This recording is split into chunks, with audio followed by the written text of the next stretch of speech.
Know about slavery, but few discuss paper genocide. We did not all come from Africa, and most of us have Aboriginal roots that were stripped away due to reclassification and miseducation. As a native Black American and a member of the Muskogee Creek Nation, I understand the importance of tracing your lineage. If you want to learn how to trace your genealogy and apply for tribal citizenship, go to nativeblackancestry.com to schedule a consultation. They don't want you to remember this. You not no slave, you indigenous. Fuck how they painted them Indians. You went to war with the French and the British, man. Quite frankly, you was kings, Merovingians. They took the women and men, made them prisoners, raised up the children to worship their images, set up a lab to the genes and they mixed them, and this shit get way deeper than your pigment.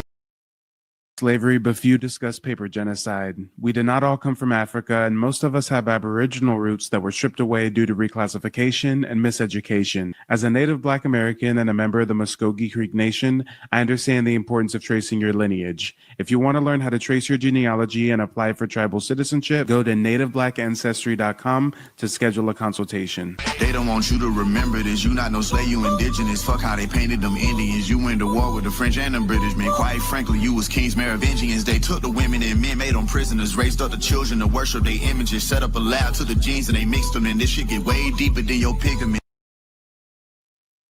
All right, ladies and gentlemen, boys and girls, smash the like button on the way in. Subscribe to the channel if you're new.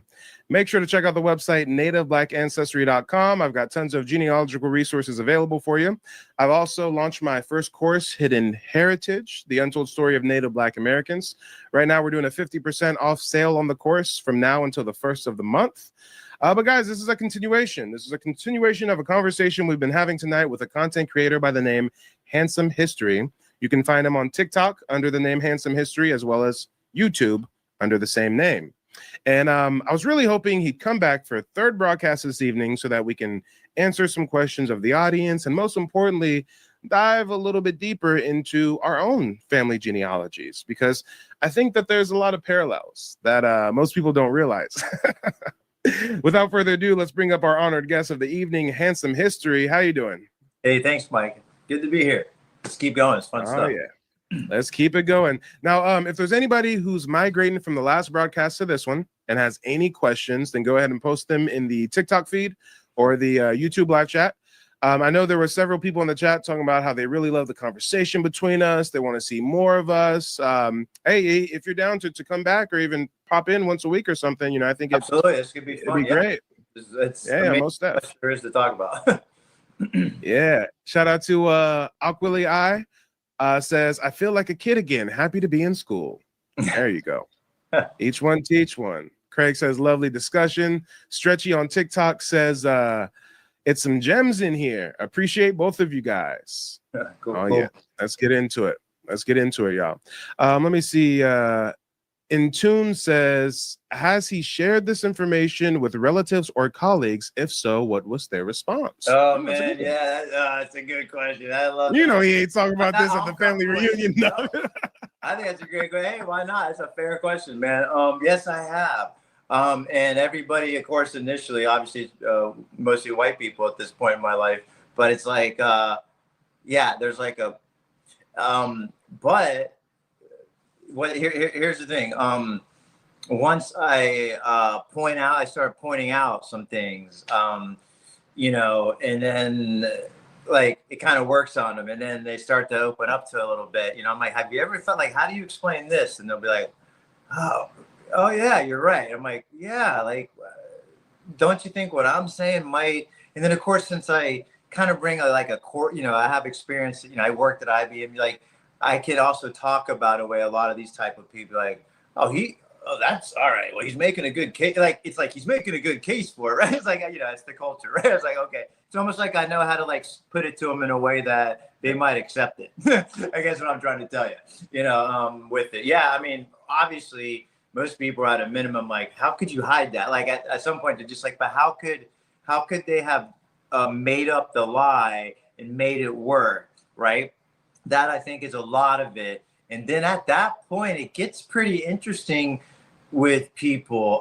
You start telling people, you know, these guys are the indigenous Indians that were here, in especially a lot of people that are, you know, Christian or whatever. And you start maybe throwing out that word like Indios and the Hebrew and all that. That's something that like resonates with them in their, especially if they're Protestants in this country, right? So they're gonna be like, wait, what? So yeah, it takes a little bit of like, kind of got to roll it out a little bit. I can't sit there and go, man, you guys are idiots. This is what really happened. That doesn't work, right? So what I got to do is be like, I've been really looking at this stuff, and as you guys know, like, I've always loved the history, So I tell they know who I am, and I'll be like, I'm telling you, man, I'm not a conspiracy guy. Like, I'm not known as that guy. I'm not the aliens guy. I'm not the I'm like, this is real. It's like what I'm trying to say, and I tell them I'm reading legislation, I'm reading corporate charters, I'm reading missionary logs. I'm saying I'm not reading what the Indians are telling me. I'm not reading what the black people, because that's the blacks, right? How they say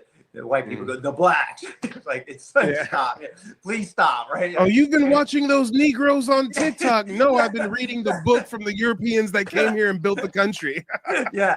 So it's like, okay, whatever. You got enough knuckleheads, they're just never going to convert. But the others, like, it's interesting once they can kind of get their mind around just to consider it. You'd be surprised. Like, they're like, okay, but I think one of the biggest things is just simply like, how in the hell could they pull this off? But then I kind of go into that with people, especially around the Civil War, because I point out to them that this is how everybody talked about it before the Civil War. A lot of what we're saying was conventional. So I said, so something happened, and we're the guys that come after, right? Especially the Europeans. They dumped so many over that weren't here before.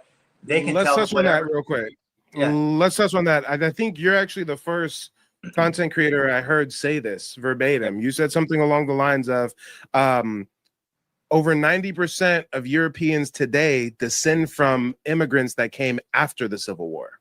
Yeah, I don't know if I'd say, but I'd say at least like 50 to 70. Like, here's what I'll say. They brought over from, say, basically 1870, well, really at the war until 1920, around World War I, guys. So you're talking like 60 years of this, 400,000 to 500,000 a year. So the numbers get big real quick. Understand the South only had a total of like 12 million people, like 4 million, even less than that. The country had about 30 million at the Civil War. So you start bringing over 1 million every 2 years. That's 3%. You know what I mean? My point is, those are huge numbers. And the type of people they're bringing over, half of them are from the Caucasus region in Russia, because the Russian czar is fighting. So the whole time the Indians over here are getting displaced, and there's like this insane amount of war effort against you guys. The Russians are over there doing it against the Balkans and the Caucasus region, and relabeling them all their tribes disappeared too. And then they're getting displaced and coming into Galveston, Texas. So just as many Europeans came from there as came from England, Ireland, and Scotland. Like, that's the typical thing. We'll all tell you, right? We're all from England, Ireland, and Scotland. Right. Actually, about half of us are from, well, we don't really know, somewhere in the Caucasus. That's a whole another thing. They're just calling themselves German because they came out of the port of Hamburg. It's just like you're talking about the Dawes Act, right? The Dawes Act, They look at you and they give you a label. They did the same thing to the Europeans. They looked at them like, well, he could be Syrian, he could be German.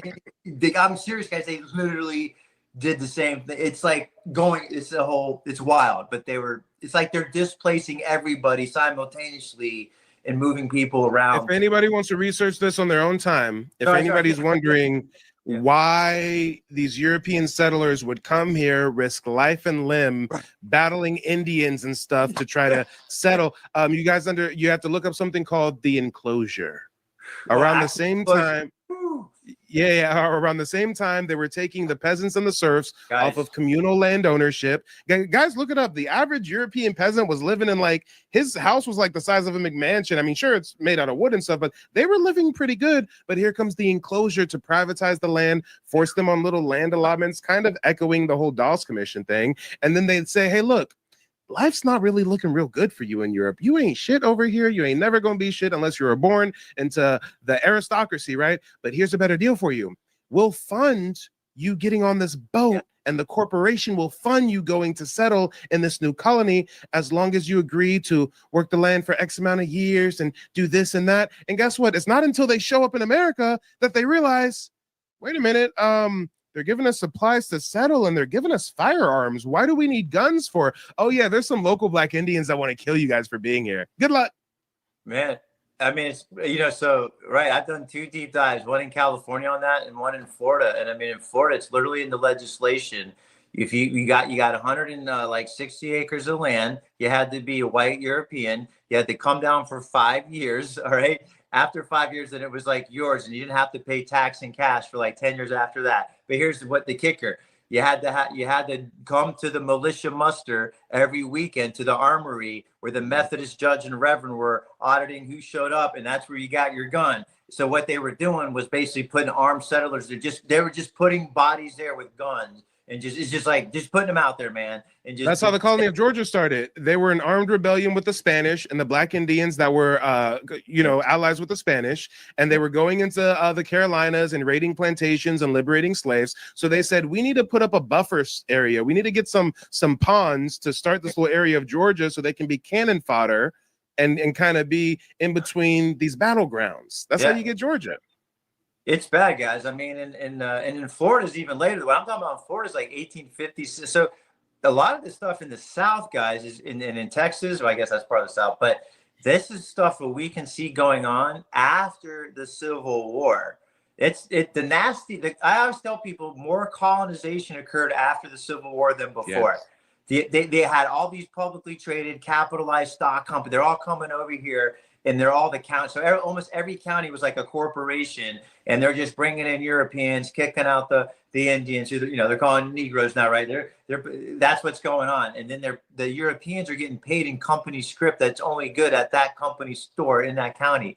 So talk about slavery, right? These guys are stuck talk about being on a reservation, right? They're on the corporate reservation in a worse system. You see what I'm saying? Like, well, obviously by that point, being black's the worst case. But what I'm saying is like, they're bringing these guys over. It's not like the story is always like, and then after 2 or 3 years, the white settler got some land, and then he went on and he built a family. I'm like, guys, that's a big lie too. They were all dying of starvation. They're paupers. They're the hobos on the trains. Those are all the white guys that they don't know how to farm, guys. And you're not going to help them. Hell no, right? You guys are doing your thing, right? Everybody's like tribing up. Imagine. So the white dude, you see what I'm saying? So they're the hobos. They're the guys that are going, the vagabonds all the way out there. Doesn't things start to make more sense now? You're like, that's who they are. Yeah. And shout out to Oregon. Oregon says, never learned this version of Georgia history as a born and bred peach. Yeah, see, I wouldn't be surprised if they don't even really teach you that Georgia is named after King George. I'm born and raised in California. They didn't tell us the state of California is named after the quote unquote myth of the Black Indigenous Amazonian Queen Califia. There's a whole. Well, I don't even think Georgia's named after King George. I think it's named after the Armenian Republic of Georgia, which used to be Iberia. There's a whole thing here. That's why you have guys you have names like Oglethorpe and Ogden establishing Georgia. Those are Caucasian names. Those are not English, Scottish, or Irishmen's names. And they're even described as looking like Turks and foreigners. There's a whole story there. And Georgia's a great example too. You can find books written by the churches themselves, because you got to understand something, guys. This is all written down. Everything I'm telling you, I have found from like the horse's mouth, so to speak. So the Methodists would write these like history books and talking about their wonderful Methodist missionaries in Georgia. What they're telling you, how they hostage them, how they ran orphanages, how they converted them. They'll just tell you what happened, and because they're not ashamed of it. It wasn't illegal, and they did not think this is immoral. None of these people think anything that they were doing was immoral, and it wasn't illegal. So they're writing it all out. It's just that our historians, right, the propagandists, they're not going to push it in front of a kid, right? But there's a whole great story to Georgia, guys. And if you're from there, just look up books written by the Methodists, the Baptists, these missionary books written in the 1800s. It will give you details about the intermarriages, the playing the games with the local chiefs, guys, the manipulating the women. I mean, it's real. Like, that's what I'm trying to tell you. These men that came over were not coming over with women, and they were it was part of their job. You marry an elite Indian woman, because that's how we start to get the land into our title system. Bottom line. That's why a lot of us Black Indians find Scottish people in our family tree, some Germans, some Irish part of the family tree. So everybody admits to that stuff because it was so they were calling him Chief McGilvray or whatever. So it's obvious. Yeah. They think that's an exception. What I'm trying to say is it's the rule. It's the rule. It's way more the rule than you realize. All this intermarriage, all this hostaging. Think about how many people they were hostaging and indoctrinating over 100 years, 200 years. Man, it's a lot. And shout out to Mud. Mud says, "Can we please do this talk again?" Yeah, I'm going to talk to our good brother here, and we'll try to set something up weekly or bi-weekly or something. But you know, the audience definitely loves the conversation. And real quick, where I want to take it, can you give us a little short synopsis on like your family history? Yeah. At what point in the timeline did your family come here, et cetera, et cetera? So I'll give it. I'll just talk about the most relevant one because two of them are after World War I, and so it's like, you know. But I do have one. The story comes out of Saxony, Germany, as like one of these military mercenary types before the Revolution. So I think they send them over. There's the French and Indian War. That's what George Washington makes his name. This is in the 1760s, and you know. But I'm thinking that's also the Hessian soldiers, right? So I'm getting a kick out of this, like. Maybe they weren't all swarthy. Like maybe my guys, it's that kind of funny because I'm like, that's so you got to understand that Hessian soldiers that you hear about and all that, and the German, that part of Germany was a Holy Roman Empire electorate, guys. So you got to understand something. This country's royal family was from the Holy Roman Empire, and they were the kings of Great Britain, but they were also the king of this electorate of the Holy Roman Empire. So just don't forget that. It's huge. These are very wealthy, powerful people, right? That's why you have an electoral college. They already had one in the Holy Roman Empire. Okay, yeah. A lot of parallels. Yeah. I mean, it's interesting. So you said the family line of yours came from Germany? Yeah. So that part comes over as part of this military types that they're sending. So I'm pointing this out, guys, because that's what provided the military muscle for Great Britain in the colony, besides the indigenous Indians and the tribes at the time. The guys they're bringing over from Europe are not Englishmen. They're Germans coming out of Saxony, Germany, of this electorate of King George the First, Second, and Third, on and on. That's where King George comes from. But when we talk about your lineage, I get the region, but were they coming over under the European settler system? Yes, were they coming over under the church system? Or? Yeah, so they're coming over as part of he comes over as a Lutheran. And then they end up in New York for like a generation. And then there's like a transfer to a different Protestant denomination as they move west into Pennsylvania. Then there's the war. And there's actually a story. I can't believe it, but this is the story. They say that he was like, you know, pretty hard ass guy. And the Indians like basically had a bounty on him. And they get him after the war as he's making his way down. They kill him. But he had 4 sons that make their way to North Carolina. And that's where like the story really picks up. So they get land, so they're getting land allocated to them from displaced Indians in the Carolinas at the end of the Civil War towards 1800 as they're moving in. And we know they start the pressure on the Cherokees starts building, right? So as they're moving you out like county by county, here come these guys they're bringing down from Pennsylvania, New York. Because, hey, we're going to give you guys a couple hundred. Up there, you've got 40, whatever. It's crowded, whatever that means. But, you know, and who are they sending down? Militaristic guys, right? Doesn't that make sense? Like, they're on the frontier, right? So that's the beginning, and that's in North Carolina. Now, at this point, they're Methodist. And then the twist comes after the Civil War. I have one who's a prisoner of war for the South. He's, you know, actually marched back, wrote a letter. There's a whole thing where they go after their loyalty. So they have to defend themselves to the North Carolina state legislator to show that they're loyal to the new Union state of North Carolina. Okay. The whole thing, I found their name. Like, this is wild. Like, they're in there. Well, you know, it's interesting that you say that you have ancestors who came from Germany, because some people would be surprised that I also have some lineage from Germany. There we go. And although his ancestors came under the displacement settler system, my German ancestor came here as a slave, more or less. Matter of fact, if I bring him up real quick, this is my seventh great grandfather. His name was Franz Christian Nehuthman. His angelicized name is Hootsman. No resemblance, I'm sure. This is on my mother's side. So my father's side, maternal and paternal, Black Indigenous. My mother's paternal side, Black Indigenous. Mother's maternal side, German Irish heritage. And actually, if I pull up his profile here, check this out, guys. It gets deep. This is how deep we can get with the receipts. He's born in July 31st, 1757 in Mengerishausen, Frankenberg, Germany, right? Okay. Check this out. We've even got some oral tradition passed down through the family of how he came to the Americas. Let's do a little bit of reading, guys. At the end of the day, reading is oh so fundamental. Come on. Butterfly in the sky, I can go twice as high. Take a look, it's in a book, a reading rainbow. I can go anywhere. Hey, let's talk about it, y'all. Let's talk about it, okay? We got to read. It's in a book. They didn't want us to read and write for a reason, right?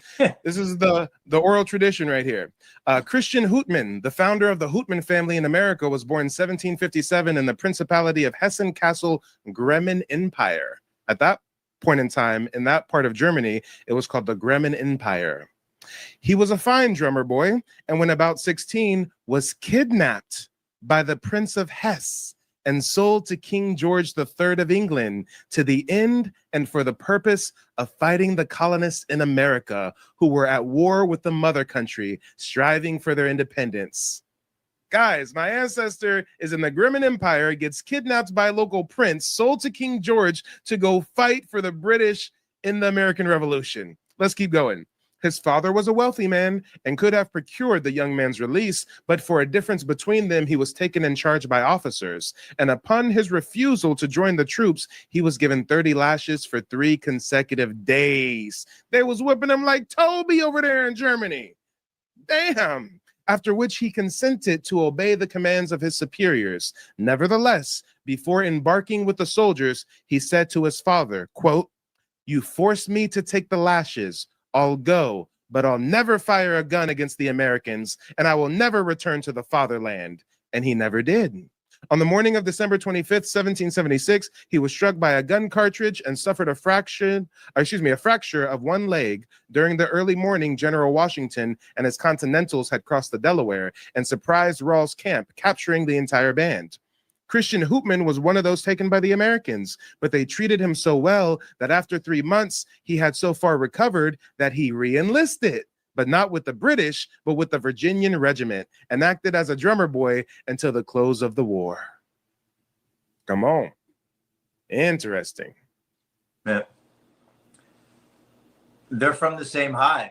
Like, they're both coming from Hesse, Germany. They're militaristic guys coming around the same era. Like, before they're sending him over, for the war. And he marries in. See, that's what I don't know about mine. Like, who did he marry? That's what,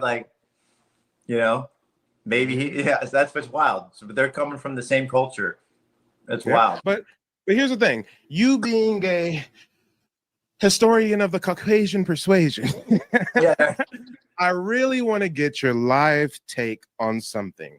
Sure. A lot of times when we talk about Black Indians being racially reclassified, a lot of times people don't have this type of family history that really personalizes what we're discussing. So I shared with the audience part of my one German line, right? How they came over here as slaves, more or less, right? Taking lashes and everything, right? But now I want to talk about my Black Indigenous side of the family. Matter of fact, if you guys go to my website, nativeblack.ancestry.com, if you scroll to the bottom of the website, I've actually got a little tidbit on me and one of my prominent ancestors. This is my great-great-great-great-great-great-grandfather, Thomas Jefferson Adams Harjo. He was a Creek Indian town king and the Chief Justice of the Muskogee Creek Nation. And as you can see from his photo, I mean, he's clearly a melanated man. But some people would be surprised to learn that he's listed on the Dawes Roll, the federal Dawes Roll, as a full-blooded Indian.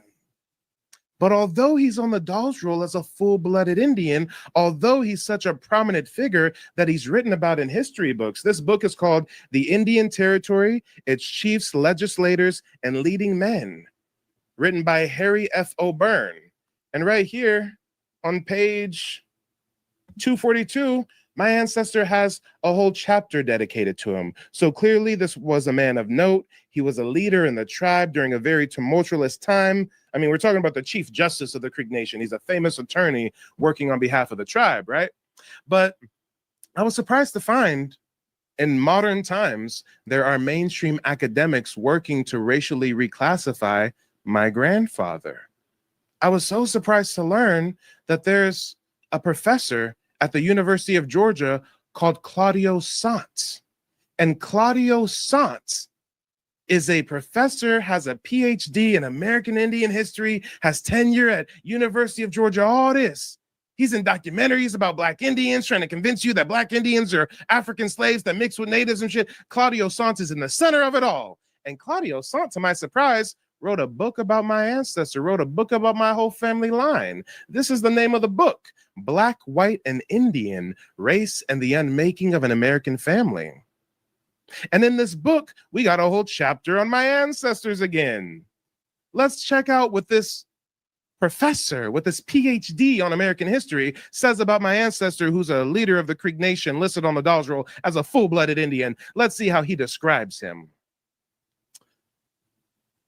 Thomas J. Adams, a Creek of African descent.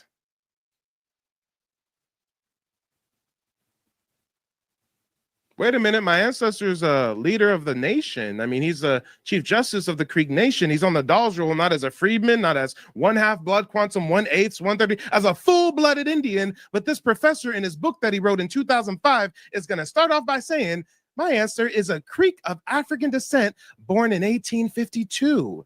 Adams became the Chief Justice of the Creek Nation in the late 1800s, suggesting that some Black Muskogees still wielded significant power.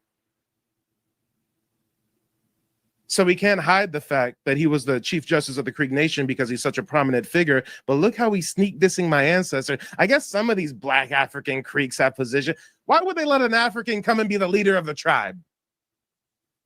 But wait, there's more. It's going to get worse, and it's never going to get better. Thomas J. Adams, a Creek of African descent, born in 1842. Adams became the Chief Justice of the Creek Nation in the late 1800s, suggesting that some Black Muskogees still wielded significant power. Their children were visibly of African descent. Oh, we had melanin? Oh, okay. Their children are visibly of African descent, and they spoke Creek fluently. Damn, I didn't know Africans speak Indigenous American dialect fluently. Where they do that at? But it gets worse, and it's never going to get better. When I found out that this man is writing this book alleging my ancestors in African, despite him being on the Dawes Roll as a full-blooded Indian, guess what? I did what you're supposed to do. I reached out to him. And this is where it's going to get interesting. I'm so glad that we've got a handsome history up here on the stage, because I would love your personal opinion on this. Wow. I sent him an email April 16th of this year. I sent him this email, and this is what I say. Dear Dr. Sant, my name is Michael Lane, and I'm a genealogist as well as a citizen of the Muskogee Creek Nation. I am also a direct descendant of Thomas Jefferson Adams Harjo, a respected leader of our nation who served during the late 19th and early 20th century. After reviewing your book, Black, White, and Indian, Race and the Unmaking of an American Family, I came across references suggesting that Thomas Jefferson Adams was of African descent. I'm writing to respectfully request the specific sources or documentation that support this claim. From the records I've studied, he is listed on the Dawes Roll, roll number 2145, as a full-blood Creek citizen, not as a freedman. He also served as Chief Justice of the Creek Nation Supreme Court and was a longstanding member of the National Council, all while being recognized as a leader chosen by and respected within the nation. Nowhere in federal or tribal archives have I seen any indication that he was categorized as having African ancestry. As someone deeply invested in preserving the truth of our history, and as a Creek citizen working to correct the long legacy of racial reclassification and historical misrepresentation, accuracy on this topic is incredibly important to me, and to others reclaiming their Native identity and ancestral rights. If your statement is based on verifiable lineage, I would truly appreciate the opportunity to review the source. If not, I kindly ask that you consider revisiting or clarifying that assertion in any future publications or commentary. Thank you for your time and the scholarship you've contributed to Indigenous history. I look forward to hearing from you and welcome any further dialogue on this matter. Sincerely, Michael Lane, citizen, Muskogee Creek Nation. And to my surprise, guys, I didn't think he was going to respond to me.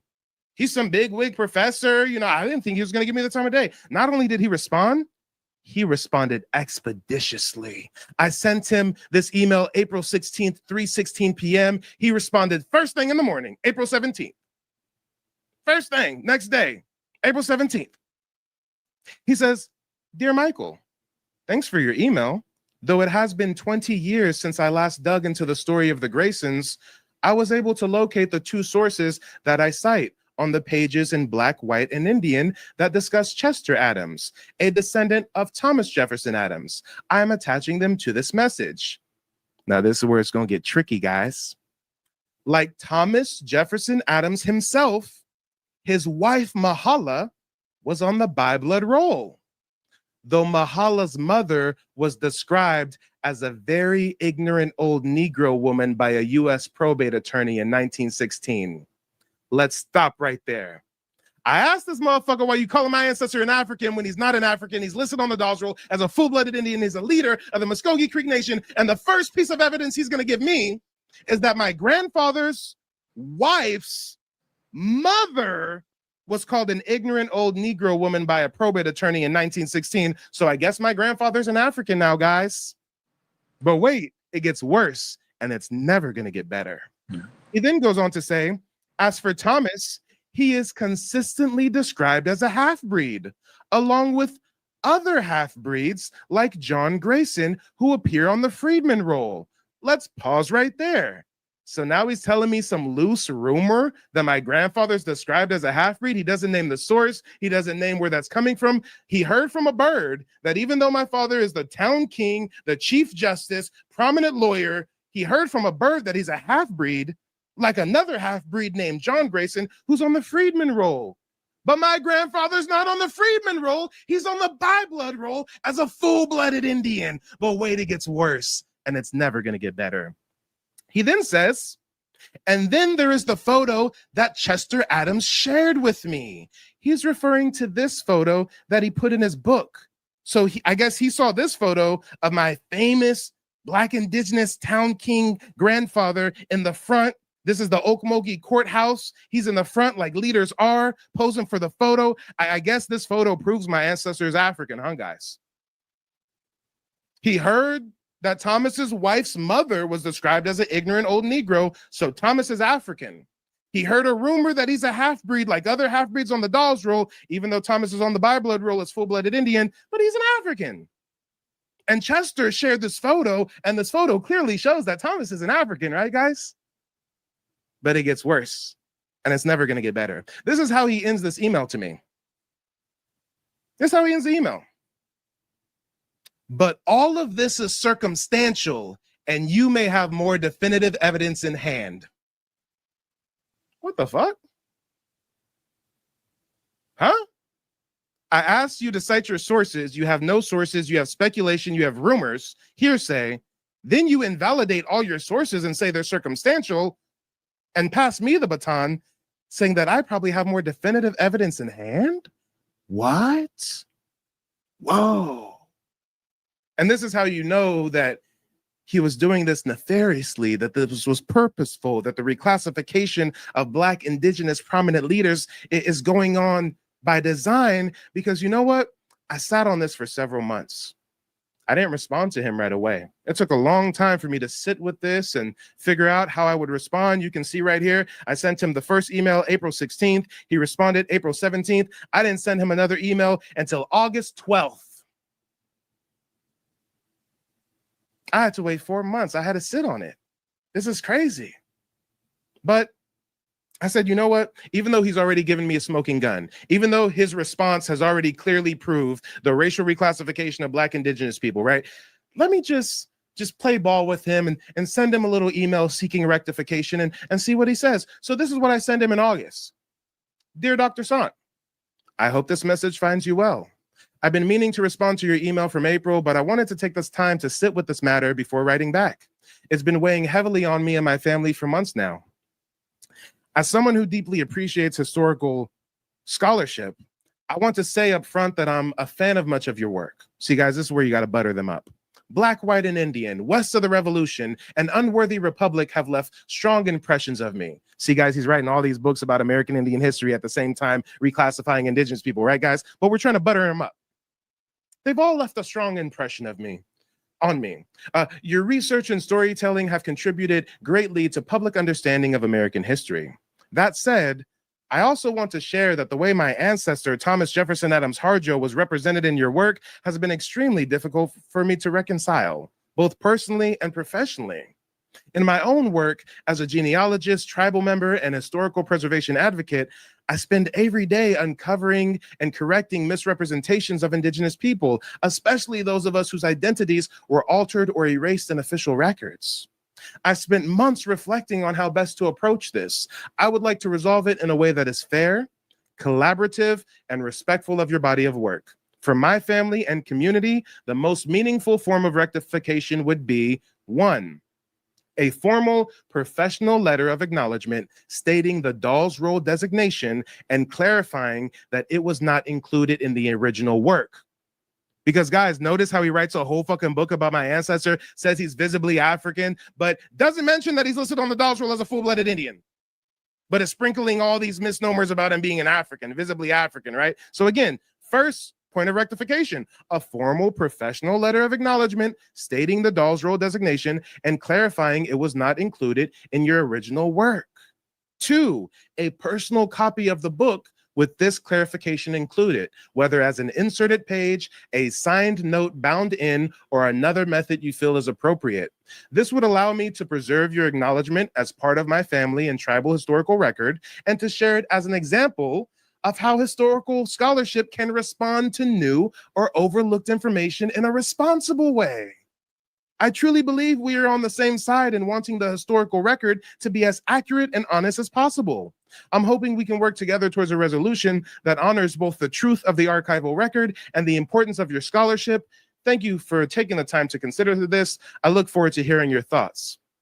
Guys, first email I sent him, August 16th. He responds back first thing next day, April 16th. He responds back the next day, April 17th. I wait a few months. I send him this email seeking rectification, right? Right? Guys, it's now October 24th. He's not responding to my email.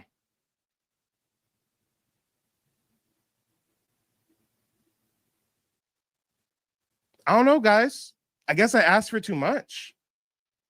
It's not like I asked for his books to be taken off the shelf. It's not like I went to the University of Georgia and started raising hell with all of my subscribers. It's not like I got with the attorneys of my tribe and the cultural preservation department to go after him academically and professionally. I didn't do any of that. I just asked for a signed acknowledgement and a copy of the book so I can preserve his correction of the record. And he wouldn't even give me that.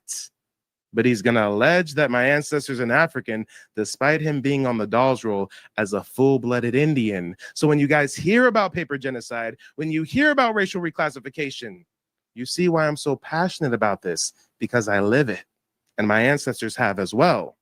But Handsome History, let us know, what do you think about this? Well, I mean, yeah, I'm amazed. So this is crazy. So again, this shows it's very targeted, right, at certain group of people that there's obviously we can't give like they just don't want, you know, like the cat let out of the bag or whatever. It's amazing to me that this still goes on, except it's not really amazing, because that's what I'm saying. Like when people ask, well, how could you cover this up? I'm like, well, if you go back a little bit, you have one group wins that war, and they're gonna choose all the Harvard University guys, look what happens now. Like when they were protesting Palestine on the college campuses, who withdrew their money? The capitalists. So once you realize that the same guys that own the media really own the universities, own this guy, we go find out who sponsors his professorship. It's going to be sponsored by a wealthy alumni or a corporation. So you ask yourself, how does this happen? Well, that's who he works for, whether he actually understands it in that dynamic or not. And he's trusting every little book, every little professor that said the same thing. When they see the word Negro, they think African. And that's part of the crazy cleverness of the whole, what they've done. Like they started that like 100, years ago in the 1800s, they start to work that in, right? And now they don't even have to, like, the lie just gets passed on. Like I said, like, he's never even quite, man. I mean, he might even, but he's probably so, but he might be a bad guy. I don't know. But at a minimum, he's embarrassed because, right. He's so, right. But on the other hand, he's probably like, well, who's ever looked that up to, like, you see what I'm saying? Like every history professor he's ever had would have said the exact same thing. But a Negro means, yep, it's that bad. It just hold on. Respectfully, you're low key giving him a cop out. This isn't just a professor. This is a PhD. He has a doctorate. He's written several books about American Indian history. That book was a deep dive on my whole family bloodline. And guess what? In his research, he had to have came across Dawes Roll documents and knew that he was listed as a full-blooded Indian and still chose to admit that and allege he was African. Yeah, see, that makes it, man, and it just shows you too, like, so people say to me, like, well, what are you, all this? I'm like, see, a guy can write a book, and because it's so dense and so full of footnotes, it's like a spell. Everybody just assumes everything he's writing is true. So that's why I say, no, like, I don't even play. I'm like, at the end of the day, you get a few clues. Like, yeah, I have a clue on the Dawes Roll listed as this. I have another clue, like some old lady referring to the, in a dickhead way, like, okay. But if you have any sense of the system, like if you're a real PhD student and you studied actually this system in place, you wouldn't even come to Africa has nothing to do with either one. But you see how it's like built into his head to look. It's like to look for Africa. It's like you know what I'm saying? It's like that bad. It's like, yeah. So is that it's bad scholarship? It's like, it's kind of like the corporate science. Nefarious. It's like the corporate it's science. Bad scholarship. It's nefarious. Yeah, it's targeted and it's nefarious. Yeah, it's pernicious and nefarious. Like it just creeps in. It's analogous to our corporate science, right? That you it has an agenda, and that's it. Once you realize how many these agendas exist, like again, look who's funding the universities. Like, there's no way a guy. I mean, I can't imagine what university you could be employed in respectfully and have a long-term career and stand up and start talking about this stuff.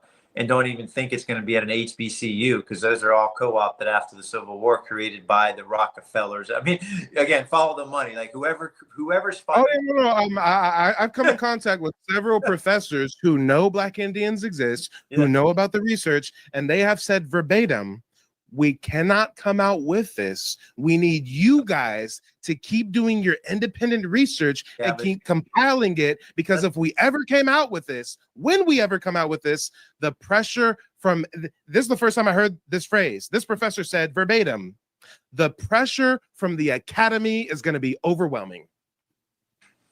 I mean, I feel like I don't want to be too judgmental. Like they want to make their money and preserve their careers, but you see how everybody takes the path of least resistance because you're on a money-based economy. Like the fix is in, guys. The point is like the fix was in about 300 years ago, and like we're all sitting here. Like at some point, it's like that's why I like to study the indigenous civilizations, but how are you guys doing stuff before it all got mucked up? And you start seeing like how it's done. You're like, the only way you're gonna get that is you gotta there ain't no way they're not gonna let that happen in this system.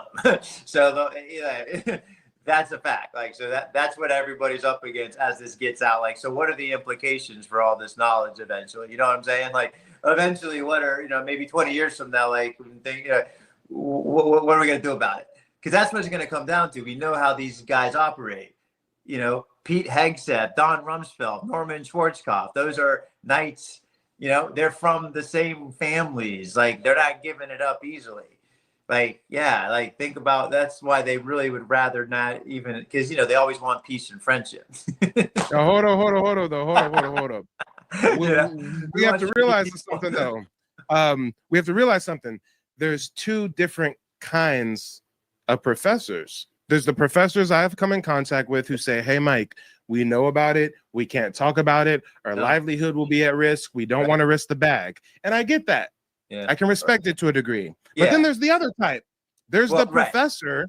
There's the professor like Claudio Sant, who this has nothing to do with your job. This has nothing to do with being a university professor at Georgia State, but you're going out of your way to write several books about American Indians, to reclassify American Indians. This is how, guys, I'm telling you, you would think this is a conspiracy. In the early 2000s, Claudio Sant was in the middle of a marketing wave where they were trying to convince us that Black Indians are Africans that mix with Native Americans. Check this out. At the same time he wrote that book, Reclassifying My Ancestor, he was a part of one of the most famous Black Indian documentaries to date. It was called Black Indian, An American Story. They had Tina Turner in it, James Earl Jones. They had a bunch of famous celebrities in it. And I wonder if we look at this Black Indian American Story documentary, I wonder if we see a familiar face somewhere. Whoa, I wonder if we can put a face to the name. First of all, let me show you how the PSYOPs works. Look at how they open up this documentary. Look at how they open it up.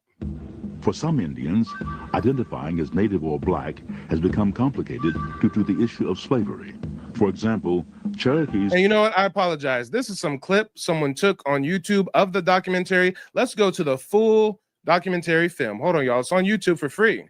Unless they didn't take it off since Mike's been exposing their ass. Check this out, y'all. If anybody wants to find it, here it is. Black Indians, An American Story with Tina Turner in 2004. And look how they open it up. Watch. It got James Earl Jones in the background with his deep-ass voice, Darth Vader, right? Watch this. Called Black Indians. And theirs is one of our great unknown American stories. To most Americans, they are a people without a valued or clear history. Look at the PSYOPs. They got Mufasa up here narrating. They got the Lion King up here narrating with the deep voice. Look how they're trying to draw you in. Feel the dream. Feel the dream. Many prominent Americans throughout our past have shared this blended African and Native American ancestry. Oh, I got it. Right over you. So this is a propaganda piece to convince us that Black Indians are a mixture of African and Indian. Oh, yeah, man, it's that bad. Maybe that's why if you keep watching the film, they'll do some interviews with some indigenous people and check out this Black Indian man. They have to call him African American / Mohawk / Blackfoot. See how he's African first, right? Here's another speaker, Dennis Hazard. See how he's an African American / Narragansett. See how he has to be an African first, right? This sister right here, Gabrielle West. She has to be African American / White Mountain Apache, right? Guys, it's a running theme. Richard, he's an African American / a Narragansett, right? But when we get to the complexion for protection, Pink Belly Linda is just a Wampanoag. Oh, and I wonder if we see a familiar face. Before the Pilgrims came, it's quite clear that from the first arrival, from the first time that Africans set foot in the Americas, they were intermingling with Native Americans. Who's this, guys? Dr. Claudio fucking Sant, the same one who's reclassifying my ancestor. The first thing he says in this is it's very clear since the early days that Africans were mixing with natives. It's the fix, man. So now you see how the fix is in. This is in 2004. He writes the book on my ancestors in 2005, and he didn't think that 20 years later, his lineal descendant would come to challenge him. I mean, University of Georgia, between the hedges. Hey.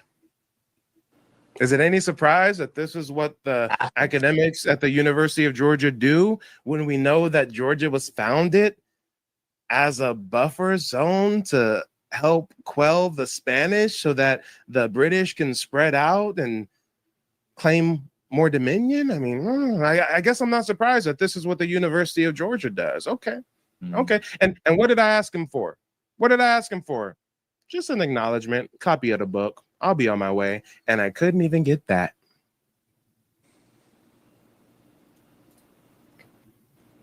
But you know what? We're going to be wrapping up this broadcast in about 10 minutes, maybe 8 minutes. So if anybody has any questions for Handsome History, if anybody has any questions for me, go ahead and post them in the chat. We'll try to answer as many as we can. But guys, I share this personal history with my family and this racial reclassification and everything because I was just like you. I was born as an African American, believing that we come from Africa, but always hearing oral tradition in my family of indigenous roots. And then when I start to research American Indian culture, I find that that's synonymous with our culture and how I was raised along the river and canoes and going to the lakes. My father had a scholarship in college for lacrosse. When you learn that lacrosse is an indigenous ball game, I mean, you start connecting the dots. But I share all of this to say, if my famous Black indigenous ancestors being racially reclassified like this in modern day by a mainstream PhD holding academic, then what are they going to do to your ancestors? If my ancestor is the Chief Justice of the Creek Nation, is a tribal town king, listed on the Dawes Roll as a full-blooded Indian, what are they going to do to your ancestors who maybe don't have tribal citizenship, who've maybe been reclassified for centuries, absorbed into free people of color, mulatto, Negro, freedmen populations? I mean, guys, now you see why I have such vigor, such tenacity when it comes to this subject. You know, shout out to Dr. Adams in the TikTok chat. He was saying something earlier about how can he get access to the course. All you got to do is go to my website, nativeblack.ancestry.com, click on the tab that says new course, and you can check it out. It's 50% off until the 1st of the month. This is 2 years in the making. This is the first course I've ever put together, 50 modules, each module a video, 10 to 20 minutes in length. So yeah, if any of you guys want a more compartmentalized, formulaic approach to learning this, definitely check it out. But yeah, I also saw some people. I also saw some people in the chat talking about how how they love our conversations. So somebody, I think it was Mud. They say y'all need to do a weekly show. All right. I appreciate the feedback. I appreciate it. Hey, this is how you guys can help me get Handsome History back for a weekly show. This is what you can do. If you're on TikTok, you find him on TikTok. You go follow him, Handsome History. If you're on YouTube, go follow him, Handsome History. I bet you if he wakes up in the morning and he sees that his subscriber count went up, then maybe that'll be even more motivation to come over here and come back to the cookout. Okay. Y'all better go over there and subscribe. But yeah, while we wait to see if we have any questions, let me see. Yeah, Handsome History, I'm going to give you the floor. Go ahead and provide us some closing remarks on your story, because again, it shows how the propaganda and how this works, right? I mean, so like Mike was saying, so imagine it's 1890 and they're coming out to your ancestors, you know what I mean? And yeah, they're label me whatever you want, please just don't, right? And then imagine, you know, now, and they're writing the new history. I mean, who's going to oppose it? What, the freedman chief is going to, you know, no, so they start writing it at Harvard, and they start writing it.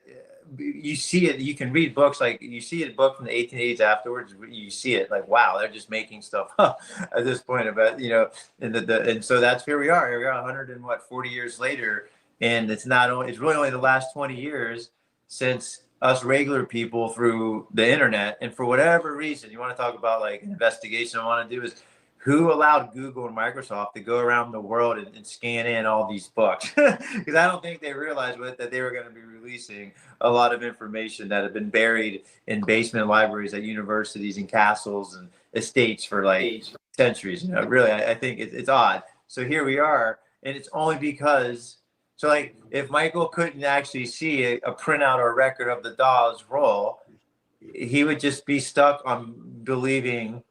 See, they had such control of the information for all those, for like 100 years or more. And it's only because we're getting for some reason, this access to sources ourselves that we're even like really having these conversations. So that's how it can happen.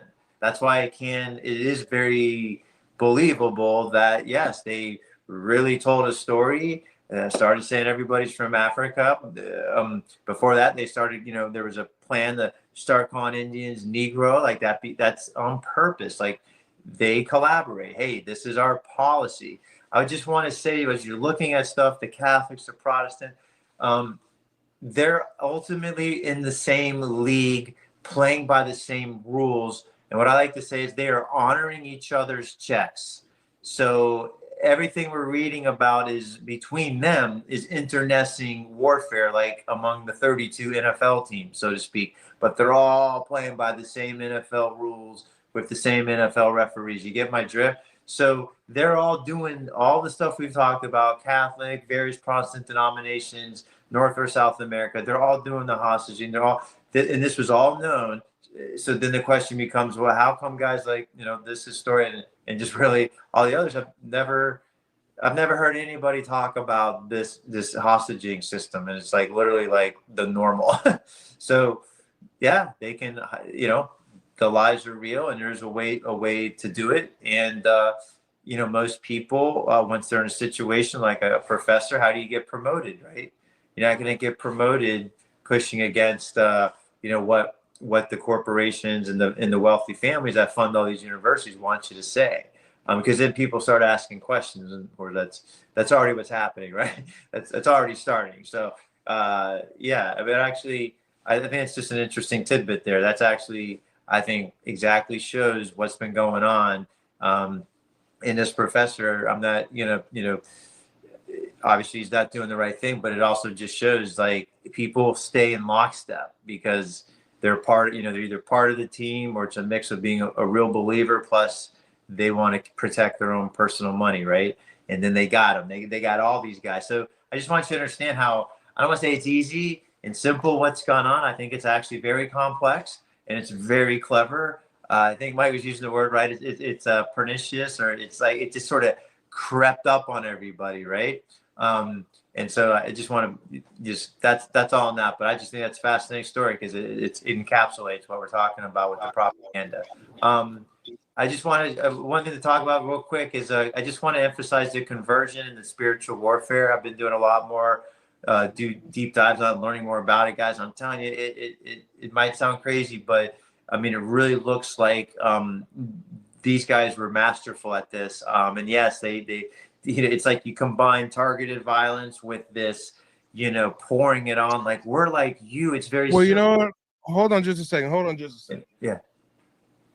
You're touching on a very profound topic. I think what we're going to have to do is when we do our next collab together, we'll make the topic on the spiritual warfare. Yeah, because yeah. I know that you know what this right here is. Wait, can I hear this? I can't. Oh, wait, hold on. I'm gonna put this on the big screen. Wait, what is? Oh, that's a dragon, right? That's not just a dragon. What is it? Come on, I've seen you talk about it in your videos. Wait, that's not Waxacodal.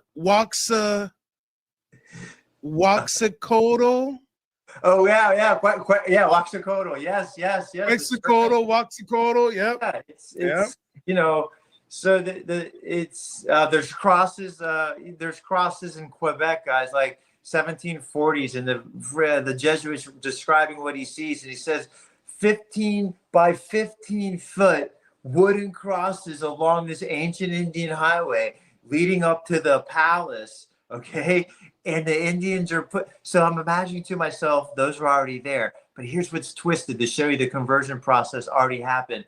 I'm sure the Indians used to put like first fruits. They went hunting, right? You know what they're putting after like 20 years with the Jesuits in their minds? They're laying down nails. They're laying down like all the stuff about the death and the crucifixion and the violence, and they're putting roosters on top. All right, hold on. We have to end it there. Okay, I try to keep it under 59 minutes. End it at that. If you can, after we wrap up, hang out on StreamYard for a moment, and I'll debrief with you. But guys, make sure to check him out. Handsome History on TikTok, Handsome History on YouTube. He will be back. Check out the replays if you missed it. We did 3 broadcasts tonight, and we'll see you later. They don't want you to remember this. You not no slave, you indigenous. Fuck how they painted them Indians. You went to war with the French and the British men. Quite frankly, you was kings Merovingians. They took the women and men, made them prisoners, raised up the children to worship their images, set up a lab to the genes and they mixed them. And this shit get way deeper than your pigment.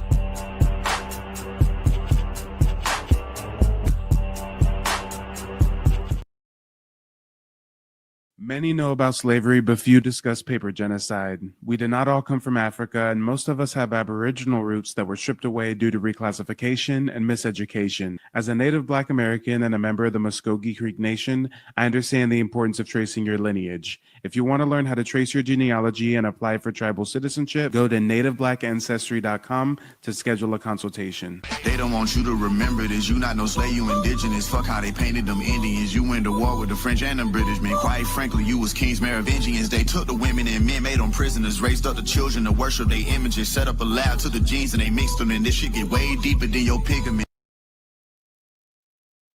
All right. Gather round. Ladies and gentlemen, boys and girls, I've got an interesting broadcast in store for you this evening. Smash the like button on the way in. Subscribe to the channel if you're new. Make sure to check out the website, nativeblackancestry.com. I built it out with tons of genealogical resources for you to take advantage of. I've also launched my official course, the Hidden Heritage course. Make sure to check that out. Right now, it's half off until the 1st of the month. This course is 2 years in the making and jam-packed with tons of historical context, the things that they will never teach you in school, to say the least. Now, this is going to be part 2. If you didn't check out part 1, go to my YouTube channel. You can check out the replay, but this right here is going to be part 2. Tonight's broadcast is something that the establishment never wanted to see. A white American and a native Black American sitting side by side, comparing family heritage and genealogy, tracing the roots that history tried to keep divided. See, in the early days of colonization, there was a name for this kind of union. Oh, yes. There was definitely a name for this kind of union, guys. This is something that they feared. This is something that they wish would never come to fruition. You see, when a white settler left the rigid rules of Europe behind and joined with the local tribes, adopted their customs, their families, their way of life, they called it going native. It terrified the colonial elite because it meant that the so-called civilized man had discovered a deeper civilization already here. And after situations like Bacon's Rebellion, when Black Indians and poor white settlers joined forces against the British hierarchy, well, that fear became policy. The rulers saw the danger of unity, and they wrote laws to make sure it would never happen again. That's where segregation came from, anti-miscegenation laws come from, right? This is the idea that Blacks couldn't marry whites and that the races had to stay divided. It was never about purity. It was about control. It was about stopping alliances that could topple an empire built on stolen land, enslaved labor. Come on, let's talk about it. But here we are, generations later, and the truth still finds a way to rise. When we compare our genealogies, we start to realize how many of our ancestors crossed those manufactured lines. How many families already lived as one before the laws of separation were even written. Tonight's conversation is a living demonstration of what they fear most. People coming together, comparing notes, realizing the lies that built this nation's racial hierarchy. Because when we trace our roots, honestly, we see that the lines they drew were illusions. So let's take a good look. Let's take a good look at what happens when a white American and a native Black American strip away the propaganda, the paper genocide, the generational brainwashing. What truths will surface when we stop letting the system tell us who we are and start listening to the records, to the land, to the ancestors instead? So stay tuned, because tonight we're not debating history, we're correcting it. Now, for you guys who aren't privy to the last broadcast, for those that are not privy to the man that I'm going to bring up for the second time on my platform, he's on YouTube. He's also on TikTok. He goes by the stage name Handsome History. And you know what? I think I've got a snapshot of his YouTube channel somewhere so I can give you guys a visual if you're seeking his content. Here he is. Here he is. I tell people all the time, this is your favorite YouTuber's favorite YouTuber, okay? My two favorite YouTubers got to be UBTV and Handsome History. I mean, there's not even a close second. Not even. But let's go ahead and bring up the man of the hour. Coming from the back to the front is Handsome History. How you doing, brother? Hey, good to be here, Mike. Thank you. Good Hey, stuff. I was hyping you up good, huh? Hype me up. Get nervous. No pressure. No, you good. So hey, before we get into comparing our family genealogy, let's just kind of put a nice capstone on our previous conversation. We were talking about how a lot of people have confusion over how Europeans were able to colonize the Americas, considering they were always outnumbered.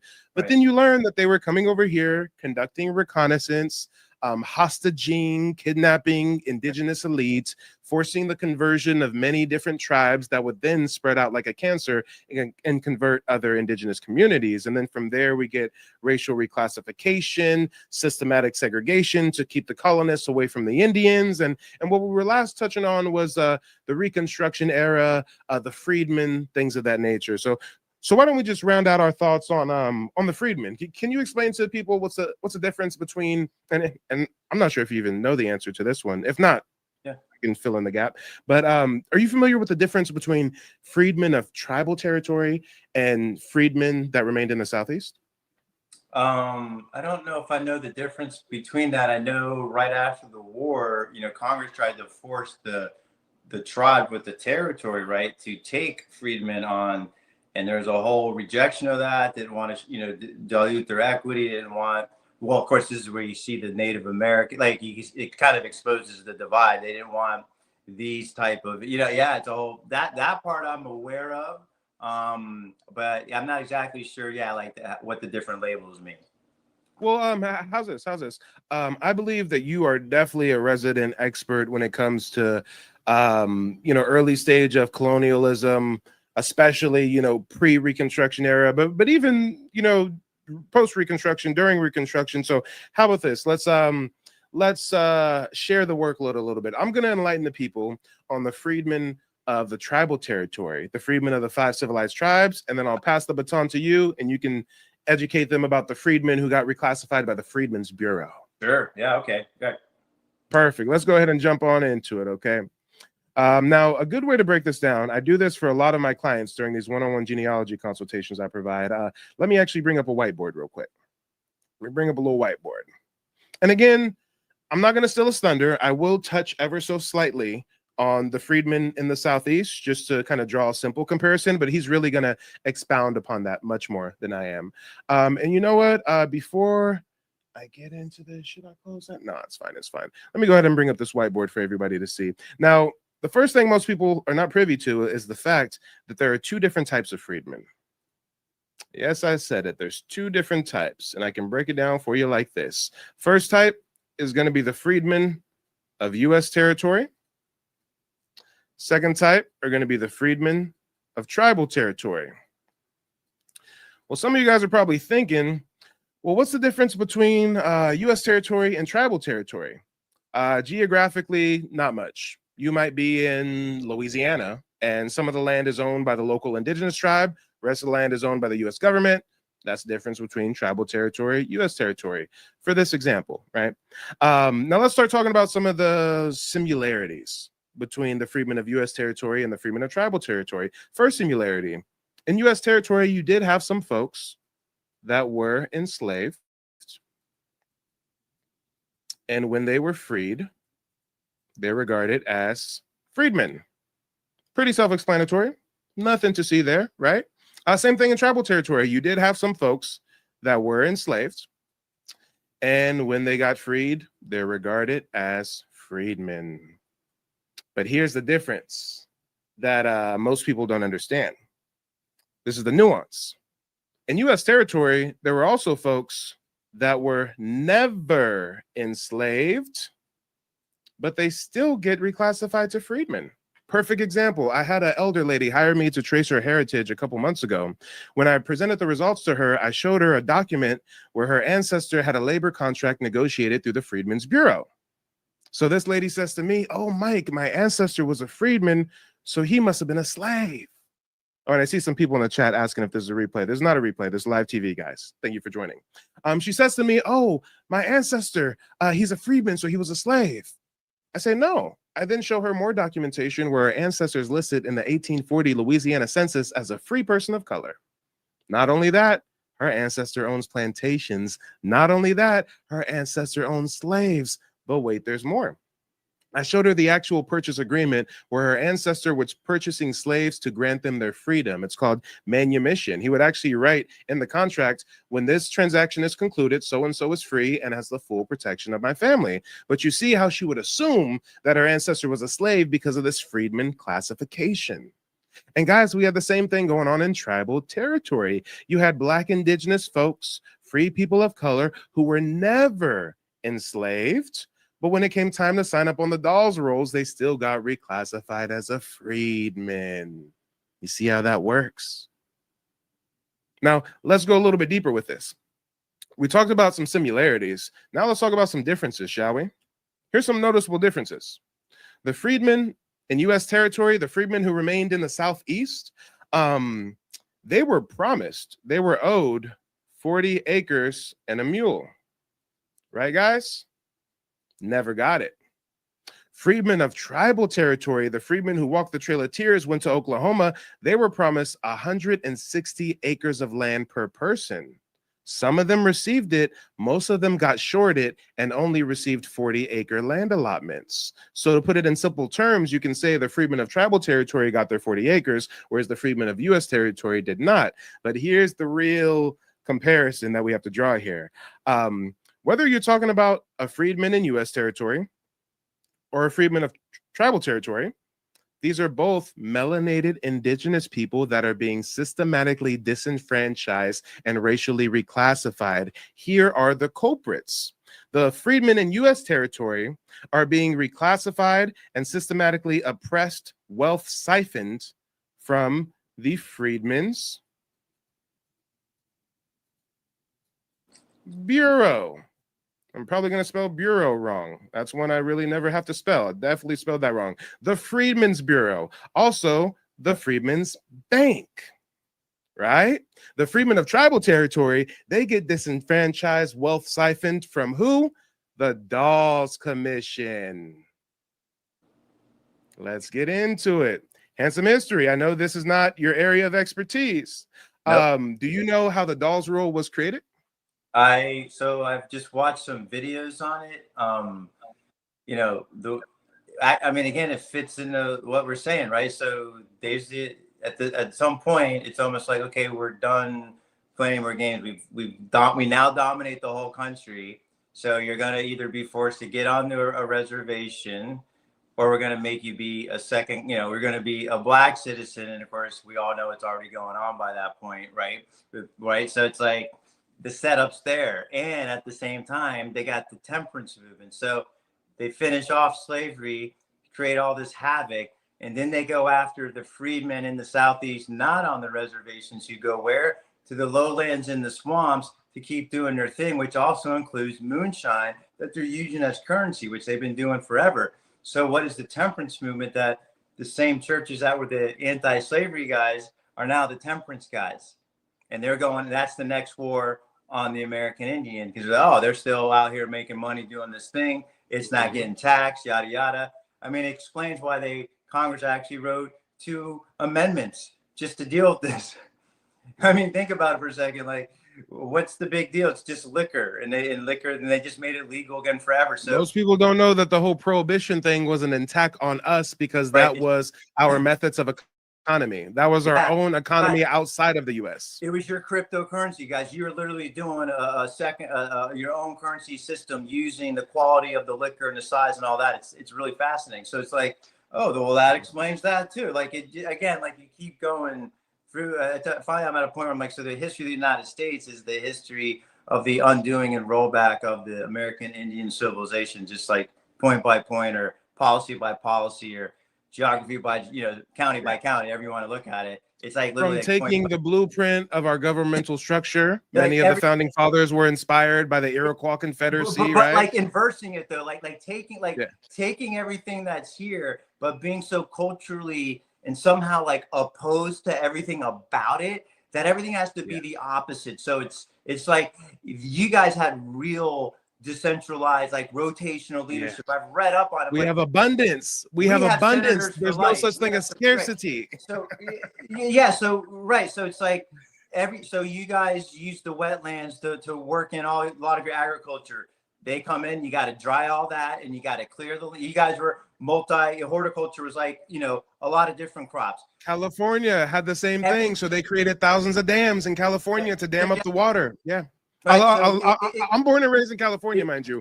Most of the recreational dams that are converted to lakes, they sit on top of indigenous settlements. Yeah, it's sick, and you see that, and we're learning that about the Southeast too. So, they're doing stuff that just force people out. Yes, obviously this violence, but they're also like, at every step of the way, it's like however the civilization was doing it before, whether it's crops, whether it's just look at the towns, man. Like it's just everything. Like it's like we're gonna do this opposite. Like they use water, we're gonna concrete and do roads everywhere. You know what I mean? Like they use horses, we're gonna kill them almost to extinction. And like everything is, it's just interesting. Let's talk about extinction. One of the first trades that the British were doing over here was the fur trade. One day I was smoking a joint. I was just thinking to myself, I said, damn, you know what? Why did they have to come over? Do they not have fur in Europe? I looked it up. No, they hunted it all to extinction. Yeah, they keep doing it everywhere. So I've documented that, and I'll do a series on this. So they did it with everybody knows the buffalo, but then the Florida panther, the black bears they ran down. I didn't know this, the turkey. Okay, but here's my favorite one: the sturgeon, the royal fish. These sturgeon were like hopping around the James River, the Mississippi, the Swanee River. They were caviar was like selling like gangbusters back there. To Mike's point, they'd already decimated it in England, and basically they couldn't kill. Like they were just raiding the cabinet here. Like it was just like, oh my God, they have everything, and we've already. It does come down to that. It starts looking like that's like what was going on. Like yeah. Then. Now, again, the reason why I was giving this comparison with the whole Friedman thing is because most people have a misconception that the Dawes role was just like the tribes formally jotting down their tribal members. No, the Dawes role, the Dawes Commission is named after Henry Dawes. Who was Henry Dawes? A senator from Massachusetts. They essentially sent some white boy from Massachusetts to Oklahoma to pick and choose who's an Indian and who's not an Indian anymore. And can I time out real quick? There's a Dawes in the story about the assassination. Like he's an early Virginian name. There's a Dawes, like there's a Madison doing the dirty work. So these names, guys, too, when you really get into it, you'll see them come up maybe every 30 feet. And I'm telling you, that's not coincidence, man. Okay, they're coming out of these corporations. They're coming out of these like dynasties. They are. That's real stuff. Sorry, I just had to put that out there. But Dawes, no, you're fine. You're fine. That wasn't their first strike. Hold on just a second. You said something that really struck my interest here. I've never actually looked into how did his family come to the Americas. I never actually looked into the biography or the genealogy of Henry Dawes. I'm doing some preliminary research here. It looks like the Dawes family came from Kent, Suffolk, and Essex. It definitely is a prominent name. Many Dawes families in those areas were Puritan dissenters. There you go, man. So that means they're of Iberian. They're the Iberian guys kicked out in the late 1400s. That's that group, the Calvinists and the Huguenots, and they're raising Cain. Wait a minute. I hear you talk about Massachusetts Bay in your content. It says here, genealogical records indicate that Henry L. Dawes' line descends from William Dawes, born 1605 in England. He immigrated to Massachusetts Bay around 1635, likely during the early wave of Puritan migration led by John Winthrop. Right. And who did he marry when he was in New England and continue his line? Yeah, he married an Indian. I guarantee you, like, this is where it gets crazy bizarre. So who's the Dawes guy? I mean, it's hard to start thinking this way, but you're like, you mean we could potentially have a situation where our own bloodlines are being used against us? Well, that's what these guys do. That's what they were doing. The British did that over in India. They did the same process. It's like, yeah, the process is you grab the elite children, like, and this is real stuff. This is like, you know, with intent. It's not like, oh, they figured it out as they went along. It just gets kind of weird now when you start thinking through some of this, like, whoa, you know, it's like William Tecumseh Sherman is the guy they assigned to do the dirty work.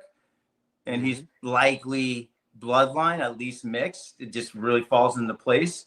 You know, guys, it's tough. It's like, whoa, like, look at what they do. Like, this is, you know, it's like, it's vicious when you start to really look at it, like, see for what they're really doing. Yeah, definitely. And see, a lot of people have never really looked into the history or the founding of Oklahoma and things of that nature. But guys, the whole reason why they came up with the Dawes Commission after they already moved them to Indian territory was because of this. The half-breeds sign away the land in the Southeast. They push them Oklahoma, Arkansas, under the guise, we're going to leave you alone. Not a white settler will step foot in your territory. It's finally yours. Just go east of the Mississippi, or excuse me, west of the Mississippi. You'll be fine. But guess what happened? A couple decades pass. Some settlers come over and they say to the U.S. government, you fucking idiots. You don't know the land we gave them is rich with oil? Yeah, right. So guess what they do? They first create the Curtis Act, which dissolves tribal governments. So now every tribe is basically a ward of the federal government yet again. Then they bring the Dawes Commission and the Dawes Roll, where they literally had European federal agents interrogating our ancestors in their homes, asking them a bunch of questions. How long you been a part of the tribe? Who's your daddy? Who's your mama? Do you speak the language? And if they didn't like how you looked or didn't like an answer to your question, then you got rejected and absorbed into other demographics such as colored, mulatto, Negro, black. Then if you got lucky enough to get placed on the Dawes Roll, well, if you failed the brown paper bag test, they placed you on a separate roll called a freedman roll. And matter of fact, guys, in order for me to really cement this next part, for me to really drive it home, I got to bring up the Dawes Roll for you guys to see.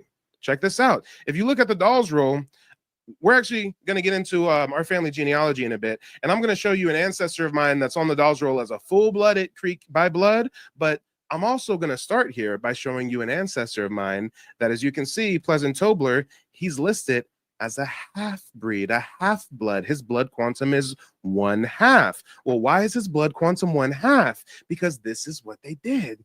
If you were too dark-skinned, they place you on the freedman roll. And I'm not sure if you guys noticed something peculiar about this list we're looking at, but whether you're listed as a Creek freedman or a Choctaw freedman or a Chickasaw freedman or a Cherokee freedman, it doesn't matter the tribe. Notice everybody labeled as a freedman has a blank spot.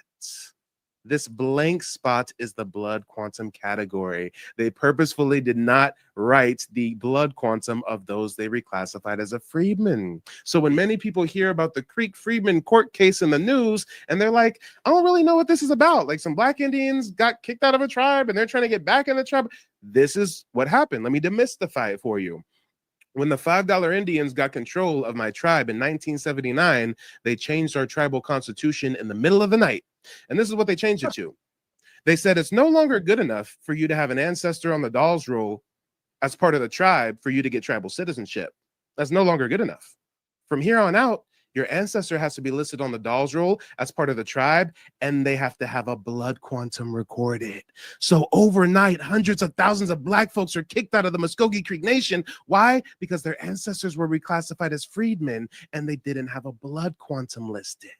And to this day, you see these Siberian Huskies on the res out in the plains talking about, you guys don't have the blood quantum, you don't have the Indian blood, without realizing blood quantum has nothing to do with your blood. They did not do a single blood test. They did not do a single DNA test. Your blood quantum is based on what the European Dawes Commission official classified your ancestors as. Yeah.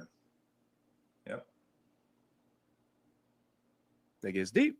So hopefully that demystifies the whole freedmen of the 5 civilized tribes. But now touch on the freedmen of the Southeast, because the freedmen of the Southeast, again, they get fucked by a different organization, the Freedmen Bureau. And the Freedmen Bureau, I believe, is responsible for like $2 trillion of generational wealth being siphoned from the indigenous black communities, right? Well, I mean, that's basically what that bank did for sure, right? And then they use that to then take the land. So they right, they liquidated, their cash, their investments, right? And then they basically burnt the titles and then made them go through the new system. And of course, you're not getting your land, right? Giving it to the white Methodist guy we brought in from Germany after the war, right? Basically. And, that's right. So 2 forms of wealth, taken care of. Reconstruction, it's one of those great words. I'm like, yeah, reconstruction. Exactly what were they reconstructing? I actually call it, it's America's unknown. It's the Reformation. That's another word. They reformed the South into their new image, like the way they wanted to be on this new system with the national currency, all this stuff. This brings in the income tax. This was all just part of it. And these freedmen were caught in the South, in the middle of it, and most of them, by the time of, it sounds like after about 10 years, they're all through various, mechanisms turned into sharecroppers, right? And then they have the black laws with stuff like if you don't have a job, that means you're loitering or whatever. Now they're putting you in prison. Vagrancy laws, right? Yeah, that all right. So you see, now it all makes sense. Like either you're on a reservation, or we're just gonna squeeze you down. And then why are they doing that? If you're just a bunch of poor slaves from Africa, like why all the hostility, right? Thank you. I tell people all the time, if we were slaves from Africa, they would emancipate us. They would say, pay your taxes like a good citizen, and they would leave us the hell alone. Or like the African countries have been like, yo, you guys have learned all these great skills. You're running the most productive agricultural system in the world at the time. So come over here and do it. Like, are you familiar with Lincolnia? Skilled labor on the market now. The whole thing only makes sense if you start to accept this one premise, and it's that 90% of them were the indigenous Indians, and they were enslaved in place, and that just explains so many other things. Make a lot more sense if you'll you got to watch out now. You got to watch out, Mr. Handsome History. They're about to clip you up and make you go viral. White historian says 90% of Black Americans descend from indigenous tribes enslaved in place. I mean, I'm just teasing. I'm just saying things just add up, including what happened in what we're discussing right now totally only makes sense given if what we're saying is correct. Like who are you guys? Yeah. Well, I do have to ask you, are you familiar with Lincolnia or Isle of Ache? I am not. No. Oh, see, I get to drop some gems. Okay. My biggest joy on this earth is bringing new information to people, right? So this goes into the whole North good, South bad narrative, right? Abraham Lincoln did not give a damn about Black people. He's on record many a time saying if he can end the war and not free a single slave, he would. Matter of fact, you guys have to remember, when he issued the Emancipation Proclamation in 1863, he did not emancipate everybody in America. He specifically went after slaves held by Confederate states, neighboring states, border states, the North. If they still had slaves, they can keep them. He wasn't worried about it. Matter of fact, fun fact, the first time a United States president, hold on, y'all. I got to put myself on the big screen for this one, okay? The first time a United States president ever invited Black folks to the White House is when Abraham Lincoln invited 5 members of the colored church delegation to the White House to try to convince them, to convince the rest of the free Blacks that they should voluntarily migrate to another country. He said, and I quote, "We suffer from being around you and you suffer from being here. It is best for you to go elsewhere." He came up with something called colonization schemes. One of them is called Lincolnia. The other one is called Isle of Ache. He said, and I quote, "It is logistically impossible to send them back to Africa." Now you have to wonder, if in the mid 1800s it's logistically impossible to send us to Africa, how the hell did they ship millions over here in the 1700s? Okay. So this was not a theory. He literally put this into play. He did experiments where he shipped recently freed Black folks, 500 of them, off to an island off the coast of Panama. It was called Isle of Ache, or Cow Island. They were supposed to go there under the guise that they would work for some plantation owner in some coal mines for a few years for free, and afterwards they would get their back pay and infrastructure to set up hospitals and schools and bullshit. Guess what? It ended in disaster. They got diseases. The owner of the land was some evil white dude that ended up like paying them in his own currency and doing a whole bunch of bullshit. And the US Navy had to go out there and rescue them. Guys, I told you, I built out a digital archive with over 600 documents. Let me go into the vault and bring one to the front.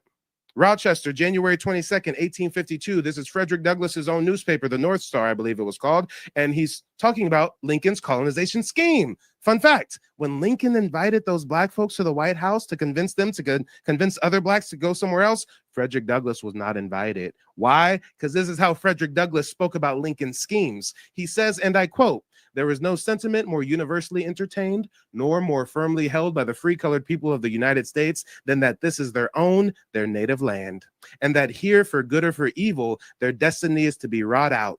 Identified with the entire history of the American people, going back more than 200 years, this sentiment is natural and praiseworthy. There is not now, there never has been, and we think there never will be any general desire on the part of our people to immigrate from this land to any other, and least of all, to the wilds of Africa." So if we're from Africa, why is this the sentiment our ancestors had towards Africa? Yep. But wait, there's more. In the archive, I got another newspaper clipping somewhere. This is from a black doctor, J.R. Hawkins. I think this is early 1900s. Let me see if I can find this one real quick. I know I got to highlight it somewhere. I'm speed reading, y'all. Bear with me. Bear with me. So many receipts. So many receipts. And actually, I just added like 400 new receipts over the last couple of days. So that's why it's really hard for me to find this. Normally, I know where it's at. Hold up. Dr. J.R. Hawkins. He's talking about the lands that we own. Here he is. Here he is. Check this out. Early 1900s, Kansas City, Missouri. And this is this is the title of the article. Negro race has billions in U.S. property. Subtitle is Return of Colored People to Dark Continent is Impossible Owing to Material Progress Made by Them. It is announced. Now let's read what this black doctor says in the early 1900s. Kansas City, Missouri. Disenfranchise the Negro and send him back to Africa? Absurd. Impossible. More than $1 billion worth of United States real estate, which he owns in his own name in the United States, is not easily to be taken from him. Besides, the Negro is not an African. He is an American. African is a misnomer. Why try to send him to a country which is not his own? So again, this is how our ancestors were talking about Africa. Okay. If we were really from there, I think our ancestors would want to go back to the motherland. They would want to go back to Wakanda on the first thing smoking, right? Let's talk about it. Uh-oh, and I think I might have lost our guest. Are you still there? Oh yeah, drinking water. Oh no, you're good. You're good. You're good. But yeah, I'm assuming that these are your first time coming across Lincoln's colonization experiments, coming across these newspaper articles. So how does this aid to your research about Reconstruction now that you know that Lincoln was trying to convince us to voluntarily deport ourselves? Yeah, man, it correlates to everything that I've seen, and at the same time, the British had these colonization societies that began in the mid 1800s. Always trying these schemes. And again, I just want to point out, this was all part of the propaganda about it all, guys. Like, this is all a concerted effort by a small group of people. They were known as like Protestant Congregationalists coming out of New England, the abolitionists. And I mean, they're just making up stuff left and right. I mean, they're calling you Africans. They're saying you're getting brutalized and beaten. They're saying, you're dumb or you're lazy. I mean, they can't make up their minds. Like, man, you get the work done really quick, but then you're laying around rolling bones and spending money. And maybe you should be desperate, like we make the white. See, they start to get angry that you guys are. I mean, this is crazy to say, but you guys as slaves in the South, you had it better than like all the other dudes in this country that were just working. That's like what was really going on. And it was like making them angry. It was like making them angry. Tell people all the time, the North tries to paint slavery it's as a terrible, terrible evil. And I'm not an advocate for slavery. What I tell people all the time is it was much more nuanced than you think. On my website, I've got ex-Indigenous slave interviews. Some of them talk about being kidnapped from their tribe, sent to Shreveport, Louisiana, sold to the plantation. Mama and daddy's fighting with the plantation owner, beats up his son. One of them has to leave, right? And then you've got some narratives where people are like, we didn't want for nothing. We were clothed, we were fed, we worked in harvest time. That was it, plant time, right? Guys, there's legislation you could read it. In Louisiana, the slaves were guaranteed 280 pounds of pork per year, 2 new pairs of shoes. I mean, written into the law. So you don't even have that now for your job. You don't have one state legislator says, I don't care who you work for, but they got to get you 2 pairs of shoes, 300 pounds of bacon. You don't have that. Think about that for a second. There's a reason they had laws that if they manumitted a slave, they had like a week to get the hell out of the state and not come back. You want to know why? Because a lot of them tried coming back. Because they went up. I got this one where the guy goes up to Philadelphia. He has to sneak back in and like go under the law, and the plantation owner lets him back on. And he's just like they're not nice in Philly. It's not. He's like this other system that they're using in the North, which we're all on now. He was just like, no.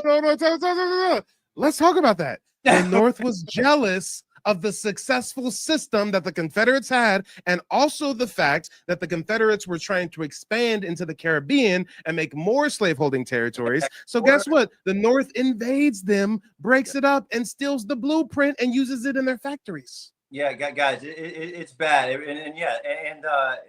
Another great thing to look at is the Kansas, Missouri stuff. I've read up on Kansas. These Northerners were slick, man. They literally would raise capital, okay? Stockholder companies, buy a bunch of paupers, get them out into Kansas, like just like they did later after the Civil War. Just bring a bunch of peasants from Europe over and dump them in to just push. Then you just a massive, and you're like, oh, everybody wanted slavery, including the working guy, because the working guy's like, I want that deal. I don't want that deal they have in the Northeast. So every time they allowed it to just become a vote, they always went slaves. And when he says the working guy, he's saying that European workers were jealous of slaves because they had to work harder than the slaves. The slaves were getting clothed and fed and consistent employment. And guys, slavery is more nuanced than they tell you. In some situations, our ancestors are making money. They're allowed to have certain acreage of the land to cultivate their own crops and sell it at the market. Some of them contract out their labor. They leave the plantation, go work for someone else, and give a little tax to their master, right? Yeah. Guys, it's basically feudalism. They were still on the feudal system. So to get a sense of it, you can go read about medieval guilds and the medieval manners, and it's really peasants, like serfs. Yep. Yeah, and of course they've lied to us about that. Like they tell us, oh, everything was horrible until the Puritans came in and all this capitalism, and there was communal sharing. It was like everybody was born. And for anybody that doubts what we're saying, you gotta realize another thing. The whole lynching and the massacres and the KKK, that came after emancipation. Right. Thank you. That came after the Civil War. We weren't getting lynched and massacred like that. It was when they imported a bunch of new settlers and told them, listen, we'll give you land, we'll teach you how to farm the land, we'll create colleges for you, but you have to oppress these free Black indigenous people. That's literally like, that was the plan. And like the corollary to that is the first Black laws are in the free states before the Civil War. Ohio, Michigan, as they bring them on, they all have the Black codes that the South then uses after they get conquered and the North takes them over. So what was the plan all along? Look at these dates. Look at the dates of these massacres. It's all post-Civil War. Vicksburg, 1834. Tulsa, 1921. Theodukes, 1886. New Orleans, 1866. We weren't getting lynched and massacred until after freedom, after the North came to town and brought their buddies with them. Man, you nailed it. And also the next thing on that, right, is why did they need to then set you guys up in these missionary schools and convert you? I thought you were from Africa, and I've been like, that just proves the point that you guys were still practicing, like you weren't even practicing Christianity, bro. So think about that for a second. Like they've hidden that as well, or else why do they need to, after the fact, like you see what's going on here? That you weren't even really speaking much. Of course, you're probably still speaking the Hebrew. Like the whole thing starts to add up more. Like, oh, right. Like what? I thought you guys got Christianized, hundreds of years, the whole thing, but not these slaves. And most of us don't understand the reason why some of us can't rid ourselves of Christianity is because it's rooted in our ancient indigenous spiritual system. They took it, flipped it upside down, and bastardized it. We already had the cross. We already had crosses. It represents the four directions. Yes. Yeah. I mean, everything got, oh man, that's a whole nother. We already had a great father who we thought breathed life into people. Guys, Virginia, the colony of Virginia, which was like everything, including even New England at the beginning, that's named after Virgo, after your goddess mother of fertility. Like, so they literally were like, you imagine they're approaching Chief Powhatan and they're like, oh, you know, you're like the Virgo, and that's, we have a Mother Mary. We have that. You see what they're doing? They're like, we have something similar. This is version 2.0, guys. Like, it's not really that. We're sent from not your that- God to tell you you're following the old ways and this is the new way. it's like And the guess New what? Testament. The person who's telling you this, who's converting you, is being nice to you while their other friend is trying to kill you. So you're going to go with get the your good land cop. through marriage. Or the game is on, man. These guys have done it before. They did it in Europe. They did it. So they're coming in, and this is all part of the plan. They know, hey, it's going to take 20 years, but we'll marry enough to get some land going. We'll hostage enough to have some of their 40 years after that, they won't even think of themselves as Indians. You know, like they've done it before. Nobody thinks they're a pagan from Europe anymore. Nobody identifies as pagan. Do you think they killed all of them, or did they do the same thing? It's all that's, see what I mean? It was already happening before it even got here. Exact same processes. It's wild. Absolutely. Most people don't get it. Most people. Well, hey, before we continue in the conversation, I want to allow the audience to ask any questions they have of you, since a lot of them are discovering you for the first time. Again, if you guys are watching on TikTok, you can find him on TikTok, Handsome History. If you're looking for him on YouTube, he's under the same stage name, Handsome History. I believe he has the same icon on YouTube and TikTok, so he should be easy to find. He's mostly a TikToker, it seems. Okay, he has quite a following on TikTok, but over on YouTube, y'all got to go subscribe to him and show him some love, because he drops a lot of gems. I'll work more on that. A lot of gems, right?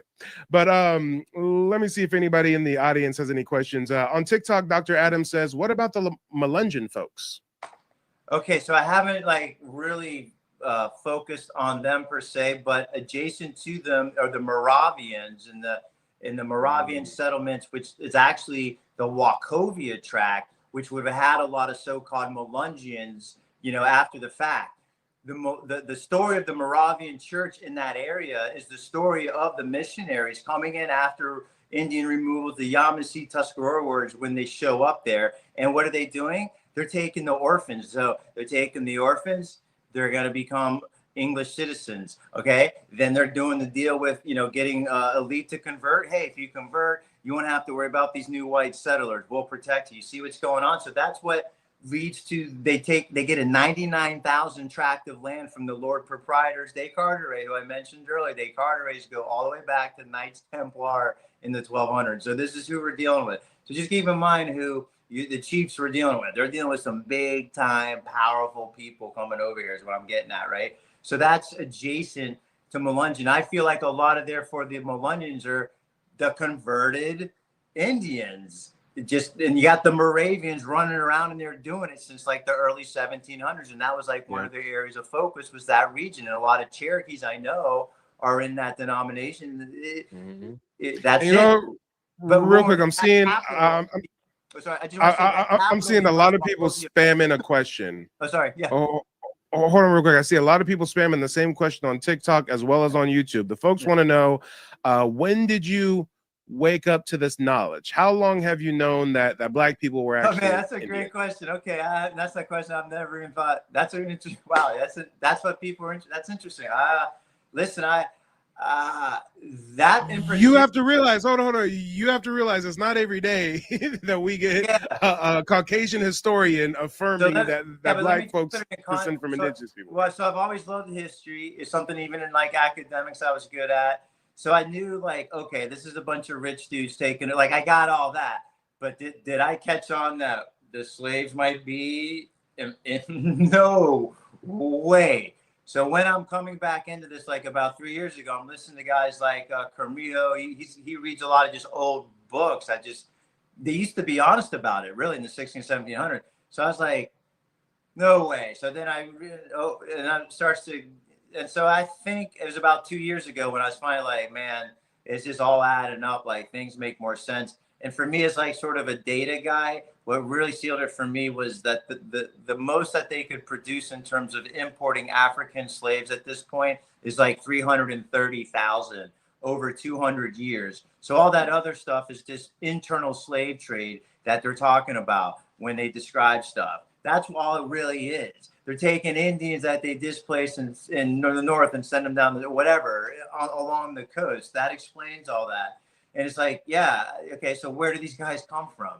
Well, I mean, at this point, like, you know, come on, this is dumb. Obviously, they're the guys that are already here. Like, come on, you know. Wait, hold on. Time out though. Time out though. We have to make sure people understand. Yeah. A slave trade did occur, though. You know, I'm a Wait. genealogist. I do genealogy on behalf of Big hundreds time. of Black Americans, and I found a client who had an ancestor who was trafficked as a slave. I found the manifest for the ship, Yeah, and guess where the ship was leaving, and guess where the ship was going to. The ship was leaving Savannah, Georgia, going to Charleston, South Carolina. Yeah. Yeah, guys, I'm telling you. And here's the next thing: the real big slave trade that needs to get is the reverse slave trade. So they're hostaging these kids.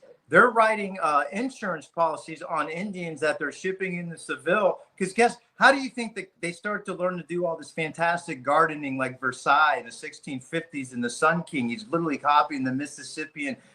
Europeans didn't do all this stuff before. So obviously, after 150 years, they're starting to begin to copy. How are they? Because they've been taking elite youth over there, okay, and they've been training them in their universities, and they become professors of this. That's really what happens. That's why I'm convinced. That's why you see the Renaissance, Cabal, all this stuff happens only after the Europeans spend a little bit of time. The Europeans over discover here. so much advanced agriculture, architecture, mathematics, Freemasonic lodges, all this stuff.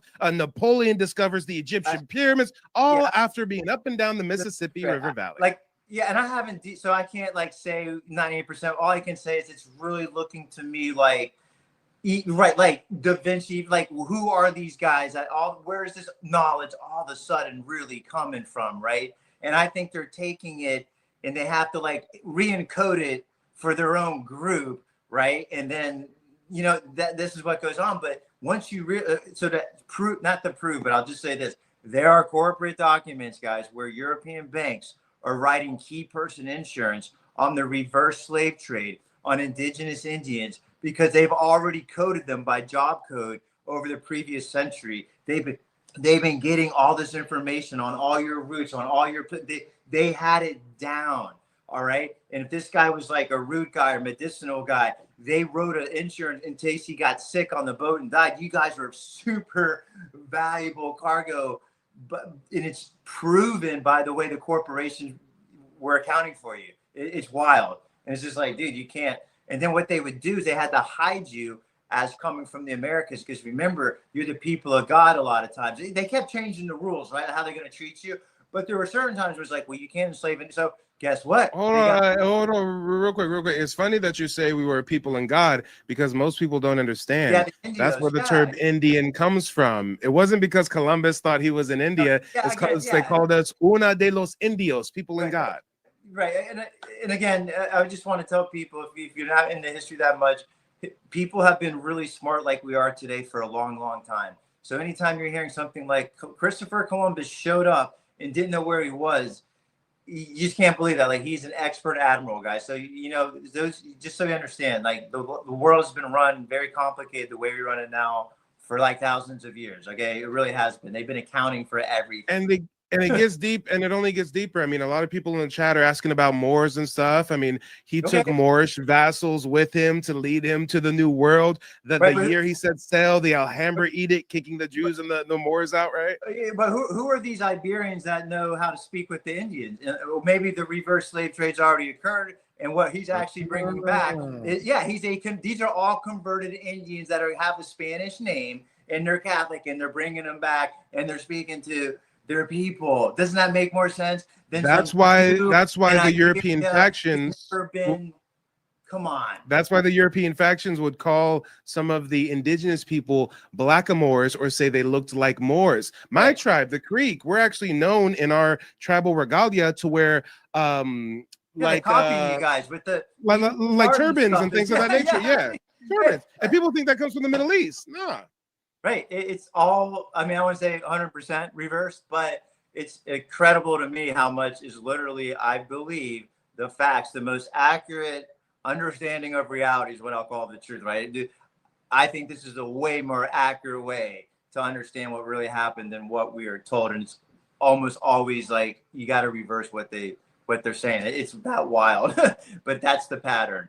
But yeah, again, that doesn't, you see that here's the reverse slave trade. Like, how do you account for this? How do you account for their writing insurance on you guys? How do you account for all this new knowledge starts coming out into Europe? Yeah, Louis the 14th, the Sun King, Versailles, like that's all copying Natchez Sun King ritual. It's wild.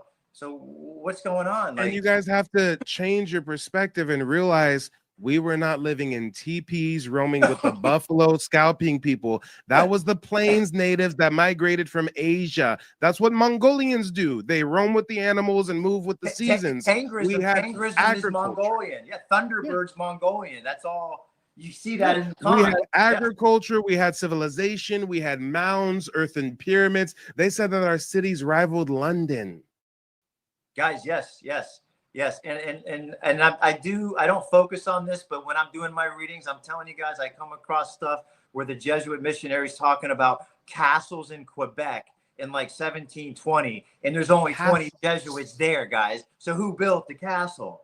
So they actually will reveal a lot in passing in some of these older books, but they're not going to. You said something. Paragraph pointing it out. You said something in a recent video. You said something about how they basically bought a college or a building from a local indigenous tribe and used that as a conversion center, right? That happens in Virginia. It's either William and Mary or it's one of those colleges, because it literally says like we're putting together the funds to purchase the 11,000 acre estate to put our hostage. So they're discussing, do we want to put them in our universities in England and hostage them their whole lives?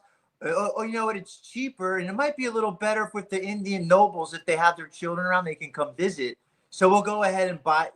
Look it up. Harvard University and many other Ivy League institutions started as Indian conversion schools. They're all hostaging and converting them, guys, and that is what's going on, and it's in mass. So just do a little bit of math. So you got 13 colonies, and they do that to 1,000 elite Indians a year intake, and they do that for 100 years. That's 13,000 a year, 100 years. That's a lot of converted elite bloodline who are on Team Yankee. That's why they come up with that term, Yankee. They're the unconverted are literally saying, like Black Hawk. I'll just say, someone at this, Black Hawk has a statement. He says, they didn't scalp us. They poisoned our hearts.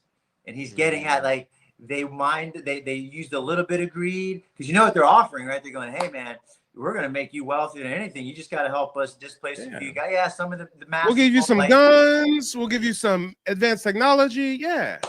It's almost like, oh my God, this is like right out of the Bible. Like, what in the hell is going? Like I got to start thinking, did they write this up? Is this the script? You know, am I like, you know, like what is this? You know, yeah.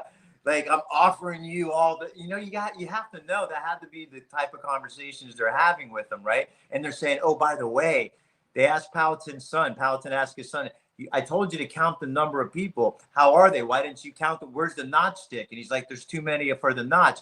He says, what do you mean? He says, they are like locusts. Well, hold on. Time. Most people aren't understanding what you're saying. Let's break it down. Chief Powhatan, I believe the father of Pocahontas as well. Yes. He had a son who was hostage sent to Europe, just like Pocahontas was sent to Europe. When the son was sent to Europe, Powhatan agreed to send him there on a secret mission. Take this stick and take notches and let us know how many of them are over in their land. He goes over there. He's brought to a high tower. And when he comes back, he's asked, how many are there? And he's, I couldn't count them. They're like, look, they're everywhere. No trees, no nature, just these stone buildings and castles and fields everywhere. It's like, if you're a Lord of the Rings fan, it's like Saruman's domain. You know, it's like all these orcs and it's all industrialized and there's smoke everywhere. That's what the kid's looking at. He's looking at that going, but they're like locusts. You know, they're breeding and they're going to send them over. So that's in like 1620, guys. So think about that for a second. Like when we're thinking about the calculus, the power dynamics, when they're looking at, you know, a few hundred desperate colonists, and they're like, we could take, you know, but they keep coming. And now we know they're going to keep coming. And so maybe you start to think that you're being pragmatic, right? You know what I'm saying? Yep. And then off we go. You know what? real quick, I see someone in TikTok saying, tell us about the World's Fair theory. We were already touching on that without naming it the World's Fair theory. Basically, the World's Fair theory, in my knowledge, is that a lot of these World's Fairs at the time were meant to advertise to Europeans, we've got land, we've got infrastructure, come over here, start selling. But also it was a way to hide the architecture, the infrastructure, and then demolish it all under the guise of these were temporary and now the fair is over, so we're going to destroy them. But you have to ask yourselves, if all these structures were temporary, why do some of them still stand to this day? Go to San Francisco. There's certain buildings, certain museums that they claim were built during the World's Fair. A lot of city halls, a lot of churches, things of this nature. They claim that Europeans came over and just built all this majestic castle-like structures. Right. Hey, again, the Spanish are much more open, much more honest. The Spanish admit to the castles and the vast cities of Montezuma. And guess what? There's so much cultural parallel between the indigenous people of the Southeast and the people of Central and South America and the Caribbean. So you telling me the folks in South America built these pyramids and built these castles and cities, and we didn't have that in the Southeast as well, but they've got that in South America? What? Right. Well, on the World's Fair, I agree. Like I don't quite, I can't feel like 100% that's what was going on. They but yeah, it seems like there's no way those are fake buildings. I still just don't quite get exactly what their point was. But I will say this, what I've learned from books, reading about experiences at the World Fair, is there's a whole bunch of scientists presenting archaeology, saying America's the old world, that the current Indians that we're calling Negroes and all that. So what's really wild is that all the stuff that we're talking about right now, where we're supposedly being shocking right now, was like in the conventional space. I mean, if they're talking about this in the World's Fair, that would be like us talking about this on CNN right now. Are you going to see that happen anytime soon? No. So think about, wow, what a big difference in eras and what's politically correct, what's taboo, right? I'm just letting you know. One other thing on that. You can read great stories about so-called slaves where it gives you, again, that they're Indians. And this one, he's like a Georgia slave, and they take him to London, right? He's hostage. He's got to go there. But he sees a World's Fair there, and it's called like a Crystal Ice Palace. And it's just amazing. And it's like, it says there's all these pipes, and it's sprouting out mist. And I'm like, what? When did they build this? I'm just telling you guys, there are just lots of books out there on Google, World's Fair descriptions. Another area to look at if you're interested in that, guys, where you gotta look at the clues. What they're not saying is there's a lot of books about when they would take over a city. They would have some guy write a book, like they'll literally document like the first, like they're sweeping the streets, where you're like, so there were streets already there, okay, and then it might say something like they consecrated, they dedicated the Capitol. They don't say they built it. They also don't say they're designing it. They're saying that they chose a building and designated it the Capitol. I mean, it's actually there, is what I'm trying to get at. And you can find these books. It's really boring stuff unless you're looking for these clues. But they'll describe St. Louis. They'll describe Cincinnati. They'll describe that they're, they had their first election, and you can. The Spanish called the Southeast La Florida, and in the Spanish map, they clearly depict castles and forts and settlements all along all of the major river tributaries. Oh, of course. Right. Again, it's just you guys. It's amazing how much is written down especially by the missionaries in the 1700s. It starts they don't talk about as much in the 1800s, but yes, always big castles, big like I think of as like mansions. And also one more thing, a lot of I would say there's a lot more Stonehenge, unusually large like stone formations, megalithic structures. It's like kind of weird. It's like, whoa, I didn't know that. Like, what are we getting at? That they hold on. I'm looking at the time. I try to keep these under 59 minutes. Are you available for maybe 30-40 more minutes just to close out our conversation on the next broadcast? People have questions and stuff. I love talking about it. Perfect. I already sent you an email with the new link. Guys, don't go anywhere. When this broadcast ends, it's going to push you into the next one. We'll be right back. And make sure to check them out on YouTube and TikTok. Handsome History. They don't want you to remember this. You not no slave, you indigenous. Fuck how they painted them Indians. You went to war with the French and the British, man. Quite frankly, you was kings Merovingians. They took the women and men, made them prisoners, raised up the children to worship their images, set up a lab to the genes and they mixed them. And this shit get way deeper than your pigment.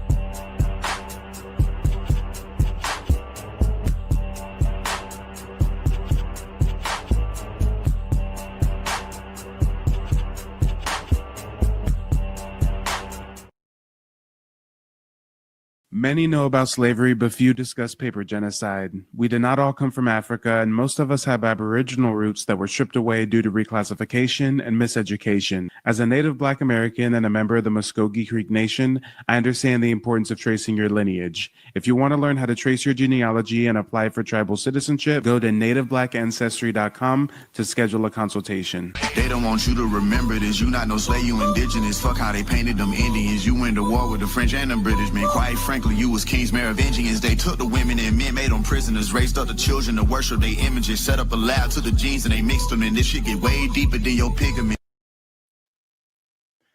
Ah, boy, oh boy, oh boy. You know, it's real funny. It's real funny how, well, the truth always finds a way to the surface, no matter how many centuries they try to bury it. For years, Black Americans have been told that we're Africans. We've been told this by Europeans, by Plains natives, by Pan-Africans. I mean, everybody has a concerted effort to try to convince us that we are from Africa, that we were dragged here in the belly of a slave boat from the coast of West Africa. I mean, I'm not sure why, but I know you've noticed everybody seems to have a vested interest in telling us who we are. Historians as well. And when you really get into it, these folks have just been swallowed by the same colonial lies that we've been fighting to undo. Everybody wants to dictate our origin story as if we don't have our own oral traditions, our own genealogies, our own sacred memories, written in blood, bone, and earth. They mock us. They call us pretendians, wabos, lost people searching for an identity. But now, when a white historian comes forward and admits what we've been saying all along, that Black Americans are not the descendants of Africans, but the living descendants of the indigenous tribes of the Americas. Well, suddenly the room gets quiet. Suddenly, everybody who told us to trust the science, to take a DNA test, to listen to the experts, well, now they don't have anything to say. For generations, they've tried to erase us from our own homeland through paper genocide, through reclassification, through the lie of African importation. They ignored the records, the censuses, the rolls, the journals of explorers who described dark-skinned, wool-haired native people across the Southeast, the Caribbean, and beyond. They've dismissed the archaeology, the mounds, the artifacts, the art that clearly shows our image carved in stone. They've discredited the genealogy, the family records that trace back to Creek, Choctaw, Yamasee, Washita, Wale, Catawba, towns long before a slave ship ever touched these shores. And yet, here we are, standing on the same soil, bearing the same surnames, speaking the same languages, keeping the same traditions. And now, even their own scholars are confirming it. That's the part that stings, because when we say it's a conspiracy, when we say that we're indigenous to this land, it's cue the X-Files themes. I mean, it's a vast conspiracy. But when a white man says it, it's groundbreaking research. And we have to tip our hats to the allies in the struggle, because now that we have members of their own community speaking truth to power, I mean, what excuse will they make? What excuse will they have now that one of their own echoes the same truth that we've carried for centuries? Will they finally admit that maybe, just maybe, the so-called African American is the reclassified Indian of the Americas? Or will they twist themselves into more academic gymnastics, trying to explain away what's right in front of their eyes? See, this isn't about validation. We don't need anybody to confirm who we are. We've always known. But when we hear members of our apparent opposition echoing the same sentiment, I mean, damn it if that isn't speaking truth to power. Damn it if that isn't proof of how powerful the movement has become. So powerful that even folks on the outside can no longer deny it. So tonight, Tonight, I want every Native Black American listening to remember this. We're not lost. We're not confused. We're not having an identity crisis. We're not pretending we are the original people of this land, the mound builders, the farmers, the warriors, the ones who survived reclassification. Our ancestors' bones are the foundation of this continent, and no amount of denial can change that. They try to write us out of history, but now even their own historians are writing us back in. So welcome to the age of revelation. The truth is no longer hidden, and it's coming straight from their own mouths. Now smash the like button on the way in, subscribe to the channel if you're new, check out the website nativeblack.ancestry.com. I built it out with tons of historical resources, and you can always connect with me one-on-one through the website if you need assistance with genealogy. I've also just launched the Hidden Heritage course. That is 2 years in the making. Right now I'm running a 50% promo until the first of the month. So again, check that out. But guys, we've got to touch on who our honored guest is. You see, I came across him maybe 3 months ago. He was on another channel. I think it was called the Autochthon Network or Aboriginal. I'm not sure exactly, but I came across his information, and he was speaking to something that most of us are unaware of, and that's really the blueprint, the formulaic blueprint that European colonizers use when it comes to taking over our land. You see, most of us here in history schools that, you know, the Europeans came as pilgrims, as meek settlers, and unbeknownst to them, they brought some diseases, and most of the Indians died, and then, you know, they got pushed to Oklahoma into this discussion, right? But you see, there was actually centuries leading up to Indian removal, 1830s. And this guy, this man, he has a YouTube channel as well as a TikTok. He goes by Handsome History, and he's the only one that I've seen break down in detail the formulaic plan of imperial colonization, really from like 1500s all the way up to Reconstruction. That's the part that I'm not really an expert on, guys. I'm going to be frank.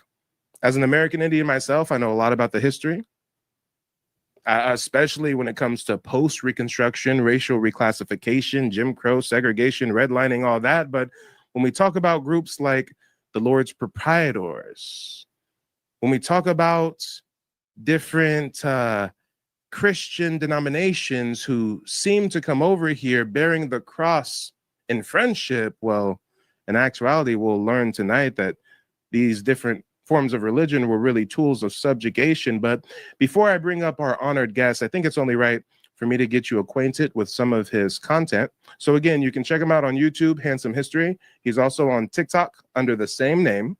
And let me just play one of his videos so that you guys can get a good little intro into what he discusses. Here we go. These were descendants of Aboriginal Indians that had been in the Americas. Most of the slaves were descendants of Aboriginal Indians that had been in the Americas for probably 10,000 years or more. The 1892 World's Fair in Chicago has a white tea European scientist claiming this exact theory.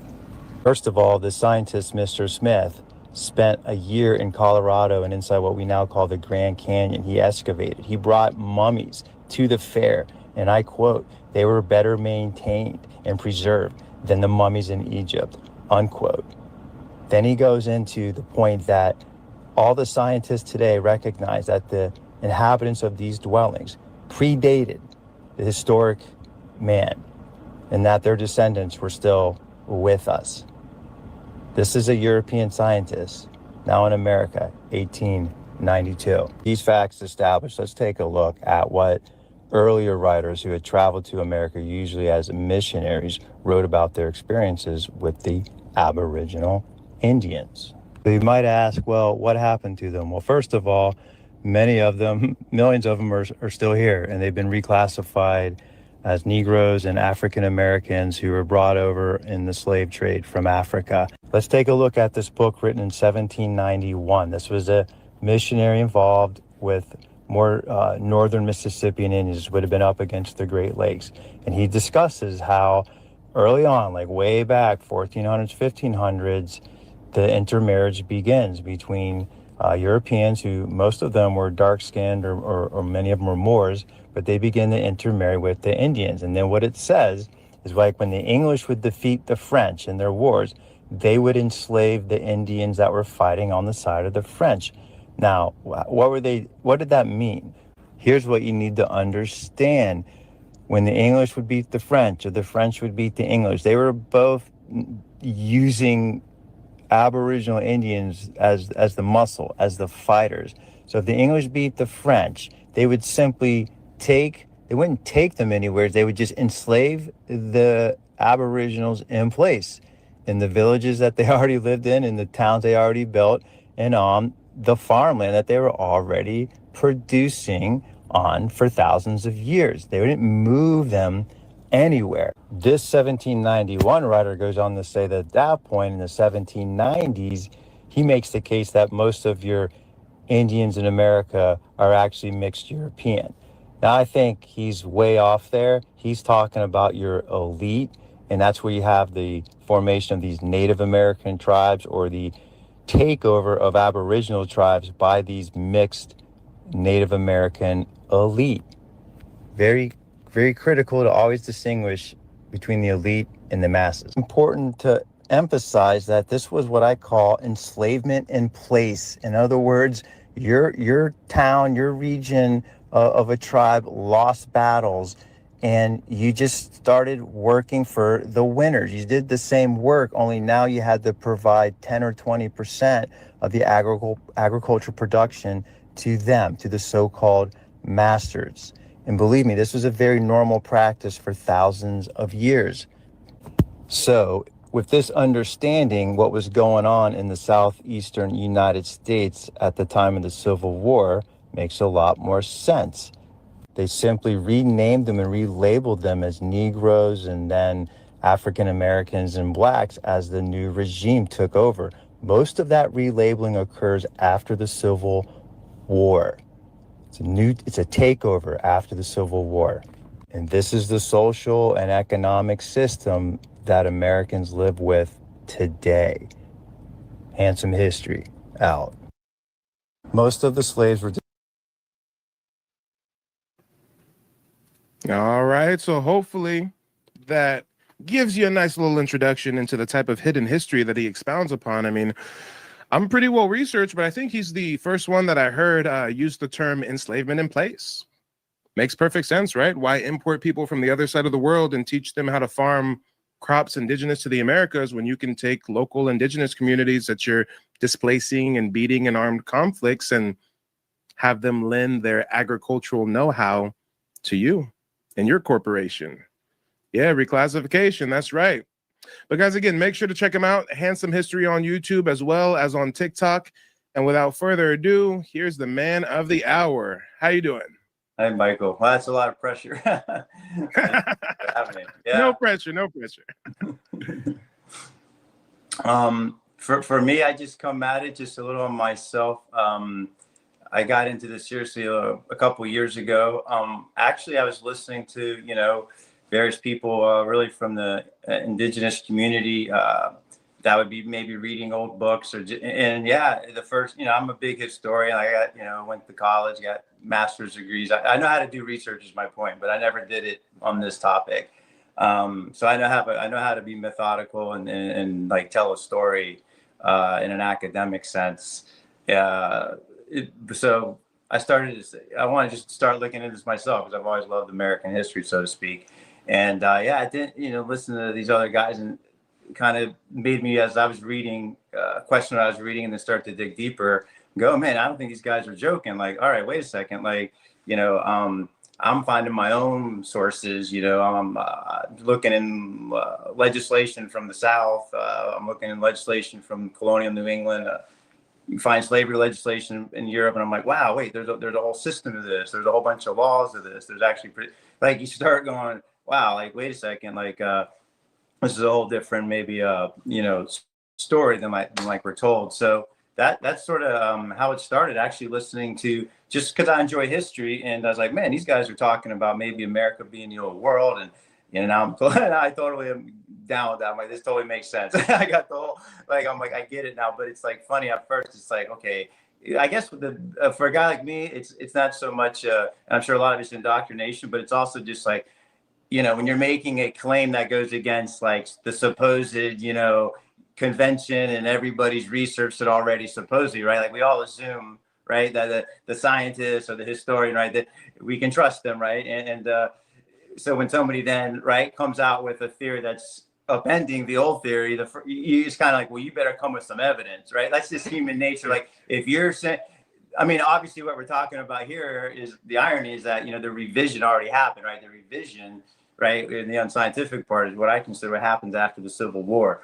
And, with all this especially. Yeah, so once I sort of got into that and I was like, hey, this is what you're supposed to do. Look to, sort of nullify hypotheses, right? Like if you really want to get into something and it's like, okay, I'm starting to see some things that look like, the story we've been told about slavery isn't what it is. And then that starts to lead into the, where do they come from? I start doing the numbers and I'm like, at some point, even the convention now is down to less than 400,000 Africans brought over. And I'm like, well, that's over a 200-year period. So that's not even like 200 Africans a year. And if they were getting so mistreated on the way, probably only 3/4 of them survived. I start doing some math and I'm like, play around with AI. And there's like no way to get from that to 4 million slaves and free people of color at the time of the Civil War. Like there's no way that would make any sense. It would have been like 5 times faster reproduction rate, and these are the guys supposedly being famished and beaten, So it's like the whole story stops just like not making sense. Like you keep looking at another part of it and you're like, oh, okay, that's actually not what happened. And I went from everything I found, judicial reviews. I mean, so I'm like, well, are there laws about, what do you know? Slaves had standing in court. Black people are online saying that they're indigenous and there's laws on the books to reclassify indigenous people as black and Negro and colored. Yeah. Yeah. So it's just a lot like we're just, and then, so the funny thing is what I've come to realize is, a lot of it's written down. It's actually not hidden. It's just that the history profession, and that's a whole story. But in terms of like, legislation, corporate sources, even you get into stuff the church missionaries are willing, they were documenting everything. These are all, corporations. I just want to put that to like, everything's a corporation. Okay. It's a form of a corporation, the church, the Anti-Slavery Society, the colonial company, each of our state governments, they're trust corporations, and they're all in some form or fashion, like trying to, make money or grow wealth and all that. Maybe not particularly the church, but the church has the same guys on its board that are also on the board at the local bank, and they're fun. You know what I mean? Like you see what I'm saying? So that's also a big thing that I discovered. Is like, man, you got to stop talking about nations and you got to stop talking about religions per se and races and all that at this point. Because what these cats do is they just incorporate everything. Everything's an incorporation. And that's just something I'd like to put out there too as I was getting through this. But yeah, that's kind of how I got to it. That's kind of where I come from on it. And like I said, I wasn't even really looking in this topic. It was really studying. I really started out to focus on the Lord proprietors. Yeah, that was actually the start. So. Okay. Well, so you come from an academic background. You have a master's. I'm sure your master's is probably not in American Indian history or anything, but no. You're doing your own independent research on the Lord's proprietors, and that kind of leads you into learning about the rest of colonialism and American Indian history. For those watching right now that have never heard of the Lord's proprietors, who would you say these folks are, and why are they so important? Okay, so I'll just tell you to get you interested in them is they're knights. Okay, these still have the knightly orders at this time, and they might have not. They're not the Templars anymore, but they're now the stockholders in the rulers of these corporations, and they literally call each other knights still in their corporate, their memorandums and stuff. And they actually come to Virginia and Plymouth in armor. They always talk about the conquistadors. If you grow up in America, they never tell you about the armored knights showing up with dogs of war as well in America. And they did it, the whole thing. They're all doing it. Okay. So that's the first thing that it's just like, man, the Lord, you got these guys, the Lord proprietors, and that's who they really are. I would also say they are kingmakers. Okay. So one that I really love to follow is the Descartes family and the Cravens. They're both big in the South, North and South Carolina. The Carterets go back to the 1200s, Templar locations in Normandy, but they're kingmakers. They're the guys that protected and restored Prince Charles, who became King Charles II in the English Civil War. So he's a protector of the House of Stuart on the island of Jersey. He protects him against all that invasion by the Protestants. That's how powerful, and his reward is all this stuff, all this land in the Americas, just to tie it down. So, I see. When you said the Cartier family? Yeah, Descartes, yep. Or Cartier. Okay. Does that have any relation to the modern brand Cartier? Yeah, so those are the type of things I'm looking into. I don't have a specific one to that, but I have them involved in. We have one that was the CEO of an investment bank in the 90s. Another was an admiral in Normandy and also in Hong Kong when China opened up. We got they still are in the Isle of Jersey in the English Channel. They actually manage like a ton of money. Like they're basically an offshore island, and this family's been there for 800 years now, whatever, on the record. They're still going strong, and they're legit. You can see their family names in different companies right now. And the reason I asked that question is because in my research, I found that certain families, like the Hilton family, they're actually rooted in colonialism and displacing indigenous populations. But nowadays, it's just a hotel brand, right? Right. Well, so you mentioned hotels. So hotels comes from like hosting, which actually comes from hosting elites. So the elites, after part of treaties, right? And this isn't just colony in America, this is worldwide. They would host each other's like valuable people, family members, right? That's hostaging, right? That is also with the Templars. Their temples were also hotels. So they're the original bankers and they have hotels. And of course, you got to wonder why we have Hyatt and Hilton as two of the big H's, right? And even in that industry. I haven't researched that, but it wouldn't surprise me, okay?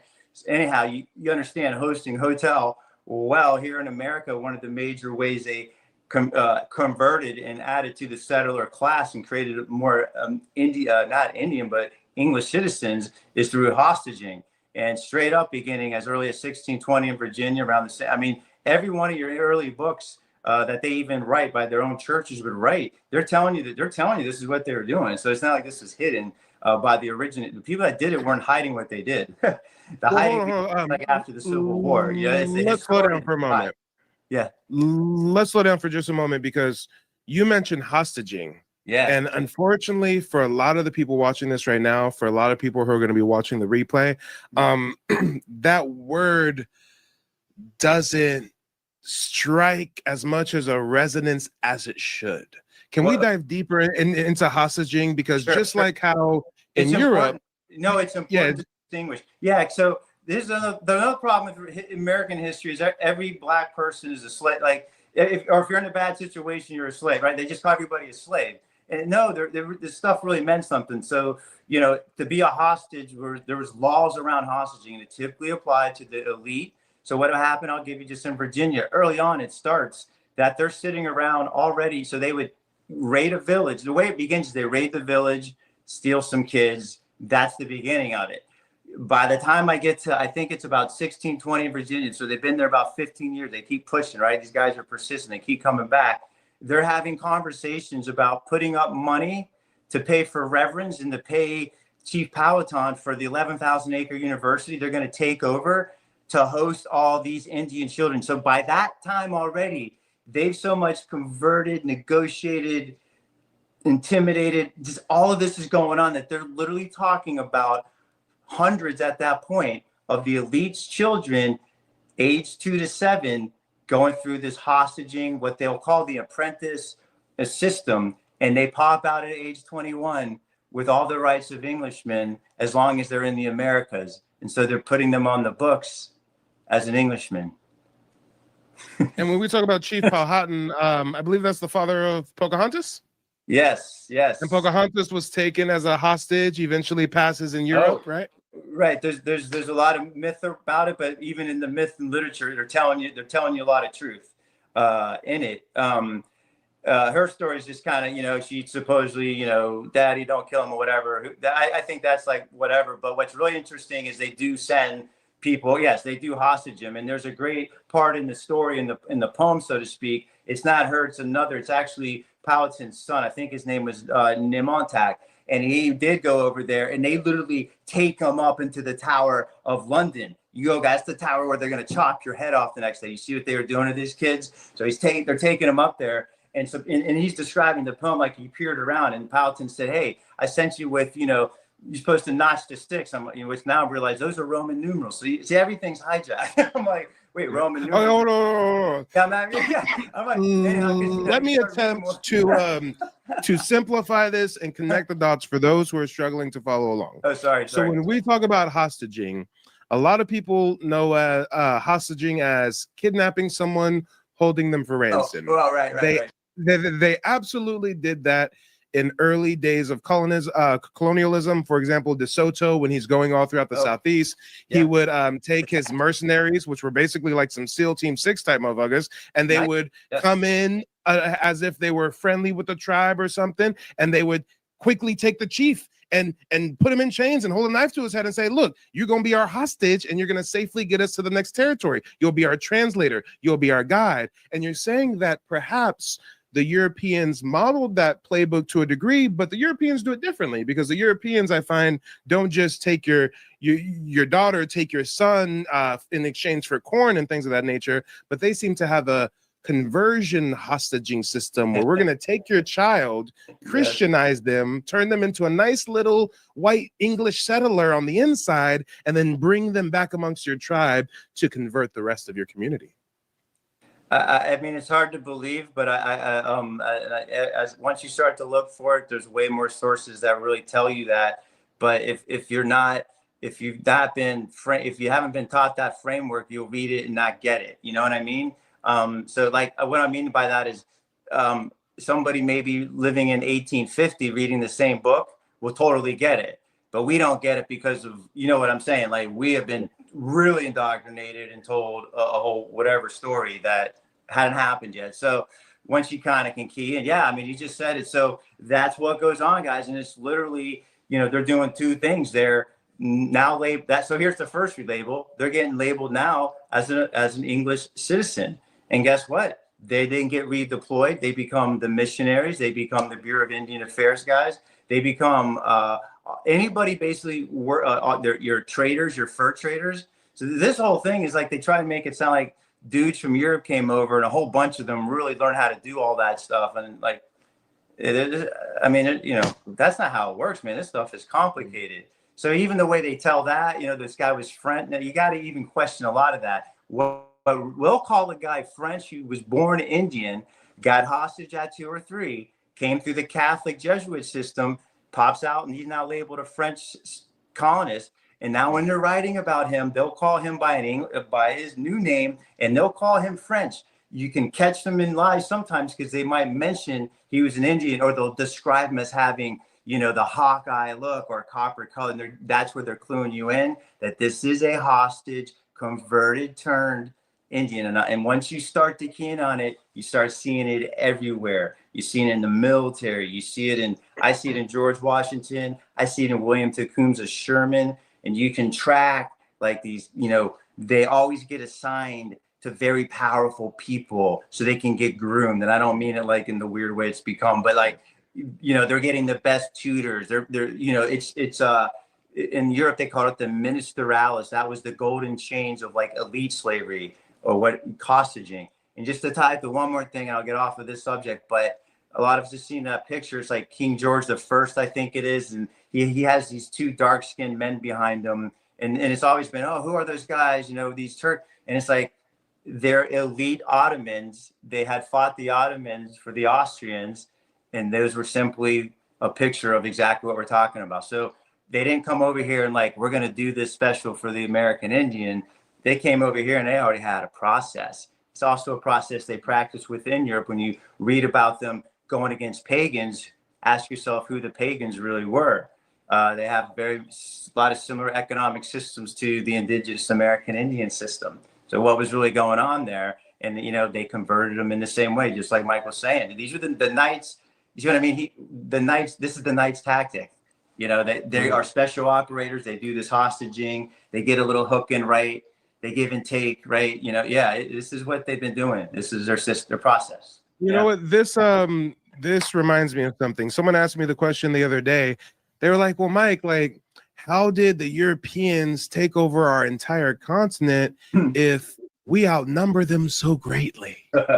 And I try to explain to this person that you're thinking of it wrong. You're thinking as if they sent a military force to the shores of our army, and then we outnumbered them significantly, and we went to equal armed combat, and somehow they still got the upper hand. Right? Absolutely not. They came over here on some ancient CIA type stuff to where, as he was saying, they would take hundreds or even thousands of indigenous people from the East Coast, the Southeast, send them to Europe, convert them, Christianize them, Europeanize them, and then they put them in their communities as agent provocateurs, and through these agents, they have control of the tribe. Just like a lot of Black Americans will understand the reference if we talk about the Boule.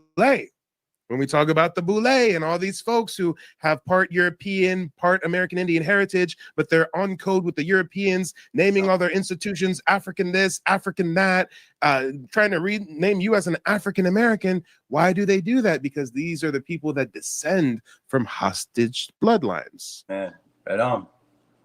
Let's get into it. And all this starts to fit, right? So then it's like, okay, so that's how they're handling the elite. And then the working middle class guys, the operators, right? Your engineers, right? That they're enslaved in place. And now we also know they get moved around within the Americas. We know there's a slave trade, an internal one. But ideally, let's think about it. These are corporations taking over, like their low cost way of doing this is just keep doing what you're doing, man. Just send us more of the product. Like, you know what I'm saying? That's what they're after, right? And that's literally comes through in the books, especially about the Virginia colony. I mean, these Europeans don't know nothing about farming. They're not even trying. So then that's their behavior for at least 40 years, the first 40 years up and down the East Coast. So the question becomes, well, who was providing them the food? Okay, were they going over? You see, then all of a sudden, Europeans are coming here trying to establish colonies. Yeah, they don't know how to cultivate. They don't know how to grow the simplest of things, such as corn. So they rely on the indigenous communities, do bad business with the indigenous communities, and that's what leads to destruction of certain colonies like Roanoke, right? Yeah, right. So you see the fights, but they quell. So, okay, so we talked hostage and we talked slavery. Let's talk assassination. So you get in detail in the Powhatans. You got to get going around 1610. It's 1623, though. The Powhatans like decimate the Jamestown colony. By decimate, I mean they take them down. Just to show you guys how small potatoes this all is. From 1600 to 1200 colonists. So as of like 1623, after almost 20 years there, they've managed to get about 1,200 Europeans there doing whatever the heck they're doing, guys. So that brings back the question, well, how in the heck is this still going on? How are they staying in the ball game, right? Well, it's also called assassinations. So I'm reading this book, and it's like the corporate charters, the corporate notes between each other. And it's literally, note this, it's August 23rd, 1623. It's assassination night. And you got guys like the ancestor of James Madison involved. You got other big names, and they're all, like we just said, these are knights, these are special operators, and it literally lists Madison's knocking off this tribal leader, Jones is nailing this guy. They go out, they do their thing, they go back out, they get like 3 more. They kill 12 chiefs like in that time. They go on and nail a few more like a year later. So you got to understand, like, that's what starts to happen. They start decapitating what they call, you got to kill off the elites and the ancients and the priests. The Puritans knew how to do that. There's this famous speech. They're sending Lord of War, Lord Delaware. So Delaware is actually Normandy, De la War. They literally send a guy's position title as the Lord of War to come to the Virginia colony in 1610 and start laying down the law in Virginia, as he already did up north. And in this speech, the guy's basically, he's laying it out, guys. He basically says, we're going to go over there and enslave them in their own fields. He's just saying like the game plan. And then he says it like this. He goes, we're going to show them the fear of the Lord. So we're going to introduce them to this new God spell, and he even calls it a ghost spell, and he spells it with 2 L's. So back then it was still like spelled. Literally, they're calling it the God spell in the Puritan language. Okay. And this is who the state of Delaware is essentially named after, right? It's absolutely named after. He had already been up there like 5 years earlier and knocked some heads, and like, oh yeah. So he's a big time like Lord Proprietor type guy. He's ancient. He's got to be like he's from Normandy, like Carter. And for anybody who wants a more allegorical take on individuals like the Lord's Proprietor, a good fictional example I like to give people is watch the new Dune movies. That's basically the blueprint of American Indian colonialism. Frank Herbert, the writer, was actually inspired by colonialism in certain aspects. So when you see a Duke of Arrakis coming over here to be a steward over an indigenous people in a foreign land to extract the resources for the empire and da-da-da. Guys, this is a similar blueprint. Yes, it's like right. So it is right. They've done it before, right? So it's like so they do this. So basically, they got assassinated. So I just want to put that out there that people realize like it's like targeted violence, very targeted, like effective violence, high payoff violence combined with this hostaging, right? And then at the same time, yeah, you got the missionary going, well, let me help you make a best of a bad situation, boss. Like they've traded horrible options, right? And the missionary is a better option maybe because he's like, hey man, if you guys convert, we'll take it easier on you, right? We can work out a deal. We'll protect, all this. This is how it starts. No. Let's put that in more simple terms. Okay. The knights in shining armor and the religious faction combine to play good cop, bad cop. First, you come through butchering people, putting heads on spikes. Then we come through and say, look, we're doing this because your God is really the devil, and there's a new gospel and there's a new way of doing things. And if you come and convert to our Christianity, then we can save you from this evil guy's killing you and raping your woman. So now you get the different tactics being played, right? Yeah. And that's the psyop, right? So, they're like I said, like you got to ask, like they never sent 100 ships over thousands of men, right? So you got to ask yourself, like, how does 600 men that, it just shows how valuable it was to take out the elites. Like, obviously in the indigenous civilization, right, there was more like, obviously just like they studied you, like they knew like, hey, everybody, there's just more influence or whatever. So there has to be something that happens over time between the hostaging, like, people are being promoted, they don't have the experience. You know what I mean? Just think about it a little bit, like 20, 30 years of all this upending and discombobulation. And okay, I'll convert. Like, what the hell just happened? Like, it started so small, right? Like, how did it go from this to that? Like, in like 40 years, by 1650, they're in what's the little Williamsburg. Okay, I'm going to do a deep dive video on this. This is the first treaty with the power. It's bad, and but it writes it all out, guys. It says you guys are now to stay on this big reservation and pay us tribute. Now, then you got to ask yourself, well, that means they didn't all go on this line. So already you have Indians that didn't go within the reservation. So that means the Indians that stayed are either going to be slaves or, guys, they're actually English citizens because they went through that system of hostaging we talked about. You got a whole thing going on here, like. And it's interesting you mentioned Williamsburg. I'm not sure if this is the same Williamsburg, but on my website, nativeblack.ancestry.com, I've curated a digital archive with over 600 documents.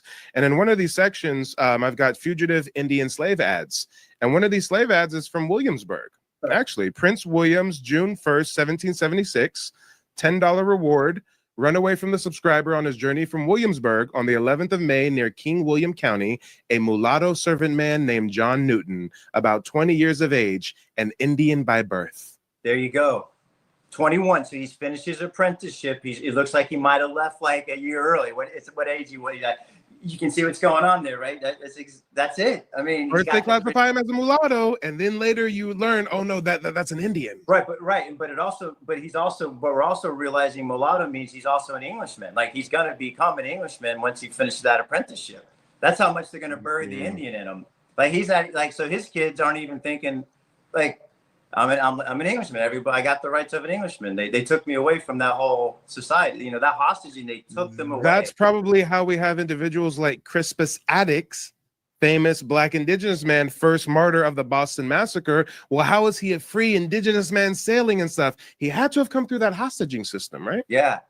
And it also explains he's not from Africa. Like to have all these skills here in the Americas to wheel and deal, negotiate, raise military support for you. What do you mean how does that show me that? So almost all these so-called slavery votes now make a lot more sense if you agree with, hey, these are just the locals enslaved in place. Well, the locals know their way around. They know how to communicate. They got an intelligence network. All of a sudden, okay, this makes sense that they could do some of this complicated revolt stuff that goes on. Oh wait, hold on. But the indigenous people that are too warlike, that are too rebellious, they don't get enslaved in place. Their women and children do, but the warriors get shipped to the Caribbean, to a different colony, or shipped to South America, or shipped to Central America, right? Right. But here's the other one we're not thinking of.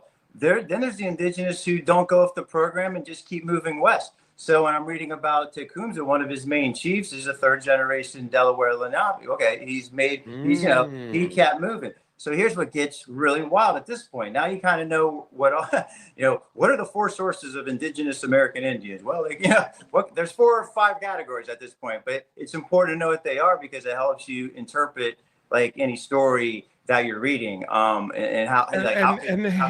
real quick, for anybody who's not familiar with Tecumseh, correct me if I'm wrong, but guys, you should look him up. He tried to lead a pan-indigenous movement against European settlement and expansion, and now it makes sense to me why he was so open to a pan-indigenous movement, because there were so many indigenous people displaced from other areas, and they've got to form this coalition to give a last stand. Okay, yeah, and that's okay. I'm gonna circle right back to that because this leads to Tecumseh's time. There's actually a statement made by one of his Chief Blackhawk that gets to what we're talking about. But I'm gonna take you back east earlier. You have these things, we talked about conversion, all that. Guys, we're talking mass conversion. In New England, they call them the praying villages. What does that imply? That implied entire Indian villages had converted, and then that included clearing the land. So to become good English Christians, right? There's things you do. That's the fencing. That's everything in the squares. That's monoculture. That's what they had to do to become truly English and come under the so-called protection of the English. I know it's wild. Like, wait, why are they putting themselves in? That just gets into the psychological aspect. I think obviously the duress, but I just think they were a decimated people. I think a lot had gone on way before 1492, and we're looking at people that are worn down. I think there's a lot more to it, right? So here come these guys, right, who are knights. What I think may be the missing link in my research, what I think is the missing link is first and foremost, I've learned that the Spanish way more forthright. The Spanish are way more open and honest about Black indigenous communities, about the architecture, about how vast their culture and civilization were. The Spanish are massacring people, stealing the gold, sending it to Spain. They didn't really see a reason to lie and hide the fact of all these Black. They literally call us negros de terras, Blacks of this land. And they would call the African slaves they brought over negros de Guinea, Blacks of Africa. They knew who was who and was which. But this is something that a lot of people got to understand. While the Spanish are so open and so honest, I mean, the other European factions that would come 100 years later, they're the opposite. Why are they the opposite? Because at a certain point in time, they realize they want to stay for good. They don't want to just do a trading post or a little colony. They want to stay and make this New England, New Amsterdam, so on and so forth. And if these folks are rebelling and resisting, then how do we prevent future conflict? Well, not just enslaving them, not just reclassifying them, but we have to re-educate them. We have to outlaw them reading and them writing, and then through generations we can convince them, matter of fact, you come from Africa, so why don't we send you back to Africa? Wink, wink. Oh, I mean, right. So the education, the indoctrination is real. And again, it starts early, right? So if you already have, after 40, 60 years, a whole generations of elite Indians like bought into the system, they're actually the new missionaries going west, converting the other Indian village, don't you see? And then the colonists that do come over, of course, they're marrying all the women they can to get access to the property title. So that's what's really going on. All your elite Europeans aren't bringing European women over. Hold on. To touch on that for a moment, because that's a big difference that I see between the Spanish and the other Europeans that would come later. The Spanish are mostly into extracting the riches, right? Whereas I see, especially the Scottish Highlanders, since the 1500s, they're coming into the Southeast and interbreeding with indigenous tribes to get in position of power and favorable trade terms. And you guys can actually look this up. Every single one of the 5 civilized tribes that had an Indian chief that signed away the tribe's land, that resulted in the tribe walking the Trail of Tears, every single one was a half-breed with a Scottish father and an indigenous mother. Yeah, and I just want to say, it's actually way more system. It's like everybody was doing. That's what I'm telling you. George Washington, I guarantee you, he's mixed blood. All those guys that are founders, like the question becomes like, well, who did their granddad mate with over here? Because there's no record. They weren't bringing over. Number one, you got to remember they work for these big corporations. You know, it makes them valuable marrying an Indian elite woman to get property. So that was part of their requirement. Okay, so once you kind of I tell people all the time. Yeah, it's you. Real quick, I tell people all the time. I have some genealogy clients, and we do find that they have ancestors that were enslaved. And I explain to them all the time: just because they're enslaved does not mean they came from Africa. What vested interests would a plantation owner have with having a baby with an African slave? Right. Zero, zilch, nada. Right. The best thing someone will say to me is, well, they'll have a baby with them so that's like another worker. Well, that's a long-term investment. You got to wait till they're 16 or 17. That makes zero sense. But now if we put the shoe on the other foot and we say, what benefit does a plantation owner have having a baby with a local indigenous woman? Well, now maybe she can convince her local tribe to come live and work on his plantation. Now their child can be used as a half-breed agent provocateur to sign treaties. Yeah. Right. So at some point it must become almost overwhelming. Like everybody's wheeling and dealing. So I just want to bring one with you guys because man, by 1760 I've been reading this book where it's literally Indian horse traders. They're just chiefs, and this guy's a European from the House of Hanover, and they're like, they're really negotiating the contracts, and it's like everybody knows the language, everybody knows finance, everybody knows what's going on. This is by like 1760 in the Southeast. So already by then the changeover, all those generations of conversions and this hostaging, and right, and it had its effect.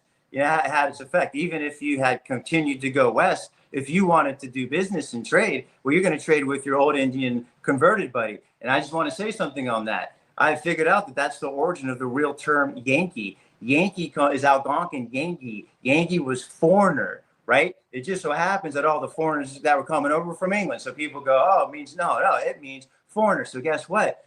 Every Indian that converts, every Indian village, they start calling them Yangeese villages, Yankees. So who are the Yankees? When you are at 1776, the Yankees are the descendants of the mixed and not even mixed, just convert. If you convert, there's no need to mix. There's not enough Europeans to even mix with in all this time. Think about it. We're just talking converted white Englishmen on the books as Englishmen and good Christians since 1640, and we're at 1770, 130 years later. And you're telling me that's not who's throwing the tea in the harbor, and they look like Indians? At one point in time, I thought it was a psyops. I thought that they were dressing as Indians during the Boston Tea Party to put the blame on the Indians and create division between the British and the Indians. But when you do the research, you find that there were already generations of hostage Indians intermixed with Europeans, that by the time you get a few generations of this, they're kind of indistinguishable from a European.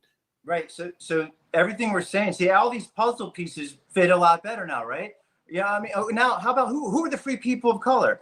Are they entrepreneurial African slaves from the jungle who came over here with capital? Or are they operator experts at whatever here in the Americas who got a land deal, playing the capitalist game and are doing their thing? And how come the free states don't want to let them in? Do they not want to let them in because they're poor and stupid and low-priced labor? Or do they not want to let them in because they'll fucking take over? Everything makes more sense when you accept that it's mostly indigenous that were enslaved in place, add in the conversion, and it's just, the whole story's horrible, but it happened, you got to put it, this is decades in the making, but it works. And you got, by 1700, you got grandsons of, and they're Englishmen in Virginia. They're English, who is Robert E. Lee really? Who is Light Horse Harry Lee really? They're Indians. And see, I tell people all the time, I'm glad you brought up the free people of color. There's nobody else around. I'm really glad that you brought up the free people of color phenomenon, because in my research as a genealogist, I find in the 1600s, the 1700s, we've got census records with so many free people of color listed. And I tell my audience all the time, if we're supposed to believe that all Black people come from West Africa, what cruise ship was bringing free Africans over here? Right. Yeah. Right. What cruise ship was bringing free Africans to come over here and live in the U.S. and get businesses and all this? Why? Wait, hold on. Let's take it deeper. Let's segue into what was really going on during Confederate slavery, because when folks start connecting the dots on the Freedmen's Bureau, the Freedmen Bank, you have to ask yourself, if these folks are working for free, how do they have so much land and so much money that they need their own bank for the U.S. government to siphon their funds? What? Right. Why do they need a bank? Right. Like that, and that's my approach to all these guys, by the way. Like, I don't try to be academic, because that's like a con game to play by those rules. So I play by like a set of rules as if I'm in like maybe a civil court case, and I gotta prosecute you. And if I can prove it beyond a good high probability. That's like this. O.J. Simpson won his criminal case, but he lost his civil case. There's a lower proof. Yep. So my point being, don't sit here and tell me I got to go find 100 sources to prove this. They need to find 100 sources showing us all the slaves they brought over, and then I'll go find 100 sources to prove what I'm talking about. You get what I'm saying? So we're talking about being like an investigator, looking at the blood splatter, looking at the crime scene, and let's use some logic and experience, and let's put this together and say this is the most likely explanation of what was going on 90% of the time. I'm not saying there were no African slaves, but Real quick, I see a comment on TikTok. Someone says, "Where's the Black Canadian tribes at?" Well, you have to stop and think about this. Well, if melanated Black, for lack of better terms, if Black people are the indigenous tribes of the Americas originally, and we have the lay of the land, why would we want to live in frigid ass Alaska or Canada? Wouldn't we want to live in the prime real estate, the lush rainforest, the canopies, the southeast? I mean, why would the Asians that they say migrated across the Bering Strait? Those folks set up shop in the land that we allow them to. The south western plains, the Nevada desert, Utah desert, New Mexico, Alaska, Canada. That's where they're allowed to roam. And when they encroached on our land, we had armed conflicts. They're even depicted in pyramids on hieroglyphs across the Americas. Yep. So you got to understand why these folks have such vitriol for us to this day. They remember our ancestors putting foot to ass, and I'm not talking about the recent ones that were Buffalo Soldiers forcing them to the reservations. Right. Yeah. Right. I mean, there's a whole. Okay, so you want me to go after the freedmen now first, or? Oh yeah. Okay, go for it. Yeah, because here's another puzzle piece. So the Freedmen's Bank and all that. Let's remember they set this up after the war. Now the first thing is like, well, who are all these ex-Black slaves, right, who have property titles that the Freedmen's Bank wants, have all this cash? This is what's going on. So that's the first thing that makes you go hum about slavery and the nature of it, right? But here's the thing. It's a total bait and switch. So they basically want to set up a bank to get them to provide all this information.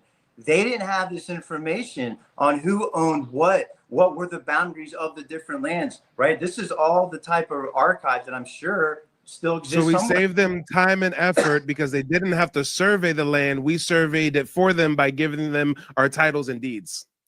Right. And now they know who to go after, right? So now it's after the war, right? And so that's the first thing that's going on. And then they start the whole, they start the whole thing of basically using those deposits and loaning them to like the railroad companies and all this stock. And they make a bunch of money but then like two of them go bankrupt and they don't pay back the bank. And then the bank just literally like closes its doors like the next day, like they physically close the doors. And then they have a bunch of fires at all the banks. This is like in the conventional history, they admit all this. And like all those titles that the African slave somehow grinded out. Doesn't it all make more sense now that the indigenous enslaved, right? Put those titles in there, they got burned. This is the official story, okay? So there's a total strategic play. Again, what was that war about? It was about going after the last remaining indigenous in place, lodged in there, running a different type of economy. Remember the Civil War, prior to the Civil War, 5 Southern banks stiff-armed the European banks on their loans. They send the sheriff out to the Louisiana plantation and he just turns right back around. So you have to understand in the minds of all these big banks, that's going on in the back of their heads over the decades. And they're looking at it going, we got this whole continent. We're like right there, right? It's just these guys. They're not paying their debts. They're not on our title system. They don't want to use a national currency. There's all this stuff that's not right in their mind. That's why they're going after it. They got to dislodge these experts. These guys have been on the land forever. And it required a gigantic war. That is the war, man. Like, that's a war that I've estimated cost 43% of their GDP every year for 4 years. Okay, that And war. for those that aren't familiar with that, the Civil War cost the Union, like in today's currency, like trillions and trillions of dollars. And guess what? They still were getting their ass whooped and had to rely on U.S. colored troops and folks self-emancipating from the South to come win the war for them. Oh, right. And so a lot of those colored troops are, again, the German Hessians. They pulled 120,000 Germans in with that money. Okay, so again, you have to ask yourself, like, why would they go through all this effort, create the biggest war debt? Like, the amount of debt, guys, is equivalent to, like, if they spent like 5 times what they spent on Iraq over 20 years, only they spent that in 4 years. So you get what I'm trying to say? Like, that's how intense it was. That's worse than World War II is what I'm trying to get. Like, that's more intensity, more death, quicker in a shorter time, more money spent. I've been trying to explain to people as if it was nuts. To put it in proper context, I tell people this is the true First World War, when these several different European factions came over here to colonize our continent. Union, yes, there's all this advice, and they're occupying us to this day. Guys, you have Bourbon princes hanging out at the first Union battle on the Union side. Like, what is going on here? Yeah, this is wild. So again, doesn't it make more sense, even that war, right? And then when you look at the Freedmen's Bank and how they displaced, they took all, so that's how they displaced them after that, right? Oh, we lost your title. Now you got to go through this process. And of course, in the new process, the judge, they have the setup now. Now you got the Methodist judge in there in the new county. And now can't have your you don't count. Like, this is when they began to really displace the remaining Indians, literally during Reconstruction, and then they're turning them into the sharecroppers, right? And one more thing, because you can find this stuff, guys, Indian Bureau notes, reports, agents wrote notes, okay? Here's one more thing on that. They would go around and see who the good farmers were, and it was always the black guys, right? the freedmen, right? And then they would see who was good, and they'd say, okay, you guys take this land, but you got to start paying taxes in dollars in like 18 months. And then all the white guys are bringing in all these, again, they don't know what they're doing. There's like, you guys get this land and you got 20 years to figure it out. And they'd actually like force, like, so-called freemen get paid to train the white guys how to farm, but they didn't have to ever pay that dollar tax for 20 years. But you're telling me, like, so who are the expert operators and all this? Like, again, they like literally were like, even with all this, they're like getting a hold of land and they're getting it going. And they're like, okay. Well, hold on. For replay value, I try to keep these live streams under the 59-minute mark. Guys, don't worry. As soon as the stream ends, it's going to automatically redirect you into the next one. We're going to do 1 more hour of content so that we can finish out our thoughts and everything. But for the folks who aren't going to be following us to the next broadcast, if you had a message, if you were invited to the proverbial cookout and you can have a message for Native Black Americans, we're putting you on the spot. What you got for us? Okay, it's called a barbecue, right? Like, what would I be? I would say, man, look into this, look into conversion. Like, really take a look at that when I'm talking about in all these churches, and like, because I'm sure you guys have family history and whatever. So I would really look harder at that, like what really went on there. And I would also just look into the fact that you actually had, if you're in the South, like that slave system. I mean, a lot of you guys were the plantation masters, but you were part owners. That explains the matriarchs being so powerful. Who were the matriarchs, right? They have right? Like, of course. So things, make a lot more sense. And I would just relook at the Southern slavery narrative. I would point out a book. It's called A Journey Through the Slave Board South, written in the 1850s by an abolitionist who went down there to tell us how horrible slavery was. And it's quite the opposite. Journey Through the Slave Board South. So that's what I would say if I had to give you a few things to think about. All right. Well, hey, guys, don't worry. When this broadcast ends, it's going to push you to the next one. We're going to have Handsome History up here for a bit longer with us. So don't touch that dial. It's a marathon. It's not a sprint. We'll see you in just a moment. All right, guys? No, I'm serious, though. Don't touch that dial. Don't go anywhere. You got another one coming right now. Here we Many know about slavery, but few discuss paper genocide. We did not all come from Africa, and most of us have Aboriginal roots that were stripped away due to reclassification and miseducation. As a native Black American and a member of the Muskogee Creek Nation, I understand the importance of tracing your lineage. If you want to learn how to trace your genealogy and apply for tribal citizenship, go to nativeblackancestry.com to schedule a consultation. They don't want you to remember this. You not no slave, you indigenous. Fuck how they painted them Indians. You went to war with the French and the British, man. Quite frankly, you was kings Merovingians. They took the women and men, made them prisoners, raised up the children to worship their images, set up a lab to the genes and they mixed them, and this shit get way deeper than your pigment. All right, who do we have here? I was sending out some invites, seeing if anybody had wanted to try. Kojo? Is this Kojo? Yep, Kojo. Hey, Kojo, let the folks know where you're calling in from and what's on your mind. I'm from Jackson, Mississippi, and I'm reading what is it? NativeBlack.com. NativeBlackAncestry.com. Native Black Ancestry. You mean from Africa? Nope. If it was Native African Ancestry, then the website would be called NativeAfricanAncestry.com. Oh, right? you just like First Nation. No, I don't really use the term First Nation. That's typically something that Asiatic natives in Canada like to use. In North America, we typically use the term Indigenous, Aboriginal, Native American, American Indian. But when you hear First Nations, that's typically referring to folks up in Canada. Are you referring to Afro-Native? Nope. If I was referring to Afro-Native, I would use the term Afro-Native, right? Words matter.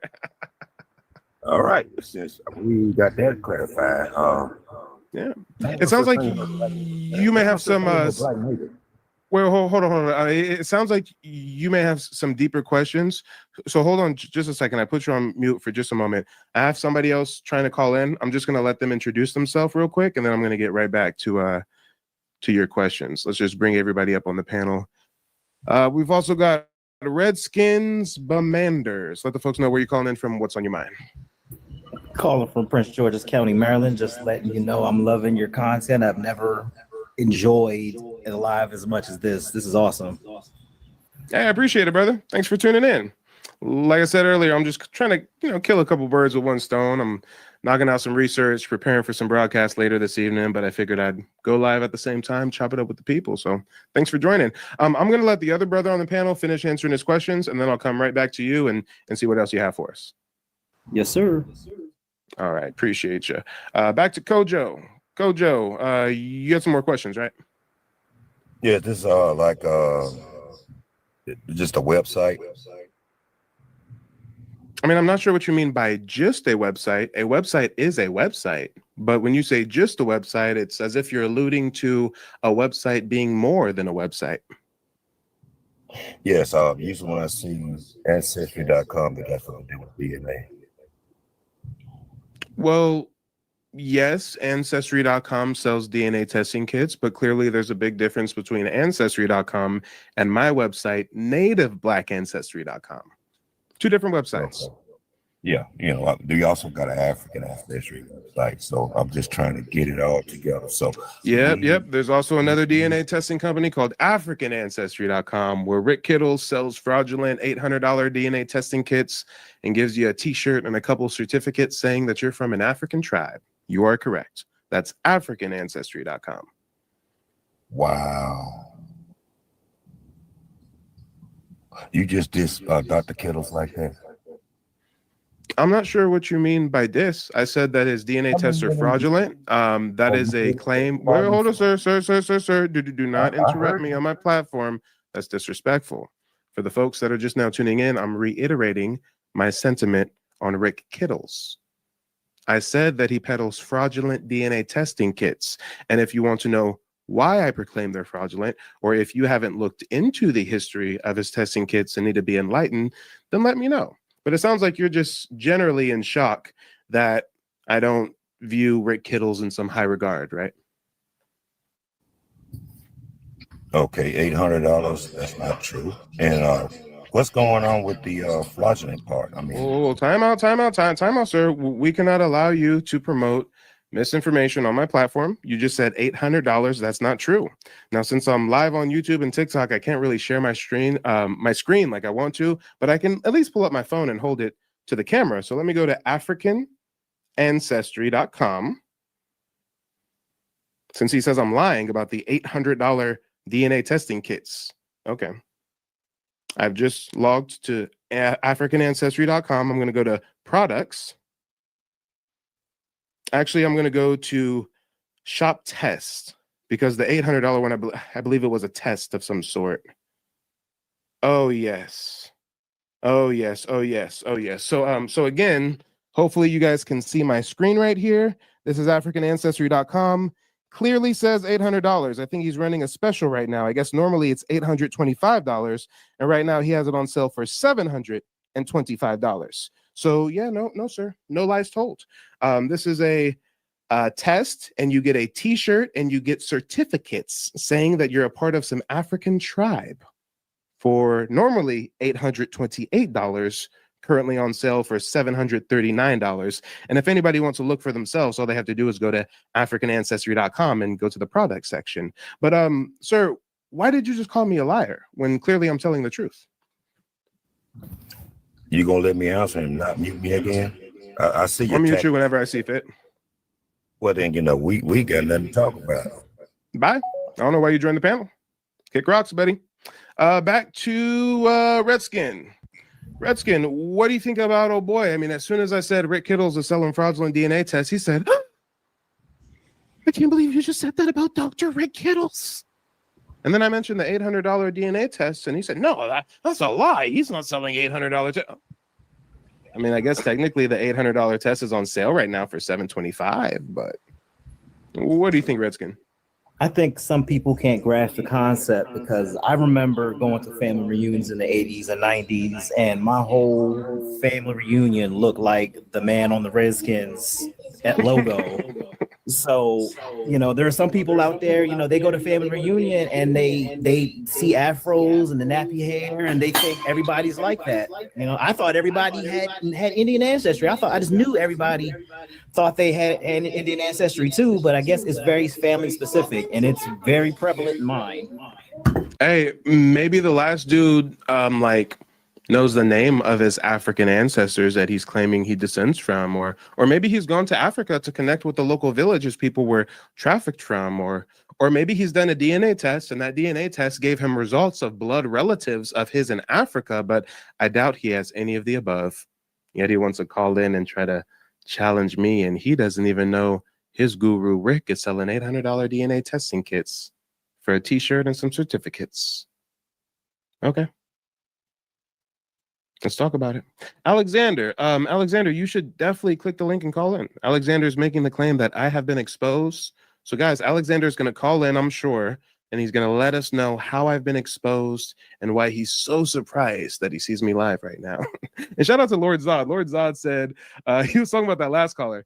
He said, what did he say? He said he embarrassed the whole state of Mississippi or some shit. Shout out to Lord Zod. Oh, Jesus. The whole state of Mississippi has to hold that L. But yeah, Redskin, you have a 4. What else was on your mind? I mean, it seemed like it was just an old head that was just, he really believed the hype of the 80s, the Pan-African stuff. He's been rocking dashikis and onyx every February, and he just can't rid himself of that time when he was, 9 years old and his mama had him stay up late to watch Roots, and, he's a lost cause.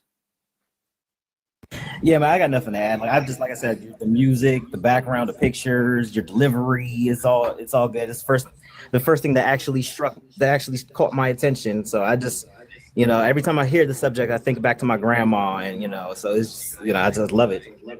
Nice. Well, I gotta ask you, is this your first time catching one of my live streams? Yes, it is. Oh yeah, no, this is nothing. You got to go to YouTube, go to Mike TV. This is like me just bullshitting, doing some research live at the same time. Normally, I got a whole presentation. I'm sharing my screen. We going through documents, sources, German churches, Spanish conquistadors from the 1500s. Like we go super deep with the receipts. Right now, I'm not sharing my screen or going through the receipts because I'm just like casually doing research in the back end. So, you know, if you're impressed with this, like, nah, brother, go to Mike TV and, and go check out some of the live streams I just did last week. Will do. I appreciate it. I'm gonna look out for Thanks you. for calling in. Yeah, don't hesitate to click that button in the future. I'm gonna shoot out some more invites, see if anybody else wants to call in. Hopefully we got some detractors, some naysayers. I'm trying to see where you guys are coming from. You know, where are the Pan Goofies at? Oh, I'm sorry, Pan Africans. Where are the Pan Africans? How about this? Can a Pan African call in and I'll show you mine and you show me yours? I'll show you my indigenous ancestors and you show me your African ancestors. Does anybody want to do that? Can anybody do that? I'm telling you, I'll show you mine, then you show me yours. I'll show you what tribe I'm a part of, what American Indian tribe I'm a part of, and then you show me what African tribe you're a part of. You know, it's fair. It's balanced, right? I don't think a single Pan-African is going to be able to call in and do that, though.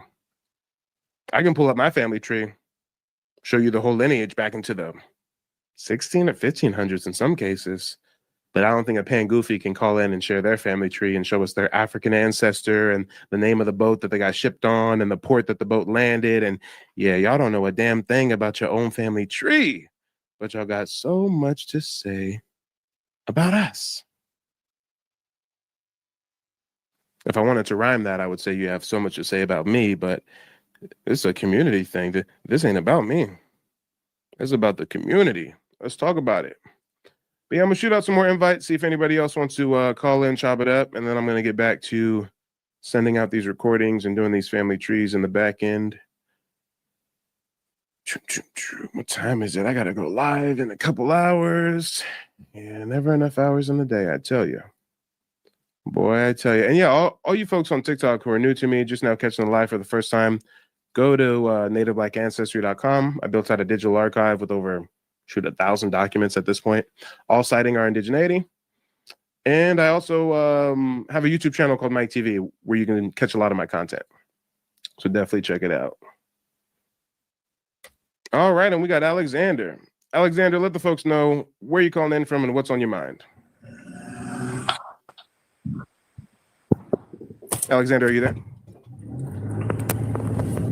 Alexander going once. Can I get the big screen? Can I get the big screen? Can I get the big screen? What was that? Can I get the big screen? Can you hear me, y'all? Now we can. At first we didn't, and I'm not sure if you heard me, but I asked you where you're calling in. Okay, Jesus. There's a connection issue, or you're just not listening. Hello. Where are you calling in from, and what's on your mind? All right, guys. This guy's slow. I don't know what the issue is. Am I not giving him a fair shake? I mean, I literally start off the same with everybody. Where are you calling in from? What's on your mind? And he can't pass the first level. What's going on, Mike? Tyrone, show him how it's done. Where are you calling in from? What's on your mind? This is Tyrone Leung. I'm from Charlotte, North Carolina. That Alexander cat, that's Joe the Explainer. He's a troll. He's from OHF channel trying Wait, to come get you said it's Joe who? You said Dora the Explorer, Joe the Explorer, what? Joe the educator. I call him Old Black Joe, but he's a raccoon from over there at OHF panel. He wants to come over in the Aboriginal spaces and try and dictate who we are by claiming we some random West Central African tribes and stuff like that. But well, see, the thing is, that's exactly what I was hoping for. That's the exact type of people I wanted to call in and challenge me today. But the unfortunate part was he couldn't even pass go. I mean, he can come back up. Correct me if I'm wrong. Wait, hold on. Correct me if I'm wrong. Didn't it seem like he was purposefully ignoring my questions and at the same time demanding to be brought up on a big screen? Yeah, he was. Like, where they do that at? Where are you calling in from? What's on your mind? Fuck what you're talking about, Mike. Bring me up on the big screen. Who the fuck are you? You think this is Pumpkin Baby's platform or OHF's platform? Again, naming another person I've never heard of a damn Pumpkin Baby. So it's a lot of little troll channels out here, I guess. I wiped the floor with that fool over on Pumpkin Baby's channel with Jack E. Forbes. He kept trying to say that he debunked him, but he never showed up any sources. Shout out to Jack D. Forbes, rest in peace. I didn't even realize until after I started studying his research that he passed away several years ago. So back in 2011. Shout out to Jack D. Forbes. He's one of our more Eurasian phenotype American Indians that still stands on business and tells us true history of Black Indigenous people. So shout out to an ally like Jack D. Forbes. Oh man, hold on. Hey Tyrone, I got the Alexander guy trying to call it again. You think we should give him a second chance or no? Yeah, give him a second chance so he can get clowned. All right. Hey, you're only coming back because Tyrone says to give you mercy, okay? Let's see what he has for us. Alexander, let's try this again. Thing about that. Let's try this again, Alexander. Where are you calling in from and what's on your mind?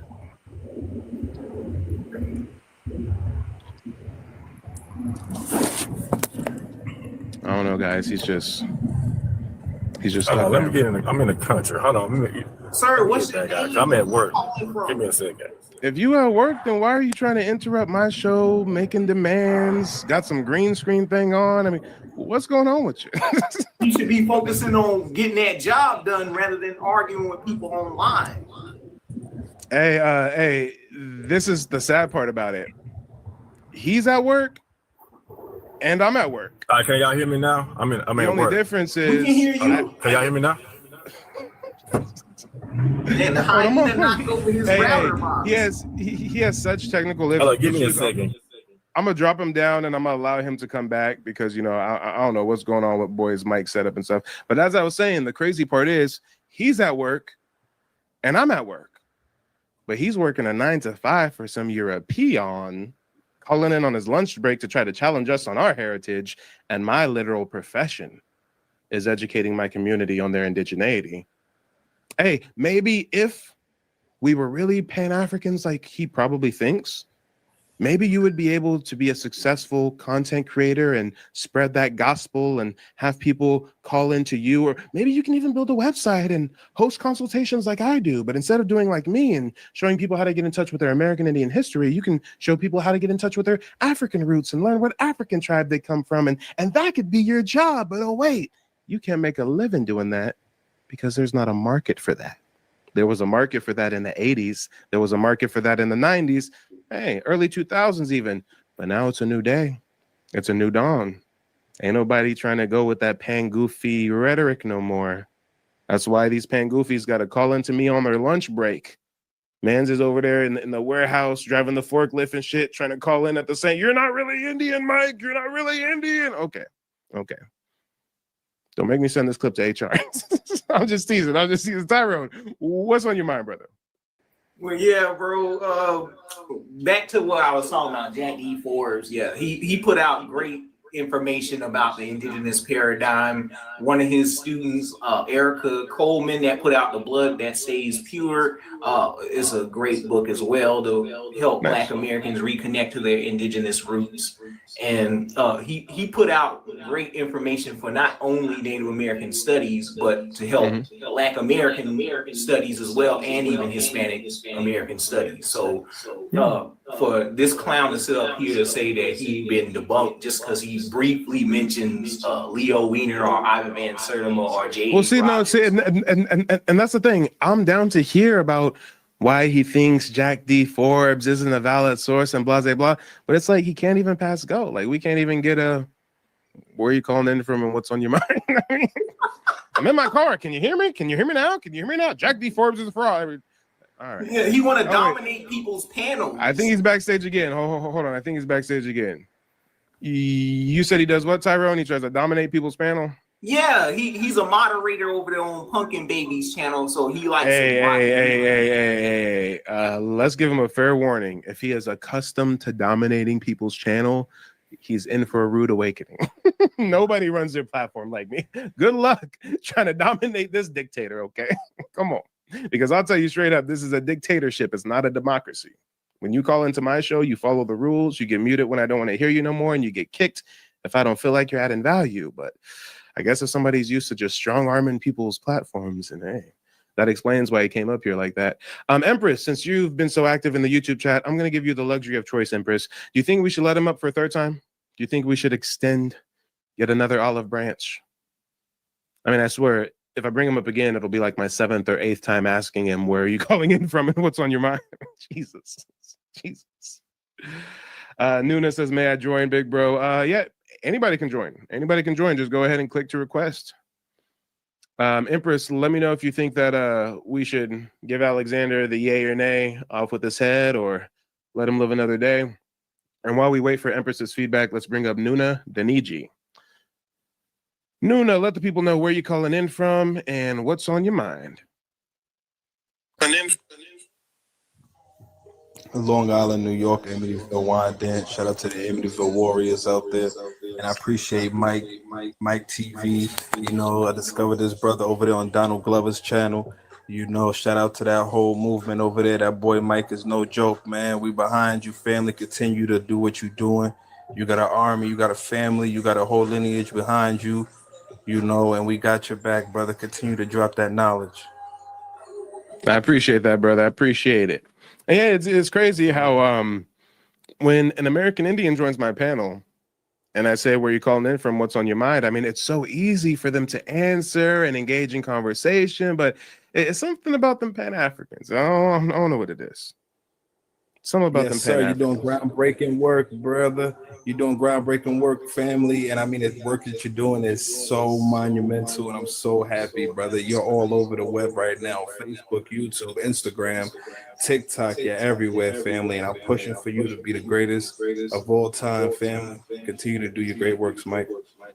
Yeah, I appreciate that, brother. I really appreciate that. And yeah, you you putting a whole lot on my shoulders that I try not to think about. Okay, I just pump out the content, I just do the research, and I didn't even realize until recently that, like you said, there's actually a lot of people on Facebook and Instagram and stuff sharing the work. And you know, I'll consult with new clients, and I'll ask them, like, the first thing I ask them in the consultation is like, how did you discover my content? What motivated you to look into your family's heritage? And people these days have been like, oh, I found your content in like a Facebook group, or you know, I found it on some Clubhouse thing. And I'm like, I'm not even on Facebook. So shout out to everybody who's been spreading the word, who's been spreading my content. I really appreciate it, everybody. Yes, and Nuna, I'm not sure if you want to stay on the panel and rock out with us, but if you do, I think Empress says that I should be nice and let the Pan Goofy join again. So, you know, I don't know. What do you think, Nuna? Give me some feedback. Man. I love to see you work, man. You be cooking these frauds, man. You definitely laying down groundwork. The ancestors is behind you, and the work that you're doing is groundbreaking. Like I said, they not messing with you, family. We got your back on all four corners of the planet. You know, we got you, family. Continue to do what you're doing. Hey, I appreciate you, brother. And you know what?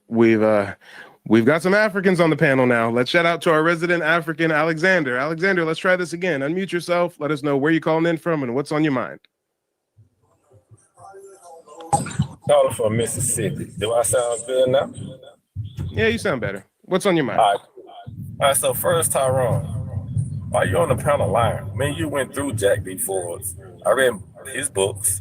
He talked about shit in their book. Can I talk? I thought you said various parts in the book, and you checked. I'm the one that dominate the introduction. But I'm the one that dominate the panel. But you over talking me. You see how you already starting off lying? But I'm the one that dominate. If I'm lying, I got the recording. Can I finish my? So can I? All right, guys. Hold up. Time out. He's muting me. So I'll tell you what, I'm muting both of you. I'm muting both of you so that I can speak. That's the way it works. And if you unmute yourself after I mute you, then you can just go.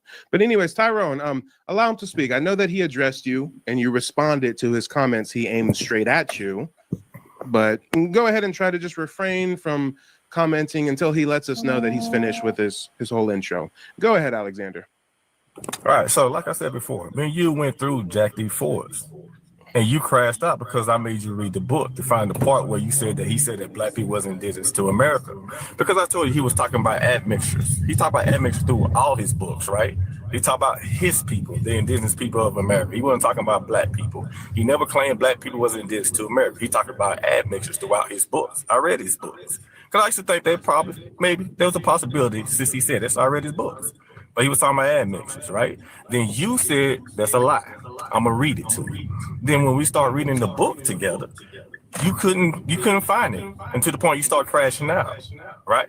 Then on top of that, after that was over with, you dropped off the panel and you chased me to multiple lies, crashing out, calling me all kinds of names because you was upset that you couldn't find what you were looking for. Right or wrong?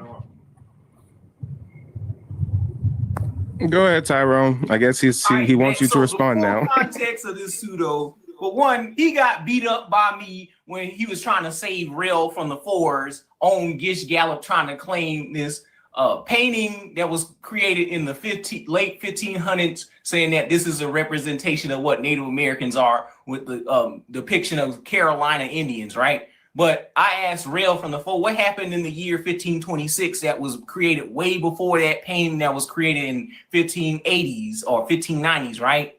And I brought up 1526, right? The San Miguel Guadalupe voyage. And they literally stated that Indians were slaves in that website. And this dude was sitting over here crashing out over them talking about Indians being slaves and not his African descent, Gish Gallop, where he was trying to go. And I showed my sources and he still was crashing out over that. So the conversation went over into Jack D. Forbes, which he got beat up on. I literally stated that the Negro is unquestionably Indian. I read that from chapter 3 and also read chapter 7. This clown kept trying to say, oh, he's been debunked. He's not a real source. He's been debunked by peer-reviewed scholars, right? And I literally read the book for this moron, and he kept trying to go all over the place, trying to point me to chapter 1, saying he got debunked based off of him briefly mentioning Jack D. Force, briefly mentioning Ivan Van Sertima, Leo Wiener, and what's his name? J.A. Rogers.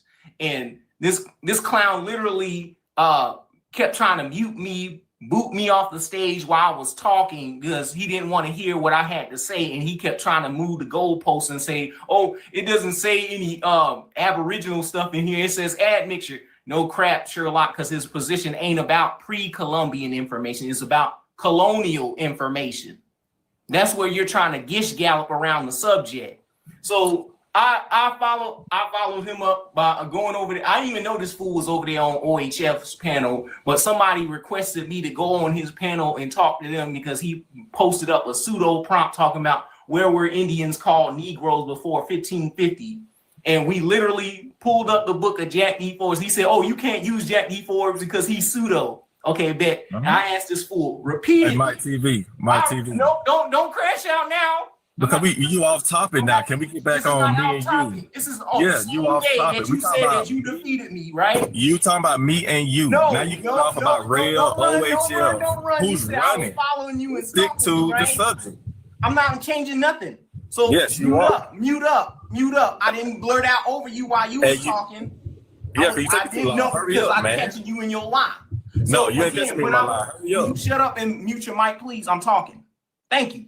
So when I finally went over there to OHF panel with that biased prompt that he made, trying to use a Tarahumara Indian and saying this is the Negro that they're talking about, and saying, or where were Indians called Negro before that year of 1550? Like he wanted to make a statement and try and discredit Jack D. Forbes, right? And Jack D. Forbes literally states the years when Negro was used on Indians prior to 1550, within 1530, 1520 time frame, arguing about whether to call them white, olive skin complexion, or black as devils on the river Styx. And he tried to say, oh, no, you can't use Jack D. Forbes because he is pseudo, he a cult book. And I heard this same statement from Teaching on the Move, from Gummy Slavy. They follow me. All right, hold on. Darvin Time out now, guys. Time out. Everybody stay on mute for just a moment. So for anybody who's just now tuning in, everybody means you too, Alexander. Everybody stay on mute. So for everybody who's just now tuning in, what's going on is Alexander originally wanted to call in to challenge me. It took him a few times to get the mic together. Now that the audio's working, instead of challenging me, he chose to challenge one of my panel members, Tyrone, and he challenged him on using Jack D. Forbes, an American Indian man, as a source to support the notion that there were Black Indigenous people, whether pre-Columbian or post-Columbian. We're going to get to that in just a moment. But essentially, and I've been taking notes. Alexander was making the claim that Jack D. Forbes was actually not talking about Black Americans. He was talking about his people. So, Alexander, maybe you can start by educating us on who are you referring to when you say his people? Who do you think Jack D. Forbes's people are?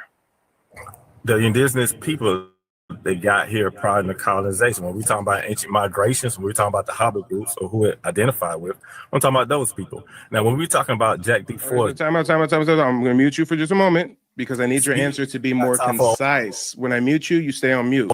You don't unmute yourself, or you can just leave. I'm trying to speak. Now you're trying to control it. That's it. Alexander, hold your tongue. Hold your tongue. Hold your tongue. I'm not trying to control a narrative. I'm trying to get a more concise answer from you. Can you name a read? All right, since you can't hold your tongue, I'm just gonna have to put you backstage while I speak. No, you can shut the fuck up when I'm talking, you bitch-made, pan-goofy, belligerent, asinine asshole. Maybe if you started your own channel and had people wanting to call in and talk to you, then you can control your show. But you came to talk to Mike TV, bitch boy, so follow the rules. Anyways, not trying to control a narrative, oh insecure ass nigga. I'm trying to get you to give us a more concise answer. I asked you, who are Jack D. Forbes' people? And you started babbling like a fucking baboon. Everybody's confused right now. Mike just asked you, who are Jack D. Forbes' people? And you're just rambling like an imbecile. So when I bring you back up, answer the question more concise. Give us a region. Where in America do you think Jack D. Forbes people from? Matter of fact, since Jack D. Forbes is an American Indian, maybe you can name the fucking tribe that you're saying are Jack D. Forbes people. You see how that works? But guys, I'm just trying to control a narrative. Or maybe I'm trying to get you to give us an answer that my 100+ people watching can actually understand. So let's bring him back up and see if he can actually give us an answer that makes sense. Who are you referring to when you mention Jack D. Forbes's people? Go ahead. every group, they have the haplogroups A, B, C, D, and X. All the indigenous haplogroups that represent those people of the Americas that migrated here first. So if you got any proof of that. And now I'm going to drop you so I can speak, and then I'll bring you back up. Since normally when I mute you so I can speak, you keep unmuting yourself. So again, we're not understanding what the fuck you're talking about. Jack D. Forbes is one man that's a part of one tribe, and you're claiming that Jack D. Forbes's people are all American Indians in the Western Hemisphere. Everybody with this haplogroup or that haplogroup is Jack D. Forbes's people. You gotta narrow it down, Playboy. You gotta narrow it down. If somebody asks who my people are, I'm gonna refer to the folks that descend from the Mississippian mound builders, the Eastern woodland people, the tribes of the Southeast, Central America, Caribbean, South America. That's my people. I'm not going to claim every single Native American community over here with the haplogroup, da-da-da. No. Narrow it down. Jesus. Try again. Who are Jack D. Forbes's people? And be more specific. Don't talk haplogroups, talk regions or talk tribes. You need to name a tribe or you need to name a region of the Americas. Jack D. Forbes never claims that all people of the Americas are his people. So stop it. Stop it. He's turning in his grave right now. Alexander, name a region or name a tribe. Every single tribe in the Americas have those haplogroups. You can spin it however you want. You can control the narrative. Every single haplogroup belongs to them. So show me haplogroups. Hold on, mute him. Oh, Tyro, I'm gonna give him one more chance. I gave him very specific directions and he still can't understand. Alexander, when I bring you up, you have to name a tribe or you have to name a region.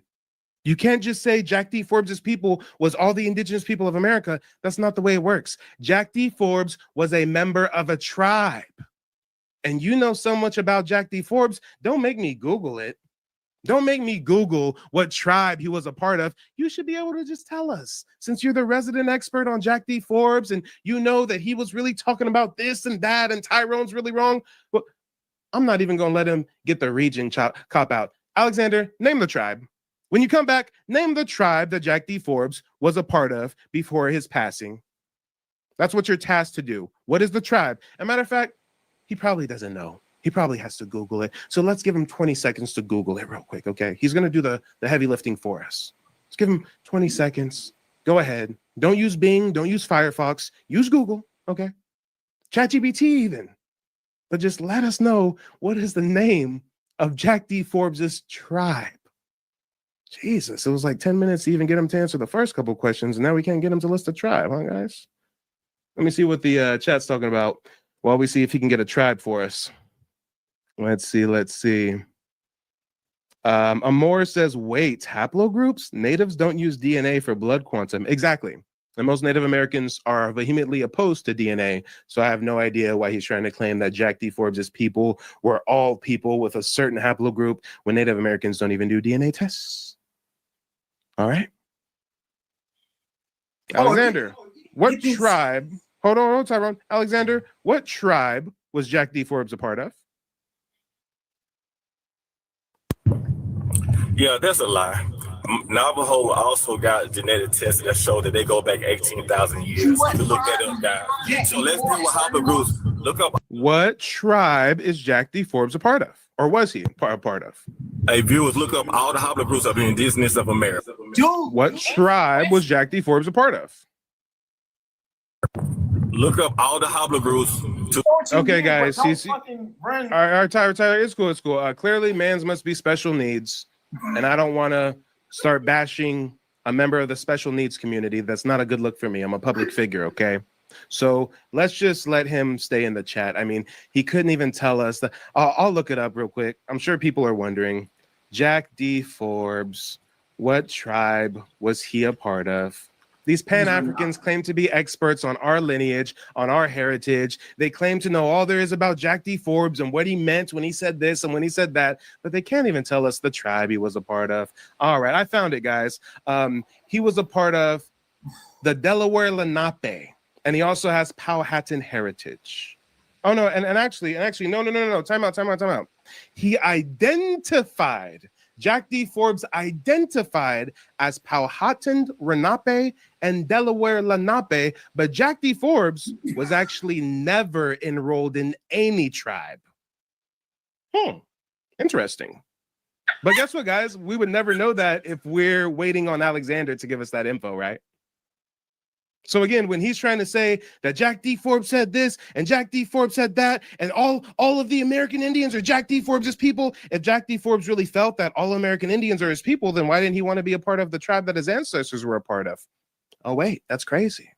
And then the real asinine part is Alexander was up here trying to claim that Jack D. Forbes exclusively spoke about Africans that were admixed with American Indians.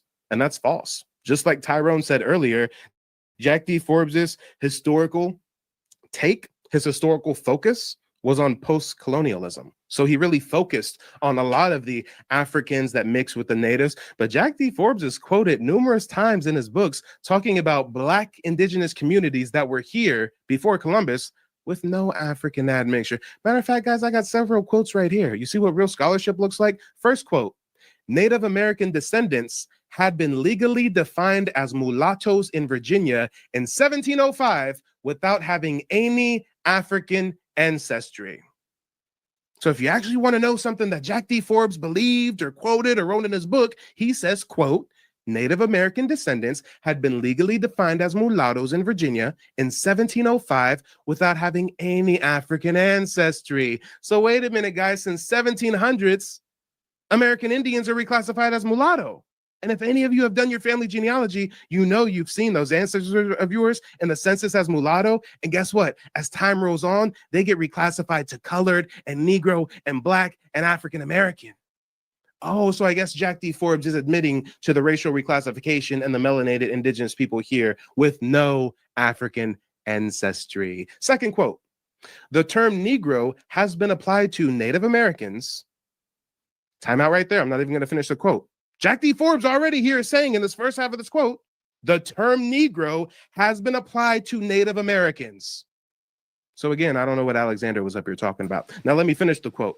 The term Negro has been applied to Native Americans and Black has been used for all of the above and for non-whites in general. So here we go yet again with Jack D. Forbes saying that Black is a term of reclassification for Native Americans. Native Americans have been relabeled to Negro, to Black, to mulatto. And this is right out of Jack D. Forbes's mouth. These are quotes. Third quote. And in this quote, to give you more context, he's talking about the Nottoway tribe in Virginia. Quote, "The scholars do not appear to have had any African ancestry, but they are regarded nonetheless as mulattoes."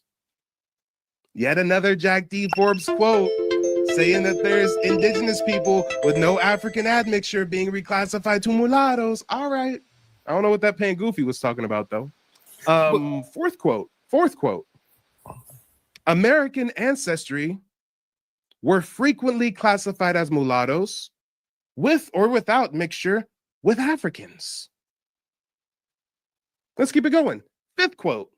The above evidence shows that in 1772, 1777, and 1785, the term mulatto was explicitly used for persons of American ancestry.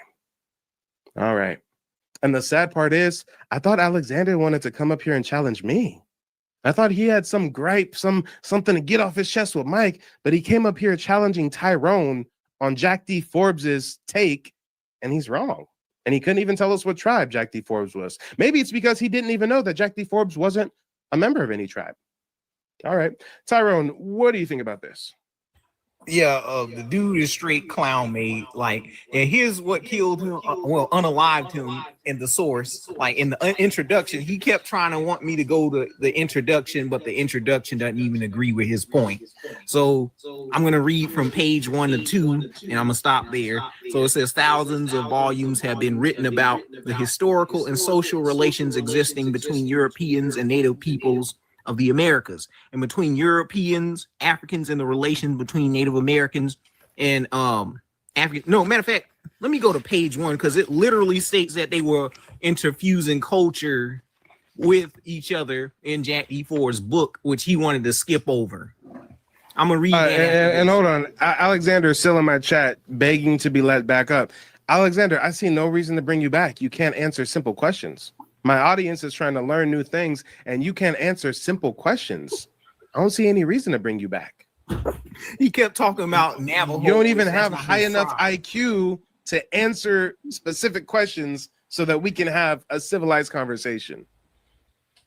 If you were able to do that, then damn, we'd be able to learn what issue you got with me. Because again, I thought this whole thing was about proving me wrong about something. But Tyrone, he's really in love with you. You and Jack D. Forbes, he just can't get enough of. But go ahead and continue, Tyrone. Oh, he obsessed with you too because he comes from that same group with Black First, OHF, and all them teaching. They try and dox you, saying that you don't have any real Fed recognition, and try to talk mess about your card and stuff like that. So that's where he comes from. All right. But yeah, to continue on to the motherfuckers obsessed with my heritage. Okay, what's new? Mad that you got Fed recognition in your money. They ain't got no money. Hey, it's crazy too because my aunt just came back from an event with the tribe and she gave me a whole bunch of goodies from the tribe too. Hold on, I got me a little coaster with the tribal seal. Woo! Shout out to my tribe, the Muskogee Creek Nation. I don't show up to events. I don't fuck with the chief. They doing some fuck shit with the freedmen right now. I'm actually working to change things from within. If you know, you know. I also got this nice little leather thing right here, courtesy of the tribe. Okay. I appreciate. Matter of fact, this was pretty cool. I especially told her to bring back some historical documentation, any maps or anything, and she was able to give me a nice little folder with some nice maps here. This map right here is our current territory, our current reservation. I know when you hear about Native Americans, you hear about them cracked out on the res and this and that. I was surprised to find out that my tribe is not a part of that demographic. My tribe's reservation includes the entire city of Okmulgee, including the entire city of Tulsa, Oklahoma, and several other cities as well. So if you go to visit Tulsa, Oklahoma, you're on my tribe's reservation, technically speaking. Yep. I believe we lease the property to the city of Tulsa or something like that. Matter of fact, I went out there. This right here is another nice one I was able to get. Look, hold on real quick. This is a county map. Here we go. Got a little county map. And in classic sellout fashion, one of the counties is named McIntosh County. Who was McIntosh? William McIntosh was the half-breed Scottish Creek Indian sellout that signed the treaty that resulted in my tribe walking the Trail of Tears. And because he sold this out and did that, the tribe took him out and burnt down his plantation. And guess what? He wasn't the only one. Look it up. Whenever you hear about Indians signing treaties that resulted in their tribe walking the Trail of Tears, every single one of them, I don't care if it was Creek, Choctaw, Seminole, Chickasaw, Cherokee, every single one of those chiefs was a half-breed with a Scottish father and an Indian mother. Look it up. I got this book recently from out there in Muskogee Nation in Oklahoma because my sister lives out there in Arkansas, right there next to Bill. Let me see. I got you on the big screen now. Okay, the Dolls Rolls of the Citizens and Freedmen of Five Shallows. Nice. Yep. I actually just ordered a book about another leader within my tribe. I forget his name. I'll have to pull it up real quick. He was on some sellout shit, but I like to learn about the sellouts because it really helps me understand why the tribal dynamics are the way that they are today. But I wonder if I can log into my Amazon real quick and pull the title of this book that I have being sent to me right now. I just ordered a new one. And actually, not only did I just order this new one, but I just had a book shipped to me that I ordered. You guys should definitely check out this book as well. How to Hide an Empire. Most people don't know that the United States is just as imperialistic as any other faction. We maintain an image of, oh, we're just the US and like we don't go and take people's lands and da-da-da. No, the US holds a lot of territories. We hold a lot of territories overseas. Tyrone, I don't know what happened to the screen. Oh, there you go. There you go.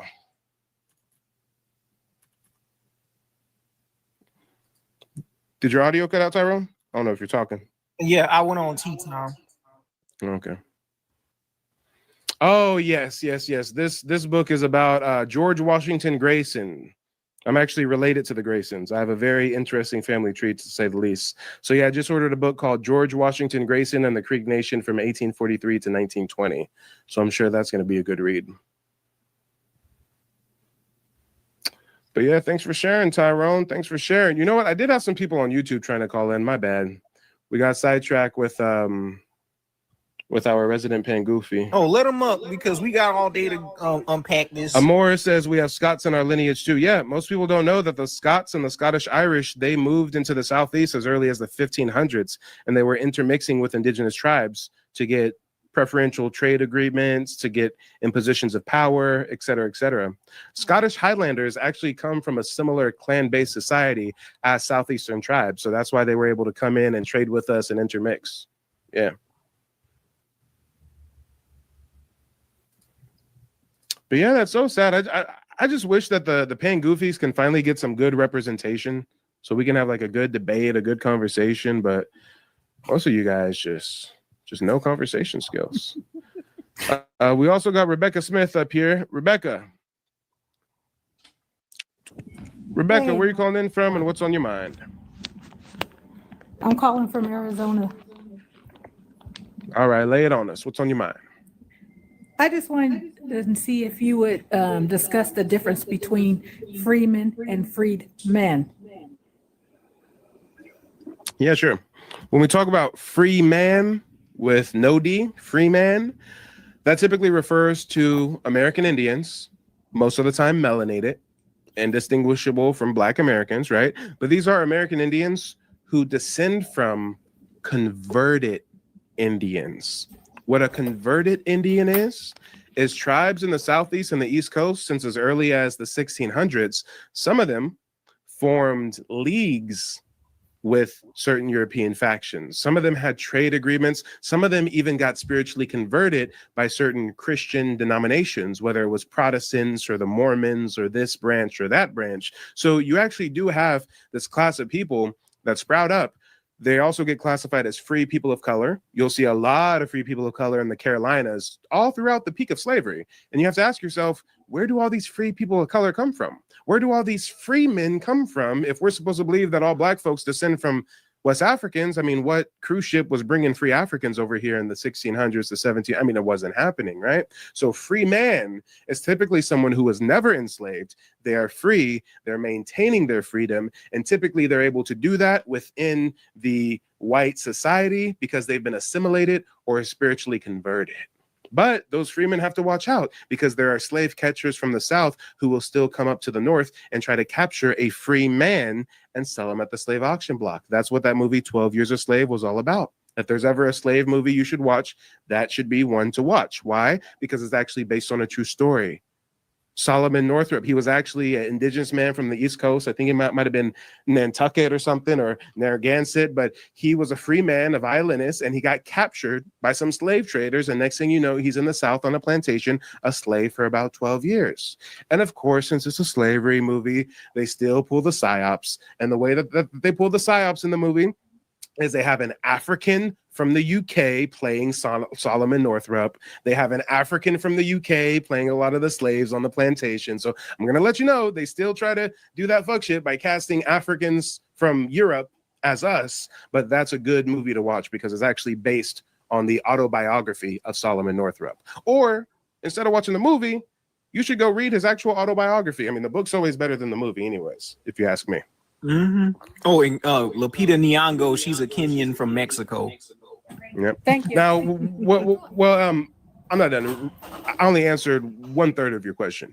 Now, when we talk about the freedmen, there's two different types of freedmen. There's freedmen of U.S. territory. There's freedmen of tribal territory.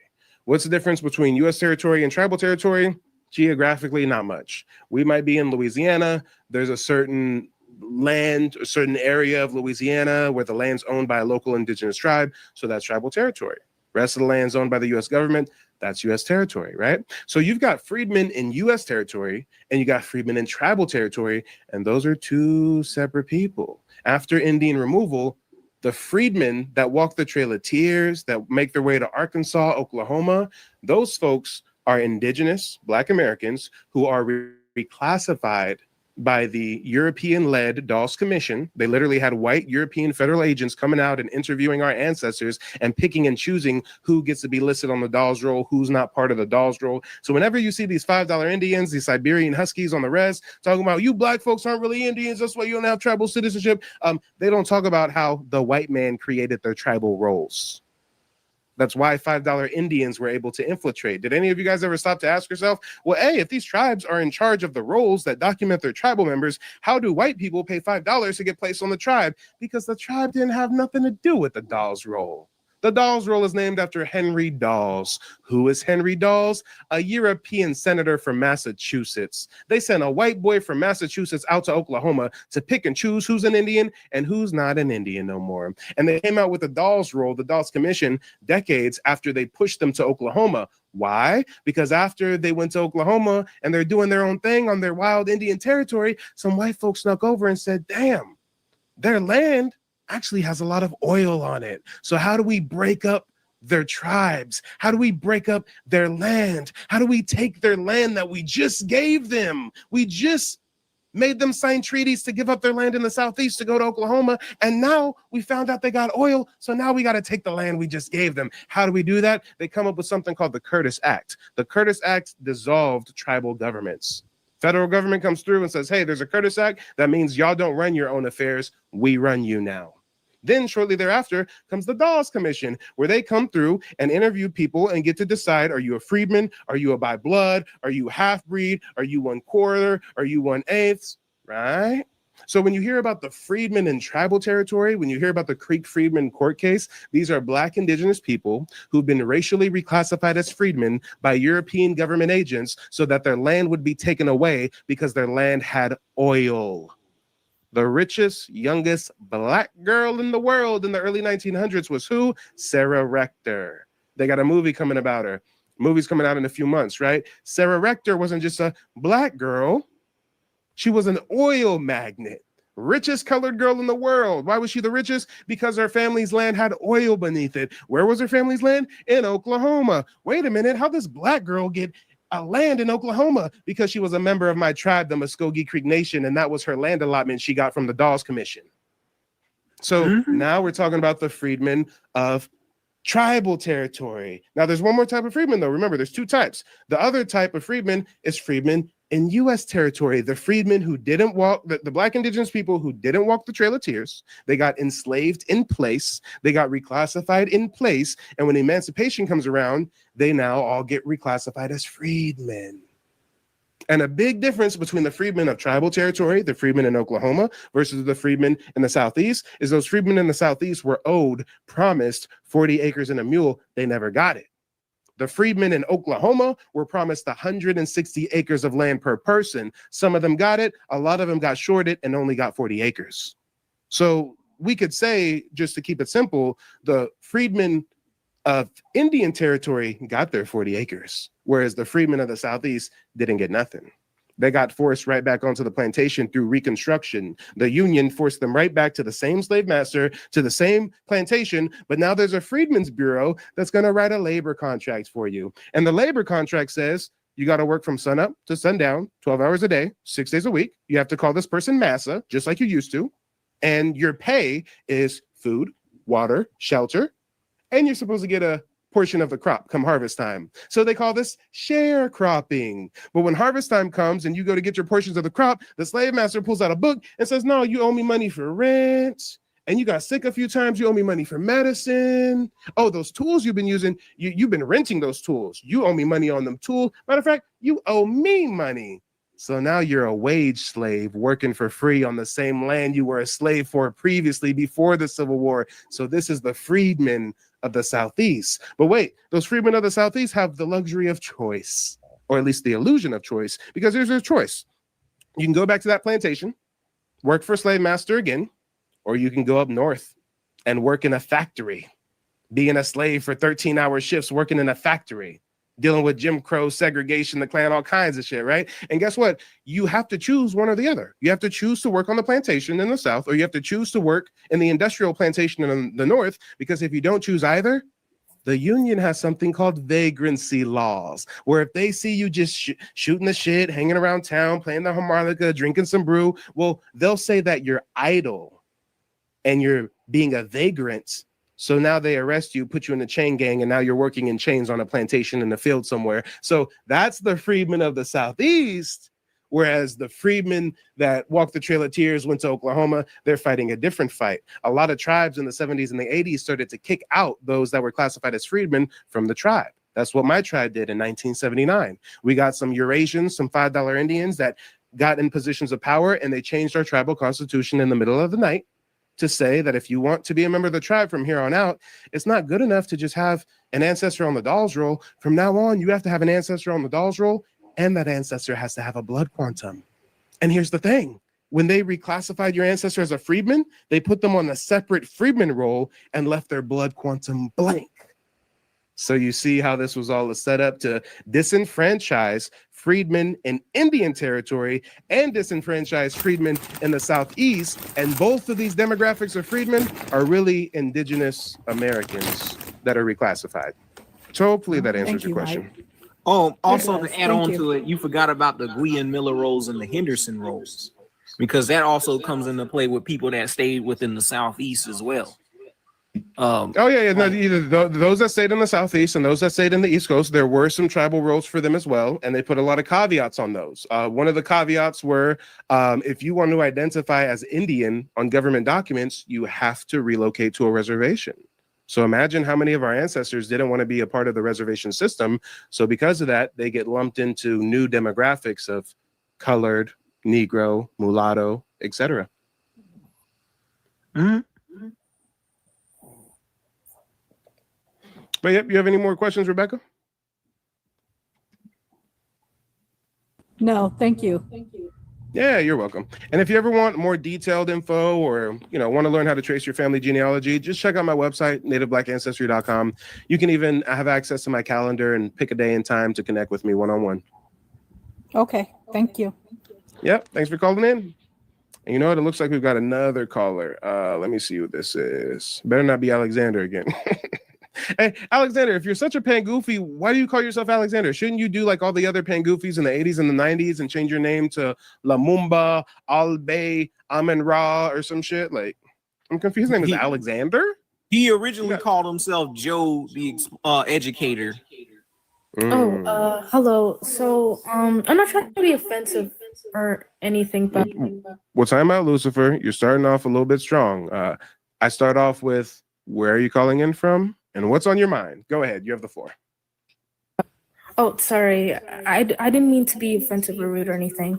So my question is, why do you think Black Americans are indigenous to? Ma'am, I asked you a question. You have to answer my question before you ask your question. Maybe you didn't hear my question, so I'll say it again. There was two parts. Where are you calling in from? What's on your mind? Go ahead, Lucifer. Where I'm calling from? Oh, what do you mean? Sorry, I just don't understand. You don't know what I mean when I say where are you calling in from? Oh, I mean, not really. I'm sorry. Can you please clarify that? Your country, state, or where you're born? Oh yeah, I was born in Canada. It's a one-on-one, Tyrone. It's a one-on-one. You said you're born in Canada. So you're born in Canada by way of what country? I I was born in Alberta, like in St. Albert, which is like in Canada. I don't think you understand my question, so I'll ask it differently. What country are your family originally from? Oh, from Somalia. Okay. So your family's from Somalia, and I think if you're born in Canada, correct me if I'm wrong, does that make you a first or a second generation? I think it makes me like a second generation.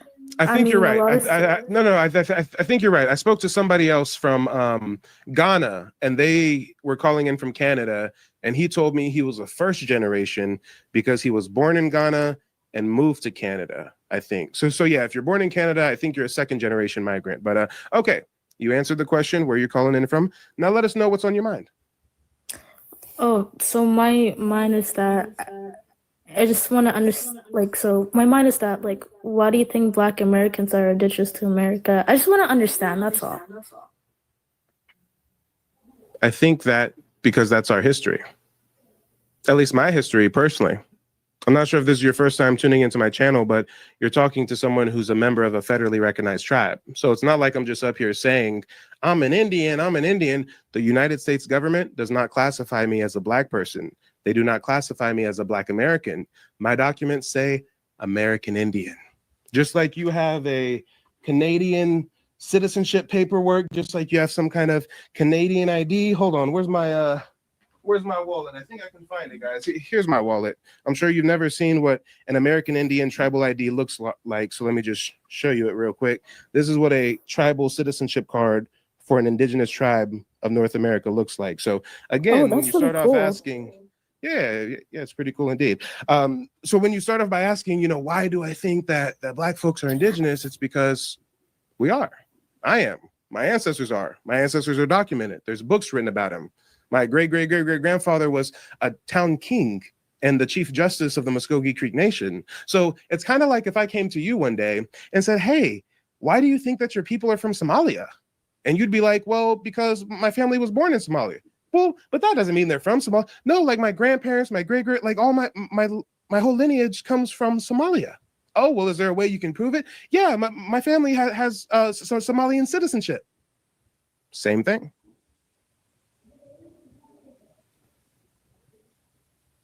Oh, I see. But you have the floor, so if you have any other questions, go for it. Yeah, so that does make sense. Yeah, even though I was born in Canada, right? But my roots came from Somalia, and my family came through generations of Somalia. So that makes sense.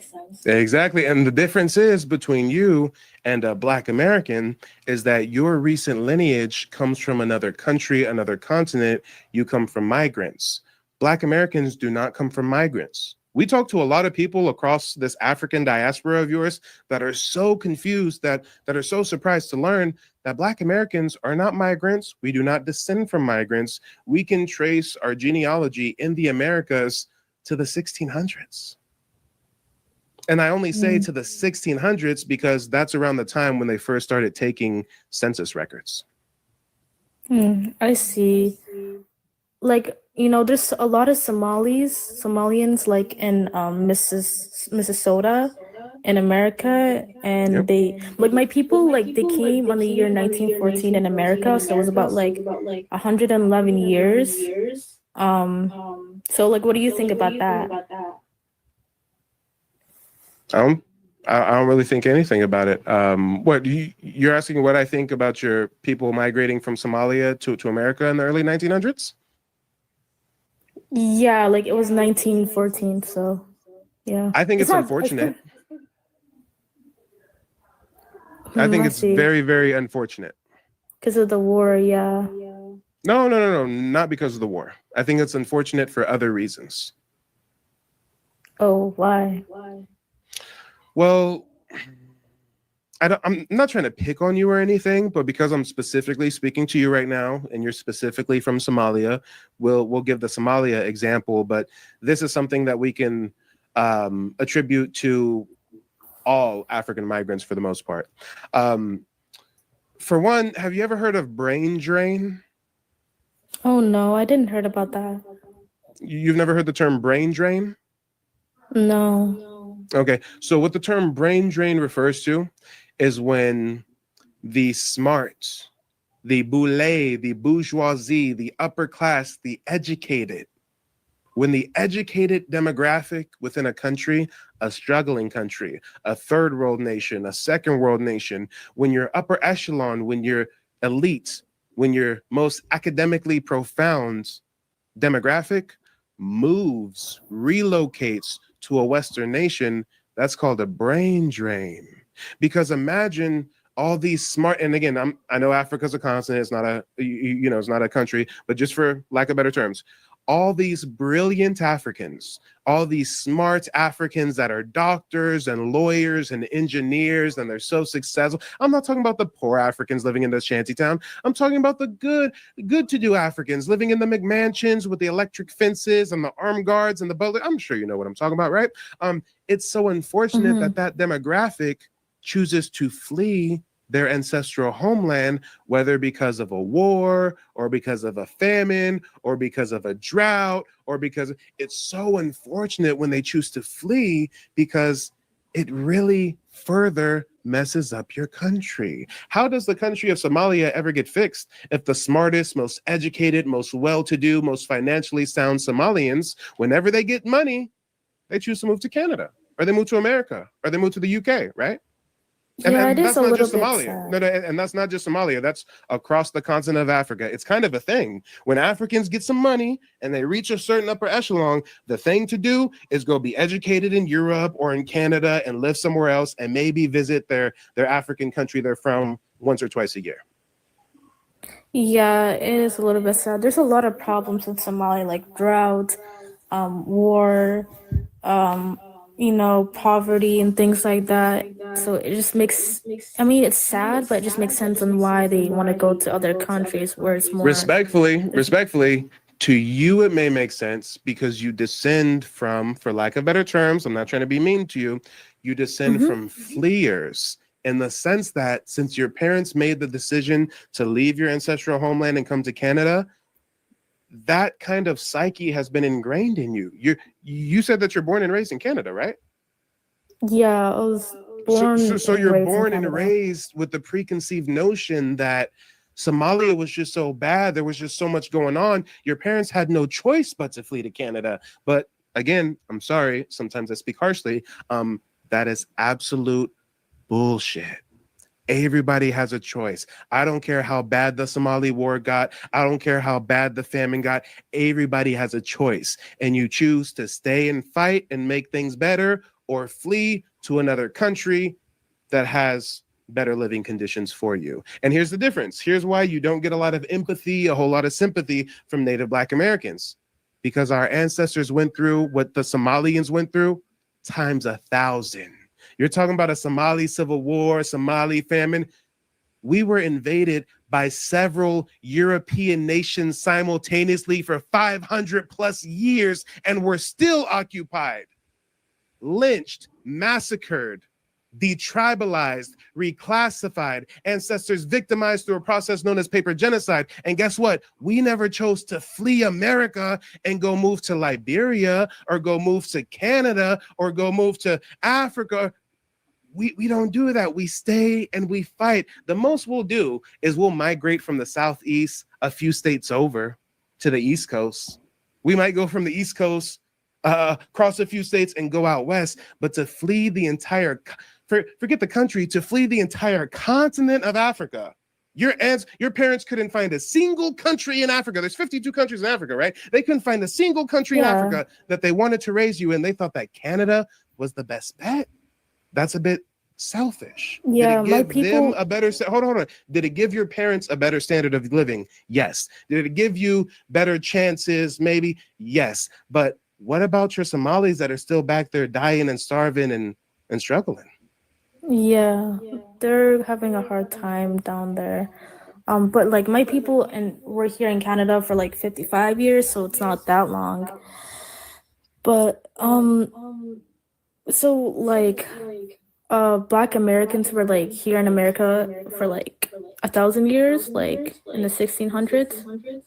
Since the beginning of time, the first earliest Europeans that document their journeys to the Americas, since 1492 and onward, they always write about Black indigenous tribes, woolly hair, Negro phenotype. Sometimes they even said that we look similar to Africans. They said that a lot of us are light brown, dark brown, but some are even as dark as Ethiopians when you get to South America. Matter of fact, the Spanish conquistadors called our indigenous ancestors Negros de Terras. That translates to blacks from this land. You know what they called the African slaves when they would bring African slaves over? They called them Negros de Guinea, blacks of Africa. So they knew since day one, there's black people in the Americas, Negros de Terras, and there's blacks in Africa, Negros de Guinea. But they're two different people, two different cultures. Oh, I see. So you when guys you say are... how long, so when you say how long have Black Americans been in America? Since the beginning of time, since the flood waters rescinded, since the earth rose out of the oceans, since forever. More specifically, everybody else in the Americas but us are immigrants or descend from immigrants. Mexicans, Latin Americans, a lot of people in the Caribbean, they descend from Spanish Europeans or African slaves shipped over. There's a lot of Native Americans in Canada, the Southwestern Plains, Alaska. Those folks are migrants from China, Siberia, Russia. So the only class that is not a migrant in the Americas are those that have been reclassified as Black, African American, Negro, mulatto, freedman, etc. I definitely see that. So my opinion is like, what do you think about the other Native Americans saying that they were here first, like the lighter ones? You're talking about the ones that look Asian. Well, the ones that look like they have a white parent and an Asian parent. The ones that look like they're a mixed Asian European, right? Slanty eyes. If I pulled up a photo of them next to a Mongolian, you wouldn't be able to tell the difference. Those people, right? I mean, I'm not trying to be disrespectful or anything. Like, they do look a little bit Asian, though, but they still look slightly different. And science even says they migrated across the Bering Strait from Asia. Let me break this down for you. The reason why you see these Asiatic natives talking a whole bunch of shit about Native Black Americans is because they are paid to by the United States government.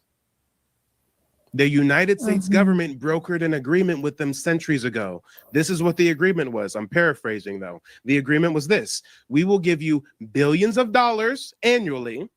We'll give you a patch of land for you to go do whatever you want on. But this is what you have to do. You have to adopt European customs. You have to adopt a spirit of white supremacy. And you have to maintain the notion that anybody with dark skin comes from Africa. That's why they're online so vehemently opposed to us. That's why they're online so hell-bent on convincing everybody that these Black folks are crazy, even though we have documents, oral traditions, archaeology, anthropology, and everything in between. I see that. Like, I love learning new things. Yeah, it's good to learn new things. Yeah. And course, also, furthermore, furthermore, the reason why you see this vitriol from these Asiatic and really what you should refer to them as are plains natives.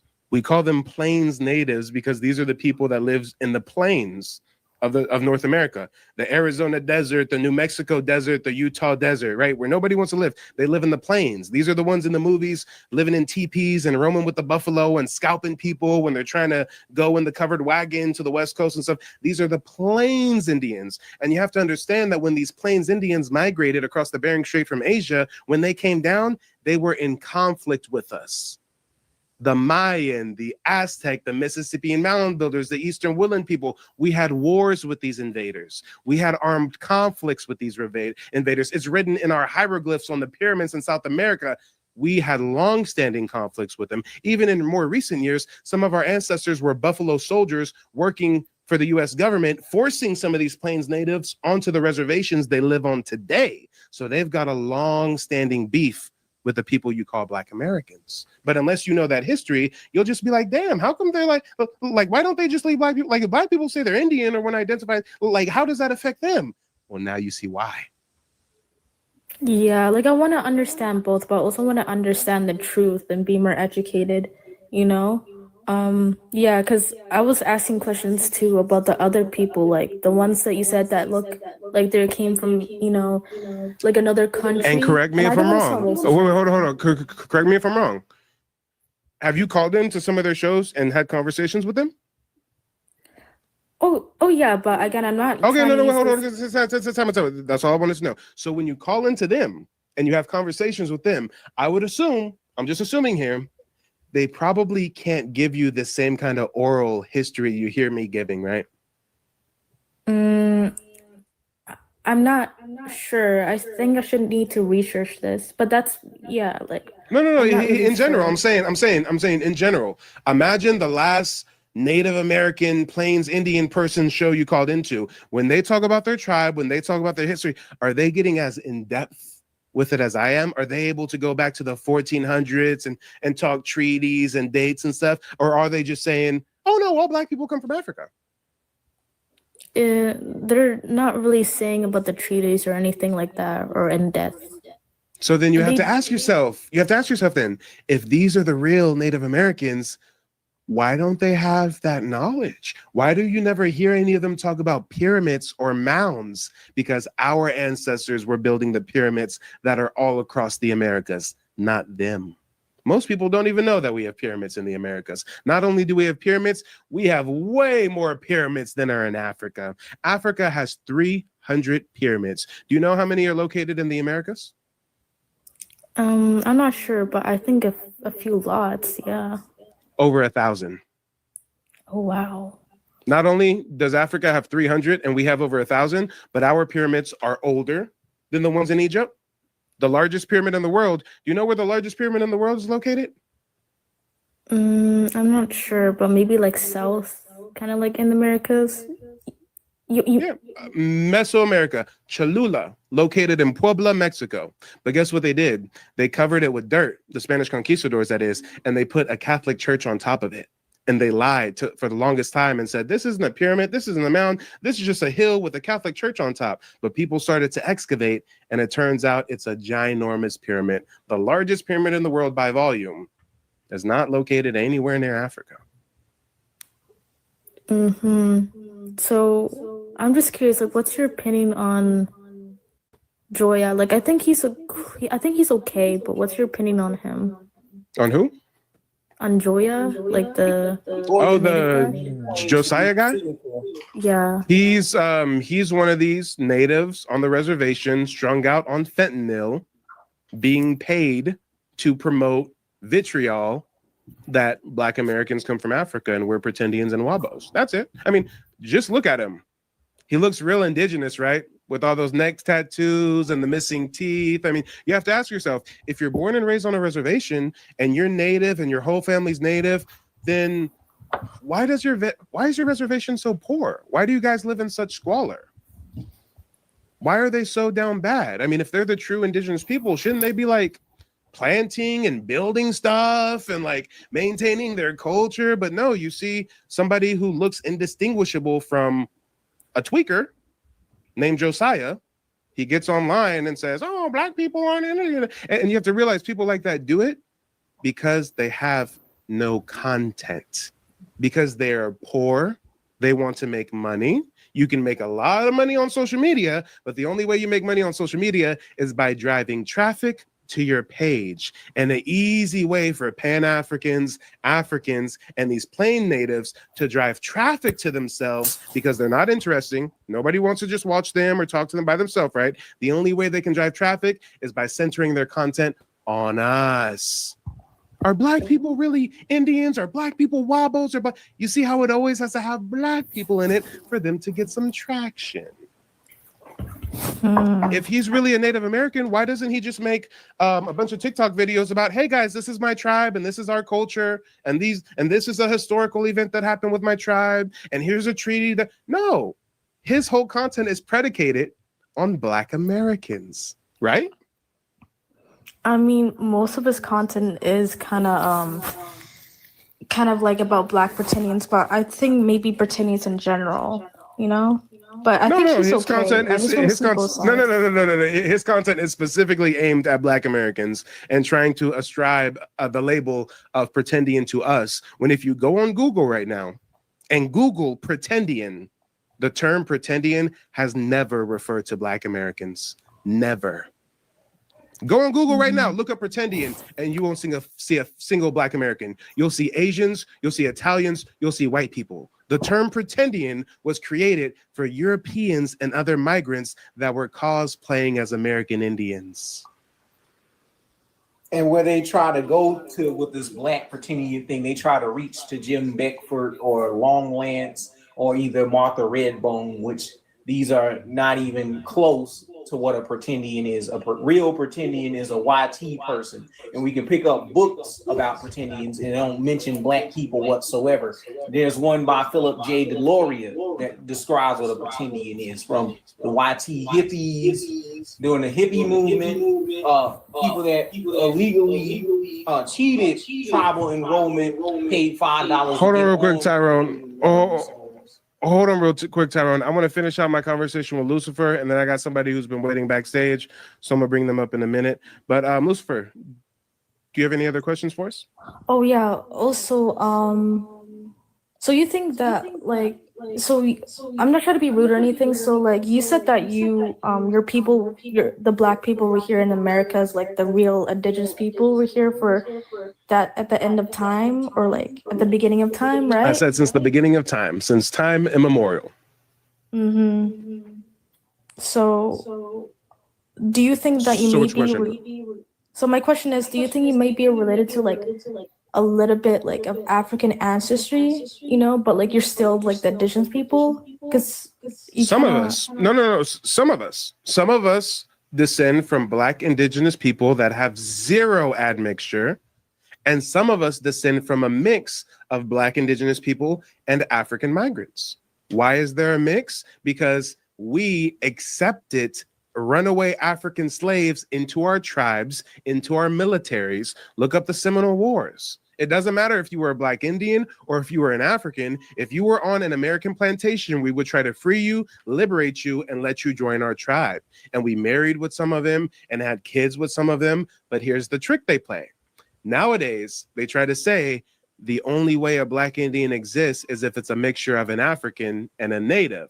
But that's not the case. It's much more nuanced than that. There are Black indigenous people like myself who have zero African admixture.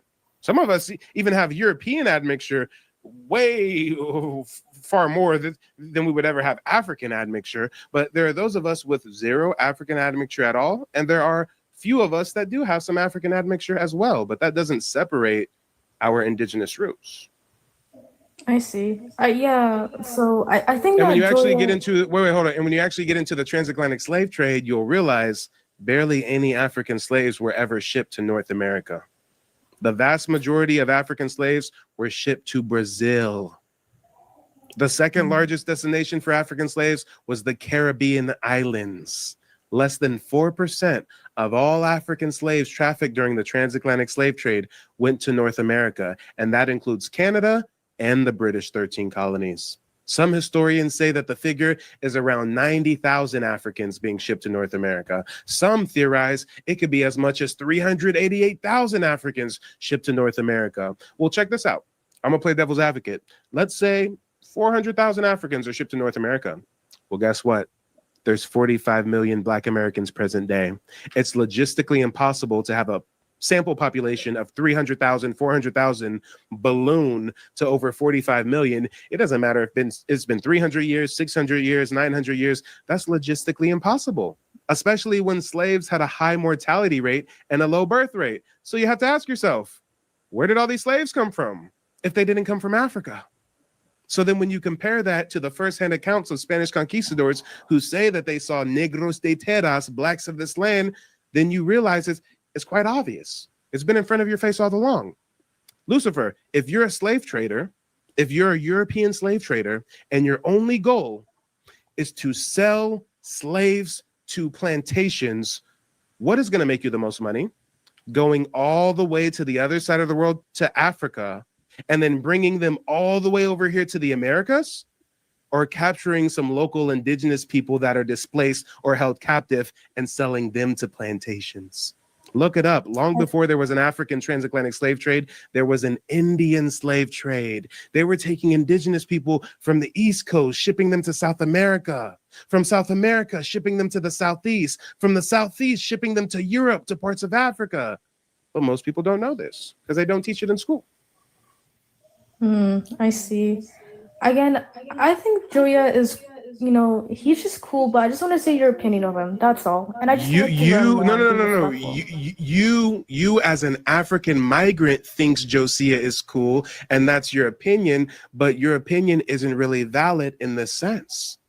Your opinion on whether or not he's cool has no weight to the conversation when you are not of our culture. That's like an Asian calling into me saying, hey, I think Josie is cool. Okay, and? But if you ask any indigenous Black American what they think of Josiah, oh yeah, nah, different story indeed. I see. I just see him cool as a person, but there's some things that I don't think really you know agree him with as a on. person. I don't think you've ever talked to him. I don't think you've ever met him. I think you just watch some of his TikToks and you think that you know somebody. I mean, I don't know how you could ever say you think somebody's cool as a person because you watch some videos they made online. That's strange. Oh no, I don't know him personally, of course not. But I mean, I did talk to him for a little bit. If you don't know him personally, then why are you on my show trying to give him a shout out? Oh no, it's not that. I just think that he's just, he's just another person. Ma'am, nobody mentioned Josiah. You brought him up. Why did you bring him up? Because because he talks about Black Indians. That's why. Yeah. So and you're talking to a Black Indian that says that he's an agent provocateur disrespecting our lineage, and you still have the nerve to proclaim, oh, well, I get what you're saying, Mike, but I think he's a cool guy. Nobody asked you for your opinion. I see that, and I respect your opinion. Do you have any other questions, or should I get on to the person who's been waiting backstage? I think I should leave because I don't want to keep that person waiting. But thank you for being on. Thank you for letting me be on the show. Yeah, of course. Don't hesitate to click that link or click the button at any point in time. Disrespectful. Oh no, you're just a little off topic. That's all.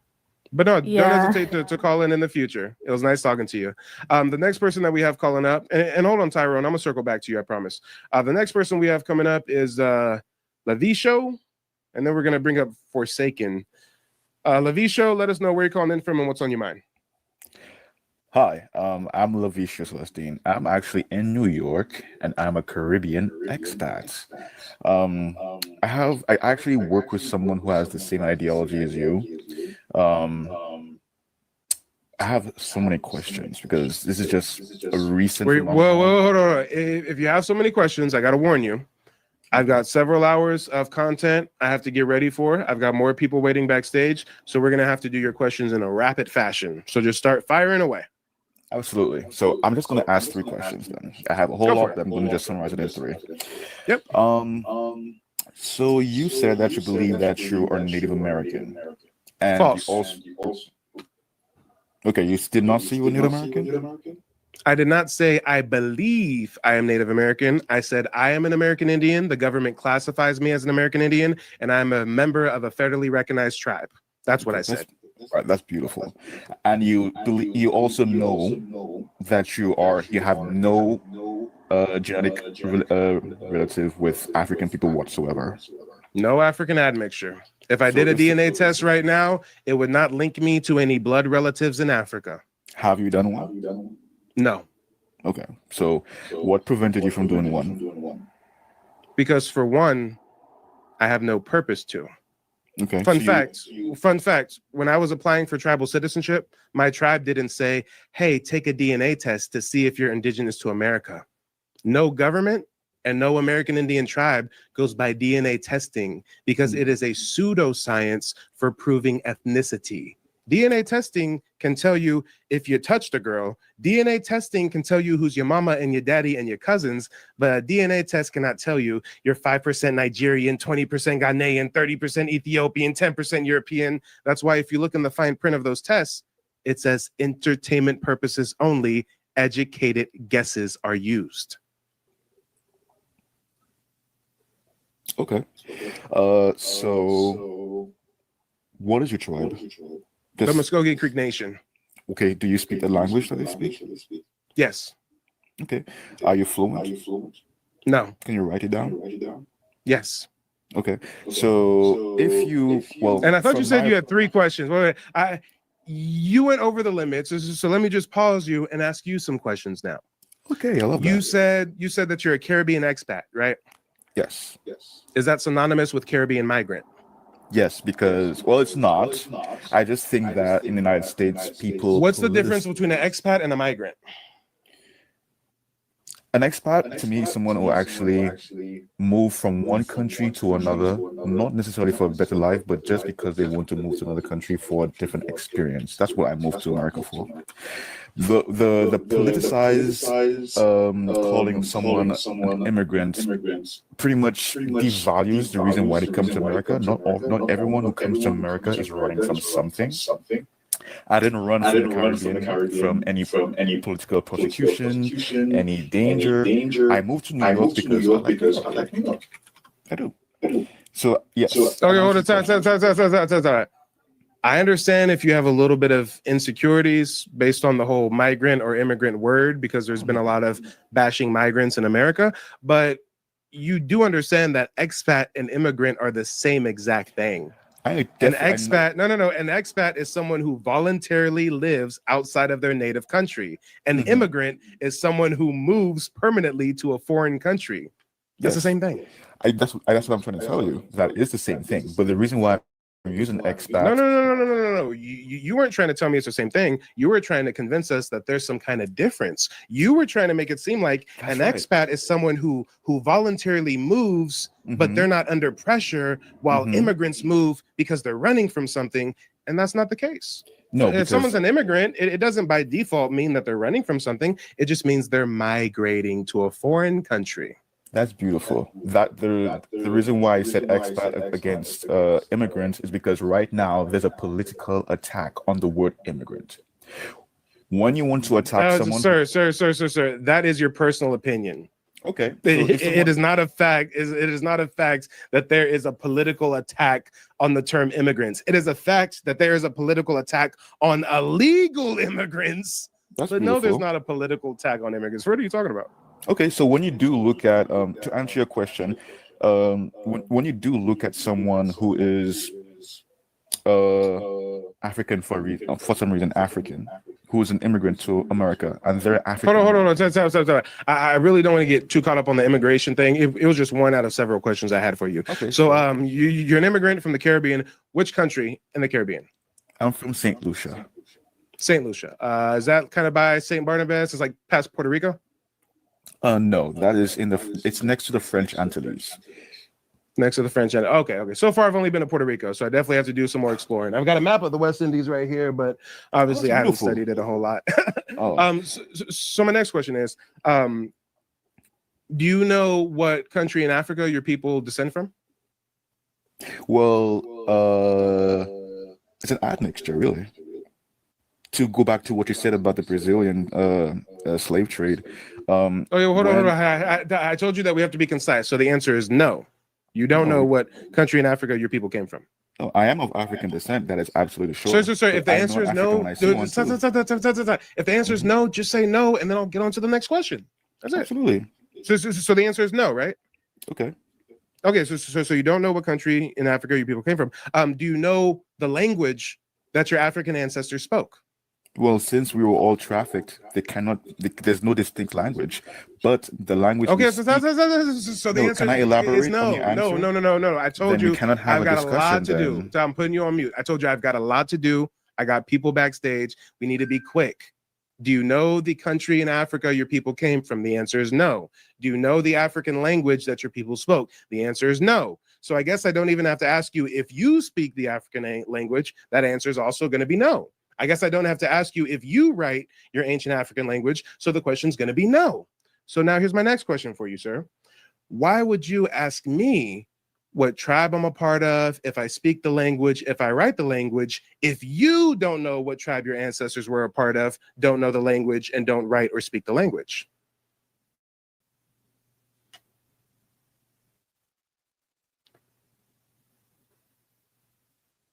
Okay, got your tongue? All right, well, I guess we'll hear from Tyrone. I think he's thinking about that. Yeah, maybe he's coming up with a good answer for us. People on in an interrogation seat like he the Indian police or something. But yeah, he's still a Black American. It's just that he has a specific tribe and ethnicity is what you don't understand. But you're sitting up here trying to apply this African descent thing on the people, and you can't even claim a specific West Central African tribe like a Fulani. Wait, hold on, Tyrone, hold on. He's claiming he's muted. Sir, you're not muted. I'm looking at your microphone. Your microphone has no slash through it. I don't know why you think you're muted. Maybe you're dealing with some technical difficulties. So what I'll do is I'm going to drop you and just request to join, and I'll bring you right back. You're not muted at all. I asked you a question. I was waiting for an answer. My question was, if you don't know the African country your people came from, if you don't know the tribe that your people came from in Africa, if you don't know the language, if you don't speak the language, if you don't write the language, why would you ask these things of me? Go ahead, Lavisha. Yes, I was muted. You actually muted me and then had to unmute me, but okay. I do speak an African language called Creole. It's a new invention from the slave trade. So then why, when I asked you the language of your ancestors, you didn't say Creole? And that's not even the African language. I think he got caught with his pants down. So now he's trying to backpedal and be like, no, I do speak a language. It's Creole. Did Creole originate in Africa? No. All right. Oh, and you know what it is, Lavisha? For some reason, when I mute you and then I try to unmute you, it now says that your microphone is turned off and only you're able to unmute yourself. So try to unmute yourself, and then maybe it should work. Is that better? There you go. Now we can hear you. So again, my question, hopefully we can get an answer this time. Why would you ask those questions of me if you don't know the culture of your ancestors? Because the question you asked me is a loaded one. There's a massive amount of phenomena that happen during the time out. I asked you the same exact questions you asked me verbatim. If the questions I asked you were loaded questions, then you started off by asking me loaded questions. Are we living in Bizarro land? Is this a Twilight Zone? Guys, did I not literally ask him the same exact questions he asked me? Yes, you did. But when I flip it on him and put him to the task of answering to his culture, I'm asking him a loaded question, guys. Look how that works. All right, go ahead, unmute yourself, sir. Go ahead. So you said that I didn't ask you a loaded question, but the positions we have in conversations on is that I understand what a series of situations got me to be in the Caribbean. You said that you are, Native American. We don't care what situation got you out of the Caribbean to New York. We didn't ask you what situation brought you from the Caribbean to New York. I asked you, why would you ask me about my tribe, about my language, if I can speak it, if I can write it? If you don't know your tribe, you don't know your language, you can't speak it, you can't write it. And instead of giving us an answer to that question, you try to say that I was asking you a loaded question. We're not going to move away from that. I hope you know. We're not going to let you start splaining away and get caught up in semantics. You got to answer. Why would you ask me those questions? And when I ask you the same thing, there's an issue? Go ahead and mute yourself. Explain this. This makes no sense to us. So first of all, I was not pertaining to me moving from the Caribbean to New York. I'm speaking about the phenomenon of my African descendants in the Caribbean answering a Creole question. But if I can answer instead of being muted, I could always answer a question because it's I have to explain my answer. It's not a yes or no. I didn't ask you a yes or no question. Well, you did say yes or no.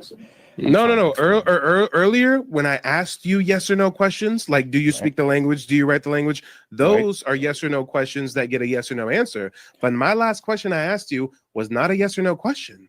Okay, my question was, why would you ask me those questions if you don't know your tribe, you don't know your culture, you don't know your language? Because of curiosity. I was not comparing you to anything. I asked you if you knew you were a Native American, do you speak the language? And are you have any good knowledge of your tribe? That's all I asked you. I then was not pertaining to anything. I was just curious because I did say I was asking a question. You refuse the question to answer me, where it's a little bit. Sir, this is the issue. You keep going on and on and on when I told you we got to keep it concise. I said, why did you ask me those questions? Your answer is because I was curious. That's it. That's all. We don't need 3 more sentences, 4, 5, 6 more sentences to explain the rationale behind your curiosity. You asked me those questions because you were curious. And you know what's funny? I asked you those same questions because I was curious. So now my next question to you is, why, when I ask you those same exact questions verbatim, did you reply with, that's a loaded question? Why do you think that that's a loaded question? Go ahead, unmute yourself. There we go. So it is a loaded question because asking me if I speak my native language, can I ask you another question? Can I ask a question? How do you think? No, you can't ask me another question while you're still answering my question. Jesus Christ. So your answer to my question is, and again, guys, if there's anybody new tuning in, I asked him, why, when I ask you the same thing you asked me, is it a loaded question all of a sudden? And his answer is, because it's a loaded question. Thank you. That's your answer. We don't need no more explaining. You said it's a loaded question because it's a loaded question. So now here's my next question for you. When you asked me those same questions, was it a loaded question then? Now that's a yes or no question. Go ahead, unmute yourself. Give us a yes or no on that one.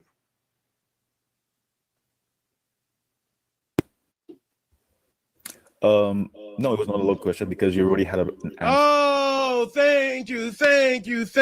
So you've told me all I need to know. Respectfully, you're not worth conversing with. You're not worth my time. You don't have enough cultural prowess to have this kind of discussion. You ask me a question, and it's not a loaded question.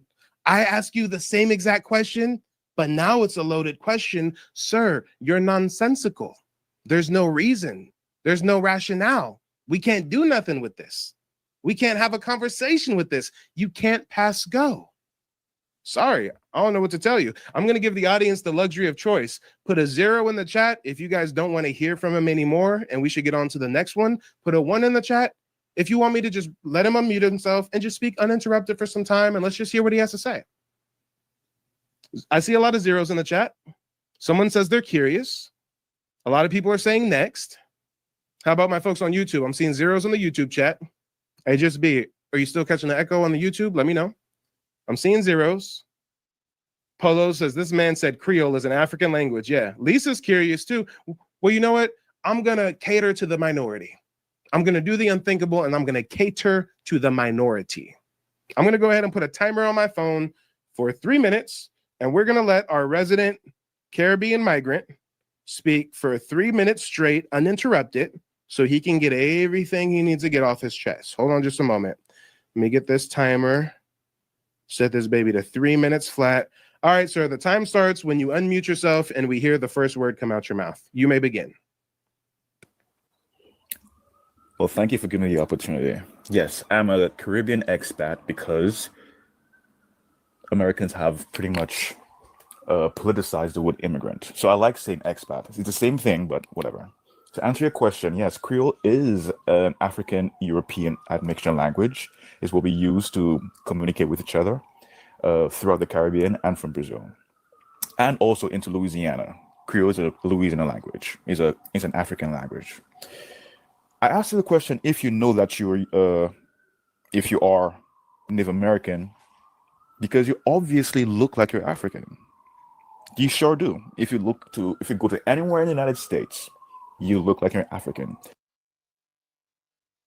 Guys, I muted him again because now it's going to get interesting. Now it's going to get exciting. I love this. I love that he took it here. Okay. So now I've got a question for you, sir. Since Africa is a continent, it's not a country. Name the country in Africa that has people that look just like me. Name it. You're going to get placed on mute again if something comes out of your mouth that is not a name of an African nation. Go ahead, unmute yourself. Fulani. Fulani. Thank you. How do you spell Fulani? Fulani. Fulani. Thank you. Now I'm going to put you on mute. Please stay on mute. I'm live streaming on YouTube. I'm live streaming on TikTok. I don't even know how I could properly do this. I don't even know how to go about doing this. You know what? I think I found a way. I'm going to go ahead and share one of my monitors. Let me add it as a source on TikTok. He says, I look like a Fulani African, guys. We're going to pull up some photos of Fulani Africans, and you see me on camera. You see exactly what I look like. So this is going to be an easy comparison to make. Very, very easy comparison. He said Fulani, right? Those are mixed people. They're Arab looking. No, it's cool. It's cool. Hey, forget about them being mixed. Wherever. We're going to start with the visual representation. Okay, that's what we're going to start with. Now, first of all, which monitor is this? 1, 2, 3, 4, 5. I think that might be my third monitor technically. Is it the third monitor? No, it's not the third monitor. Okay, maybe it's the second monitor. See below. You can see the hold on. Yeah, it's the wrong one. Okay, here's the right monitor. Here's the right monitor. Okay, so let me bring this over to the side now. Now you guys can see my screen. Now, my folks on YouTube, let me change it so that the folks on YouTube can also see my screen. Let me move this to the side. Let's type in Fulani men. Perfect. All right, we got an image of a Fulani man right here. Now, guys, go ahead and vote. Go ahead and cast your vote, guys.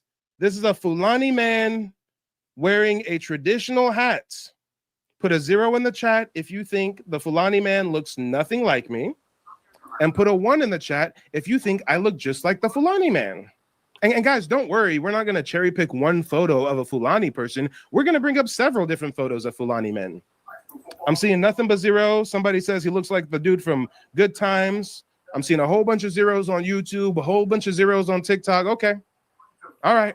So nobody says that I look like this Fulani man. Well, let's find another photo of a Fulani man, shall we? I got another photo of a Fulani man. Here we go. Guys, do I look like this Fulani man? Hold on, let me zoom in on him. We got another Fulani. This one got face tats and a turban and shit. Do I look like this Fulani man, guys? Heck no. Men lie, women lie, pictures don't. Hey. If I look like the Fulani man, then there's nothing wrong with it. Tell me. Say, yeah, Mike, you look like. Yeah, Mike, you got similar phenotype, the nose, the skin, the freckles. I mean, yeah. But so far, I can't find a Fulani man I look like. Hold on, sir. Hold on, baby. Before you ask another question, I'm going to bring up another Fulani man. Since you said I look like a Fulani man, okay? Here's another image of a Fulani man. And yeah, they might really be mixed with Muslim or something because I'm seeing a lot of them in turbans. I don't know. Maybe that's just a sand African thing. But hold on. All of these people in the slideshow are Fulani. Here's another Fulani man right here. Getty Images. Guys, 0 in the chats if I don't look like this Fulani man, and 1 in the chat if I look just like this Fulani man. I'm seeing 0s again. I'm seeing 0s. Okay. Here. Just for shits and giggles, let's go to a 4th Fulani man, okay? I'm going to pull up a 4th Fulani man. We've got yet another Fulani man And you guys have to let me know. 0's in the chat if I don't look like him, and 1's in the chat if I do look like him. What do you guys think? Do I look like a Fulani man or no? Nope, but I know who you actually look like.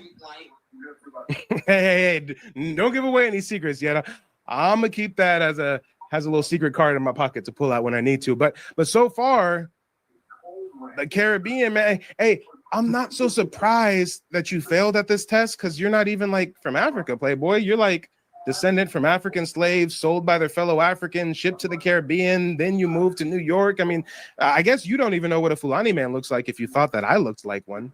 But go ahead and unmute yourself and let's hear what you have to say. You said something about Native Americans or something, right? Sure. Show me an African, sorry, not African, pardon me, a black Native American.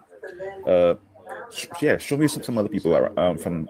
I'm curious. That's what I'm asking. Show me someone who is a black Native American. You're child. Well, to time out. You're no, not you're you. stuttering. Well, to time out. You're stuttering. You're all over the place. Are you challenging me to show you a black Native American? Is that the challenge? Yes or no? Go ahead and unmute yourself.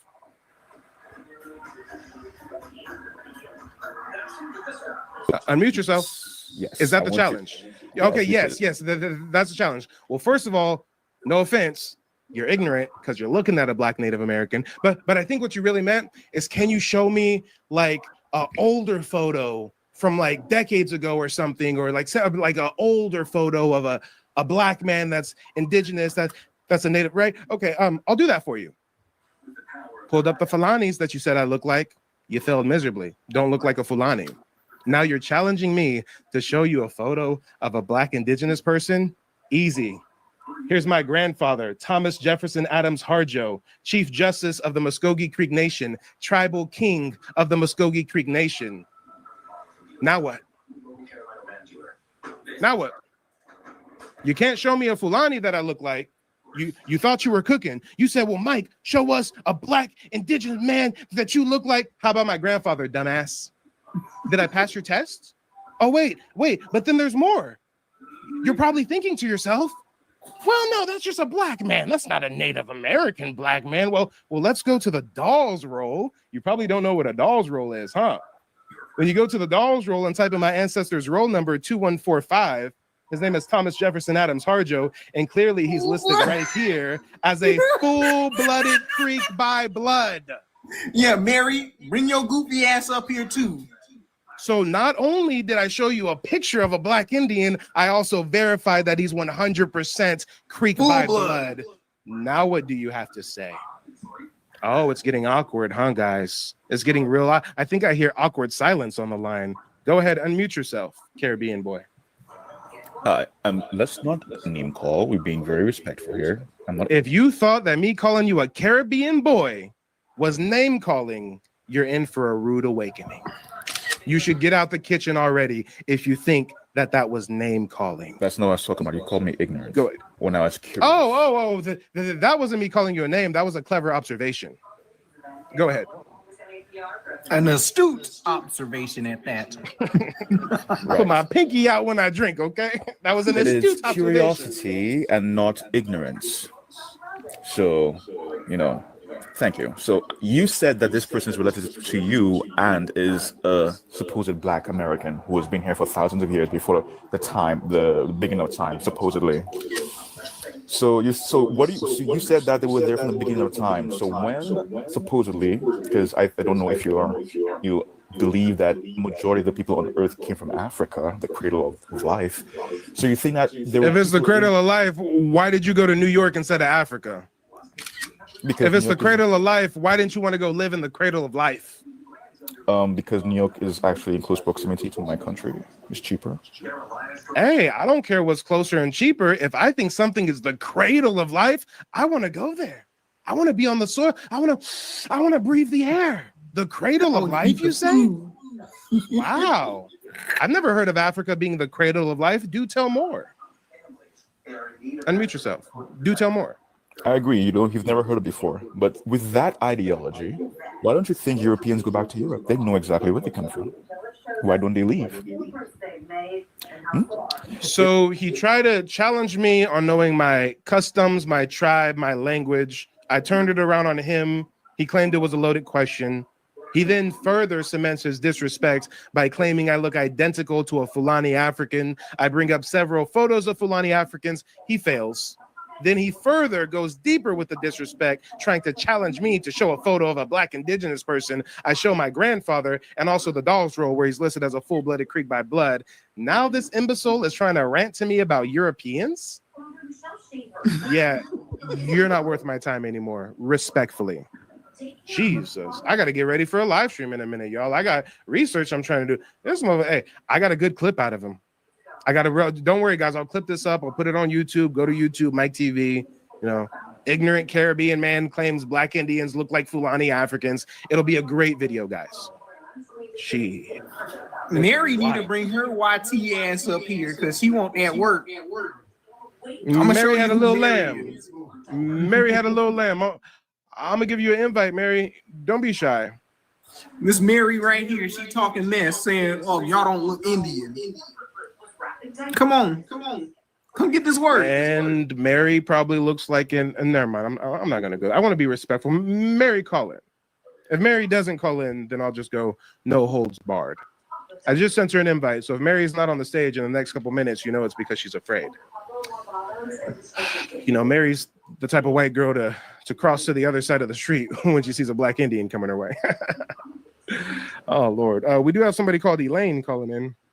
I think Elaine might be the last guest because I really do have to start preparing for a whole bunch of live streams tonight. But Elaine, yeah, your Wi-Fi is not Wi-Fi, Elaine. Try to request to join again. But yeah, that was wild. And this isn't the first time I've got this. 2 weeks ago, I had some African in Canada trying to tell me that I look like a Ghanaian. I did the same thing. We pulled up several photos of Ghanaian men. I don't look nothing like them.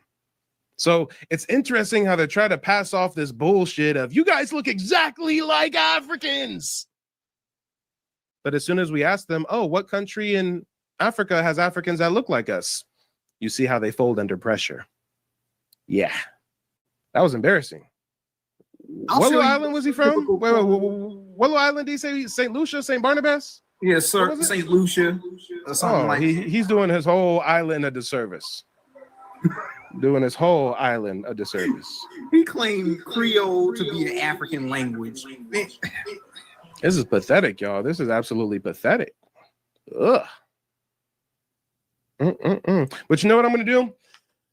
I'm going to stay on here for 10 more minutes. You guys have 10 minutes. If there's anybody else that wants to challenge me for a debate, anybody that wants to ask questions about genealogy, Black American indigeneity, you got 10 more minutes to call in before I end these live streams and get on to preparing these broadcasts that I'll be doing on TikTok and YouTube later on this evening.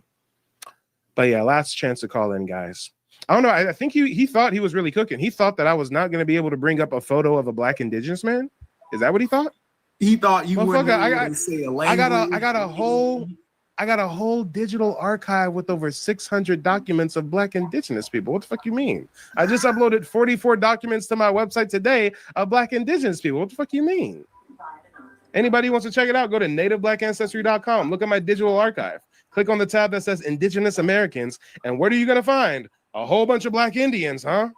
Yep. Oh, and speaking of which, since he up there in New York, you'll find a whole bunch of Black Indians, such as the Shinnecock, such as the Narragansetts and all them. They have festivals. Go ask your local Indigenous tribe in New York about Black Indians, and they'll tell you all about them. Dummy. You can go to Louisiana and find Black Indians. That's basically their culture in New Orleans. Come on. Oh, speaking of Louisiana, here's the Choctaws of Amet, Louisiana. Black Indians, right? Like you can go to Virginia, see the Cherokee-Nottawa, the Iroquois in Powhatan or Accomax. You can go to South Carolina and see the Gullah Geechee. They're basically Creek extensions. They're Seminole. You know, hold on, Tyrone. I got somebody else trying to call in. Todd, let people know where you're calling in from. What's on your mind? I came up a little while ago. Oh yeah, I know. I remember you. Yeah, and like I said, I'm from Bama, and I was wanting to know what tribe was around there. See, I just Googled it. It said your tribe, Muscogee Creek. I'm from the Northeast. I'm Northeast Alabama, and I recently went to a cave, and it had, you know, our artifacts and all this, but the painting, the painting. No. Stop it. I'm putting you on mute for me. I'm putting you on mute. Please don't tell me you went to DeSoto Caverns. Please don't tell me the cave in Alabama you're talking about is DeSoto Caverns. No. It's called Russell Cave. Thank God. If anybody doesn't know, never go to DeSoto Caverns. I actually think DeSoto Caverns might be in Georgia, not Alabama. But basically, it's an underground cave network that's an indigenous burial ground that they converted into an amusement park, and they do Christian-themed laser light shows. I'm serious. I live in Bama. I did not know that. That's like an hour from us. That's an hour from me. DeSoto Caverns is in Talladega County, Alabama. These motherfuckers took our cavern, our underground cave network burial site, called it DeSoto Caverns, and do Christian laser shows. That's disrespectful. Look at this shit. This is it. Wow. DeSoto Caverns. Oh, another one would be Moundville. Look at this. Yeah, they got a fucking photo of Conquistador DeSoto, like he's a cool guy or something. What the heck? Oh my God. Smell of Look disrespect. at this shit. DeSoto. You celebrating a colonizer. Oh my God. And it's literally a cemetery. It's an underground cemetery, and they turned it into a tourist attraction. They got a little kiddie pool for the kids. They got go-karts. The white kids are panning for gold, doing laser light show, Christmas themed. Look at this shit. Here's the laser show in the caves. Wow. It's like me trying to run an amusement park in a European graveyard. That is so disrespectful. It's crazy. Beyond disrespect. I did not know. I did not know this at all, bro. I swear I did. Look at this shit. And then some of the local pretendians be out there dressing up like Indians, putting on a little dog and pony show. Got a statue of DeSoto and everything. But I'm sorry, I got a little triggered when you said cavern in Alabama. Okay, clear. Mike got triggered as fuck. Okay. Yeah, you're good. You're good. You're okay, bro. Yeah, no. The chata that's out there representing the culture. Yeah, no, I would just want to know, since I live in Northeast Alabama. I'm trying to figure out if it was Cherokee here, but it keeps saying on Google. I hate the Google. So you got to realize. So you got to realize that all of these artificial boundaries weren't here before. So when you speak of an area like Georgia or Alabama, there were dozens of tribes that inhabited the area. So the reason why people have mentioned my tribe, the Creek, is because our tribal territory before the Trail of Tears was all of Florida, all of Alabama, all of Georgia. But it wasn't just us. Our tribe back then wasn't really a tribe. It was a confederacy of dozens of tribes. So yeah, there's many different tribes in those areas. Facts. Because it says mixed between Creek and Cherokee. Yeah, no, I feel it. Mm-hmm. But yeah, the Creek were definitely in that area. The Cherokee, as you can see, are in the blue. Some of them are coming down to Alabama, Georgia a little bit, but yeah. So that means right there. That was all the same ethnic. Hold on, Tyrone. Hold on, Tyrone. One-on-one.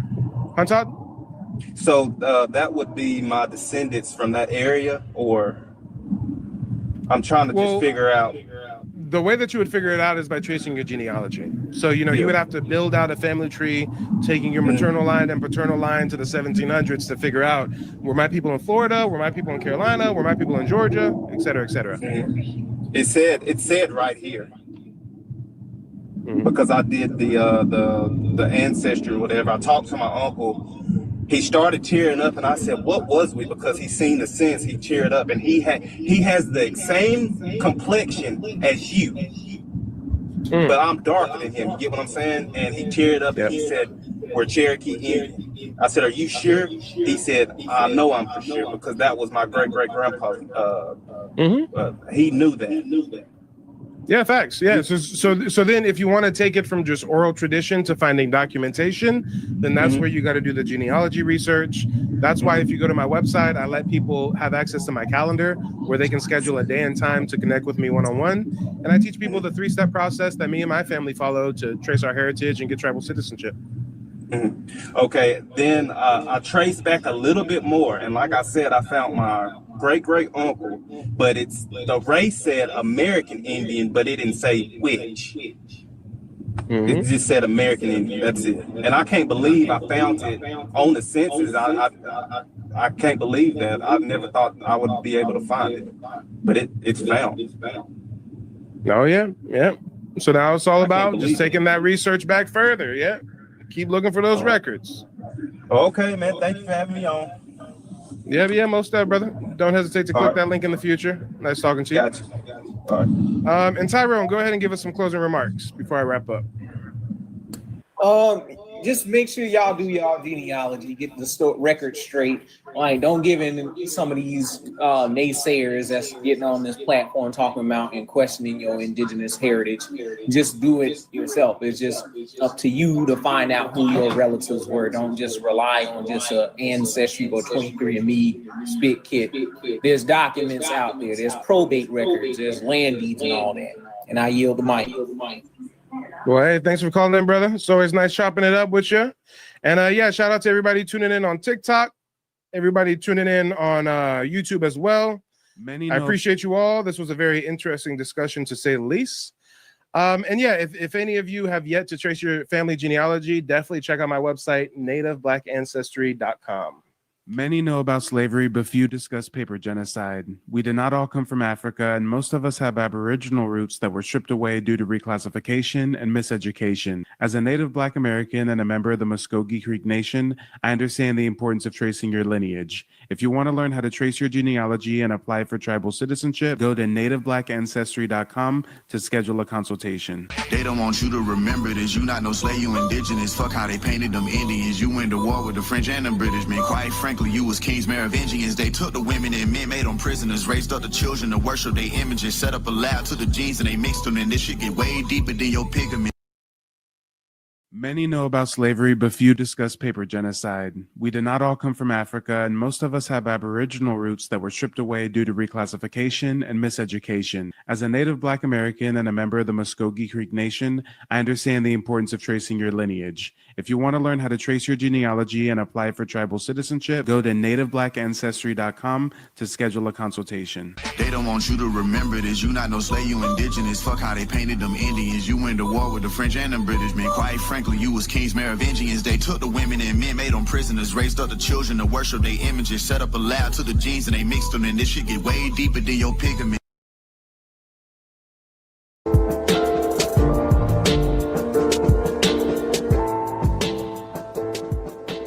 There has always been this great secret within the circles of the colonial elite about who the American Indians were. In the early days of colonialism, many learned religious men took note of the Indians and the characteristics they found in connection with this idea.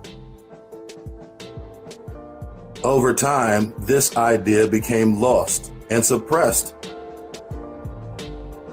as the agenda to fabricate history unfolded.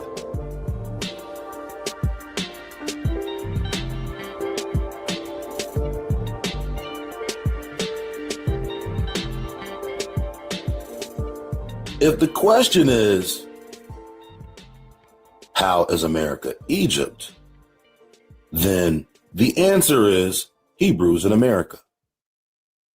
If the answer is Hebrews in America, then the question is, who the fuck are these people? This video will be a culmination of things we have learned throughout this series, America is Egypt, combined with things we have learned from the smartest beast in the field.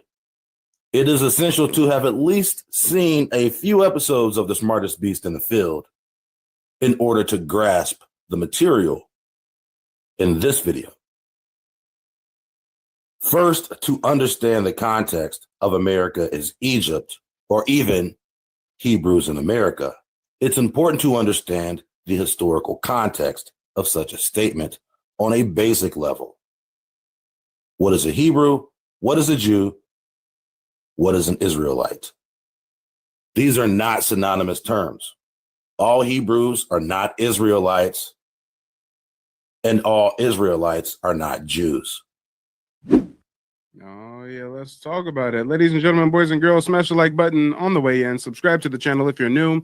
Shout out to the folks watching on TikTok. Shout out to the folks watching on YouTube. We're going to go ahead and get into it, y'all. It's a marathon. It's not a sprint. We're here to give you the information you desperately need. Never knew you was missing. We got the StreamYard link posted for the YouTube audience. If anybody wants to call in, now is the time to do so. If you're watching on TikTok, you already know how to call in. But let's go ahead and get into it. Right now, we're reacting to a little bit of footage from UBTV. Check him out on YouTube. He's a great scholar. But right now, he's highlighting the Hebrew connection with the American Indians that most people are not aware of. You know, on the surface, if you talk about American Indians being Hebrew or part of a lost tribe or something, I mean, a lot of people will just discount that as some kind of pseudo conspiratorial claim, right? But in actuality, there were Hebrew artifacts found amongst the indigenous tribes of the Americas. Exhibit A, the Decalogue Stone. This Decalogue Stone was found with Hebrew inscription, and that image is supposed to be depicting Abraham. You've also got the Keystone, another Hebrew artifact found in indigenous mound sites. You've got the Bat Creek Stone, which actually was an amazing cover-up. The Smithsonian took this, hid it in the basement. When someone finally went and checked it out, they said, damn, y'all got it upside down too? Excuse me. Come on, y'all. The Smithsonian hiding it in the basement wasn't good enough. They hid it in the basement and had it upside down. That's diabolical. Crazy work. Upside down in the basement. For years, the Smithsonian said, yes, this is a true artifact. This is a true, you know, oh, and hold on, guys. My YouTube audience is not seeing what I'm showing on the screen. Hold on. Here we go. And actually, I'm going to share this a different way. Let me make sure you can see everything. So again, guys, right now we're looking at the Bat Creek Stone. We're looking at the Bat Creek Stone. Smithsonian took this, buried it in the basement, displayed it upside down. They claim that these were Cherokee inscriptions. Well, some researchers come by, they flip it right side up. They say, no, this is Hebrew. So as soon as it's exposed that this is Hebrew, the Smithsonian says, okay, never mind, the artifact's fake. The Smithsonians are the ones that discovered it, so to speak. I mean, they were ransacking one of our ancestral mound sites. The Smithsonian Institute finds the artifact. They authenticate the artifact. But as soon as we find that the artifact doesn't have Cherokee inscription, it has Hebrew, now the Smithsonian says, you know what, the artifact's fake after all. That's how they get down. Guys, do you know that there's so many, damn near every single European that came over here, every single pilgrim, conquistador, academic, did you know it doesn't matter whether they're German, French, Dutch, Spanish, Portuguese, British? Do you know that they all came to the same conclusion that the American Indians had Hebrew culture and descend from a lost tribe? Guys, ChatGPT is not the end-all be-all. ChatGPT is a tool, and you got to use it effectively. We're going to use this tool to see if it can pull some sources for me. Can you give me a chronological list of every single European explorer that came to the Americas and wrote publications where they alleged or concluded that indigenous tribes of the Americas had Hebrew custom, Hebrew culture, or Hebrew origins, or were descendant of a lost tribe? And I want this ranked in order from the earliest account to more recent accounts. Watch this, guys. Let's see some sources, some texts, some documents. Did you know that all these Europeans came over here and they're like, damn, these American Indians are Hebrew? I didn't know this until I became a American Indian scholar myself. I didn't know this 2 years ago. Come on. But as I find new information, I share it with my audience, and here we are today. But guys, watch. We're going to get a full list. We're going to get a full breakdown. And guys, I'm not a Hebrew Israelite. You won't find me dressed like a Dungeons and Dragon character yelling on a megaphone. I mean, but it's interesting how what they preach about, there's a seed of truth in it, at least a seed of truth. ChatGPT is clarifying exclusions and limitations, compiling a chronological list of explorers reporting Hebrew origins, adding important figures. And Multimeyer, respectfully, please don't go down the Dane Calloway conspiratorial rabbit hole on my channel. We're talking about true, factual, indigenous American history. We ain't going down rabbit holes of, did Harriet Tubman really exist, or is she a fabric of the imagination of the United States government? I mean, go watch Dane Calloway for that. He's just here to make you think, right? I'm here to give you the information that leads you to doing your genealogy, that leads you to getting reconnected with the ancestral tribe that your ancestors were affiliated with, that then leads to rectification, which involves reparations, restitution, and everything above. I mean, we're here for solutions. We're not here for entertainment. Here we go. We got that full list. We got that full breakdown. Number 1, Fray Diego Duran. He wrote something called Historia de las Indias de Nueva España. He wrote this in 1581. Duran repeatedly draws Aztec Hebrew parallels. He leans into a Hebrew lineage reading of Mexican origins or Mexica origins. So again, we got this dude in 1581 claiming that there's an Aztec Hebrew parallel. We've got Fray Gregorio Garcia. He wrote something called Origin de los Indios del Nuevo Mundo e Indias Occidentales. I butchered that terribly, but it's okay. Let's work through it. This was a major early compendium on American origins that treats the lost tribes / Israelite hypothesis as a live option. Garcia had spent 12 years in the Americas before composing the book. So Garcia is over here in our ancestral homeland for 12 years doing reconnaissance, getting the information, spying, and after 12 years, he writes the book. And he hypothesizes that we're a part of a lost Israelite tribe. Okay. You got Ives. He wrote something called Voyage a Nord de Brazil. This is field work. So he was in the field. He was in the trenches. He was out there writing notes in the field. In 1611, he reports Tupi customs and explicitly compares certain practices to those of ancient Israelites, like body cutting banned in Deuteronomy. I've never read Deuteronomy. I guess there's body cutting that's banned in Deuteronomy. He uses Hebraic frames to interpret ritual behavior. You've got Antonio de Montesinos. He wrote something called Relación de Aharon Leve in 1644. And he claims that he encountered Israelite Indians near Quito who recited the Shema. Yeah, I'm not a Hebrew. I don't even know what the Shema is, but apparently American Indians were reciting it, identifying them as tribes of Reuben / Levi. His report was reproduced and popularized in Europe. Reverend John Eliot. He wrote something called Jews in America, 1660. Damn. They ain't going to teach you this in school. Diego Andreas Roca. He's a Peruvian printed treatise canvassing and at points advancing Hebraic / Iberian Jewish descent scenarios for American Indians. Later editions and studies explicitly index it under, quote, lost tribes of Israel. You've got Joseph Francois. He's a famous missionary ethnography that systematically compares Iroquois lifeways with those of the earliest times. He repeatedly invoked ancient Hebrew and Judaic rites to explain similarities. And last but not least, we got James Adair. He wrote something called The History of the American Indians in 1775.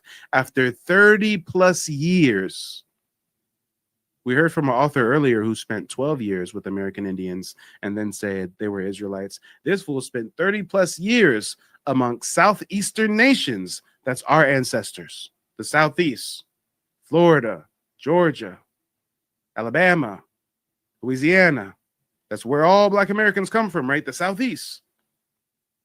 After 30 years among Southeastern nations, Adair argued outright that people such as the Catawba, the Cherokee, the Muskogee, that's my tribe, the Choctaw, and the Chickasaw descend from the Israelites, listing detailed ritual/language parallels. Hey, and again, ChatGPT is a tool. It's not the end all be all. This is a tool that just gave us 8 different sources, dates, names, and titles of publications that you can now research on your own time. That's how scholarship works in the 21st century. Let's talk about it. But guys, let's get back to the video. UBTV was about to cook up when it comes to this Hebrew connection. Quote, by the Levitical law, the people who had running issues or sores were deemed unclean and strictly ordered apart from the rest for fear of polluting them. For everything they touched became unclean. The Indians, as in a strict manner, observe the very same law.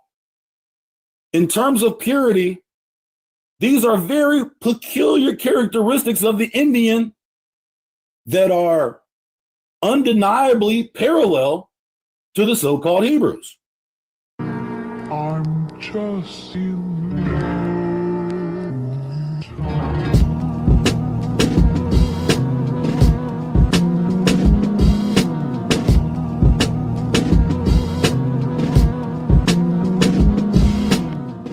Quote, Star in the West, Elias Bodendot. Quote, page 113. Quote, the Indians to the eastward say that previous to the white people coming into the country, their ancestors were in the habit of using circumcision. But laterally, not being able to assign any reason for so strange a practice, their young people insisted on it being abolished. Mackenzie says the same of the Indians he saw on his route, even at this day. History, page 34, speaking of... So these white boys come over here to the Americas and they see indigenous tribes that are circumcising their youth. Where'd they get that from? It's such an ancient practice, such an ancient tradition with these tribes that the youth don't even know where the practice comes from. Since the elders can't even explain where it comes from, they're like, yo, let's abolish it. We trying to go with the elephant trunks. Of the nations of the slave and dog rib Indians very far to the northwest. He says, whether circumcision be practiced among them, I cannot pretend to say, but the appearance of it was general amongst those I saw. It's crazy. So they was just walking around with their dick out. I mean, was they that butt naked, especially in the northwest? You know, it's cold and damp up there, bro. Anyway, I'll be all right. Continuing, Dr. Beatty says in his journal of a visit he paid to the Indians on the Ohio about 50 years ago that an old Christian Indian informed him that an uncle of his, who died about the year 1728, related to him several customs and traditions of former times. Among others, that circumcision was practiced among the Indians long ago. But their young men, making a mock of it, brought it into disrepute. So it became disused. End quote. Star in the West. Quote, the storyline was further reinforced in 1650 when Thomas Thorogood substantially expanded the list of affinities by noting an American affinity for circumcision, as originally reported by Columbus. Along with Columbus's discovery of North America, he noted that many of the natives there were circumcised. The advanced civilizations of pre-Columbian America practiced circumcision, although the more primitive tribal people did not. Once again, this may reflect the loss of ritual in times of privatation. Okay, so on the one hand, I'm thinking, what kind of freak nasty diddy freak off shit was these Europeans doing to where they were seeing so many of our Johnsons? But you know what it probably was? In our community, many communities, we let the little kids, little toddlers kind of just run around, you know. They just so I can imagine if back in the day, you know, little toddlers run around naked or whatever. Or maybe one of them ran out of their loincloth. So you see, okay, you know, not circumcised or circumcised, right? Got it. Otherwise, how are these Europeans seeing all these indigenous Johnsons for them to be like, yeah, you know, Hebrew, yeah, circumcised. You guys, damn, all these penises are circumcised. Huh? I mean, all right. The Spanish conquistadors banned the practice as part of their systematic destruction of the indigenous cultures. It is now rare in South America, though more common in Latin North America. Quote, the Indians have customs consonant to the Mosaic law of uncleanness. They oblige their women in their lunar retreats to build small huts. At as considerable distance from— Hey, you know what? I've got an older half sister who's part of a different tribe through her mother. So, you know, she's Creek through my dad, our shared father, then some tribe over in like Santa Rosa area for the mother side. And her mother's side of the family, the women in the family would talk about this low key with like disdain, like, oh, look how backwards our ancestors were. But I remember when I was young, they were telling me about how in their tribe, they would separate the women. They would kind of quarantine the women and make them stay in a teepee or a hut or something by themselves when they were on their menstrual cycle. But when I actually do the research and I do the scholarship, I learn it's because of their ancient religious practice where they felt that when a woman's on her cycle, there's some kind of, you know, spiritual, metaphysical stuff going on to where, hey, she should be over there by herself. Or maybe it was just something they came up with because they knew that women were a bit angry on their period. So they was like, you know what? The Lord wants you to be over there for a few days. from their dwelling houses, as they imagine may be out of the enemy's reach. That Bishop was too rational to adopt the hypothesis embraced by Acosta and Torquemada that the devil had actually counterfeited the history, laws, rites, ceremonies, and customs of the Jews in the New World.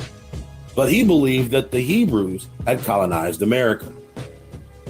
So here's what they were putting out. If the Indians were doing anything that resembled Hebrews or Jews, the devil actually came to them and made them counterfeit the stuff the real Jews. Come on. There's so much evidence of the Hebrew practices of our indigenous ancestors. So the colonizers are like, yeah, you know, they got a pact with the devil, so they're doing like a twisted version of the Hebrew stuff. Meanwhile, these images right here depict what they were doing to our ancestors. Look at these images. I mean, this is worse than the most gory of gory Hollywood movies. Just looking at these drawings, look at this. Spearing them, hanging them above fires in groups. Live autopsies. Butchering them in half, taking the children and splitting them in half. Attack dogs butchering them. Roasting them on fires. Burning them in houses. Chopping off arms. To adopt the hypothesis embraced by Acosta and Torquemada that the devil had actually counterfeited the history, laws, rites, ceremonies, and customs of the Jews in the New World. But he believed that the Hebrews had colonized America.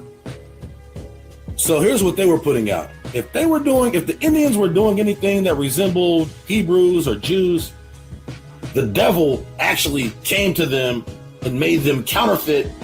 Come on, y'all. Impaling children. This is a child with a spear up its rectum through the top of its spinal column. This is what they were doing to our ancestors. And you really expect these people to educate your children? You really expect them to give them knowledge of self? Look at this mass grave in the pit. Damn. Damn. The stuff the real Jews were doing. This is the shit they were putting out now. This is official doctrine.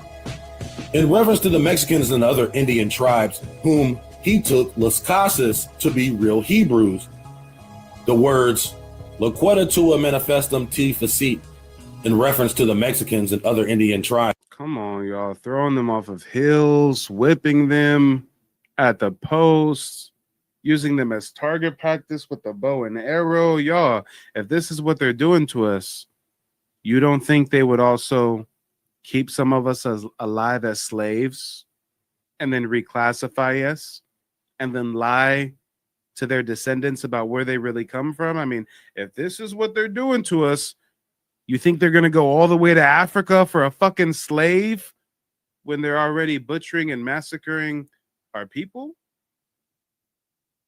Okay. Yeah, guys. They're going to import Africans from the other side of the world instead of sparing some of these folks and taking them as slaves to work their own indigenous land that they know how to work, right?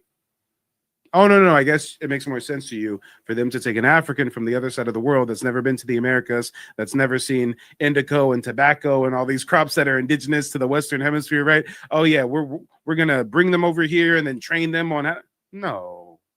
No, the first slaves in the Americas were the indigenous tribes. Who he took to be real Hebrews deserve serious attention, because we have here the opinion of a person who is well acquainted with the Mexicans and Peruvians and who proceeded to America immediately after its discovery by the Spanish. Spent there the greater part of a long life and solemnly recorded in a testamentary document his conviction of a fact which he might have had many reasons for choosing not to divulge. Las Casas goes so far as to say that the language of the island of Saint Domingo, aka the Dominican Republic in Haiti, Las Casas even goes so far as to say that the language of the island of Saint Domingo was corrupt Hebrew. His conviction of a fact which he may have had many reasons for choosing not to divulge.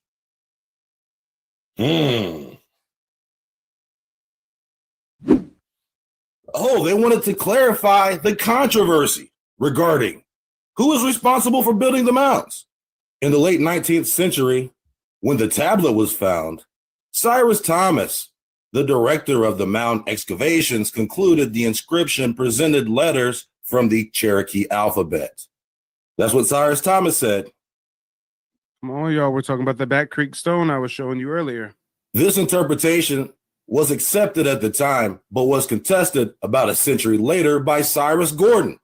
Oh shit, we got Cyrus versus Cyrus.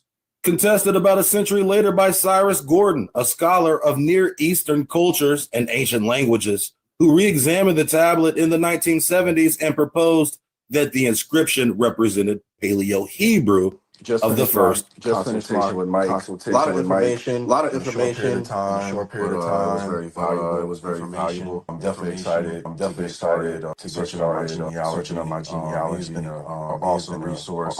Gave me a lot of information, a lot of things to the puzzle I didn't have. Find them, and I 100% recommend his services to anyone who's looking to crack the code, so to speak, on their genealogy, because there's a lot. How we say fake news, going around with this subject, and it's very important that people put the pieces together. If you don't know your history, you don't know your future. 100%. Mike TV. He's knowledgeable about his information about the American Indians, and how we change our classification over time in the different types of mounds and different rules from the French, from the British. If you want viable information, you want to really find out who in your lineage and who are the people you come from, I suggest going with Mike TV. His prices are affordable. He's not like some of these other people out here. I urge, go with Mike TV. My bad, y'all. You said that there was a bit of an echo there for a moment. Hopefully the second testimony will play through okay. The consensus among archaeologists is that the tablet is a hoax. Surprise, surprise, surprise, surprise, surprise, surprise. He wrote several books on transcultural diffusion and the ethnic composition of pre-Columbian America, chiefly of Mesoamerica. Based on analysis of archaeological pieces, both his own and others, von Wuthenau argued that the continent, contrary to mainstream theories, was ethnically heterogeneous and populated by people of Amerindian, Black, White, Middle Eastern, Asian, and mixed race appearance, and thus had been thoroughly contacted by outside groups prior to European colonization in the 15th century. These ideas were opposed by many Mexican academics and have been described as lacking evidence.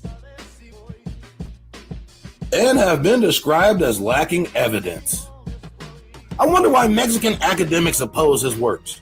This is not what they're supposed to look like. Who are these? Nah, bro. Nah, man. And my bad, guys. I just heard it back, and yeah, the echo was diabolical on that one testimonial. I'm gonna play that back real quick, hopefully without the echo this time. Just finished my consultation with Mike. A lot of information in a short period of time, but it was very valuable information. I'm definitely excited to get started searching on my genealogy. He's been an awesome resource. Gave me a lot of information, a lot of things, a lot of pieces to the puzzle I didn't have. He was able to help me find them. And I 100% recommend Mike and his services to anyone who's looking to crack the code, so to speak, on their genealogy. Because there's a lot of, how we say, fake news going around with this subject. And it's very important that people are able to put the pieces together, because if you don't know your history, you don't know your future. So 100% sign up. Mexico, you said? Nah. No. That's a mayate. Ezekiel 27 mentions the various clans of Japhethites and their role in the mercantile kingdom of Tyrus. Take note that Javan, Tubal, and Meshech traded in the persons of men. These bloodlines include the Greek, the Spanish, the Italian, the Portuguese, in addition to the Turks, Armenians, and Russians. The sons of Japheth are not part of the story up until this point in the biblical narrative, and then still aren't playing a contemporaneous role within the context of the story. Why is that? How is that even possible, given what we know about all of their quote-unquote geographic proximity? And yet Isaiah 66:19 describes these people as being from isles afar off, in the context of Gentiles. But if Israel is really located where they say it is, why would these places be considered isles afar off? Probably for the same reason they are just now becoming part of the story. Now, who does this sound like?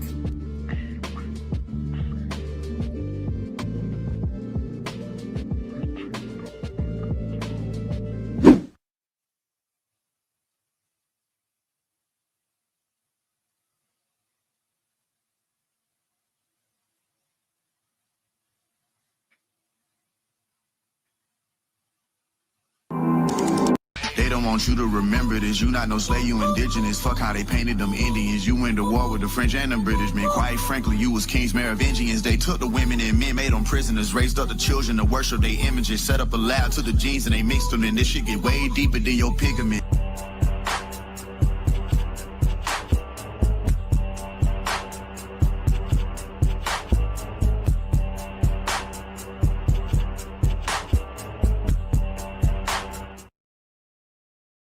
About slavery, but few discuss paper genocide. We did not all come from Africa, and most of us have Aboriginal roots that were stripped away due to reclassification and miseducation. As a native Black American and a member of the Muskogee Creek Nation, I understand the importance of tracing your lineage. If you want to learn how to trace your genealogy and apply for tribal citizenship, go to nativeblackancestry.com to schedule a consultation. They don't want you to remember this. You not no slave, you indigenous. Fuck how they painted them Indians. You went to war with the French and the British men. Quite frankly, you was kings Merovingians. They took the women and men, made them prisoners, raised up the children to worship their images, set up a lab to the genes and they mixed them. And this shit get way deeper than your pigment.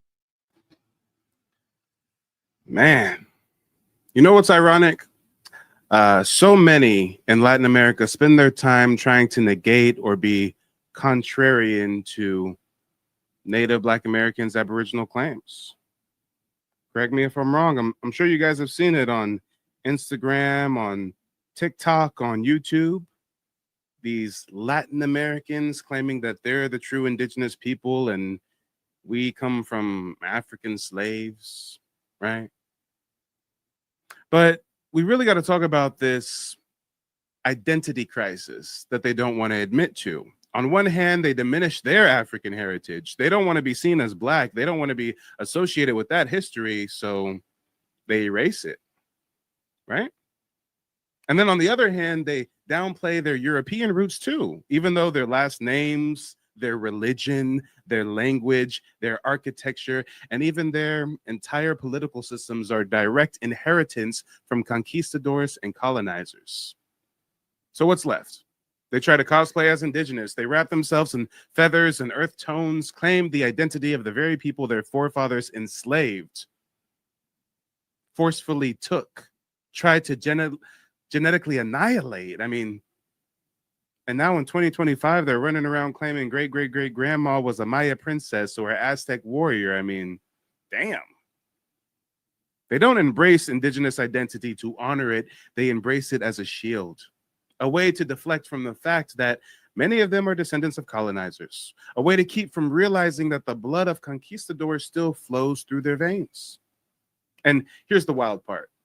They weaponize that false indigeneity against Native Black Americans. They use it as a talking point. We're the true indigenous, not you.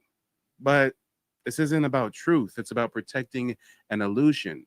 Because if they admitted the fullness of their heritage, African, European, and indigenous, in some cases, then they'd have to confront uncomfortable realities, the role of their ancestors in slavery, in conquest, in paper genocide, and in the erasure of the real copper-colored nations of the Americas. So instead of reconciling with that, they live in a permanent state of contradiction. From colonizer to indigenous to fully European, to Black to escape African roots, to anti-Black to accepted. I mean, that's the Latin America identity crisis in a nutshell. It's not about who they are, it's about who they're desperately trying not to be. So guys, make sure to subscribe to the channel if you're new. Hit the like button on the way in, hit the Cash App if you support the mission. Make sure to check out the website, nativebblackancestry.com, and let's get this show on the road. We've got a couple of honored guests as always. We've got Miss Empress and Miss Joshina in the building. How you guys doing? Hi, Mike. Hey. Nice to see you as always. Let the folks know, have you seen any of this strange behavior from the Latin American community? Have you seen this kind of mestizo myth, as I like to point it out? See it all the time, Mike. I mean, it's like kind of astonishing about how they go around and claiming indigenous, which we know, historically speaking, that some do have indigenous background, some few tribes out there still. But for the majority of them, they're white tea going around claiming indigenous when they constantly shout to keep the race pure and to preserve the race. It's kind of like crazy, don't you think?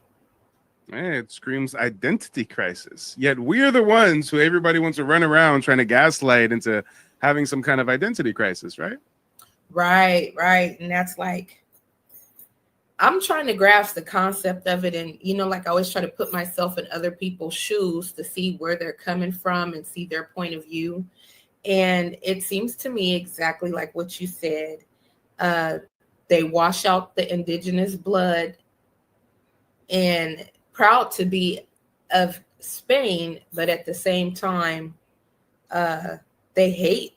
It's like a form of self-hate, I would think. Yeah. They definitely don't embrace the European heritage, at least not like their forefathers did. But Josh, what do you think? I mean, have you seen these Latin American folks who are so hell bent on convincing us we're not indigenous, while At the same time, they try to hide their European and African ancestry and just claim they all come from the Aztec and the Maya, and they're the real Olmecs too. That's kind of like all of a sudden to me. It is come down within the last year or so. They say that, you know, we have hop on bandwagons or whatnot, but within the last 7 months or so, we've seen this rise that, oh, they're indigenous to this land. But we have receipts and we have facts that we're gonna go over tonight and disprove that. Hey, well, without further ado, let's go ahead and get into the facts. I know that Empress was doing some research in preparation for tonight's broadcast. What kind of information were you able to unearth? Well, during my research, I found out a lot of things, and it's a few key points that I want to hit on. And it's about the immigrants that were brought over here during colonialism in South America and other places in America. First of all, according to Jose C. Moya in the Oxford Handbook of Latin America History, there were about 1 million Spanish immigrants and about 500,000 Portuguese immigrants to their prospective possessions and brought into the Americas. According to J.H. Eliot in Empires of the Atlantic World, the total number of immigrants from Spain to the Indies over the length of the 16th century and generally put at 200,000 to 250,000, or an average of 2,000 to 2,500 a year. That's a lot of people. Let's see where this takes us. Initially, the vast majority of immigrants were men, but as this initial wave of men began to settle down, more women and families began coming over as well. So you know what that means. Since the first wave that was coming over as men, and women didn't start coming over till after the men settled, what were these men doing in the meantime? Taking advantage of the indigenous women that were there already. Yeah. Oh, wait, hold on. Time out. Those were quite a few numbers that you rattled off there. Was that hundreds of thousands of Europeans migrating over? Yes, this was during the colonial period. Only 200,000 to 250,000, with an average of 2,000 to 2,500 a year. So. Wow. During the colonial period for the 16th and 17th century, that's what the numbers are coming up with. So basically, on average, every year of European, Spanish, Portuguese colonialism, they're bringing over about 2,000 to 2,500 colonizers, right? And most of them are men. Not only men, but probably military-aged men, probably conquistadores, probably mercenaries, knights, right? Exactly. And it states that here in the paper. Even though these numbers are presented by well-regarded experts, take them with a grain of salt. Migration and population figures are notoriously difficult to gather in a society marked by drastic divisions in social class. So with the social class, meaning military, rich, poor, or craftsmen. So it all depended on the amount of money or the status quo that you had to come up over here, but the numbers are still the same. Interesting. And when you talk about the social aspect of that, you know what really comes to mind is the chart. I'm sure that you guys have probably seen this chart before. It's like a Spanish caste chart, and it lists the different, racial hierarchy and they really got it down to a T. I mean, in North America, the British, the French, they got, Negro, mulatto, Indian, freedman, but, the Spanish, they got octoroon, mestizo, you got this, you got that. Matter of fact, hold on. I wonder if I can zoom in on this so that I can read some of these. So reading this from top left to right, We've got Español con India mestizo. You've got mestizo con Espanola Cortizo. You've got castizo con Espanola Espanol. You've got Espanol con Mora mulatto. Then mulatto con Espanola Morisco. Then Morisco con Espanola Chino. Then Chino con India Salta Atas. I mean, it just keeps going. It just keeps going. They got it down to a T. I mean, you say that there was over 2,000 of these military age European colonizers coming over every year, and they're not coming over with women. We can only draw one conclusion, that the majority of the Latin Americans that claim indigenous ancestry have that ancestry because their European ancestors forced themselves on the local indigenous women. And why is that something that we never really hear from the Latin American community?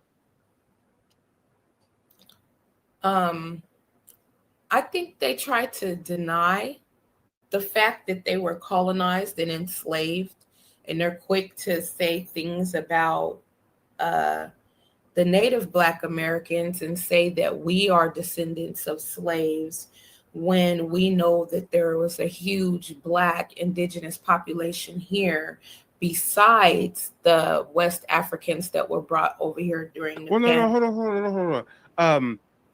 Some of them do highlight that we are descendants of slaves, and some of us are descendants of slaves. That's not even the issue. What they really try to gaslight us into believing is that we're descendants of African slaves. Yes, And the exactly. vast majority of African slaves went to Brazil, South America, the Caribbean. Your average Mexican descends from an African slave more so than a Black American, right? Yes, very much so. To add to that, it also says that additionally, it is crucial to point out of the different places in the Western Hemisphere had different migration rates. For example, in the 16th century, most immigrants traveled to the viceroyalties of New Spain and Peru.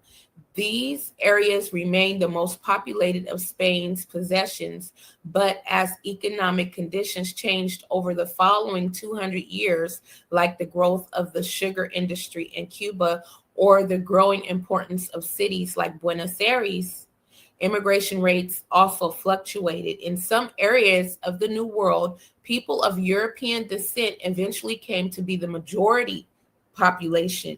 People in the New World of European descent eventually came to be the majority population, Rio de la Plata, which made these regions settler colonies similar to Canada, Australia, or the United States.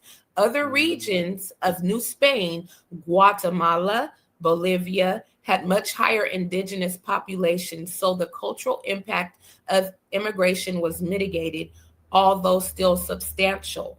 Now, did you hear that one? That right there. Wait, hold on. So just like how in North America, even though at one point in time the Black indigenous were the majority, but we get invaded over hundreds of years to where we're the minority in our own ancestral homeland. You're saying the same thing happened to Central and South America. Them Europeans of a Spanish and Portuguese flavor just kept flooding over and kept flooding over. And when the men came over, they forced themselves and grafted them onto the indigenous women to where now the European is the majority. Exactly. That key point right there. And that's why you have a huge difference in the Latin community, predominantly Mexicans or just South America in general, that have a huge white tea population compared to their heavily melanated Afro-Indigenous population. They were basically washed out and coerced and taught to believe that being lighter is better. So they all joined in, and even after independence, still preserved keeping the race pure and bettering the race. So they constantly look and search for white tea Spaniards to mate with, have children with. instead of their own indigenous roots. I see. I see. Well, you know what, guys? We're So, going to cut to another key point is. Oh, hold on. There's a little bit of a delay. Go ahead and finish out that key point, and then we're going to cut to a quick commercial break and then see what Joshina has to present for us. Okay, so the last one is between 1492 and 1950, approximately 5.36 million Spaniards immigrated to the Americas in two major waves, primarily to Spanish colonies in Latin America. It is important to note that figures vary among historians due to different data sources and the inclusion of exclusion of certain periods. Colonial area, which was 1492 to 1824, 5.36 million. From 1492 to when? 1824, the colonial era. 1820. So from 1492 to 1824, there was over 5 million Europeans that specifically migrated to Central and South America. Yes, sir. Damn. And 5 million Europeans with a healthy mortality rate and a healthy birth rate. Imagine how fast they can reproduce, especially when they're forcing themselves on the indigenous women. Whereas in North America, they want to gaslight us into believing that we descend from African slaves when only 300,000 or so African slaves, they claim, were shipped to North America. And you can't take 300,000 African slaves with a high mortality rate and a low birth rate and have that balloon to the 45 million plus Black American population we have present day. That's just not logistically possible, right? But you know, guys, quick commercial break. For everybody that's new to my content, I really want you guys to check out my website, nativeblack.ancestry.com. I built this website with tons of historical resources for folks that are looking to learn more about Black indigeneity or looking to learn how to trace their family's genealogy. Matter of fact, you can even book a one-on-one consultation with me where I teach you the 3-step process that me and my family use to trace our heritage and get tribal citizenship with the Muskogee Creek Nation. Hi, my name is Frances Tuck, and I contacted Mike from Mike TV on YouTube because I wanted to find out about my family's Native American history that I believed existed. Through the research that I was able to do through Mike TV, I was able to find out that our name is indeed on the registry. I had a consultation with Mike today, and because of his advice and the research that he has done, I am now confident that I'm able to find my family's roots in the Native American History database. Thank you, Mike. Let's talk about it, y'all. Real people, real results. And just the other day, I officially launched my course, Hidden Heritage, The Untold Story of Native Black Americans. I've been working on this for 2 years for folks that, see a lot of my content on YouTube, on TikTok, but want, a more formulaic approach to researching Black Americans' indigenous roots. This is going to be a full course taking us from the early days of colonization all the way to present day, tying all the different organizations and different bad actors that were a part of not just colonizing our ancestors, but reclassifying them through the process known as paper genocide. So definitely check out the website, nativeblack.ancestry.com. We've got a lot of historical evidence for you guys who are looking for some heavy-handed receipts. But speaking of receipts, Joshina, I heard you came with some receipts today. You sourced some videos for us, right? Yes, I did, and I think they highly relate to the topic, and I'm excited to go over some. Hey, well, let's get on into it. Let's see. We'll start with this one. What are we going to see with this video right here? Okay, so this one right here is a Native American saying that she doesn't agree with Mexicans referring to themselves as indigenous to this land or being indigenous Americans.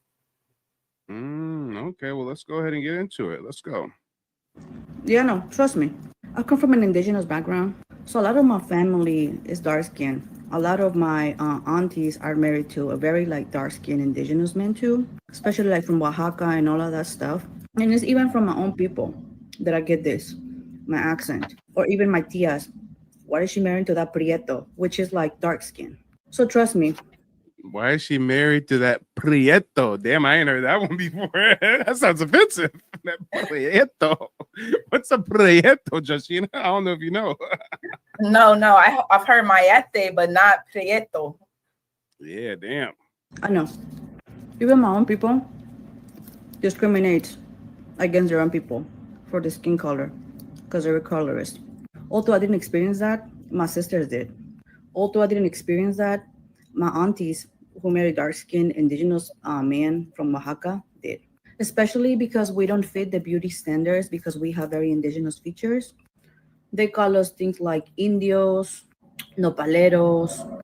They're this Dominican guy who just stitched me talking about they have to. Okay, I'm a little distracted. Is she eating corn? What is she eating that is dripping wet out of her? I'm just a little distracted here.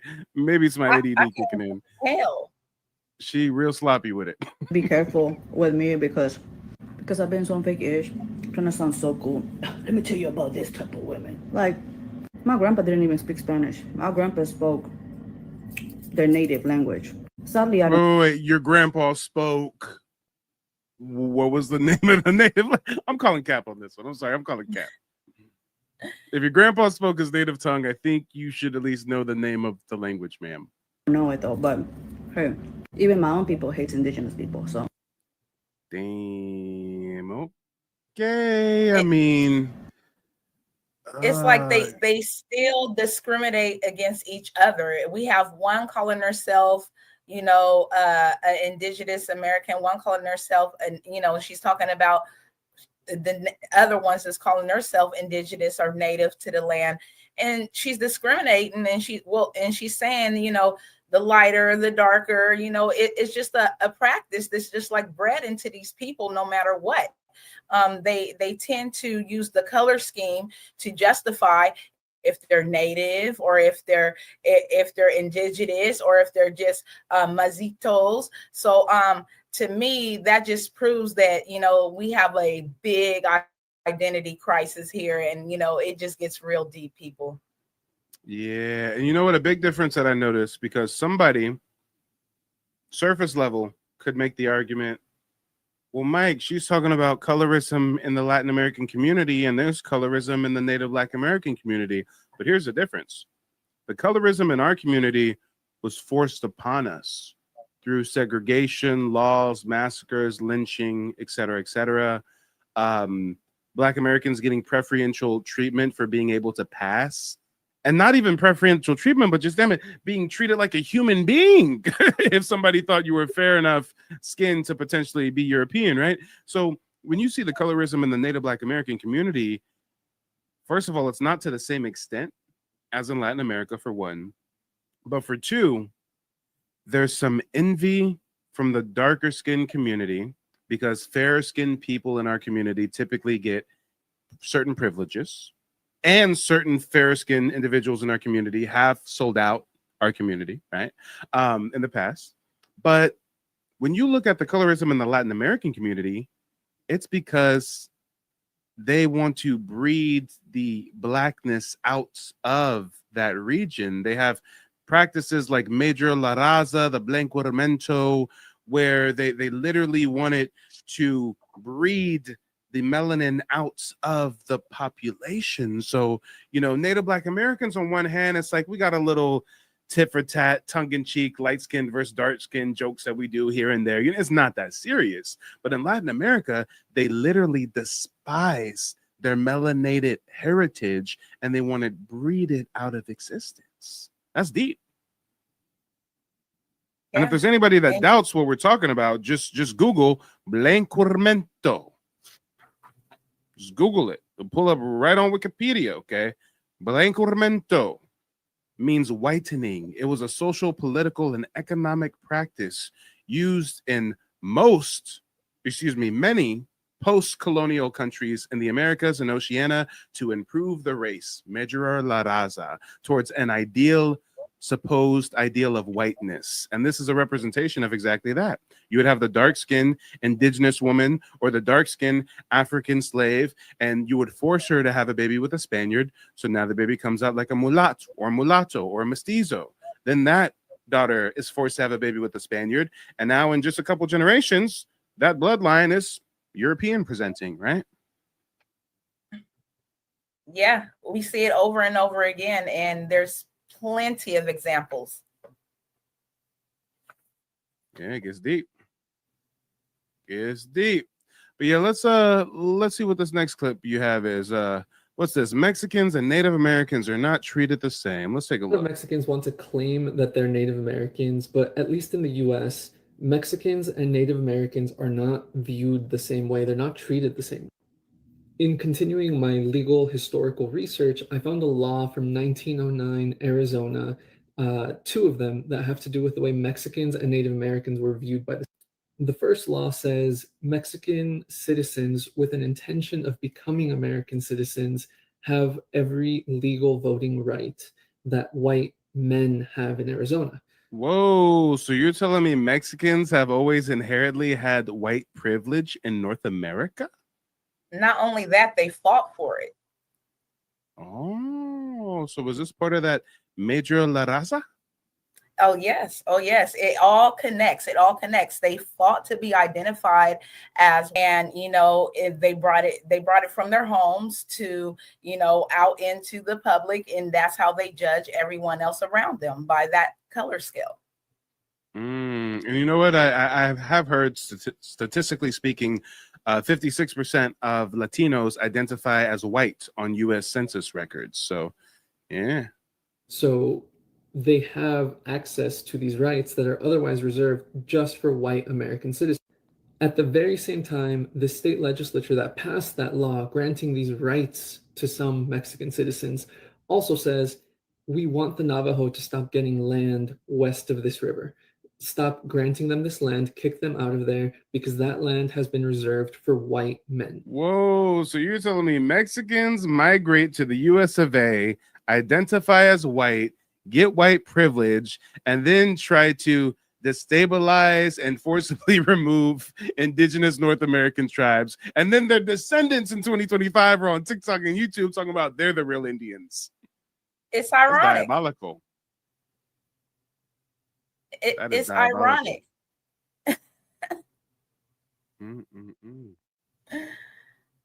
Yeah, this is some wicked work, y'all.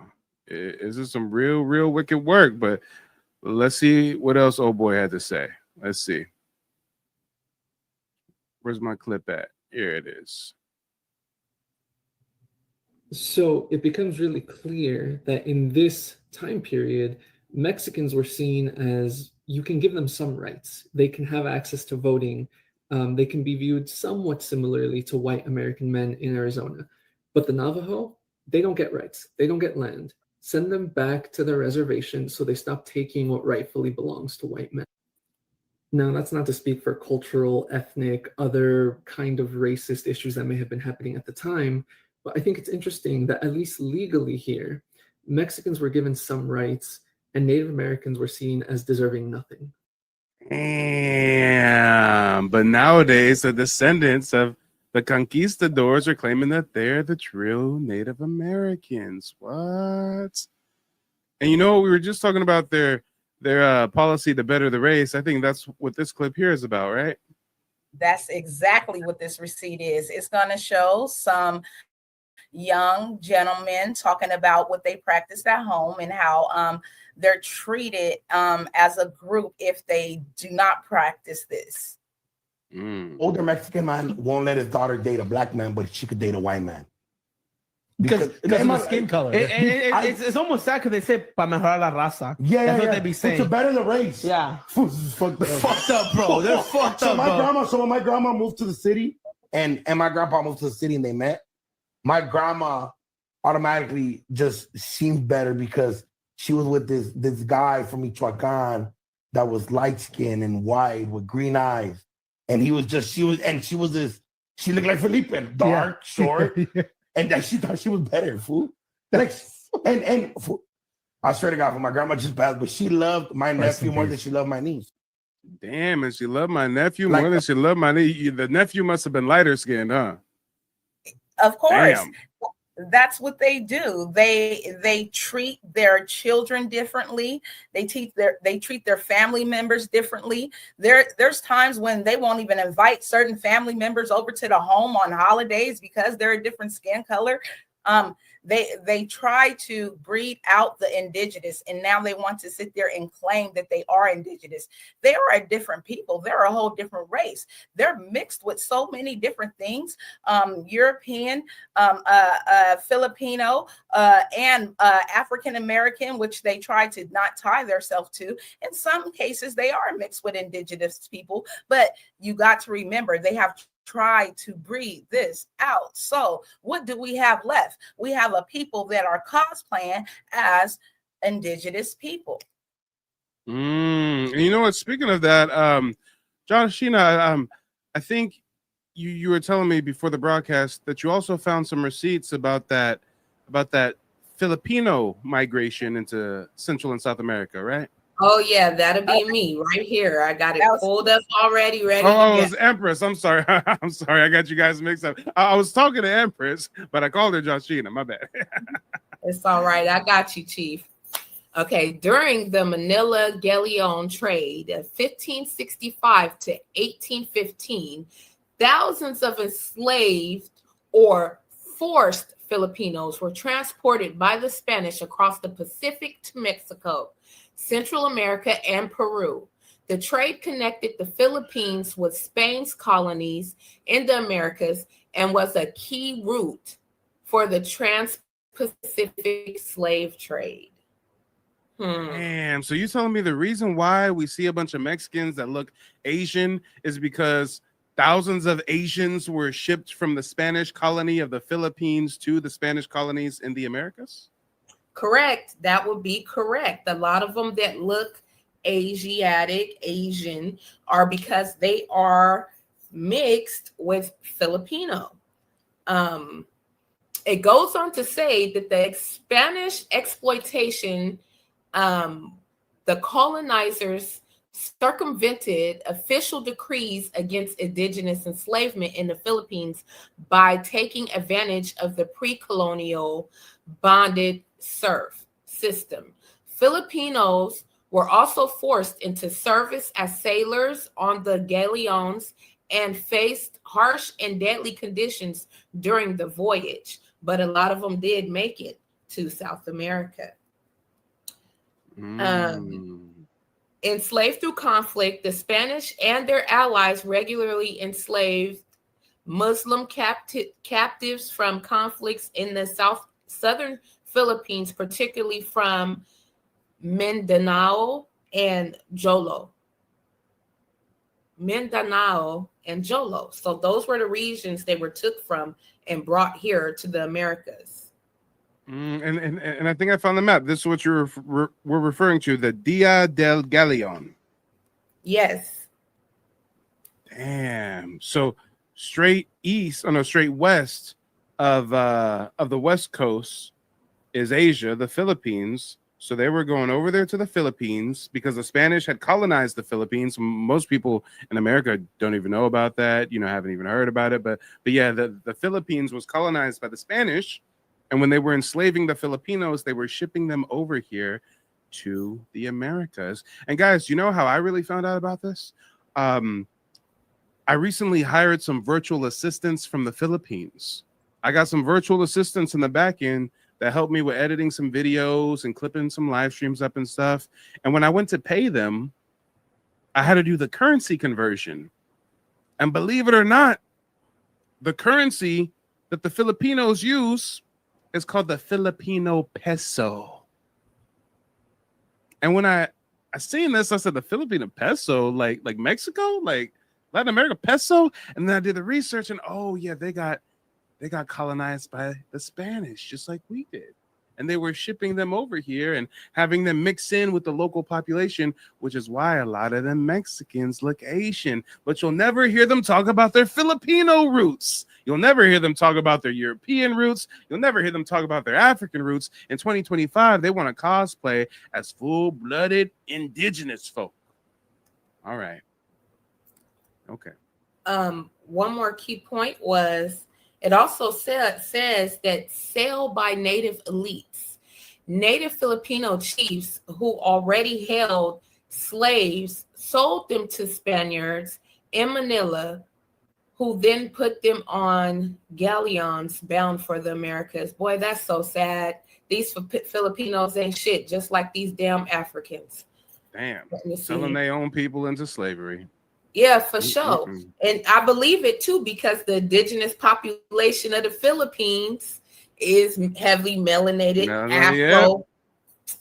Don't get me started. Hey, a lot of Asians, like the Koreans and the Chinese, they look down on the Filipinos, the Taiwan, the Vietnamese. They're seen as like the niggas of the Asians because they're a little brown, right? And the Cambodian and the Laos and the Hmong, they all are darker Asian. Some of them even have, do you know Cambodian, Laos, and some Hmong have afros over there? When you see them, they got afros, they have braids. And you know, we have a huge Cambodian population right here in California in the valley, and they not too far from us. They not. So I believe it. I believe that the lighter ones were selling the darker ones. Okay, I can dig it. As it's making a lot more sense now, guys. We are connecting the dots. But you know what? Let's see what else we had. Joshina, what is this one here about? So I just said on this one that it was more like pretending crime. Because she really is. She's calling out, you know, other like this is another one calling out Mexicans, saying that, you know, they don't have the right to call themselves indigenous. But she kind of like goes deep into her reasoning why. So she gives us another explanation why they don't have the right to call themselves indigenous. Okay, let's see.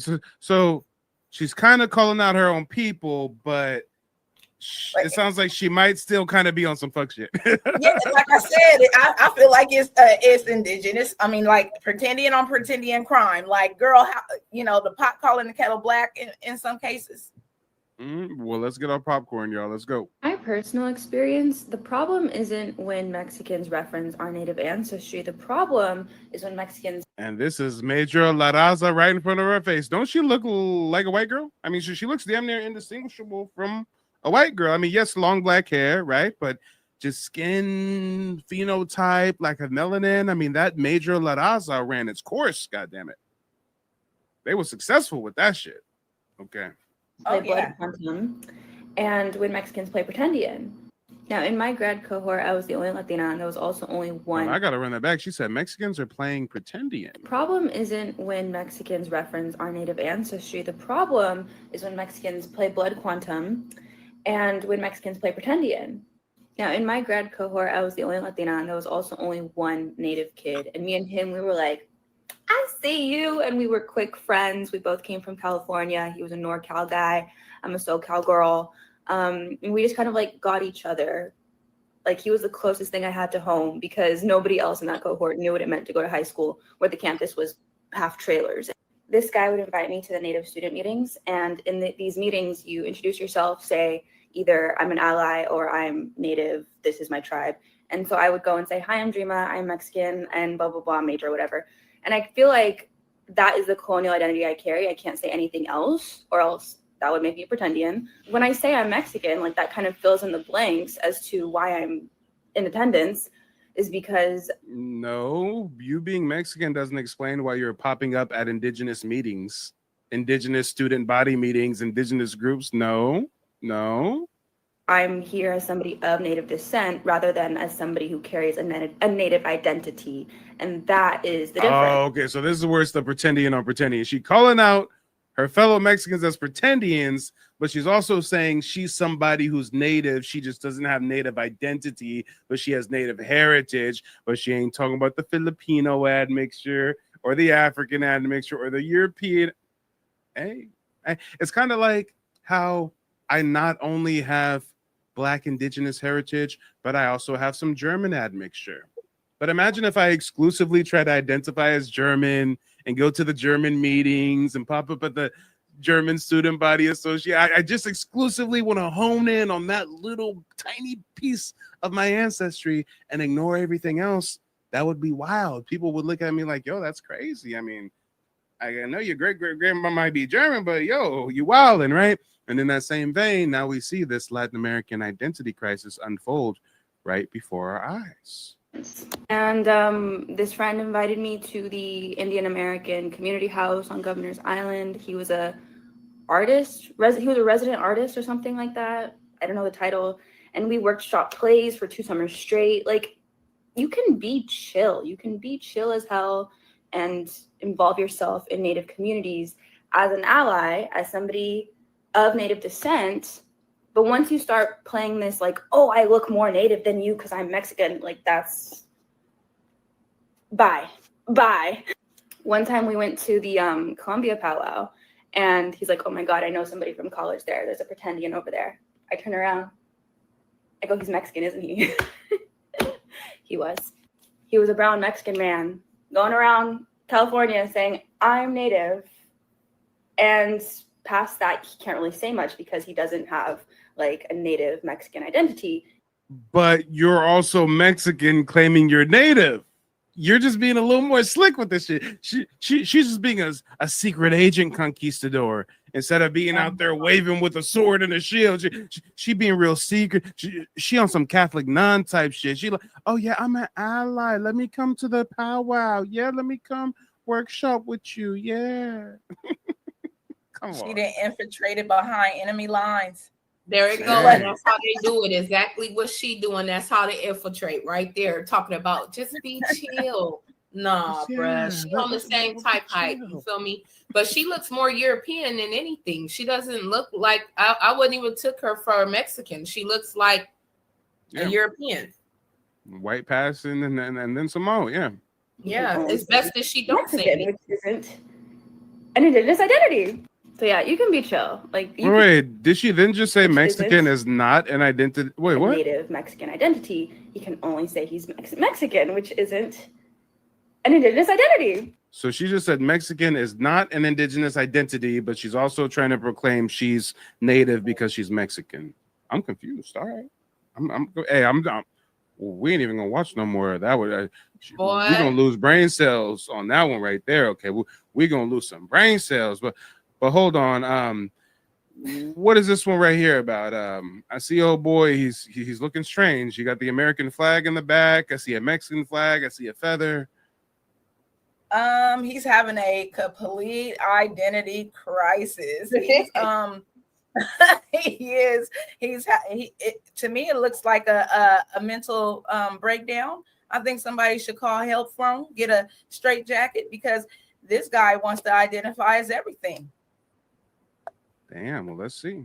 Ask me this question, whether I'm Native American, whether I'm Mexican Indigenous, or I'm Mexican Spanish. And that's damn, wait a minute. That sounds like an identity crisis. He said what? A lot of people ask me this question, whether I'm Native American, whether I'm Mexican Indigenous, or I'm Mexican Spanish. And that's because I don't have a lot of hair on my body. In fact, any native to America, whether it be South America, Central America, or North America, if you were a native indigenous person, you didn't have much hair on your body. But then I have lighter colored eyes. So it's like, am I one or the other? And the simple answer is I'm Mexican American. Both of my parents are Mexican, and I was born here in America, so I'm Mexican American. But you know what, when you really think about it, I could even say that I'm Native. So you descend from European migrants, okay? When you really think about it, I could even say that I'm Native American. Wait, what? Really think about it, I could even say that I'm Native American because the fact is that many of the countries in Southwest United States used to belong to Mexico and be Mexican territory. California, Nevada, Utah, Arizona, New Mexico, Texas, all used to be Mexico, and the people that lived there were Mexican. And yes, this includes Native Americans that used to live there. Also parts of Colorado, parts of Wyoming. I wonder if you know that I know that I am right. Oh, you got the new Modella? That's what's up. That's what's up. I see. That's your BMW. That's your BMW. That's your girl. That's your girl. Let me see. But, I just wanna know one thing. You ready? Why the line? Yeah, talk about some flawed logic, y'all. Talk about some flawed logic. So he's saying, oh, hey, parts of the USA used to be Spanish territory. So that means we're Native Americans. No, that's like saying, hey, Louisiana used to be French territory. So a descendant of a French colonizer is now a Native American because what was once French territory is now U.S. territory. That makes no sense. Just because the territory changes European colonizer hands doesn't change the fact that you descend from those European colonizers. And this is the elephant in the room that they don't want to talk about, y'all. Let's see what else. Includes Native Americans that used to live there. Also Texas, all used to be Mexico, and the people that lived there were Mexican. And yes, this includes Native Americans that used to live. Thank you, Star Child. Spanish Europeans stole California and the rest of Central and South America from the indigenous, but they want to say, well, we stole it from the Americans first, so we're Native Americans now. What the fuck? Huh? That don't even make no sense. Shout out to Boxing. Logics United. Thank you for the contribution. Says, love what you do, bro. Keep waking us up. We'll do, brother. Thank you. Y'all, this is baffling. There. Also parts of Colorado, parts of Wyoming, parts of Kansas, and even Oklahoma used to belong to Mexico. And some of these Native Americans were in Mexico at that time. These territories were in fact part of Mexico before the mid-19th century. So it's crazy to think that some Native Americans could have been considered Mexican Native Americans at some point in time. Oh my God, we just got guys. If you're having an identity crisis and you're Hispanic, okay, you can go to nativeblack.ancestry.com and you can book a consultation. Okay, I don't discriminate. If you live in the Americas, period. If you are in the Americas, period, and you need help figuring out where you come from, okay, go to nativeblack.ancestry.com. Because you Spaniards, you Latinos, y'all got a lot of black ancestry that y'all don't want to talk about. Let's talk about it, y'all. Come on.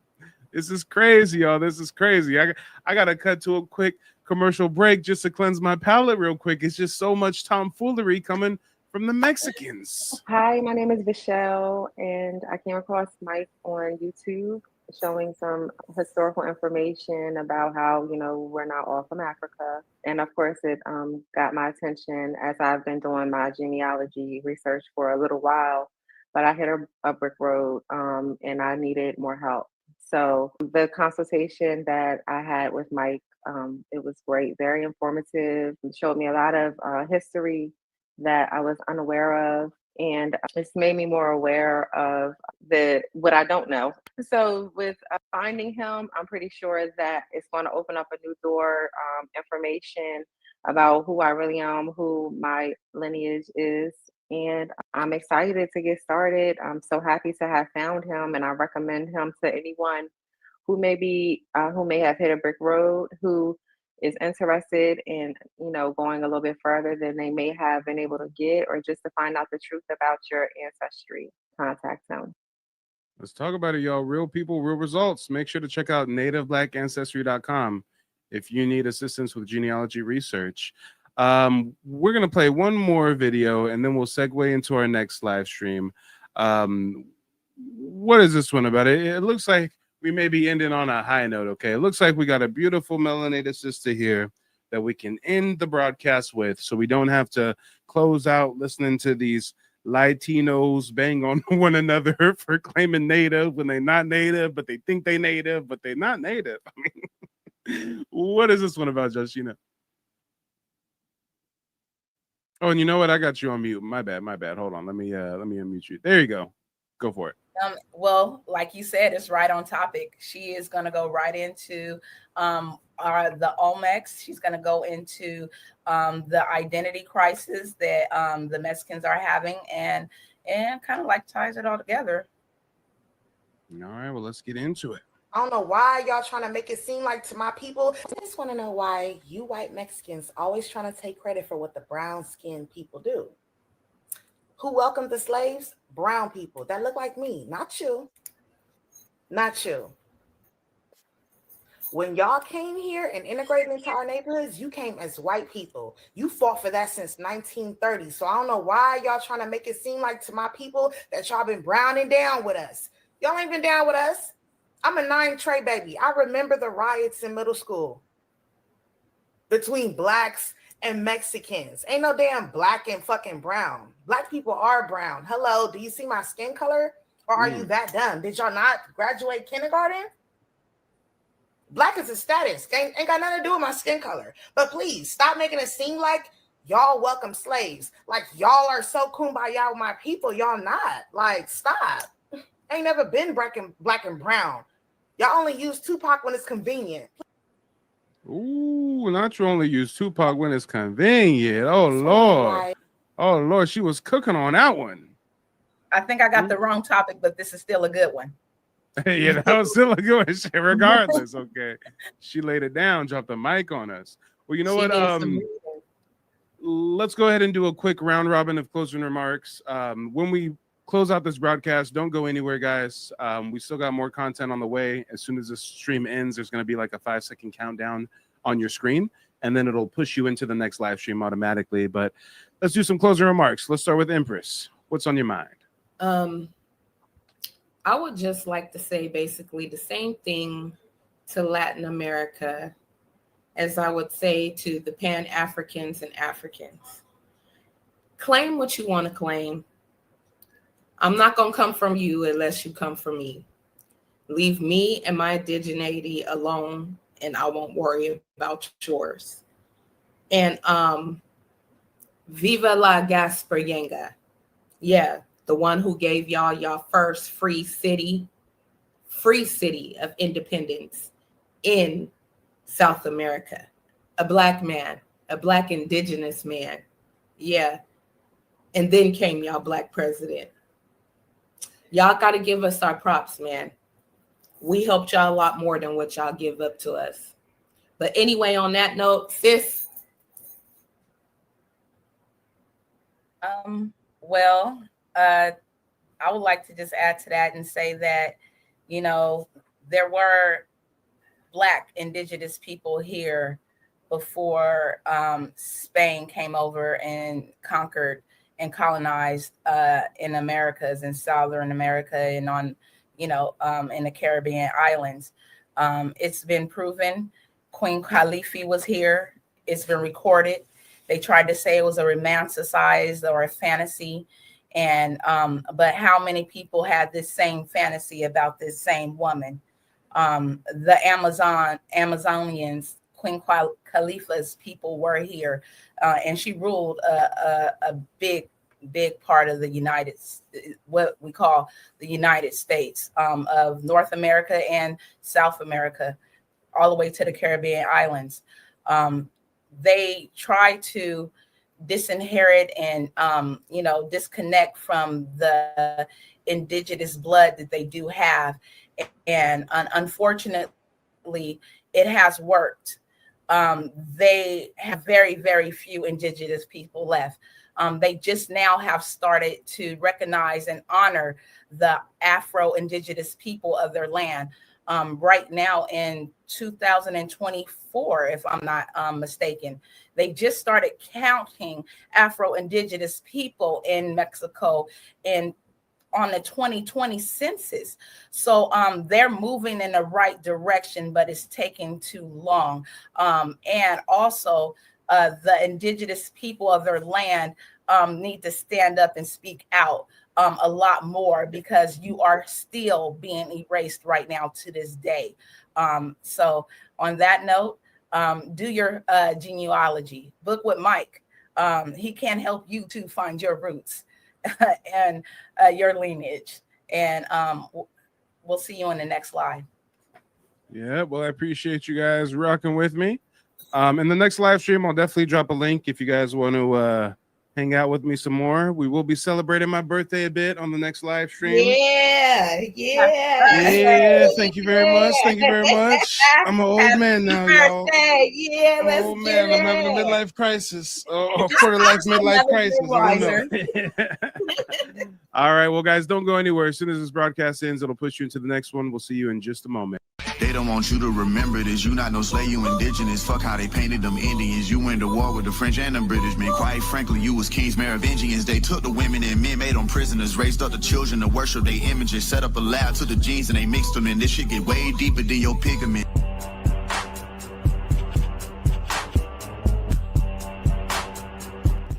Many know about slavery, but few discuss paper genocide. We did not all come from Africa, and most of us have Aboriginal roots that were stripped away due to reclassification and miseducation. As a native Black American and a member of the Muskogee Creek Nation, I understand the importance of tracing your lineage. If you want to learn how to trace your genealogy and apply for tribal citizenship, go to nativeblackancestry.com to schedule a consultation. They don't want you to remember this. You not no slave, you indigenous. Fuck how they painted them Indians. You went to war with the French and the British men. Quite frankly, you was kings Merovingians. They took the women and men, made them prisoners. Raised up the children to worship their images. Set up a lab to the genes and they mixed them in. This shit get way deeper than your pigment. All right. Smash the like button on the way in. Subscribe to the channel if you're new. You won't regret it, I promise. Make sure to check out the website nativeblackancestry.com if you want access to genealogy resources. You can also book a one-on-one session with me where I teach the 3-step process me and my family used to trace our heritage and get tribal citizenship with the Muskogee Creek Nation back in 2021. I've also built out the first Hidden History of Native Black Americans course. You can also access that on the website nativeblackancestry.com. Right now I'm doing an early bird special where you can get 50% off if you sign up for the course before the 1st of next month. So definitely make sure to take advantage of that promotion. Now, guys, what we're going to be doing tonight is hearing from the ancestors, or excuse me, the elders, okay? I don't believe this lady's transitioned yet. I'd also love to hear from you guys tonight. So the StreamYard link is posted. If anybody would like to call in, just go ahead and click the link in the chat. But we're going to hear from the elders. Let's see what the elders have to say about what they were taught growing up, what oral tradition they want to pass down to the next generation. But you know what? Before we hear from the elders, you know what I want to do? I want to play a short video from a scholar that is so good when it comes to breaking down this Indigenous American knowledge. I'm actually working on getting him as a guest on the show here, probably next Friday. So this is just going to serve as a little introduction to him and his content. And if you like what you hear, let me know in the chat, because I'll most likely have him on the show next Friday. But check him out. He's on YouTube and TikTok as Handsome History. Let's see what he has for us. Been in the Americas for probably 10,000 years or more. Most of the slaves were descendants of Aboriginal Indians that had been in the Americas for probably 10,000 years or more. The 1892 World's Fair in Chicago has...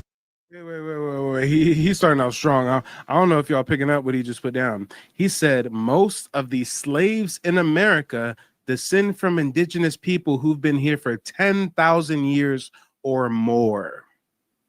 So it's one thing for us to say it, and people say, oh, y'all just pretendians. Oh, you black folks, you just want to be Indian. But now that we got some white dude, if you will, echoing the same points, citing the same sources, I mean, I don't know, guys. Maybe they'll treat it differently when it comes from their own people. Maybe not. Most of the slaves were descendants of Aboriginal Indians that had been in the Americas for probably 10,000 years or more. The 1892 World's Fair in Chicago has a white tea European scientist claiming this exact theory. First of all, the scientist, Mr. Smith, spent a year in Colorado and inside what we now call the Grand Canyon. He excavated. He brought mummies to the fair, and I quote, "They were better maintained and preserved than the mummies in Egypt," unquote. They're doing a World's Fair, and they're showcasing mummies found in the Grand Canyon preserved better than the mummies found in Egypt. All right. Then he goes into the point that all the scientists today recognize that the inhabitants of these dwellings predated the historic man and that their descendants were still with us. This is a European scientist, now in America, 1892. These facts established, let's take a look at what earlier writers who had traveled to America, usually as missionaries, wrote about their experiences with the Aboriginal Indians. So you might ask, well, what happened to them? Well, first of all, many of them, millions of them are still here, and they've been reclassified as Negroes and African Americans who were brought over in the slave trade from Africa. Let's take a look at this book written in 1791. This was a missionary. I gotta run that back. He just said what? He just said the Indians are still here. They're reclassified as African Americans and told that they came from Africa. Oh, where have we heard that before? From our grandparents, perhaps? With the Aboriginal Indians. So you might ask, well, what happened to them? Well, first of all, many of them, millions of them are still here, and they've been reclassified as Negroes and African Americans who were brought over in the slave trade from Africa. Let's take a look at this book written in 1791. This was a missionary involved with more northern Mississippian Indians, would have been up against the Great Lakes. And he discusses how early on, like way back, 1400s, 1500s, the intermarriage begins between Europeans, who most of them were dark-skinned or many of them were Moors, but they begin to intermarry with the Indians. And then what it says is, like, when the English would defeat the French in their wars, they would enslave the Indians that were fighting on the side of the French. Now, what did that mean? Here's what you need to understand. When the English would beat the French or the French would beat the English, they were both using Aboriginal Indians as the muscle, as the fighters. So if the English beat the French, they would simply they wouldn't take them anywhere. They would just enslave the Aboriginals in place in the villages that they already lived in the towns they already built, and on the farmland that they were already producing on for thousands of years. They wouldn't move them anywhere. This 1791 writer goes on to say that at that point in the 1790s, he makes the case that most of your Indians in America are actually mixed European. Now, I think he's way off there. He's talking about your elite, and that's where you have the formation of these Native American tribes or the takeover of Aboriginal tribes by these mixed Native American elite. Very critical to always distinguish between the elite and the masses. Important to emphasize that this was what I call enslavement in place. In other words, Ding, ding, ding, ding. The phrase of the day is enslavement in place. When we do our genealogy research, some of us are surprised to learn that we don't even descend from ancestors that were ever enslaved. And for those of us that do have ancestors that were enslaved for a period of time, just because they were enslaved does not mean that they came from Africa. Why would a slave master import an African from the other side of the world and then have to spend a bunch of time teaching him how to farm and cultivate indigenous American crops when they can just take some of these Indians they just captured in this battle and have them work their land as prisoners of war? They're already expert agriculturalists, right? Your town, your region of a tribe lost battles, and you just started working for the winners. You did the same work, only now you had to provide 10 or 20% of the agriculture production to them, to the so-called masters. And believe me, this was a very normal practice for thousands of years.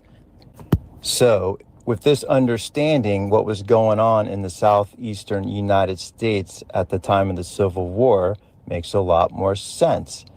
They simply renamed them and relabeled them as Negroes and then African Americans and Blacks as the new regime took over.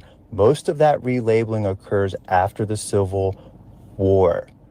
It's a takeover after the Civil War. And this is the social and economic system that Americans live with today. Handsome history out. Come on, y'all. Let's talk about it. Hey, if you appreciate his content, Make sure to post a comment in the chat. I'm working on getting him on here as a guest next week. Let me know what you guys think. But without further ado, let's check in with the elders and see what the elders have for us. I believe this elder right here is 96 years old. 96, y'all. Let's get into it. I wonder if she's going to say, yeah, my people came from Africa and I got proof my people came from Africa. Or I wonder if she's going to say, no, my people are indigenous. I got proof my people are indigenous. I mean, both things can be true. Some of us do have a dual mixed heritage. It is few and far in between. I mean, barely any African slaves were ever shipped to North America. Most of them are shipped to Brazil, South America, Caribbean islands, right? Barely any came to North America, but let's see what the elder has for us. My grandmother. How you doing, Grandma? I'm well, thank you. Nice. Okay. From growing up, I can remember when they told us that Abraham Lincoln freed the slaves. So what year was that you were born? 1928. Okay, 1928. And Abraham Lincoln freed the Damn. No, I'm just like 1928 though. Okay. 1920. She done lived through some things, y'all. slaves in 1914. I'm thinking, I'm not sure.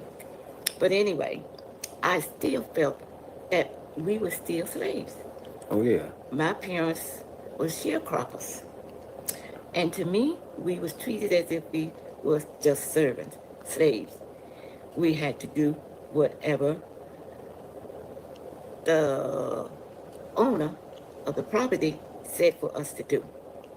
And most people don't understand that the North didn't really free anybody. Lincoln never really emancipated anybody. Guys, look it up.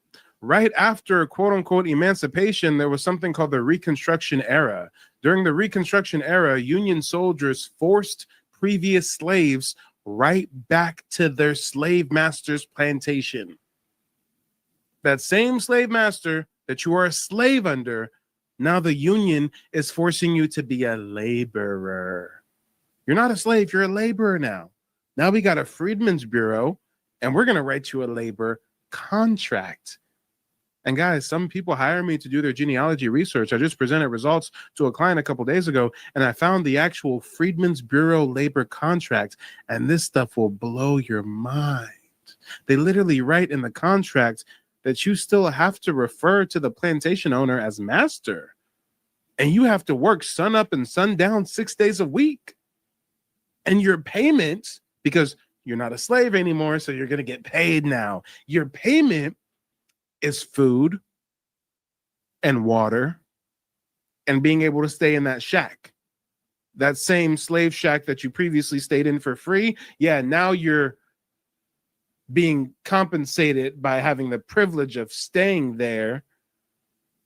Oh, and then Massa promises you, not Massa, your employer promises you a percentage of the crop yield, which is why they call it sharecropping. But guess what? When it's time to harvest and you come to get your share of the crop, they say, well, you know what, Tommy?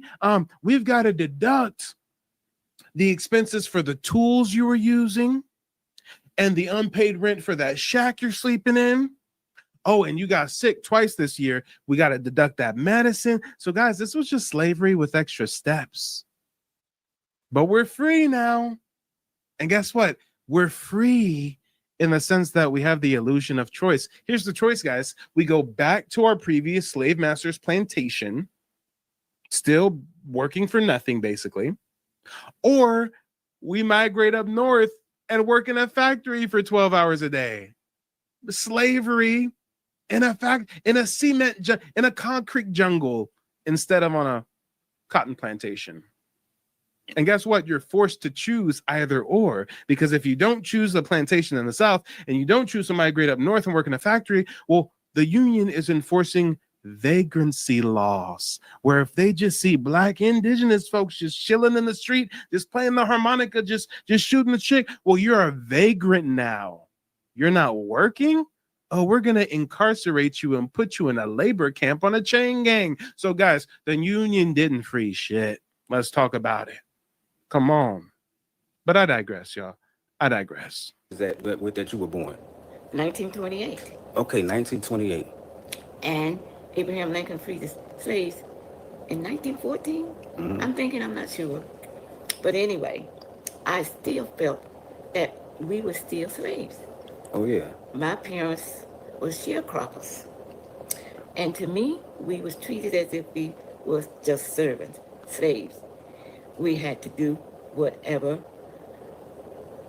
the owner of the property said for us to do. So we were y'all sharecroppers? We were sharecroppers. Sharecroppers mean that you're living on the owner's place. He owned the land, the house. He supplied the animals for the farming and the equipment.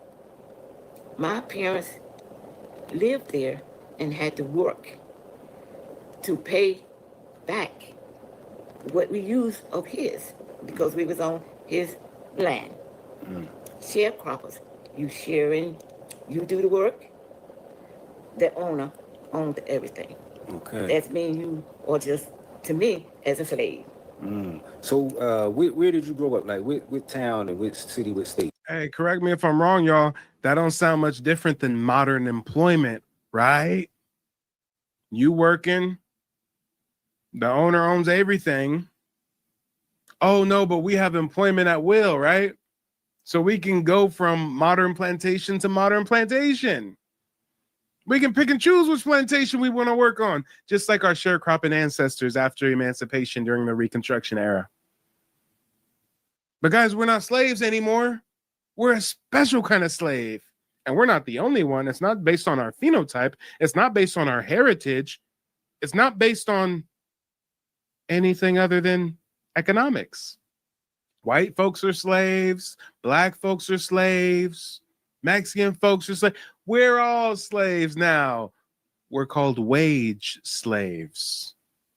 Guys, before I dropped out of college and became an entrepreneur, I was taking macro and microeconomics, and the first thing the economics professor teaches you in college, at least mine, I had a good one.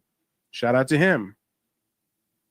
First thing he taught was debt equals slavery. So I'm sorry to tell you, you maybe came here for some more lighthearted content, but I have to let you know that you're a slave. And I'm a slave. The difference between someone like you who may work a 9 to 5 and someone like me who's an entrepreneur is I just have slightly more mobility. You know, when you want to leave the plantation, you got to get a pass from the overseer, and Master lets me come and go freely, I guess, you know. My shack is a little bit more spacious, and I have a fireplace and some more modern amenities. I mean, guys, we're all slaves. It's just you have folks who work 9 to 5s, and you have folks who are business owners. And even business owners, entrepreneurs like myself, are still slaves to the system. We're just more so like overseers, right? Overseers. What is an overseer on a plantation?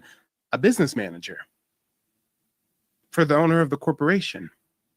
You've got your plantation owner, aka the founder of the company. Beneath the founder, there's a few different people on the org chart, but main one is going to be the sales manager or the business manager or the operations manager. On the plantation, that would be the overseer. And the overseer isn't a slave, but I mean, he's tied to the plantation just like a slave. You got to be out there in the hot ass field with the slaves, hanging around the slaves all damn day. It's kind of like being a prison guard. I mean, you're not a prisoner. You get to go home at the end of the day, but goddamn it, you still in prison all day, right? Right. So you got to understand, we're all slaves. Some of us just have a more comfortable position, a little bit more mobility. Some of us don't even realize we're slaves at all. And for anybody that wants to debate this theory of mine, remember, you have the illusion of choice, just like our ancestors who could choose to go up north to a factory or choose a plantation owner to work for in the South during Reconstruction, right? You can work at this job or you can work at that job, but guess what your ass can never do? choose not to work, just like our ancestors didn't have the choice not to work because there were vagrancy laws, right? Nowadays, there's not vagrancy laws. We've just got an economic system that has you tied in since birth. You go to school, go into debt to go to school, to get a job that you need to pay off the debt that you got from going to school to get a job. And you really got that job because you need to buy a house. And even if you do buy a house, I mean, you got a 30-year mortgage, you and the bank own the property. You're basically just a glorified renter from the bank, right? But then you have to go to work all day, be in traffic all day to be able to afford this house that you're not even in most of the time because you're out at work. And oh, you get the weekends off though. You're not a slave. Wink. Let's get into it, y'all. Let's get into it. Ellerville, Georgia. Okay. The year 1928. 1928. Yes. All right. So still, to me, slavery was going on. Everything the owner said we had to do. He would come out. And I'm sorry. I promise I'm going to stop interrupting the elder in just a moment. But remember, again, for anybody that doubts the authenticity of my theory I'm presenting tonight, remember the 13th Amendment. Slavery is abolished except as punishment for a crime. So if the government if they, through psychological warfare and social engineering, have you commit certain actions in your community and then criminalize those actions, well, now you're incarcerated and now you're a slave. So you're either going to be a slave in prison or you're going to be a slave of corporate America. And inspect, what are you doing? My father's name was Masco. Always addressed him as Masco, as a servant. Masco, did you do such and such a thing? Masco, I thought you told me you had plowed that land over there, and I'm over here and I see it's not plowed. Now, isn't that tree a grown adult as a slave? So what happened if he didn't do it? He was like not punished, but scolded, talked down to, as if you should have did this, or why didn't you do this, or why didn't you do that, as if my daddy was a child and he was the father. That's the way I looked at it. One day he came to the house, and daddy was at the house from the field doing work, fixing the pig pen, but the pigs had gotten out. So I'm in the house with my mother, helping her prepare food because the food had to be ready. They come to the house at 12 o'clock from the field to eat dinner. It had to be ready and on the table. So this was our job, my mother and myself. The other was in the field working with daddy. Okay. Daddy said to me, in order to fix the pig pen, he needed a hammer. Mavis, bring me a hammer. I take my daddy the hammer. He said to my daddy, Masco, why ain't this gal in the field? Boy, that stuck with me. My daddy didn't look up, still fixing, and he said, she's here helping her mother in the house. And I thought to myself, why should he be talking to my daddy like that? I'm not his child, I'm my daddy's child. I kept that in me, I never forgot it. And every time I talk about it now, I get mad. Because nobody is supposed to be talking to another human being like that about their own child. This stuck with me, and it made me work hard and to push my children hard. And my dad always said, whatever you get in your head, no man can take out. And whatever you get in your head will help you through your life. I push myself and I push my kids to get all that they could in their head. And that would be able to help take them through life. They wouldn't have to be no slave for nobody. So this was my theory coming up under slavery. I say it was slavery because we was talked down to and we was treated like slaves. So when you were younger, were like people like still being lynched and things of that nature? No, that was in the past, and thank God it was. We had, I guess. Whoa, Elder. Respectfully, Elder. We got to correct you, elder. It was not in the past. In the area that this elder lived in the 1920s, 1930s, 1940s, perhaps she did not hear of nor experience any lynching type events. But on the contrary, if I pull up this map of Black massacres in the South and the East Coast, I mean, guys, look at these dates. Look at some of these dates. I'm only going to read the ones post 1900s, since the elder said, no, that was behind us, no lynching, right? Now, respectfully, in your area of, I think she said she was in Georgia, it wasn't really going on like that. Last one in Georgia, I guess, was Atlanta in 1906. Is that right? 1906, right? But 1919, we got a Black massacre in Chicago. 1908, one in Springfield. 1921, Tulsa, Black Wall Street. 1910, Sitcham. 1920, what is that? Okanee or something? I'm not quite sure. 2015, we've got Charleston.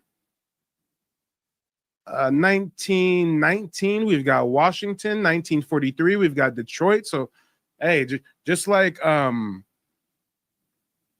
slavery didn't end, it was updated by way of sharecropping. Lynching didn't end, it was updated. It was updated by way of race massacre, if you will. Peep game. Moved up an inch or two above beyond that. We had gotten out of that stage when Abraham Lincoln declared freedom for the slaves. That cut that off. Okay. But it didn't cut off white men being in charge of us. When they say you're free, you can go, we had nowhere to go. We had nothing to do. No land, no nothing. So we still had to depend on the white man to furnish a place for us to stay and to work.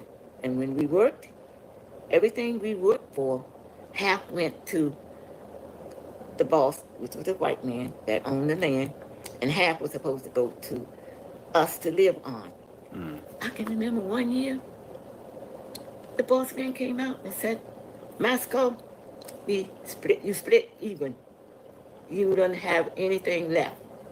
So that meant whatever we put into the land, the work that we did, it wasn't enough to pay off our portion to be paid half and half. So that meant that whole winter, Daddy had nothing to furnish us with food, clothes. We went barefooted, cold weather, hardly anything to eat. Rabbits, squirrels, birds, anything we could do to get through that winter. It wasn't easy. So being free from slavery, we really wasn't free. Finished my consultation with Mike. A lot of information in a short period of time, but it was very valuable information. I'm definitely excited to get started searching up my genealogy. He has been an awesome resource. Gave me a lot of information, a lot of things, a lot of pieces to the puzzle I didn't have. He was able to help me find them. And I 100% recommend Mike and his services to anyone who's looking to crack the code, so to speak, on their genealogy. Because there's a lot of, how we say, fake news going around with this subject. And it's very important that people are able to put the pieces together. Because if you don't know your history, you don't know your future. So 100% sign up. It wasn't easy. So being free from slavery, we really wasn't free. We were still slaves to a certain extent. So when did things start to change, and get better? It got better as the black man started to realize where he was and where he wanted to be and where he needed to be and what he needed to do for his family. He started to saving, that he could purchase his own land, own different things for himself. Had to work hard to do this, but it was done. And I'm so proud of our family because we did work up to wherein we was able to bring our parents out from under the bondage, I would say bondage, the white men working for him instead of ourselves. And we was able to purchase a home for them so that they would have modern things like we have today. All the convenience that we have today. We was able to work together and get them a place where they could relax and enjoy some of the nicer things of life rather than outside facilities for all your personal needs. They had it inside of their homes now, and they could enjoy. That was the things that brought joy to us, to have them to come up from slaves, from outside toilet to inside toilet, from outside going to the spring, getting water and well, to having running water in the house. That was Okay, Mom. Good morning, everyone. You know me. You've seen Yeah, me this is my before. mother. Yeah, Yeah. good to see you again. This is my mother. My mother is 96 years old. So we kind of switched this year. She's 96. I'm 69. And we just celebrated our family reunion. And so she's expressing some of the things that she's gone through throughout her life. And a question that I always wanted to know from my mother was, she has seen many things happen. Now, were there airplanes during the time you were a little girl? No, I don't remember. Yeah, there was an airplane, but there was what they call the crop airplanes. They didn't have the jets like they have now. They started with the propellers. I don't know how they did it. The crop planes, that sounds pretty, yeah. Yeah. Okay, the crop planes now. Yeah, they had those. They didn't have the jets like they have now. Okay, so they for started with- entertainment, you didn't have television. So We what didn't. did you all do for entertainment? We had games and things that we played as children together. Did you listen to the radio? Well, later on, teenagers, they did finally get a radio with batteries, operated on batteries. And sometimes we could get the reception, and sometimes we couldn't, but we had to hold our ears closed in order to hear it. Started out with that type of radio. What was the first car you remember having? An old Ford. And we had to push it up and down the hill to make it start. Push it up the hill, and then let it, when it come down the hill, it would get up enough speed, and then it would crank up. Then it would take off. But first, even before we got the car, we would go 5 miles to town on the wagon and mule. I'll go to church, wagon and mule.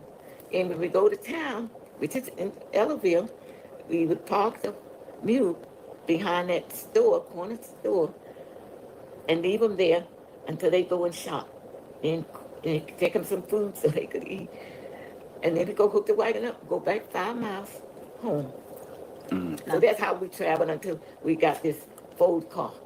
We got the Ford car, but we still had to push it to get it started and crank it up in the front of the car to get it started. It wasn't easy, but we took it as we advancing. We are growing now. We are getting better. So now the thing that I really am very proud of Granddad for doing, even though he was a sharecropper and he worked for a white man, he still grew his own crops in the event that there wasn't enough food for the family from the sharecropping. They had their own garden. They had their own way of getting food. So he had 19 children that were birthed by my grandmother, but 13 grew to be adults. And unfortunately, they didn't have enough boys. They had 10 girls and 3 boys. But those girls were out there in that field, you know, plowing and sowing and harvesting just like they were men. And so some of them stayed home to cook. My mother, she was one of the ones that was out in the field. She was the one that would go in and cook too. So I'm so proud of her.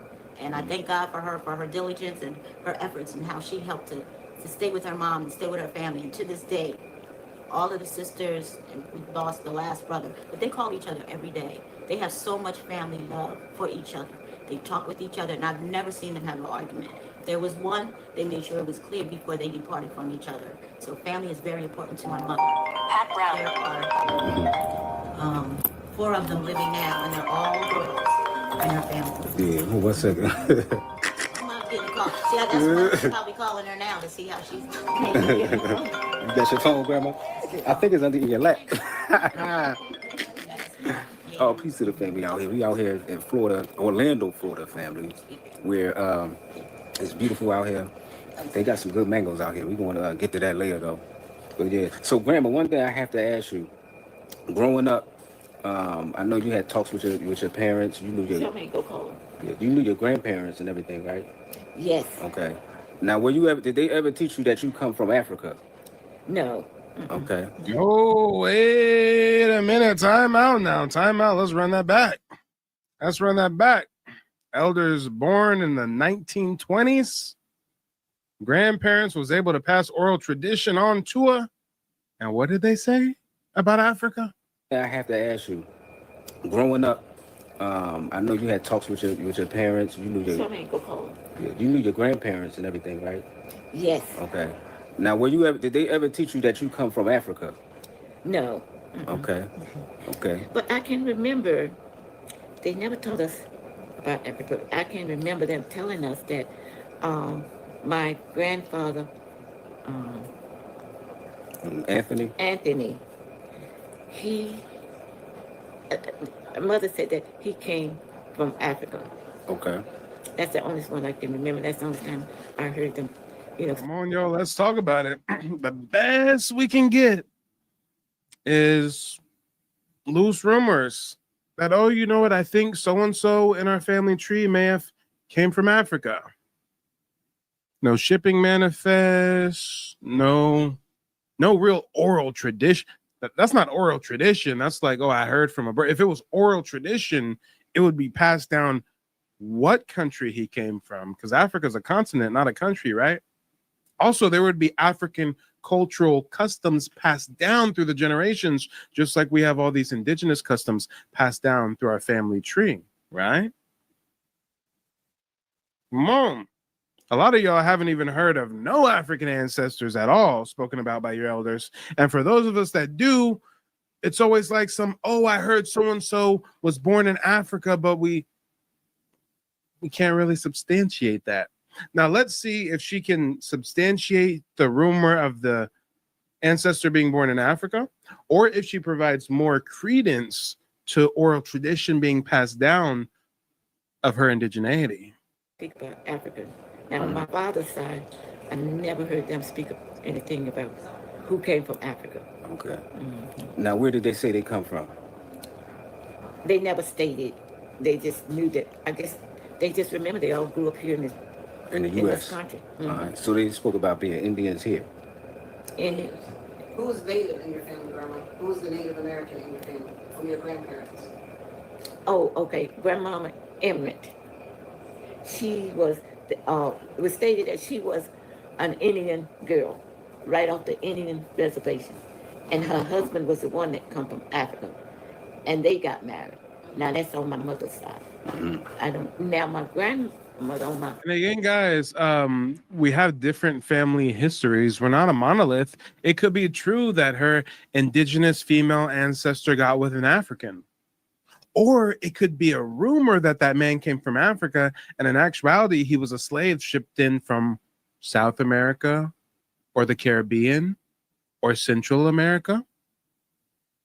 Guys, there was an Indian slave trade where indigenous melanated people were shipped from South America to North and vice versa. I mean, you hear about Pocahontas, right? Do you guys remember Pocahontas died in Europe? They were taking indigenous people as slaves since 1492, shipping them to Europe, Africa, different colonies in the Americas. So when you hear these loose family rumors of so-and-so being born in Africa, he could have been a Taino. He could have been a Mexica. He could have been a Carib. But Africa?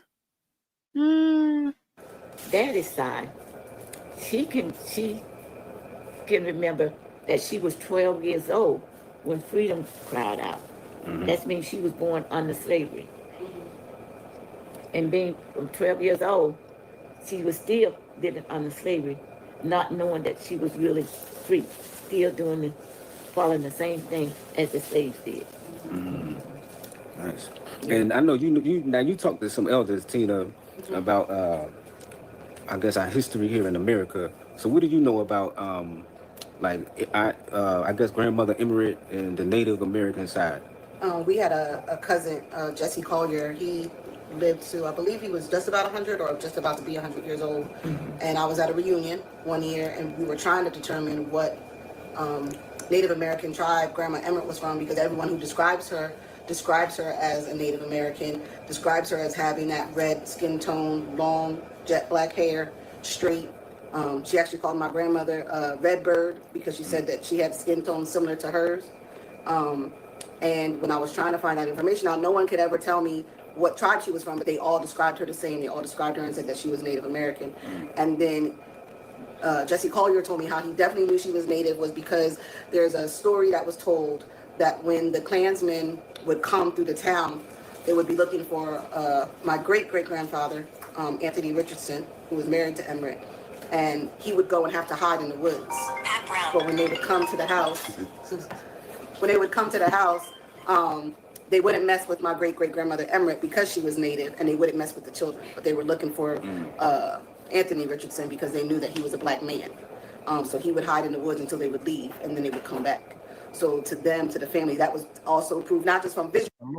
Come on. Well, we're hearing much more oral tradition, much more evidence to cite the indigeneity and just a loose rumor on the African. What most likely is going on here is both parties are indigenous, the grandmother and the grandfather. The grandmother just most likely had the complexion for protection.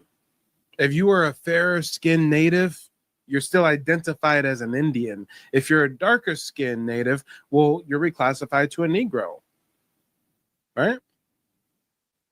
Proof, but also proof of what the white men were doing then when they were trying to kill black men and, hurt black men. They wouldn't touch her, not because she was a black woman, but because she was Native, and that they wouldn't touch the children either. But we still don't know, what tribe she was from. Yeah. But we do, just from passing down information, my grandmother remembers her.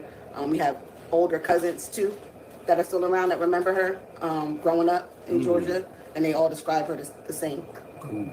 Nice. Yeah. So, Grandma, from back then to now, like how has things changed? Oh my goodness, it's like a miracle. We are not segregated in the schools. We're not segregated in the towns and the stores. You couldn't go into the front doors of their houses. Now we can go any place we want to go, like we want to go. And we don't have to be looked down on. Come on, y'all. The illusion of progress. We call this the illusion of progress. Guys, we're not slaves no more. We're doing good because we get to enter through the front door. Guys, we're not slaves anymore. We're doing great because they're not hanging us in the streets. The illusion of progress.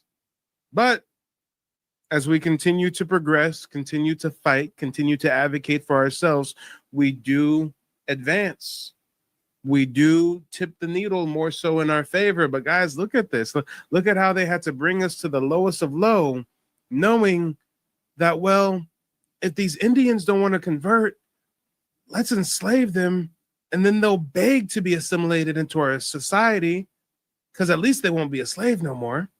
And then when they're a part of our society, let's still lynch them and ostracize them and Jim Crow them and redline them and segregate them.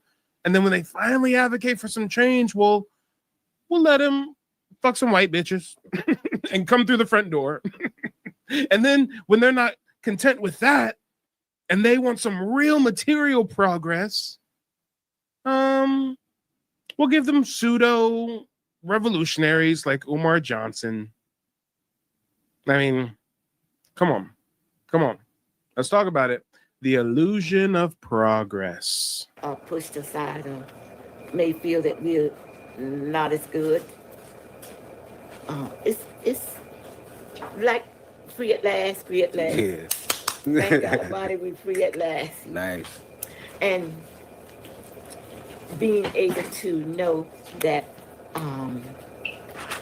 I can go into a store now or into a nailery and have a white man do my pedicure. Okay. Hey, I rock with that sentiment heavy, because sometimes I be chilling in the back of the Uber, having this white person chaperone me, I be looking out into the backyard, and seeing them white folks cutting my grass.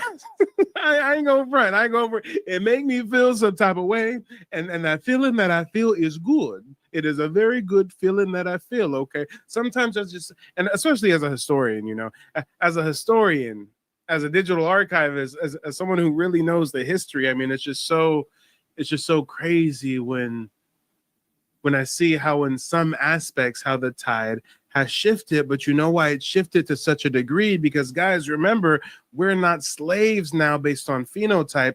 We're slaves based on economic stature, based on where you fit when it comes to this class system, right?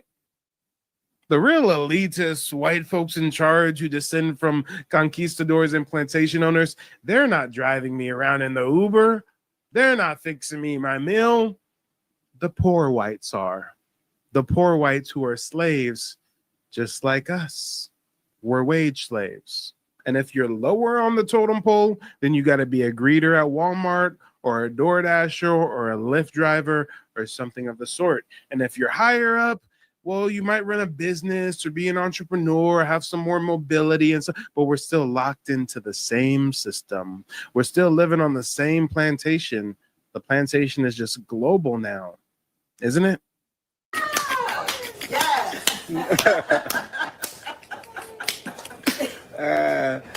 So Grandma, we about to hang up, let this go. But I just want to ask you: you've been on this earth for 96 years. Mm-hmm. Do you have any just words of wisdom for everybody who's watching, or just advice for anybody who's watching?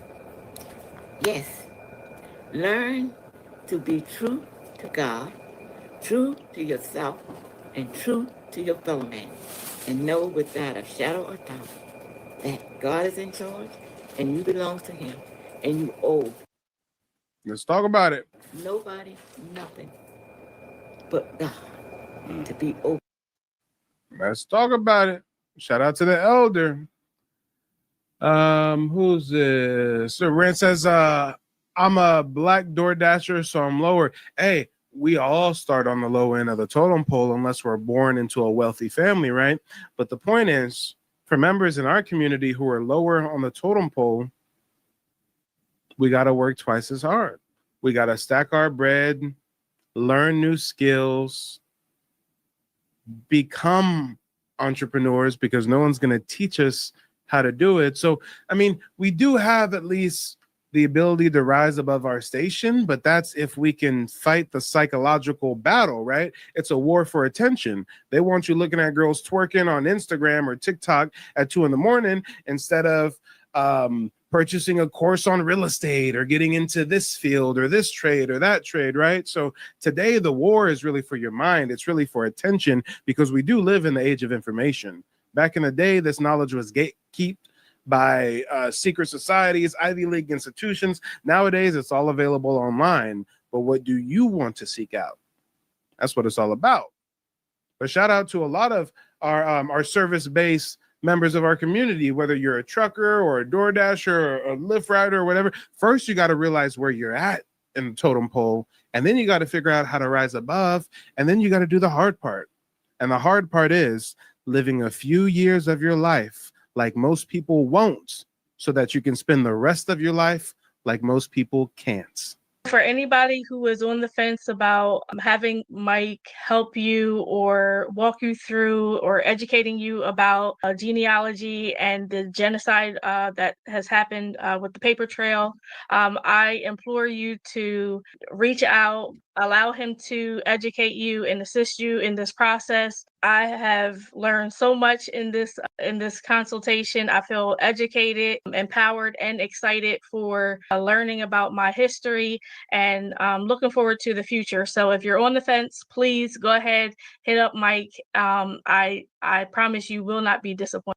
They don't want you to remember this. You not no slave, you indigenous. Fuck how they painted them Indians. You went to war with the French and the British men. Quite frankly, you was kings, Merovingians. They took the women and men, made them prisoners, raised up the children to worship their images, set up a lab to the genes and they mixed them, and this shit get way deeper than your pigment.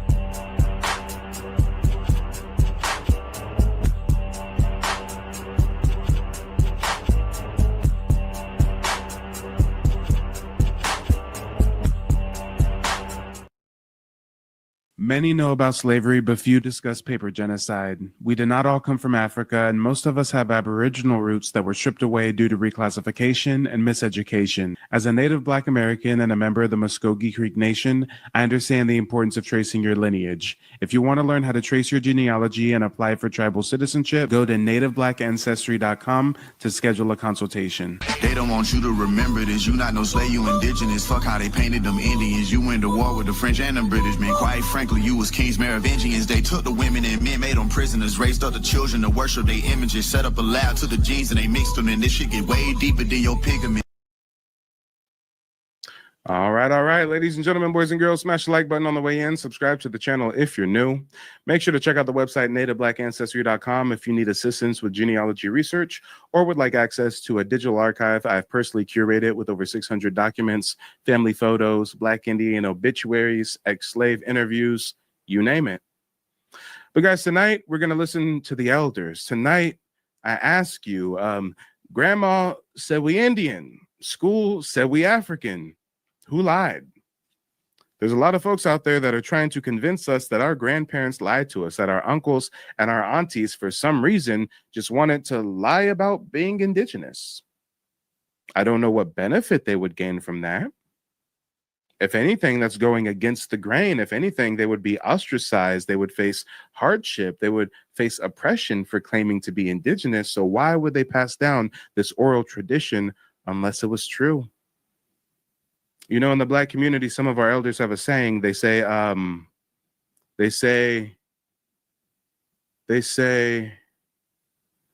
too old to exaggerate or lie. So in that same vein, I ask you, do you really think your grandparents lied to you? Or do you think that the school system that was designed by our oppressor to miseducate our youth and send them to some kind of wage-based slavery system? I mean, do y'all really think that the school was telling us the truth? I mean, they told us Christopher Columbus was a hero until last week, right?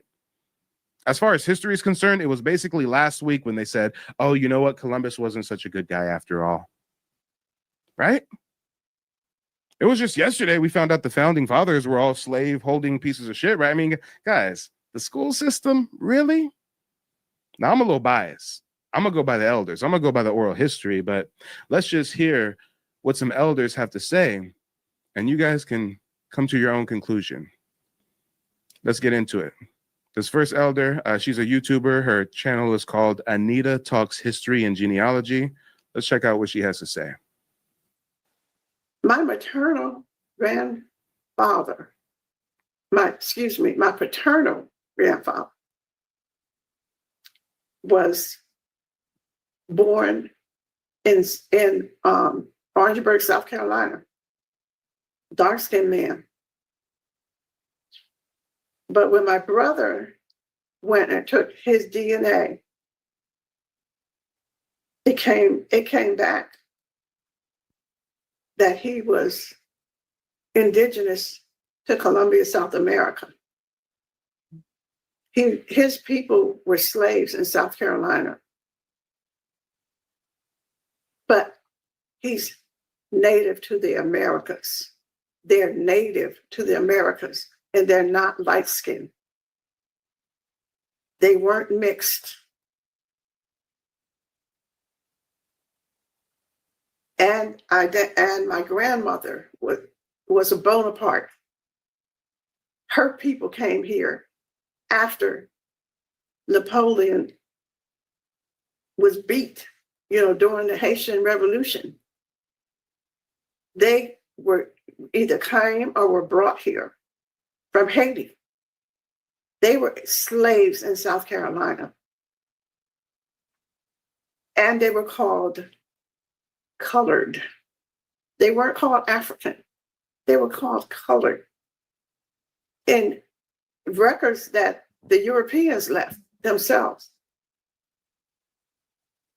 And my native ancestors in Virginia and Pennsylvania, they were redesignated, racially redesignated as mulatto, colored, Negro, or Black. That is what the colonizers did after they came here, killed and subjugated the natives they found, and also intermixed with them. That's why there's light-skinned ones. And then they redesignated them and said that they were mulatto or colored, Negro, Black. Come on, guys, we have to listen to the elders. While the world is trying to tell us one thing, while everyone's trying to keep us away from our Aboriginal ties here in the Americas, our elders are all saying the same thing. Guys, I'm a professional genealogist. I meet with dozens of Black Americans every week, and I ask them the same thing at the beginning of our meeting. What motivated you to start looking into your family's heritage? And they all say the same thing. My grandma, my uncle, my auntie, someone in the family passed down oral tradition of Indigenous heritage. Everybody I meet with, guys, go ask a random Black American on the street, not a migrant, not a tether, a foundational Black American, a native Black American. Ask a random Black American on the street, did your family ever say anything about having Indians in the family? They'll say yes. It's that common. On my birth certificate, it says colored. That's what they said. They call my dad's people mulatto. They were born in South Carolina. Why didn't they call them Black or African? But they did later on. They were changing the census records. They have the power to do that. But I have the records where they were called mulatto.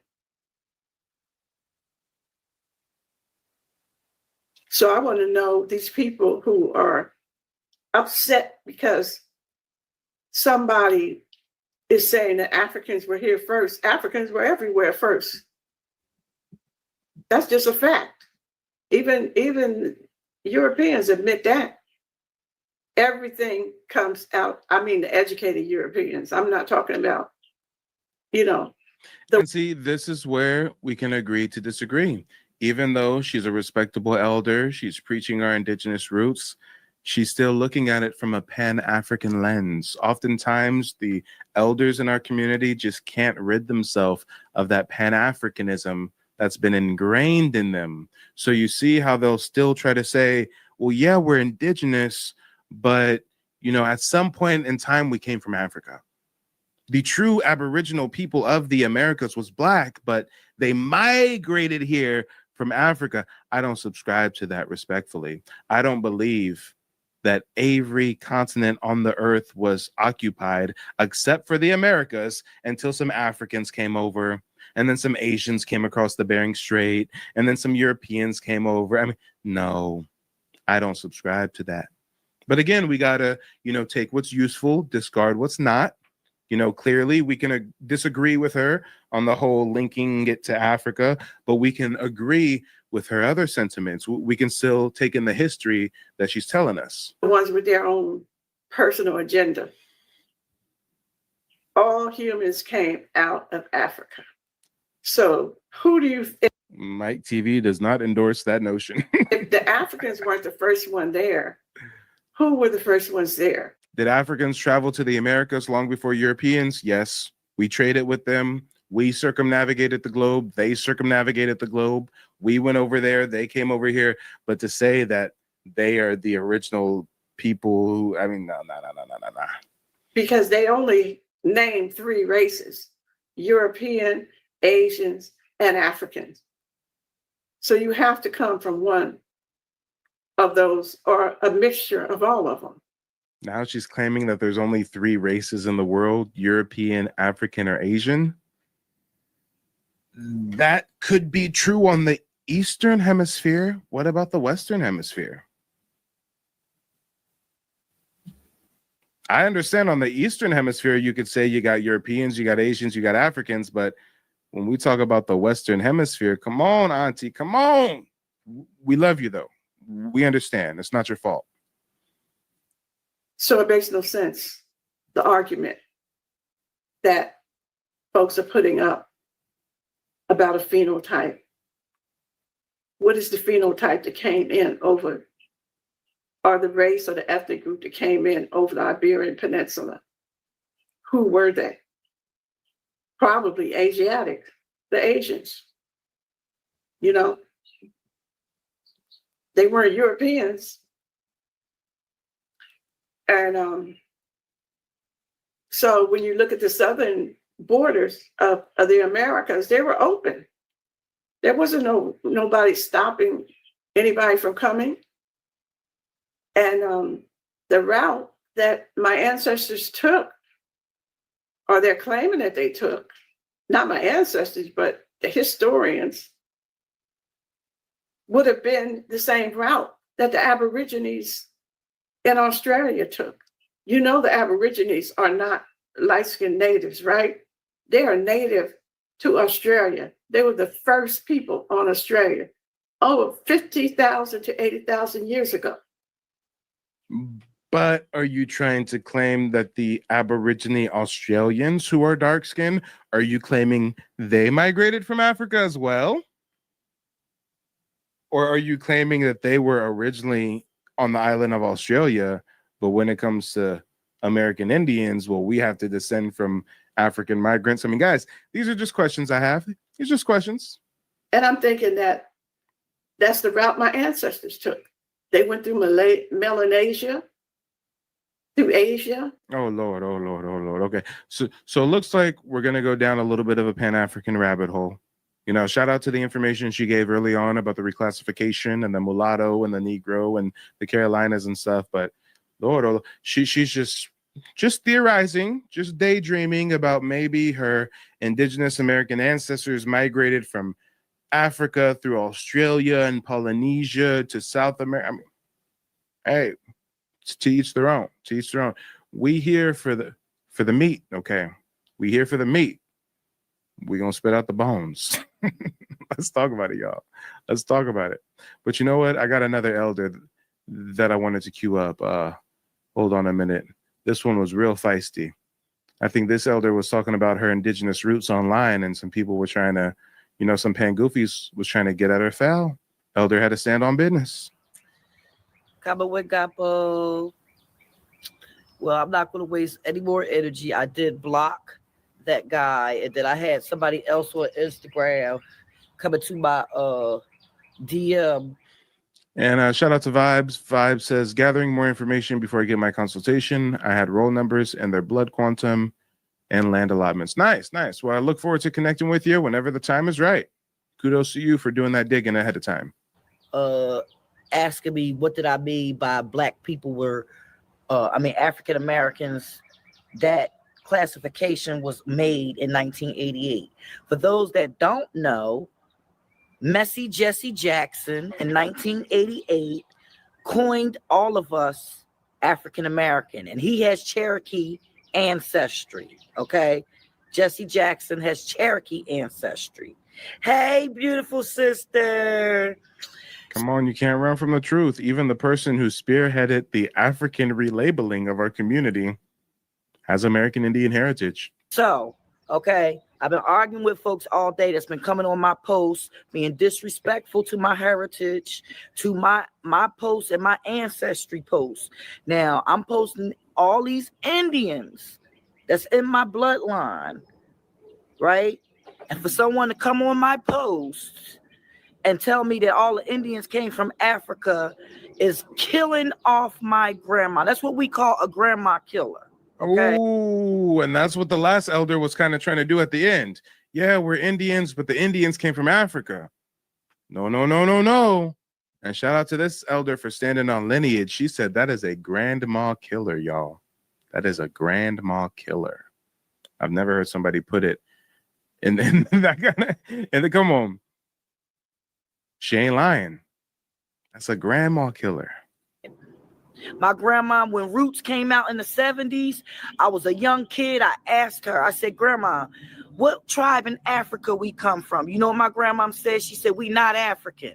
She said, my people are from Virginia and we're Indian. So I'm just asking, guys, do you believe your grandma or do you believe the European in school that was funded by the Jewish central banking industrial complex military industrial cabal to make us good wage slaves? I mean, who do you really think had your best interests at heart? What does the system have to gain by convincing us we're African? And what do our ancestors have to gain by saying we're indigenous? I can think of a whole bunch of reasons the system would have to try to separate us from our ties to this land. I can think of so many reasons, but I can't think of anything that our ancestors gained by telling us that we're Indians if that's not true. If it's true, I can see why they would pass down that oral tradition. They're keeping it alive. That's what they have to gain, keeping the legacy alive. But I can't think of any financial motivation. I can't think of any social advantage. I don't think of any other vested interest our grandparents would have in telling us this other than it being the truth. If your grandma told you that you got French in your family or you got German in your family, I don't think she would say that just because she wanted to cosplay as a mixed German or so. I think she would say that because it's true. So in that same vein, when we hear that we have indigenous roots from our ancestors, why do we take that with a grain of salt? Told me that we were Cherokee, but I'm finding out that she was also Pamunkey and Mattapony, okay, under the Powhatan chiefdom. My daddy's side, okay, my daddy's side is West Indian from Barbados, Arawak Bayesian, okay. His mother is mixed with Irish and Seminole and Timucuan, and also have some Lakota Sioux, okay. I'm so deep into my genealogy that I know exactly. And the average Native Black American is so deep in their genealogy. Meanwhile, these Pan-Africans can't tell us, what are they, Yoruba? Are they Igbo? Are they Bantu? Are they can't tell us a damn thing about their imaginary African heritage, but we can trace our heritage all the way back to the 1700s, huh? Exactly who I am. And no one can tell me. That's the government, white people, black people, or other Indians ain't gonna fucking tell me who the fuck I am and where my people descended from. I don't believe in the out of Africa theory. Okay, it's been debunked. So you trying to tell me they brought 20 million motherfucking Africans here on fucking sailboats? They were sailboats back then in the Atlantic Ocean. Do y'all know how treacherous the Atlantic Ocean is with hurricanes and shit? Yeah, they brought some Africans over here, 350,000, okay? But all of us that's here in America are not African, okay? A lot of us descended from here. So I would implore you to do your own family genealogy and stop making broad statements and calling everybody and lumping us all up, because I'm gonna tell you, the worst fucking colorists and racists I've encountered were black people. Yeah. And they'll be the first ones to say, oh, well, I heard we had Indian in our family. Well, where did the Indian go? Where? Just disappeared? You killed them off like... Guys, can we put 2 and 2 together, please? I really don't understand this. I was listening to The Breakfast Club. I mean, I wasn't actually listening to it. It was like a clip on YouTube from The Breakfast Club. And DJ Envy was like, yeah, my great-great-grandfather was Indian. What? You'll hear Black Americans say, yeah, my great-great-great-grandma, she was Indian. Huh? That means you're Indian. You descend from them. If they are Indian, you are Indian. Of course, you may not be as pure Indian as them. You may have other admixture, right? But why do some members of our community still not realize 1 + 1 = 2? Oh, yeah, I heard there's Indians in the family. Grandma was Indian. Yeah, they said she was Choctaw. Oh, yeah, uncle was part Indian. No, you're Indian. Come on. Let's talk about it, y'all. Let's talk about it.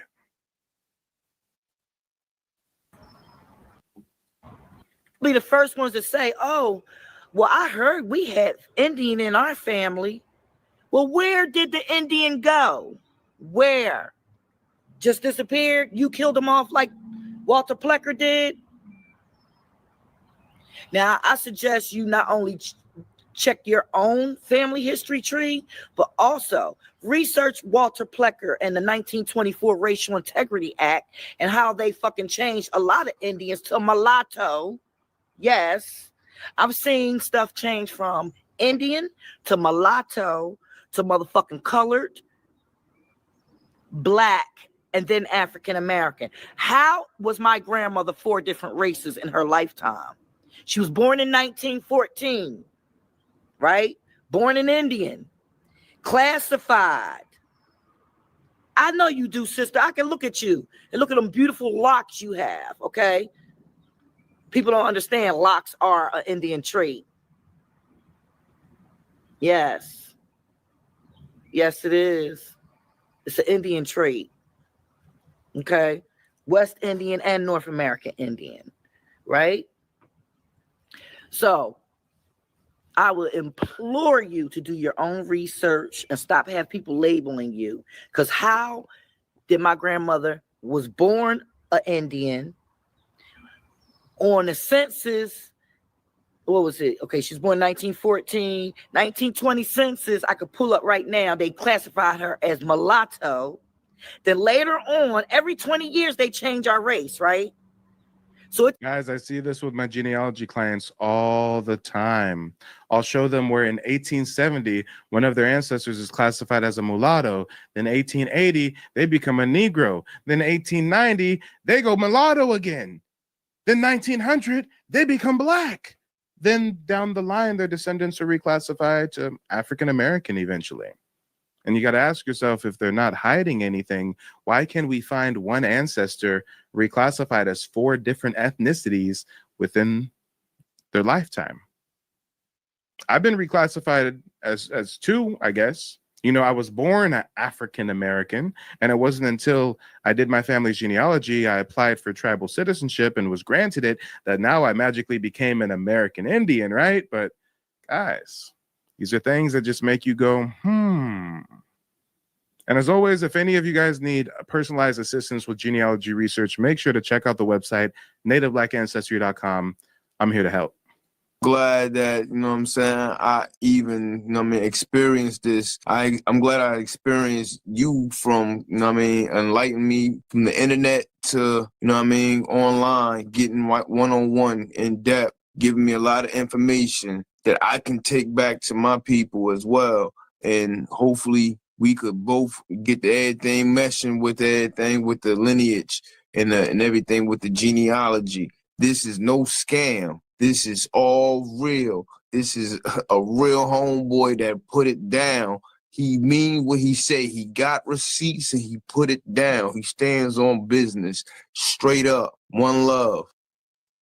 Let's talk about it, y'all. Real people, real results. Make sure to check out nativeblackancestry.com. Takes critical thinking, and I'm getting encountered by people that's like 40 years old or older. Okay, 40 years old or older, and nobody never. Now this brother told me that his great grandmother was full Cherokee, but then got on 2 of my posts and said, "Yeah, we're all African. All the American Indians are African." Because it was all one big. I don't believe in Pangea, okay, or the out of Africa theory. None of my grandparents came from that continent. You know, Africa is not a country; it's a continent. I can tell you what states, counties that my ancestors came from. I can even tell you about the European ones. Yeah, all Indians and Europeans, not one African on my tree. You got to know your history so you don't repeat it, right? This is why, you know, the census we did in 2020, my grandchildren and great-grandchildren will see it, because we won't see it until, you know, they won't make it public for 80 years. right? They won't make it public for 80 years.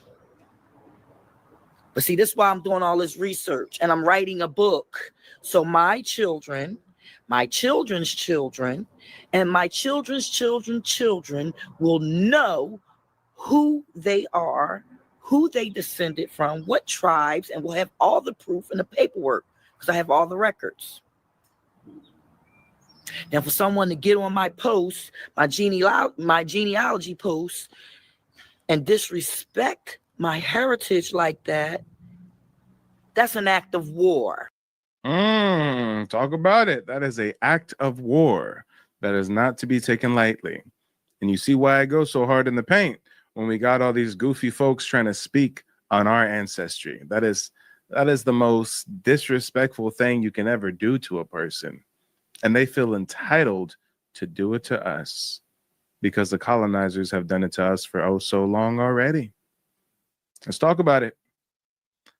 But guys, I still want to listen to what the elders have to say, but let's switch from some feminine energy to some masculine energy. Okay, we got an 85-year-old elder right here. Let's see what he has to say. Let's see if he says he's African. Y'all doing, man? I'm here with a powerful brother. What's your name again, sir? Lionel Van Dyne. Lionel Van Dyne. I see you got on a veteran hat, man. You got on the veteran hat. What's that? What branch you been in? The Army. Okay, the Army. But I didn't come career at the age of 17. Okay. And you are how old today? 85.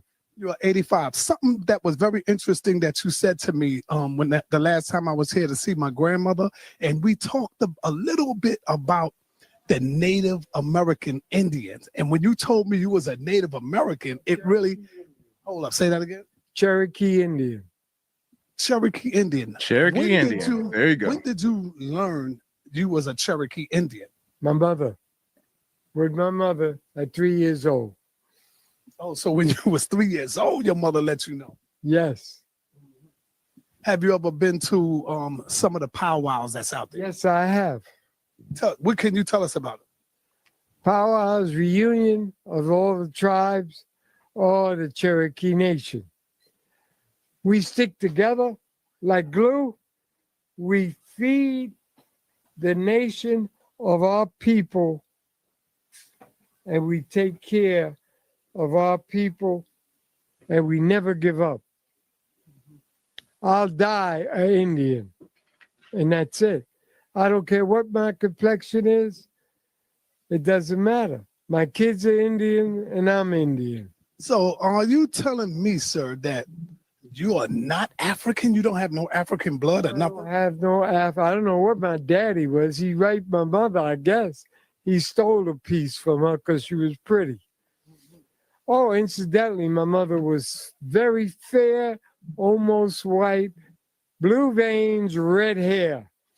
But she still was a Cherokee Indian. She had no white in her at all. She's part of the nation. She's dead. She lived to be 89. Grandmother lived to be 90. Grandfather lived to be 110. I'm 85 and I'm going to try and beat my grandfather and go 112 if I can. Beautiful. You're going to definitely make it. What can you tell me about the relationship between the Cherokee Indians and the African people? Hi. Thank you, darling.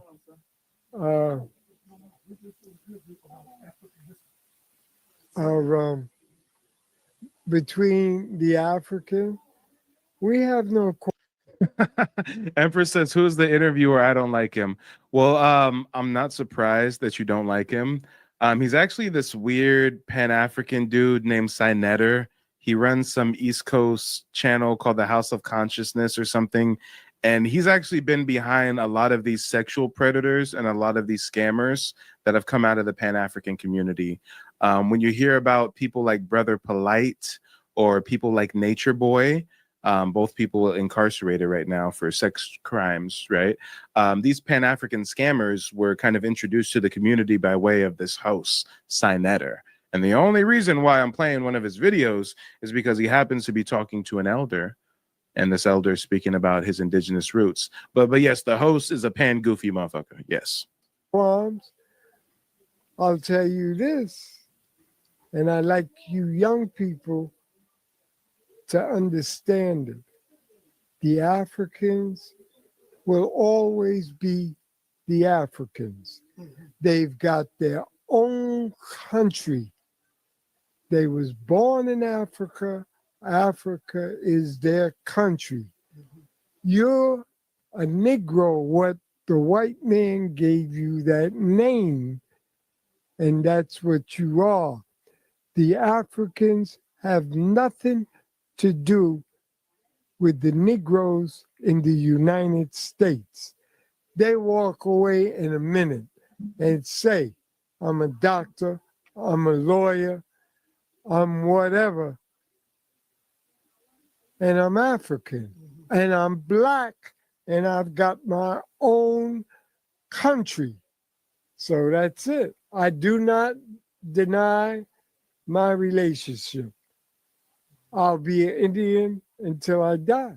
So when you write in on your resume, or when they say, what is your nationality, what do you say?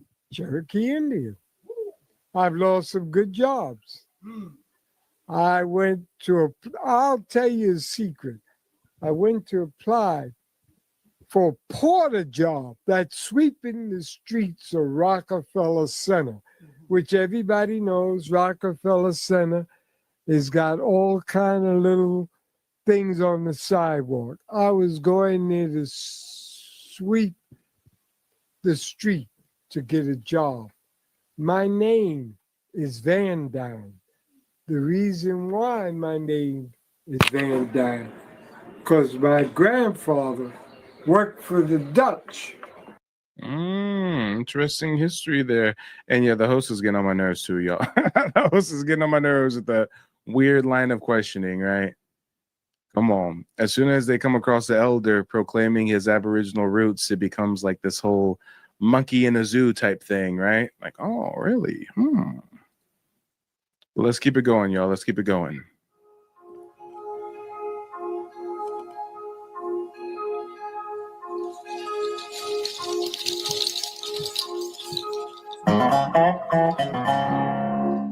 I know one thing. I never heard that my people were slaves. Mama knew what she was talking about, but I always thought that she wanted to be something that we wasn't. And I remember I used to say, Mama, we black. She said, I don't care how black. She said, you're an Indian. I will never forget that. I was about 7 years old.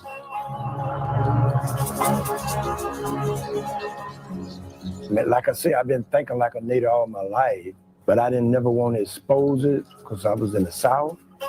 Then I said, well, maybe if I go to New York, I can expand myself, not knowing that I was going to meet other Indians that more so look like me.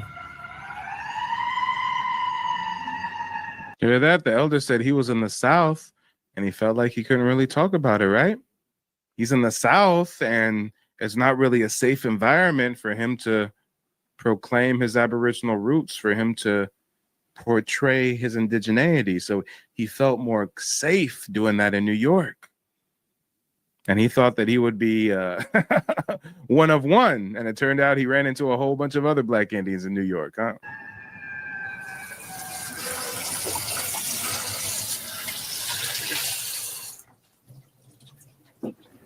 I arrived here in 1960, about 1961. I just had I got out of high school.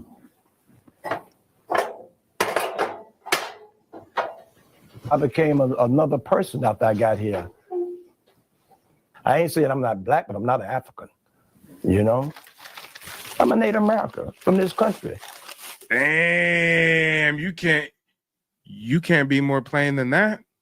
I'm not saying I'm not black. I'm saying I'm not an African. That's right. That's right. Ding, ding, ding, ding, ding.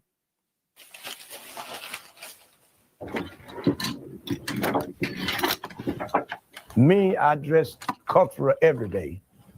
You know, I wear my band every day. I put on my native clothes, and that's just me. This is another idea I got from the Navajo people. I got this idea from the Navajo people. Some of the things, I'm gonna be frank, I ain't say it come from me. This right here came from me, but the black color with the blue, I got this idea from the Navajo. You know, I made this myself, and I just love this shirt. Everything I basically got, the spirit give it to me. You know, and that's a good thing about me. You know, I go by the spirit, and the funny thing about it, I don't be asking for it. You know, like people go, say, oh, I'm going to spirit, I'm gonna ask for a name, I'm going to name ceremony, I'm gonna ask for a name. Everything I ever got, I never went to nobody for it. The spirit already gave it to me. I've experienced that as well. I'll be speaking to white folks and they learn that I'm an American Indian, and next thing you know, this old white lady goes to the car, comes back, and she's like, hey, I was at a powwow and someone gave me this dream catcher and I just want you to have it. Oh, wow, you're an American Indian? Well, you know what? I have this little artifact. I just want you to have it. Hey, guys, something weird about it. Is something a little metaphysical about it, but yes, you will be gifted things, believe it or not.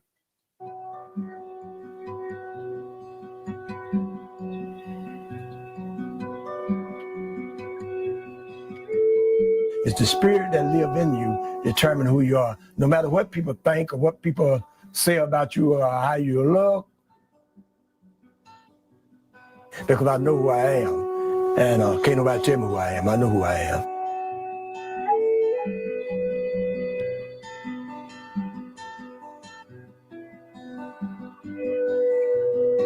I ain't go and join no tribe and like a lot of people do.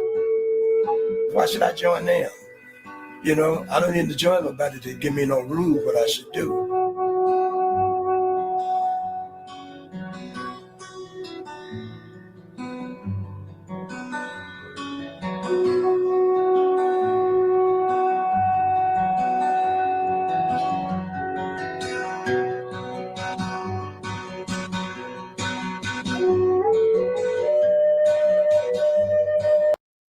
My name is Frances Tuck, and I contacted Mike from Mike TV on YouTube because I wanted to find out about my family's Native American history that I believed existed. Through the research that I was able to do through Mike TV, I was able to find out that our name is indeed on the registry. I had a consultation with Mike today, and because of his advice and the research that he has done, I am now confident that I'm able to find my family's roots in the Native American History database. Thank you, Mike.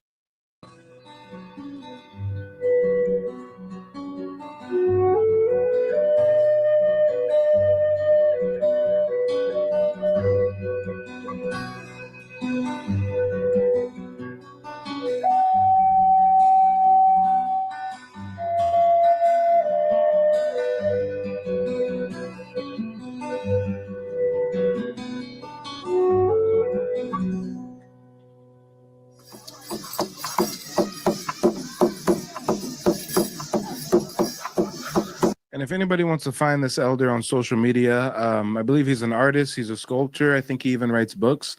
His name is Eagle Eye. So just look up online, Eagle Eye. People don't know natives come looking different ways. And it took me a long time to realize that. This is where the Native Americans of color is right here on this side of the town. What's that? What nation are you from? I'm Cherokee. Oh, cool. Yeah, from Georgia. I'm one of my nations. I'm Lenape, but the other three grandparents, I don't know what nation they were from. Oh, yeah, Lenape. Yeah, I think I knew you from the last powwow. Yeah. I was here, but I didn't have it on my regalia. I ain't got to see this brother up so here. He's sharp. Oh, yeah, thank you, yeah. I'm the real deal. Yes, you are. Yes, right. Your name is what? Tracy. Say, okay, I'm Eagle Eye. Eagle Eye. Yeah, so when you see, just say Eagle Eye. All right. All right. Yeah, Vibes, I definitely agree. That's why I launched the new channel, Native Black American Network. On that channel, I'm going to have more like panel members and weekly guests and things of that nature. So if you want to help out, shoot me an email, Mike at nativebblackancestry.com. And, you know, if you come across any content creators who you think would be great to have on the channel to interview, you know, share some knowledge, then that's what that Native Black American Network channel is all about. Thank you. Yeah.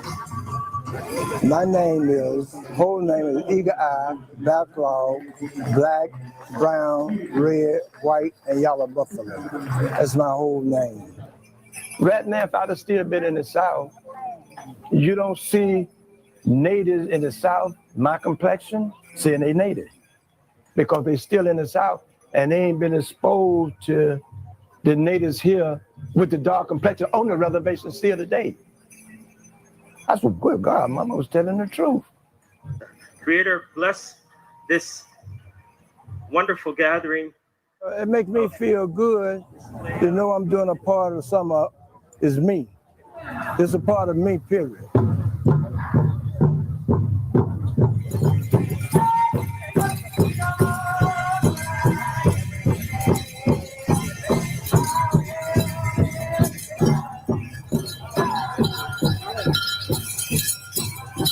He went the wrong way.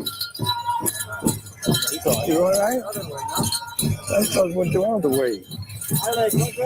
You're supposed to go the other way. Hey, leave it to the Black Indians to, you know, get everybody else on track. Like, wait, right away, you're going the wrong way now. You're going the wrong way. Come on.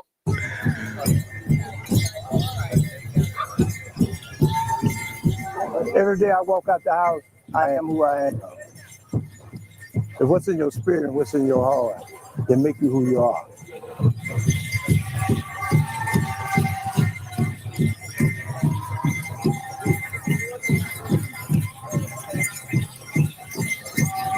American Indians and Alaska Natives are the only racial group in the U.S. required to prove their ethnic origins. Guys, we can claim to be African. No one bats an eye. No one says, what African language do you speak? No one says, what African country do you come from? No one says, what's the name of your African ancestor? What's the name of your African tribe? But as soon as we claim to be American Indians, wait a minute. Gotta have some paperwork and some documents and some citizenship and some government recognition. I mean, all right.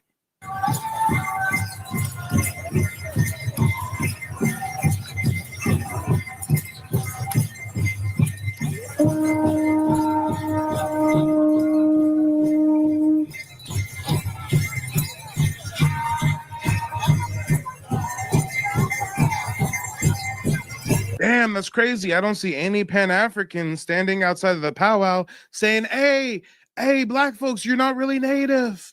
You're not really Choctaw. You're not really Cherokee. You're African. Oh, wait, they only do that shit online, huh? They don't pull up to the res. They don't pull up to the powwow. They don't pull up to the function. They keep that shit in the chat room. Okay. All right. Let's talk about it. But ladies and gentlemen, boys and girls, don't go anywhere. As soon as this broadcast ends, it's going to redirect you into the next broadcast. I will be having some live callers on the next show and whatnot, so make sure not to go anywhere. Let me see what you guys are talking about, though. Amanda. Oh, shout out to Amanda. Just met with you, was it yesterday? All my days are a blur. I think it might have been yesterday or the day before, but shout out to Amanda. Amanda says, I remember going to powwows growing up. And just like he said, I never saw any people that look like us. This is amazing.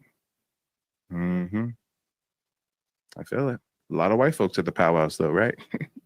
But all right, guys, don't touch that dial. We will be live in just a moment. When this stream ends, it's going to redirect you into the next one. I'll see you in just a second. They don't want you to remember this. You not no slave, you indigenous. Fuck how they painted them Indians. You went to war with the French and the British men. Quite frankly, you was kings, Merovingians. They took the women and men, made them prisoners, raised up the children to worship their images, set up a lab to the genes and they mixed them. And this shit get way deeper than your pigment.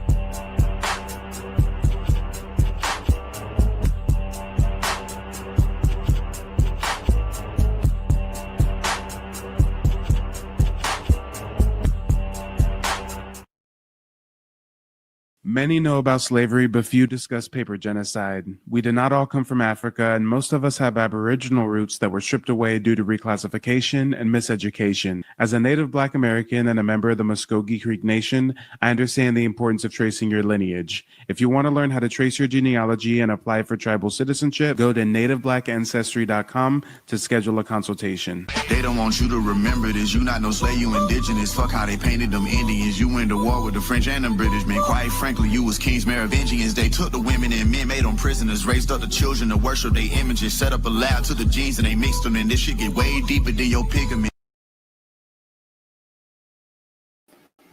All right. We are live on TikTok and YouTube. Thank you all for tuning in.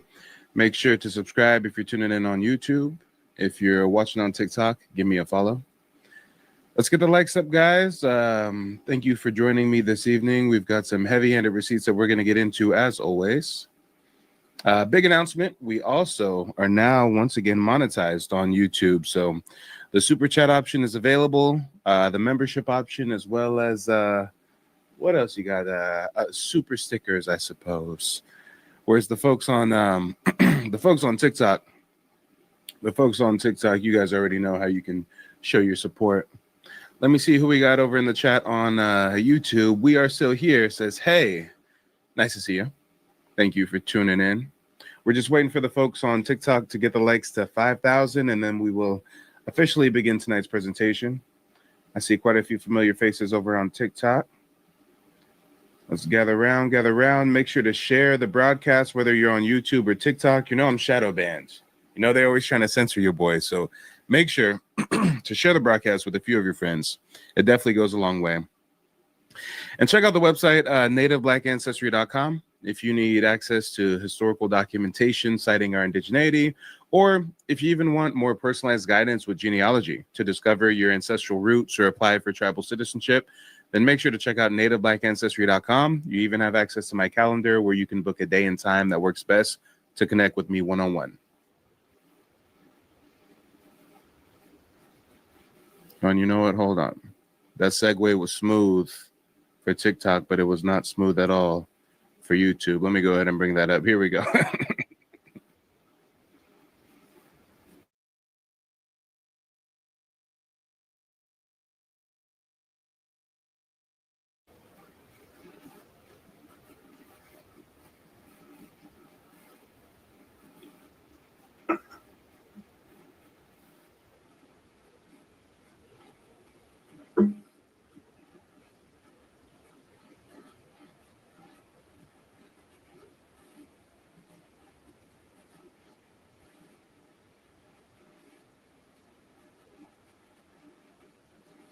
Come on, y'all. Real people, real results. What are you waiting for? Go to nativeblackancestry.com if you've yet to put together the missing pieces and, you know, really take these things that seem like aloof rumors, like, oh, so-and-so was indigenous, or, oh, yeah, don't you know my great-great-grandmother was an Indian? Well, guys, it's one thing to hear these oral traditions passed down, and it's another thing to actually find the documentation. It's another thing to take that documentation and then secure tribal citizenship. I mean, guys, it's a very, very powerful thing. But again, if you need one-on-one guidance, make sure to check out nativeblackancestry.com.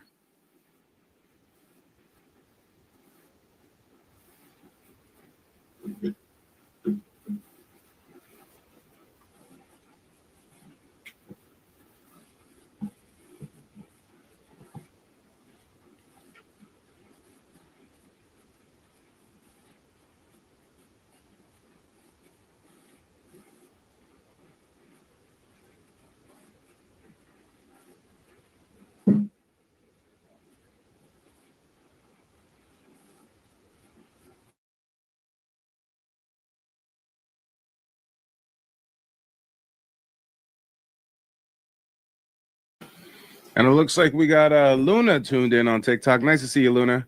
It has been a while. Always nice to see a familiar face. Guys, we are almost to 5,000 likes on TikTok. Once we hit 5K likes on TikTok, we will officially begin tonight's presentation. I've got some receipts on how we don't descend from West African slaves, but Instead, indigenous communities that were enslaved in place. I mean, guys, think about it. I mean, how do you bring an African over here and all of a sudden they're an expert cultivator of indigenous American crops such as tobacco and indigo and corn and cotton? I mean, the math just ain't mathing if you ask me. How do you take a foreigner from the other side of the world, have them come over here, and you need them so heavily for their agricultural skills? Guys, I don't know Africans to be like these crazy smart agriculturalists. I mean, I can't really, maybe it's because I'm an ignorant American, but when I think Africa, I don't think farms. I don't think rich farmland. I don't think the world's pantry, such as the Americas are, right? You know, we're responsible for like 2/3 of the world's food supply or something like that. Do you know those Irish folks would not exist if it wasn't for our indigenous crop, the potato, making its way over there? I mean, come on. We know so many Asian communities by their spiciness, you know, the pad thai, the tom yum, the tom kha, but a lot of these spices are actually indigenous to the Americas, not Asia. So damn, I think a thank you is long overdue. And guys, don't get it twisted. They often try to conflate this thing, though. Mainstream academics will try to refer to this as the Columbian Exchange. Be careful of the wordplay, guys. Be careful of the wordplay. The Columbian Exchange, they say. Can I get some fists or feathers in the chat if any of you guys have heard that phrase floated around, the Columbian Exchange? I mean, it may seem like an innocent enough phrase, but guys, it has devilish intent. The Columbian Exchange. Trying to make it seem as if, you know, there was some kind of exchange, like you take something from me and I take something from you. And you know, in our community, we have the saying, right? Fair exchange is no robbery, right, guys? But when it comes to these pale-faced pilgrim and conquistadors coming to our ancestral homeland, oh, it was all robbery. It was all robbery and massacre. And oh Lord, we're live streaming on TikTok right now, so I have to watch the words that I use, but you catch my drift. But when they talk about this Columbian Exchange, what they're trying to allege is that, you know, the Europeans actually brought something, a benefit to the Americas. And in exchange, they took something, a benefit from the Americas, you know, an exchange. Come on, y'all. Come on. This is how they claim the exchanges. They claim that they got from the Americas, you know, things like maize, you know, corn, cacao, later turned into chocolate, tobacco, rich land that they were able to mechanize right before the Industrial Revolution, right? But what do they claim that they like gave us in exchange, right? Check this out, guys. I'm sure you've heard this before. They claim that the Spanish introduced pigs, cows, and horses. Yeah. Hey, we took everything from your grandma. We kicked you guys out of your house, took it over, forced you to work your land for free 99 as our slaves, reclassified you, did everything that we could to destabilize your community. But you know what? You guys got horses and pigs and cows. All right. Limitlessly on TikTok says, and germs. That's right. That's right. That's right. Come on. Come on. And actually, even though we're not at 5,000 likes on TikTok yet, again, I said once we hit 5,000 likes on TikTok, we'll officially begin tonight's presentation. But even though we're not at 5,000 likes on TikTok yet, I'm just going to skip ahead a little bit and give you a little receipt here. Just a little receipt. Because I'm sure that you guys have heard the claim time and time again of the Spaniards bringing horses. Guys, that's false. That's false. And sometimes we need a a brother in arms of another complexion to break it down. You know, sometimes members in our community, hey, y'all will not believe it unless it comes from a white tea person. Okay, so I know an indigenous scholar, and his information's on the up and up. Actually, he's on TikTok and YouTube. But for the folks tuning in on TikTok, you may be familiar with him. His TikTok and YouTube page is called Handsome History. If any of you guys want to check him out, Handsome History. And he actually did a great video, I think just today or yesterday or something, about how they ain't bring no horses over here.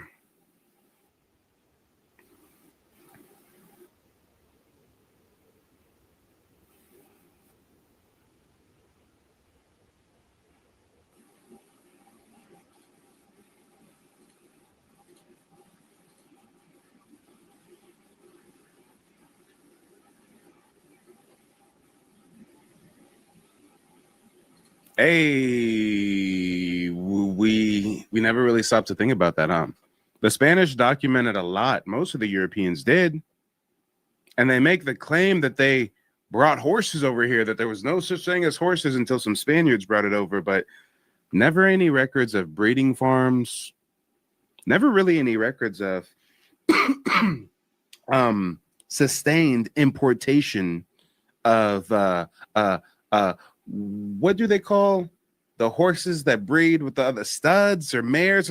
I don't know the whole horse lingo, but you know what I'm saying, guys. In actuality, for you to create a new type of horse species or whatever they call it, I believe they say it takes up to 100 years. So why don't we have any steady documentation of the Spanish importing horses over here and having these breeding farms? But hey, while they teach you that Christopher Columbus was a hero that discovered our ancestral homeland, they'll also slide in this Columbian exchange where we brought some horses and some cows and some pigs and took everything from you in return, especially gold.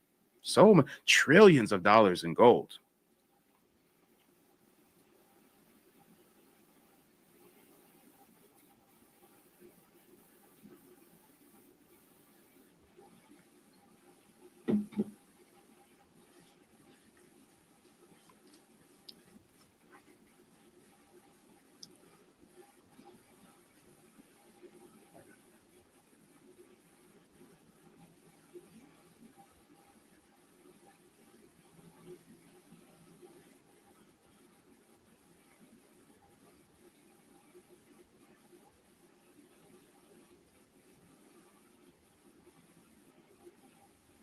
Damn. So not only do the Spanish conquistadors not have any written accounts of breeding farms or breeding programs for the horses that they allegedly introduced to the Americas, but they actually have detailed accounts of wild horses already here.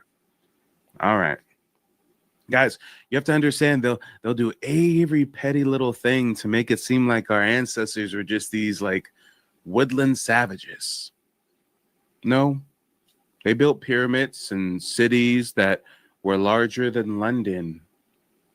They built vast, vast culture and civilization spanning from the Great Lakes down to the Caribbean and Central and South America. But guys are going to make it seem like we was roaming with some buffalo living in teepees. No, you got us confused with those Mongolian migrants.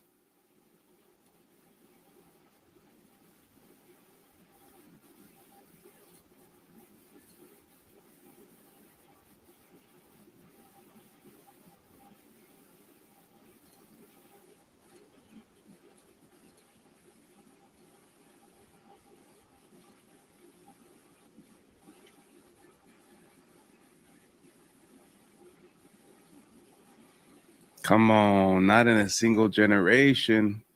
Oh, and it looks like we have some folks in the comment section that have some questions for your boy Mike.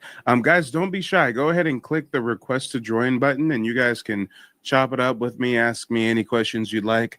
I know it's hard when you guys want to refute the claim of Black Indigenous people being in the Americas, and then whoa, you're actually faced with one live and direct. What do you do?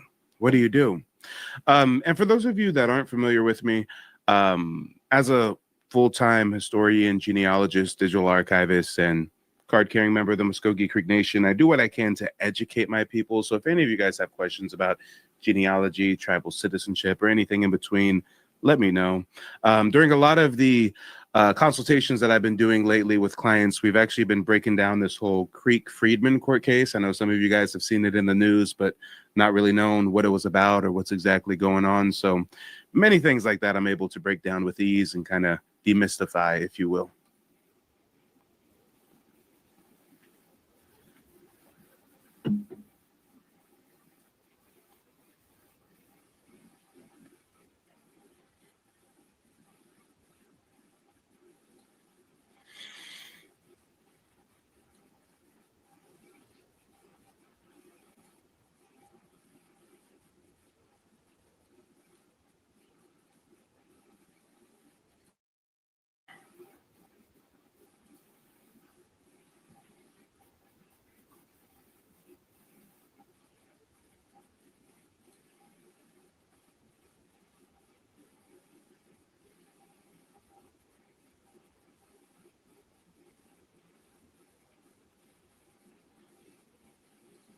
Come on, y'all. Let's break it down. Let's break it all the way down.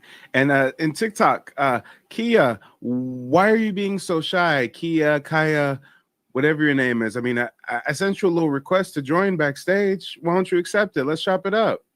Kia wants us to know how he's not indigenous. He or she, I mean, I'm not going to gender you based off of an avatar and a gamer tag, right? But go ahead and chop it up with us. Let us know why you're not indigenous and why you think we care about you not being indigenous and what country in Africa your people come from. Or you can just stay in the chat, I guess.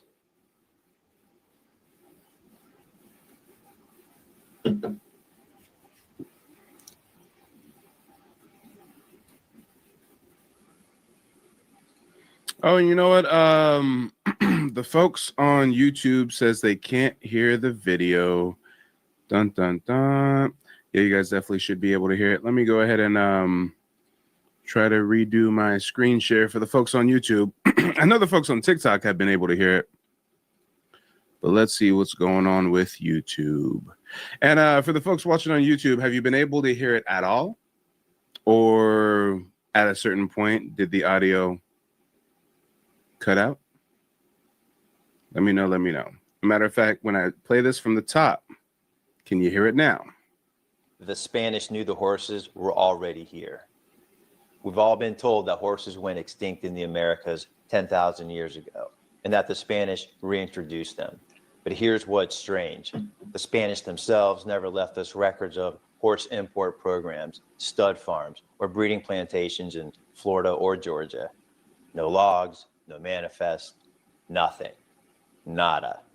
What they did leave are quotes describing horses already present in America. For example, the Soto's chronicler in the 1540s wrote, "We found horses that had gone loose, and the Indians said they had seen them before in the woods." Rodrigo Rangel, Soto's secretary, described horses running loose in the country. They had become wild. Decades later, a De La Vega wrote in La Florida del Inca, "In those parts, there were horses wandering, not of our bringing, but as though the land had long since known them."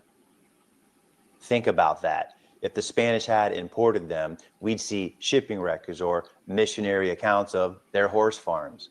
We'd see references to massive investments in breeding stock, but there's none of that. The officers at St. Augustine had a few personal mounts, sure, but no serious breeding infrastructure.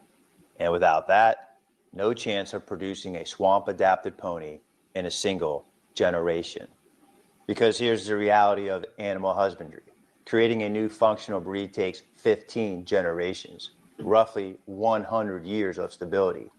You need pastures, controlled mating, culling, and careful trait selection, expertise. If the Marsh pony had really been created by the Spanish, we'd find remnants of that system. Diaries, mission reports, surviving breeds in the 1800s that trace back to Spanish plantations. But nothing exists. The infrastructure simply wasn't here. The indigenous lowland cultures, on the other hand, had centuries of stable, large-scale marsh agriculture. They'd had the time and knowledge to create exactly such an animal. And remember the so-called extinction? That claim rests on fossils from about 20 square kilometers of sites in the far north, less than 0.0005%. Come on. So essentially, when mainstream academics try to say that there was no such thing as horses in the Americas and they went extinct a long, long time ago until some Spaniards brought them over, you got to realize that they've barely done any archaeological evidence on that. Come on. 0.0005% of the continent of America has been searched for horse remains. Of the Americas continents. In swamps and rainforests, bones dissolve in centuries. So of course we don't have fossils in Georgia or Florida. That absence is preservation bias, not proof of extinction. So when you put it all together, the story that horses vanished in had to be reintroduced by the Spanish collapses. The Spanish never documented bringing them. Their own writers admitted they saw them wild. And the biology of breeding shows it couldn't have been the Spanish. Let's face it, the marsh pony was indigenous science. And that's why the colonial trust had to erase it and claim it as its own invention. Come on, y'all, let's talk about it. The word of the day is indigenous science. So many different examples, different case studies I'm going to prepare for you this evening that shows the indigenous science of our ancestors, from how whole forested areas were really like man-made gardens of sorts. I mean, how in Florida and certain swamplands and marshlands, they created whole islands of orange grove trees to sustain many villages. I mean, you got to understand, our ancestors lived in abundance. These folks came over here, parceled it, squared it, surveyed it, mortgaged it, deeded it, mechanized it, taxed it. Come on, this was all an indigenous science that our ancestors had perfected. And you know what? It looks like we got somebody trying to tune in on TikTok. Let's see who we got.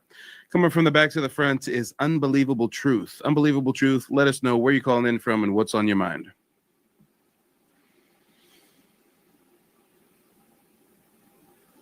Unbelievable Truth going once. Oh, guys, I think they got stage fright. I don't know. Hold on. Are you there, Unbelievable Truth?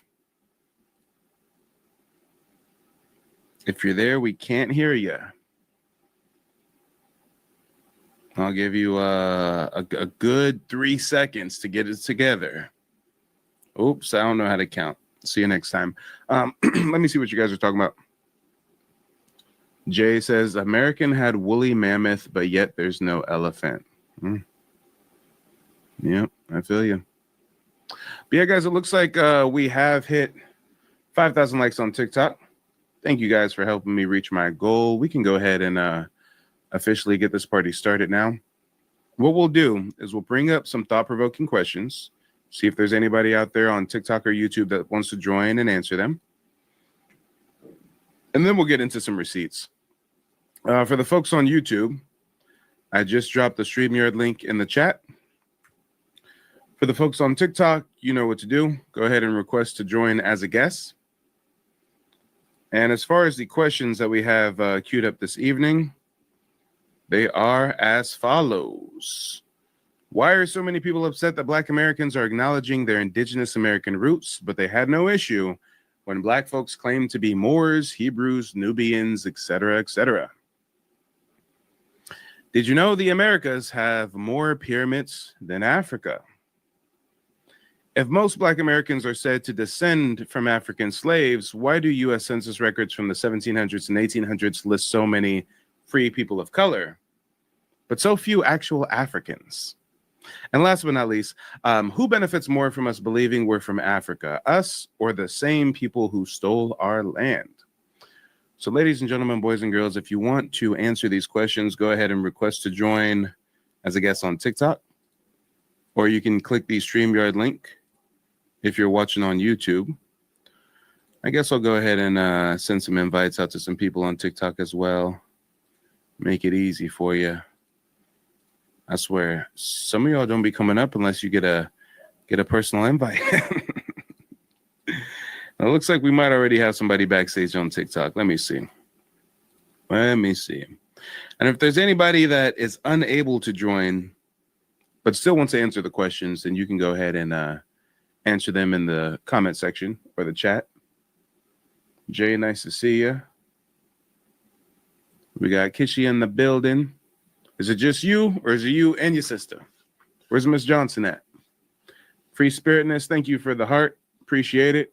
Cree, thank you for the roses. Appreciate all the support. Let me see. As a matter of fact, speaking of Cree, I thought I saw Cree backstage. Am I tripping?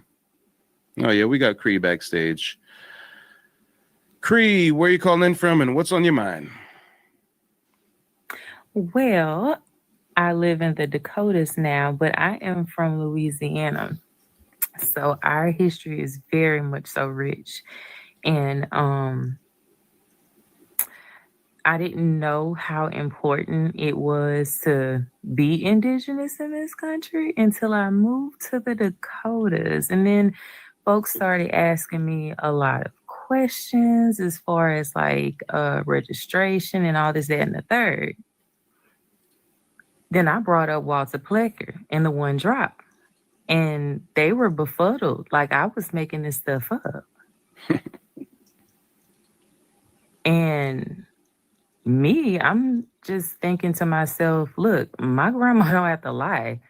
My great-grandparents didn't lie. Who's lying? And it wasn't until I heard Africans were certain countries in the western part of Africa were seeking reparations for slavery here. And I was like, hold up, wait a minute. Red flag. I need to do a little bit more research in what it means to be African American, because Africa is a continent, right? Mm-hmm. And if I'm supposed to originate from somewhere, I need to originate from a country, not just, a landmass. If I'm going to claim that title. I feel you. Yep. So, I remember being questioned about my indigeneity. And I asked this question: who built the mounds? Who built the mounds? Who built them?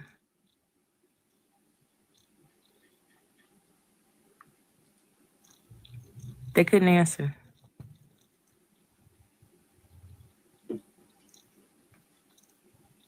I see. So these were what, Plains Indians that you were coming in contact with in the Dakotas? Yes. Okay, I got you. So when you presented them with the new information that they weren't privy to, such as Walter Plecker and the one drop rule and stuff, were they receptive? Did they try to negate your indigenous claims, or?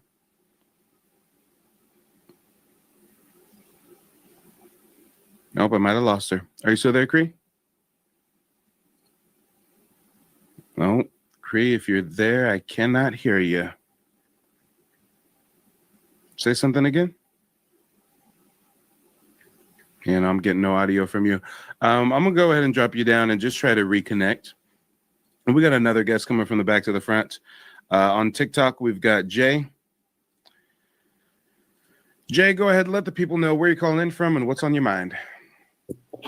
Calling from New York City. One of the things I can't get is the ships. Now, I lived in Puerto Rico, and the Spanish had came to Puerto Rico, and the stories always came that they barely make it. Those ships used to get shipwrecked. So how can you bring thousands of people in these little, because those ships weren't as big as people make them out to be. They were actually small.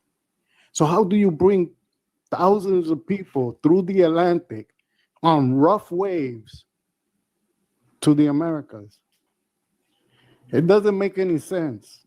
And when the Pilgrims came, they were barely alive when they made it. So how do you get all these people out over here? It just doesn't make no sense. History doesn't make sense. Yeah, I feel you. Even Hernan Cortez, when he landed in Mexico, he barely made it there. Mm-hmm. Their ships were wrecked. So it doesn't make any sense that all these people were got enslaved and all of a sudden went through the Atlantic Ocean and they just made it here okay. Like they got the people here. Meanwhile, some of these ships were carrying weapons like cannonballs and rifles and all kinds of stuff. It just doesn't make any sense to me. Yeah, I feel you. And I think to a lot of people it doesn't make much sense. And that's one of the things that I really bridge the gap on during certain kind of consultations I provide through my website. Some folks have the option to book a consultation that has like an extra history lesson. And that type of consultation, we actually go into not only the different indigenous tribes, the difference between the indigenous, melanated communities versus the Plains Indians, but we also go into the whole thing about the transatlantic slave trade because for one, they totally overstate the amount of Africans that were brought over while minimizing the amount of European slaves that were brought over. Most people don't know that the first slaves in the British American colonies were Europeans, right? And then not only that, but there's so much confusion around the transatlantic slave trade because it's kind of like two opposite extremes. You've got people on one side that think that the transatlantic slave trade is a conspiracy and it never happened at all. Then you have people on the other side that think every single Black American descends from a West African slave that came here in the bottom of a ship, right? And the truth is actually much more nuanced than that. The transatlantic slave trade definitely did happen. Africans sold their fellow African to Europeans for trinkets, muskets, gunpowder, mirrors, beer, fabrics, the most frivolous of things. But this is where most people get confused. Now, first and foremost, you got to understand that the way that they play on our psyche is they make us think that, oh, there was like some kind of straight shot from West Africa straight over to the British 13 colonies or something. No, that's impossible. The distance is like 3 times the distance that you see represented on the map. This is not necessarily to scale. We've got rough seas, high tides, hurricanes, all kinds of stuff. Not only that, but the ships are not powered. So they're only powered by the wind in the sail and the ocean's natural currents or the ocean gyres. And you're going to have to resupply nonstop the longer you're out at sea. I mean, you can't keep enough portable water for you to survive going straight across the North Atlantic, right? So this is what actually happened. They went from Europe down to the west coast of Africa, where they traded, because it's called a slave trade. It's not called a holy war. It's not called a mass invasion. The white tea man did not bear crawl and sneak into Africa and chase down some Africans and throw a net on them and shit. I mean, come on now. What are we talking about? The Africans rounded up their fellow Africans they didn't like and sold them to foreigners for trinkets. And after they sold them, actually, let me pull up a different representation that actually has the ocean's gyres, because some of you guys aren't really familiar with the concept of the ocean's gyres. But here we go. So there's natural oceanic currents, right? And actually, this map doesn't do it justice. This one is the one that I like to use. So you can see through the ocean's gyres. Can I actually zoom in on this? You know what? I'll do you guys one better. Let me download the image so I can zoom in on it. There we go. So if we look at the ocean's gyres, you see that first and foremost, you've got the South Equatorial Current. That's the first current that can really take you from West Africa, where they're purchasing slaves, to the Americas. That's why most of the African slaves went to Brazil. Most of them went to South America. This is a very close distance. This makes a lot more sense. This is not impossible. This makes sense logistically, right? You hug the coastline of West Africa, you take the South Equatorial Current right over to Brazil, which is why the largest destination of African slaves was Brazil. And we see rich African culture and heritage being practiced in Brazil to this day. They eating fufu and jollof rice and praying to African orishas and all that, right? But you got to understand that the longer that you're out at sea, the more likelihood that you have of your cargo perishing, and your fellow European sailors are going to be perishing from diseases, different ailments, right? So what makes more sense? Does it make more sense that they're going to just, pass up these plantations in South America, pass up these plantations in the Caribbean, and just hold out and wait to sell their slaves in the British colonies, the last destination before they head back home. Does that make more sense? Every day that they're out at sea, the slaves are perishing, the European sailors are at risk of perishing. Why would they pass up all these plantations to sell other slaves in North America? Now, in actuality, what makes more sense is what actually happened, which is that they offloaded their cargo at the earliest plantations possible, which is why most of them went to Brazil, Portuguese colony. Second largest destination for the African slaves trafficked during the transatlantic slave trade was the Caribbean, right? Suriname, Guyana, whether it's French Guyana, British Guyana, et cetera, Puerto Rico, Haiti, DR, right? The last destination is North America. They say less than 4% of all Africans trafficked during the transatlantic slave trade, less than 4% went to North America. And that includes Canada and would later be the US of A. And when we actually quantify that, they say that that's between 90,000 and 300,000 slaves. And even if we play devil's advocate and say 300,000 or 400,000 African slaves came over here to what would later be the US of A, the math still ain't mathing. We've got over 45 million Black Americans present day. It is logistically impossible to take a sample population of 300,000 or 400,000 and have that balloon to over 45 million. I don't care whether it's been 300 years, 600 years, 1,000 years. That's logistically impossible. I've crunched the numbers. In order to grow to 45 million naturally, taking into account that plantation slaves had a high mortality rate and a low birth rate, then guess how much of a sample population you would have to start with? 3 to 4 million. They would have had to traffic 3 to 4 million Africans over here to make up this 45 million Black American demographic we see present day. So Jay, hopefully that kind of demystified the transatlantic slave trade for you a little bit. And you're on mute, brother. If you can go ahead and unmute yourself.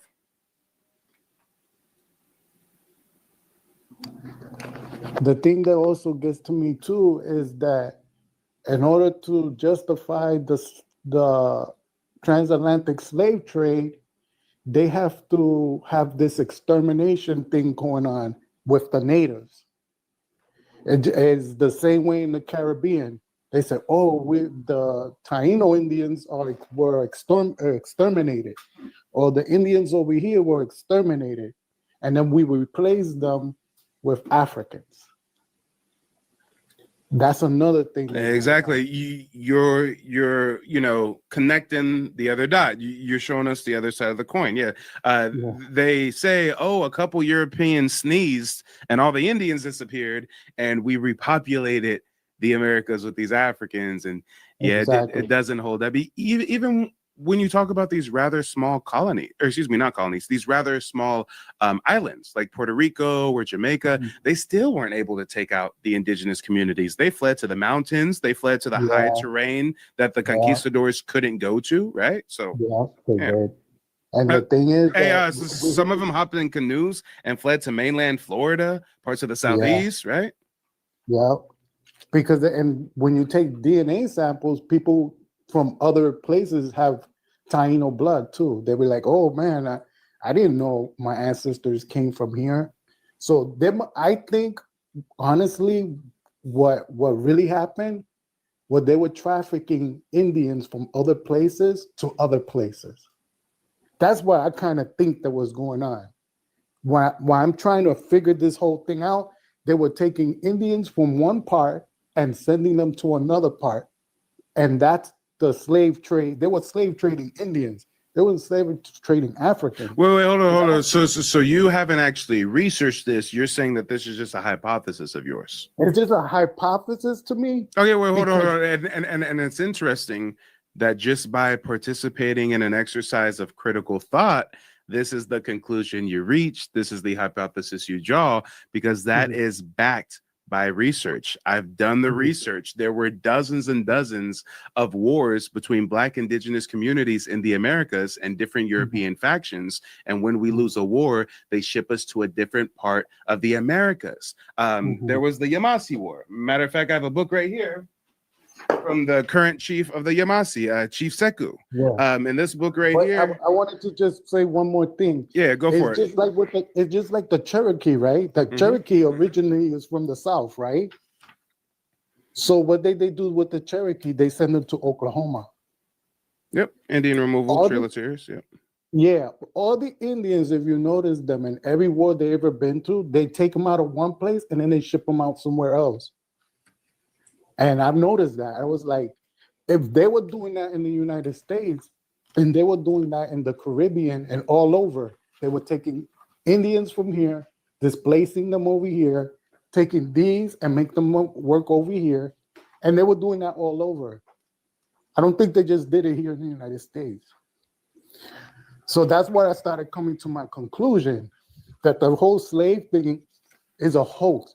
It happened, but it didn't happen. There is no way. You know, even with the ships today, we could do it now. You know, with the Carnival cruise line, we could ship people back and forth. But back in the day, we didn't have no ingenuity like that. So I kind of make thinking in my mind, just like they displaced these Cherokees and sent them to Oklahoma and took these Indians and sent them over here, that's exactly that was happening all over. All right, so here's the passage that I was looking for that affirms your hypothesis. So there was a Yamasi War in 1715. It says, quote, in the early 18th century, the English established the colony of South Carolina on the territory of the Yamasi tribe. The colonists treated the Indians terribly. They stole their land and captured many Yamasi and sent them to the West Indies, where they were sold as slaves. By 1715, the Yamasi had had enough. They attacked the English and tried to drive them from their lands. Other Indians, including many Creek, joined in the fight. The English coaxed the Cherokee, who had a tense relationship with the Creek, to battle for their side. In the end, the English won, and the surviving Yamasi were forced to scatter and find new homes with other tribes. Yeah.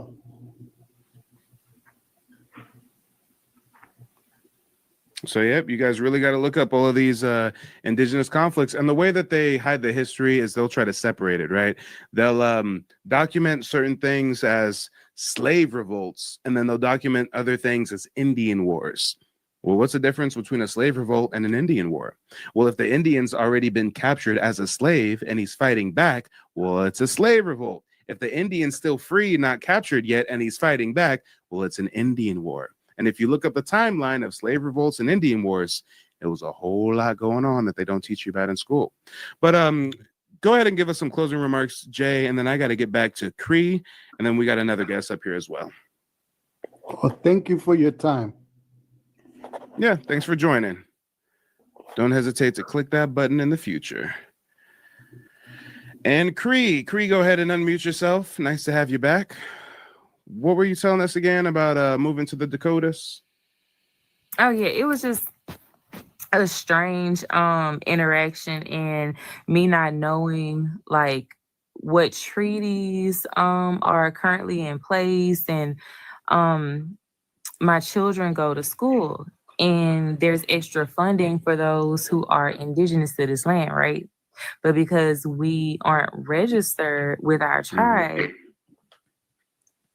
they're not able to gain access to those extra money. So it's a lot of red tape for us to prove that indigeneity here.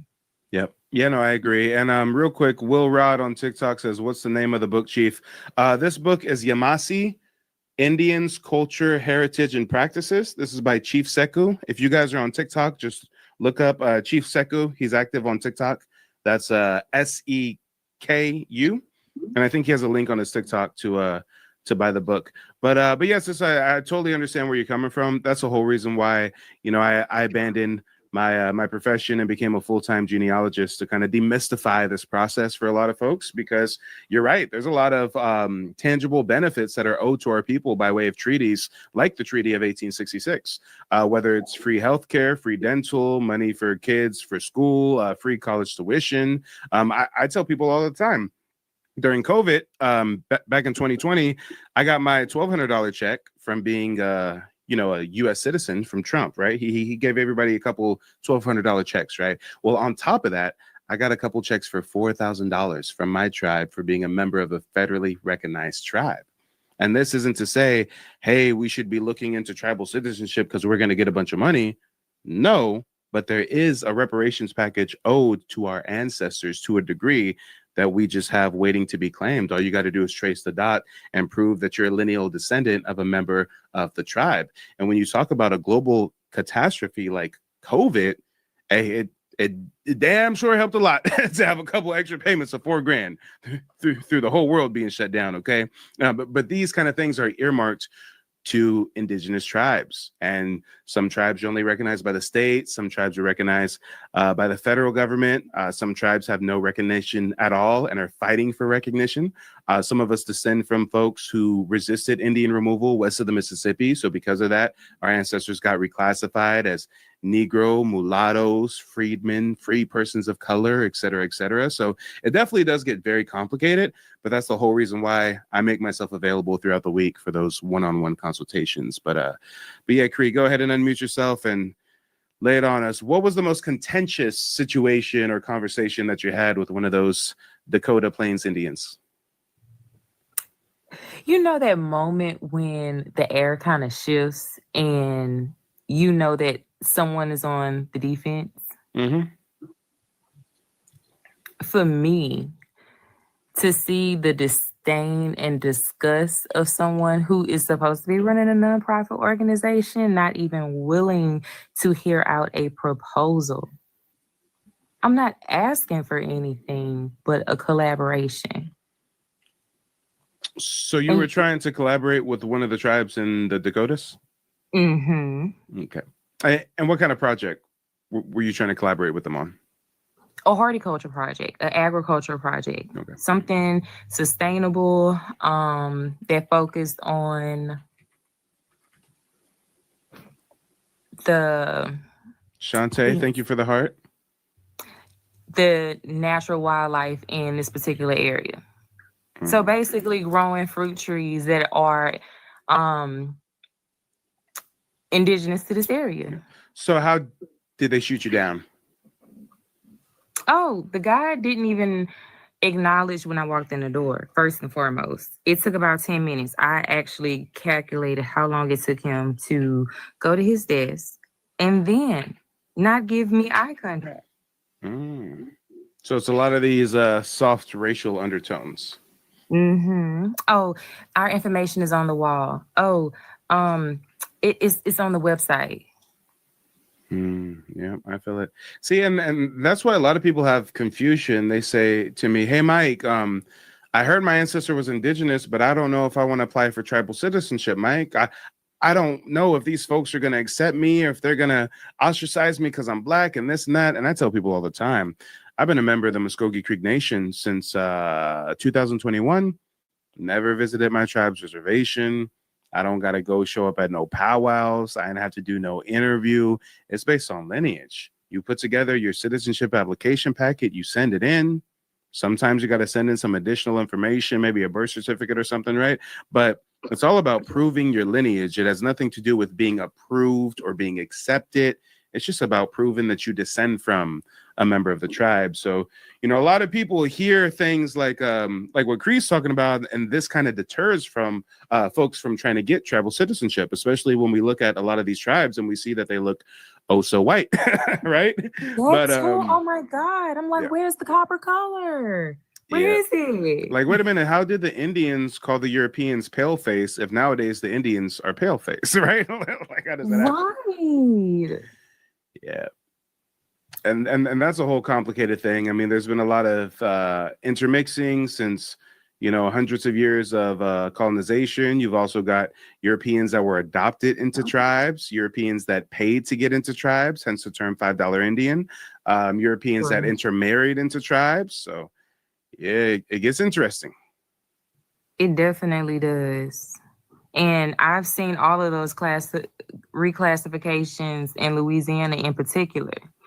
And they're still going on to this day. There is a divide and a separation in skin tone, if that makes sense. Mm-hmm. Oh yeah, most of it gets even deeper in Louisiana. You got white tea folks straight up come to Louisiana and just create new tribes out of thin air.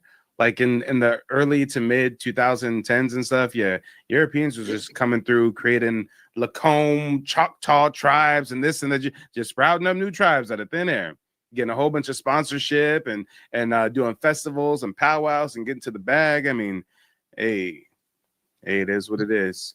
But yeah, go ahead and leave us with some closing remarks, Cree, and then I got to get on to Unbelievable Truth.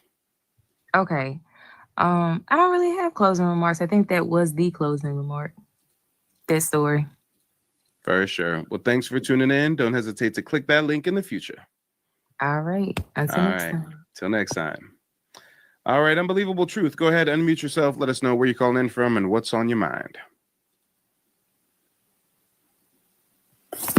What's going on, man? I'm calling in from Atlanta, Georgia.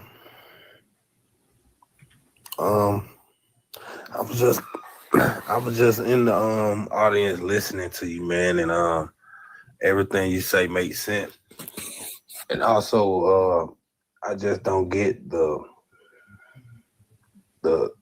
like why so many people just want to have these ties to Africa. Like it just don't make sense, because you just broke it down. The what was the ocean geysers?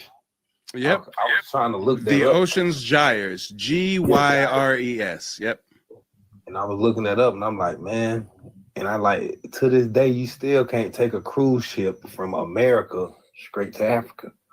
So, hey, I wonder why. And you know, we and the stuff that we got nowadays, them ships that they was traveling in back then couldn't hold a candle to what they traveling in now. Mm-hmm. So if we still can't do it with the kind of technology and advancements in society technologically, and still can't get over there by boat, like that should say something. But the fact that the people just want to be ignorant and just include everybody in our rich heritage and history, because there's no liberation movement better than the one that was held here in the Americas, you know. And that's why it's such a disconnect between us and continental Africans, because they don't seem to understand. Because we sat there and let them have they Nelson Mandelas and they Massa Musas. We bigged them up for that. We let them have Dessalines. We bigged them up on all their accomplishments, but they'll come over here and be like, hey, we had a part in that too, knowing they didn't have nothing to do with the things that we accomplished over here in this nation. Like, it's just disheartening that they can come over here with their audacity to even speak down on us like that. Mm-hmm. Yeah, no, I feel you. It gets deep, y'all. At the end of the day, I don't understand why so many Africans want to talk greasy to us when, if I really want to roast them, if we really want to get at them foul, all we got to do is Google Africans carrying Europeans. Lord, oh Lord, y'all get down in a whole different fashion than us. We don't have no pictures like this through slavery. Our ancestors was expert agriculturalists. Yes, they were working in those fields if they got captured, taken as prisoners of war. But damn, I don't see no chains on these folks. I don't see no chains. I don't see no overseers. I just see 1, 2, 3, 4, 5, 6, 7 Africans pushing Miss Beth through the Congo. So they was willing participants. They was willing participants. It's called a slave trade. We got colonized. They didn't get colonized. African colonization. What, when, where, how? They were business partners with the Europeans, trading slaves to the Europeans. And then the Europeans decided to set up shop and take some of their mineral resources. I mean, look up the timeline of African colonization. They got colonized for less than 100 years. Most of Africa's colonization by Europeans started in the late 1800s, early 1900s, and most of them got their freedom or independence by the 1950s, 1960s. They were colonized a blink of the eye compared to us 400 or 500 years and still being occupied to this day, right? And the crazy part about it is that out of 55 countries on that continent, No shit, he giving man's a piggyback ride, y'all. I didn't seen it all. 33%, no, 33 or 32 of the 54 continents don't have infrastructure. If we really want to be dirty about it. Yeah, Cree says, did you notice that bleaching is popular there? Yes, because they have this weird fetish with the white tea people and this inferiority complex. Yes, no self-esteem. Yeah, cake soap is a big thing. It's really a big thing, not just in Africa, amongst the Caribbean as well. Caribbean, yes. Caribbean. The Jamaicans doing it. And what's the similarity there? A lot of the Africans went to the Caribbean, right? Oh, Right. We connecting dots. And they don't like it. They oh, that you talking white tea supremacists pointing blackface, and those Look people at who this. talking They about carrying mans on their head in a hammock. We would never. We could never. We would have died out there for that, about that. Come Yeah, on. we would have been willing to we would have been willing to put our lives on the line before we did some goofy stuff like that. Hey. As a matter of fact, if anybody wants a quick story about just how resilient our ancestors were, I mean, if anybody wants me to read through, if anybody wants me to go to my website, nativebblackancestry.com, and go into the digital archive and read a couple of these ex-slave interviews from indigenous people captured and sent to plantations. Do y'all want me to read how they were rebelling, how they were resisting? I got a story where so-and-so's mama was beating the little white tea boy who tried to whip her.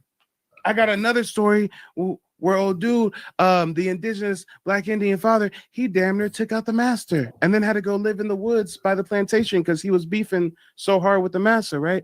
But they want us to think that we was just getting beat and not doing nothing, huh? We have plenty of revolts in America, 1526, further back than that. Come on, let's talk about it. Here. This is what we'll do.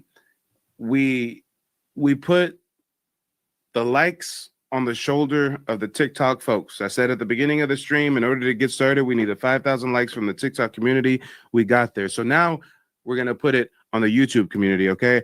If anybody sends a super chat, any amount, okay? If anybody sends a super chat, I'm going to go into the digital archive. We're going to read through one of these ex-indigenous slave interviews, and we're going to see just how resilient our ancestors were. But in the meantime, in between time, go ahead and finish out your thought. Unbelievable truth, and then we're going to go ahead and segue to Shantae. Okay. Yeah, I wanna talk to you behind the scenes and do my genealogy too, man. Something I'm interested in. Something I've been trying to, look into it, because for a long time I used to always know. I always could tell them apart. Like when I seen them, I could always tell that they was not like me. Like it's just like even in school, like when you seen them come to school before they start trying to emulate our culture, you know what I'm saying? Like they had their own way of dressing, and they was easy to to point out, like, yeah, you not from here. Mm-hmm. And oftentimes we knew we were different from certain kids at school, but we couldn't verbalize it. We didn't really know, oh, they're from Africa, but we just knew something different about how they act, how they look. And most times the dead giveaway was their accent. Mm-hmm. Like sometimes I can see an African and I don't even have to hear them talk. I can already tell when I see one. Even the ones who lighter complected, I can still tell them. Now, sometimes it get a little tricky with them folks, and that's why it's kind of disheartening that they can't even respect us enough to just be like, okay, yeah, we're gonna ride with y'all. We roll for y'all. We open doors for y'all. Yeah. Oh, and real quick, guys, I forgot to mention, make sure to check out my website, nativebblackancestry.com, because as a thank you for visiting the website, you do get to download a free copy of my ebook, Reclassified: The Hidden History of Black Indians in the Southeast from Indian to Negro. And I actually just updated and expanded this ebook with a whole lot more information. So definitely check out nativebblackancestry.com and get your free download of the ebook. But yeah, go ahead and give us some closing remarks, brother, and then I'm going to segue to Shantae. Okay, and yeah, and like a lot of people, like this might sound cliche, but a lot of us did grow up hearing that we had Indian in us and we were Indians, and a lot of people just took it as a joke. wasn't taking it serious. And now it's all coming to the light, man. Like, our grandparents was not lying when they was telling us this. You know, that's how I'm gonna close on. Most def. And they can't even hoodwink us into thinking that, oh, our ancestors lied about being indigenous because they were ashamed to be African. No, how are these people ashamed to be African when they fell for the propaganda, were rocking dashikis every February, got the family together to watch Roots and Color Purple? No, they were proud to be African when they were programmed that way. So you can't pull that whole, we were ashamed to be African. No. Every Black American can admit that their first entry-level base stepping stone of wokeness or higher knowledge of self is that Pan-African shit, just by default. We got to go through it. We got to go through the Nubian kings of the gods of the earth and the Egyptian hieroglyphs and the mummies and shit. And then those of us who ascend, who awaken and push further, we realize, okay, that was just a trap meant to keep you on a hamster wheel. Some of us never ascend from that. Some of us get caught up in that, especially the elders in our community. But pushing it. Yeah. And the crazy part is that they didn't even like their own clothes before we made it popular over here in America. They weren't wearing dashiki cloths until we start wearing it. They're like, oh, the Americans wearing it. The Black Americans wearing it. Let's go ahead and start wearing dashiki cloths again. Yeah. They was never even into their own clothing. Nah, not at all. Not at all. But all right, next up, we've got Shantae. Shantae, go ahead, unmute yourself. Let us know where you're calling in from and what's on your mind. I am also calling from Georgia, Gwinnett County. And I just end up like scrolling past and seeing your live. I've never been here before. I'm new. Oh, well, welcome. Thank you. I don't bite. Thanks for joining. Oh, no. I believe everything happens for a reason. I recently just started like trying to trace my family roots back. And I'm kind of like nervous. But when you was talking, and I went to this nativeblack.ancestry.com and I looked on there and I seen your last name. It was crazy because that's my grandmother's her dad's name is Lane. Oh, wow. Small world. Yes. So I'm just like sometimes you just get certain like clues to chime in. Like this probably directed me to this so I can kind of learn more to try to draw it back, because I got stuck in, I think, the 1800s with my great grandfather. And then it just continues to like blossom because each limb branches out into another branch and it just keeps going and going and going. So I'm just excited about unfolding more information. I'm not from Georgia. I'm from Wisconsin, but my grandfather came from Mississippi. And my grandmother was from Tibby, Mississippi. So now I'm starting to try to go back to try to figure it out, but it's kind of hard trying to find a lot of information because they didn't have a lot of records. So I've been trying to go through like Ancestry and kind of look for names in different trees to try to get information off. So that's all I wanted to come up and say is like the name. When I see your name, I'm like, oh, here's a clue. Even if it's for me to go to the website to read more information to try to kind of give myself guidance. Yeah, definitely. And that's why I built out the website so that it's really a hub of information, a lot of historical resources. You know, I've got that digital archive where you can get access to like 600 plus documents, all highlighting our indigeneity. And of course, besides that, you can, have access to my calendar, schedule a one-on-one if you like. And actually, for anybody interested in booking a consultation with me, I forgot to mention earlier in the broadcast that you can, at checkout, use the coupon code TikTok, one word, all lowercase, and that hooks you up with like an extra 15 or 20% off your initial consultation. But yeah, so I'm assuming that you have some oral tradition in the family being passed down of indigenous ancestry. Yes, we did. My cousin, the oldest grandchild on my grandfather and my grandmother's side, he was in charge of doing the genealogy. Nice. My grandmother actually, her name was Etta T. Lane before she married my grandfather. So she passed having my mother. So I never really got the chance to meet her. So we really couldn't get a lot of information from her. Her information really came from her family, who was still like in Mississippi, but we was in Wisconsin. So he was more in charge of it. He kind of like, I don't know. He kind of dropped the ball, but then I got interested in it because it's like like the guy said before, it just don't feel, we've never been told we came from Africa.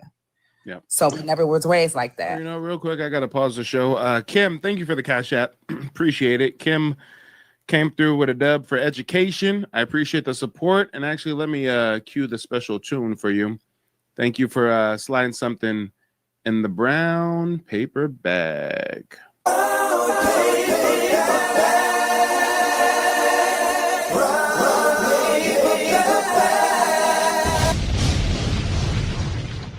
And also a huge shout out to everybody supporting through TikTok, sending gifts and whatnot. I appreciate the support from everyone. But yeah, Shantae, I totally understand where you're coming from, especially with hitting that brick wall in the 1800s. There's especially a point of contention we hit in like the mid 1800s. I kind of call it like the mid 1800s brick wall, where a lot of times if our ancestors were captured as prisoners of war, you know, forced into servitude, they won't actually show up on the U.S. Census until the 1850s, 1860s for the first time. Whereas, you know, some of our ancestors who were not enslaved, you know, they'll show up on census records earlier than the 1850s. So that's, you know, a telltale way to kind of differentiate whether or not you could have had enslaved ancestors or not. But that's also why a lot of us kind of reach a roadblock when we get right around like the 1850s, 1860s. Okay. Yeah, so that's what I'll be doing. I've been going to the library and basically trying to trace back as much as I can, but I'm not going to give up because I have to build this for my children. Yeah, no, it's a marathon. It's not a sprint. You know, just stay the course.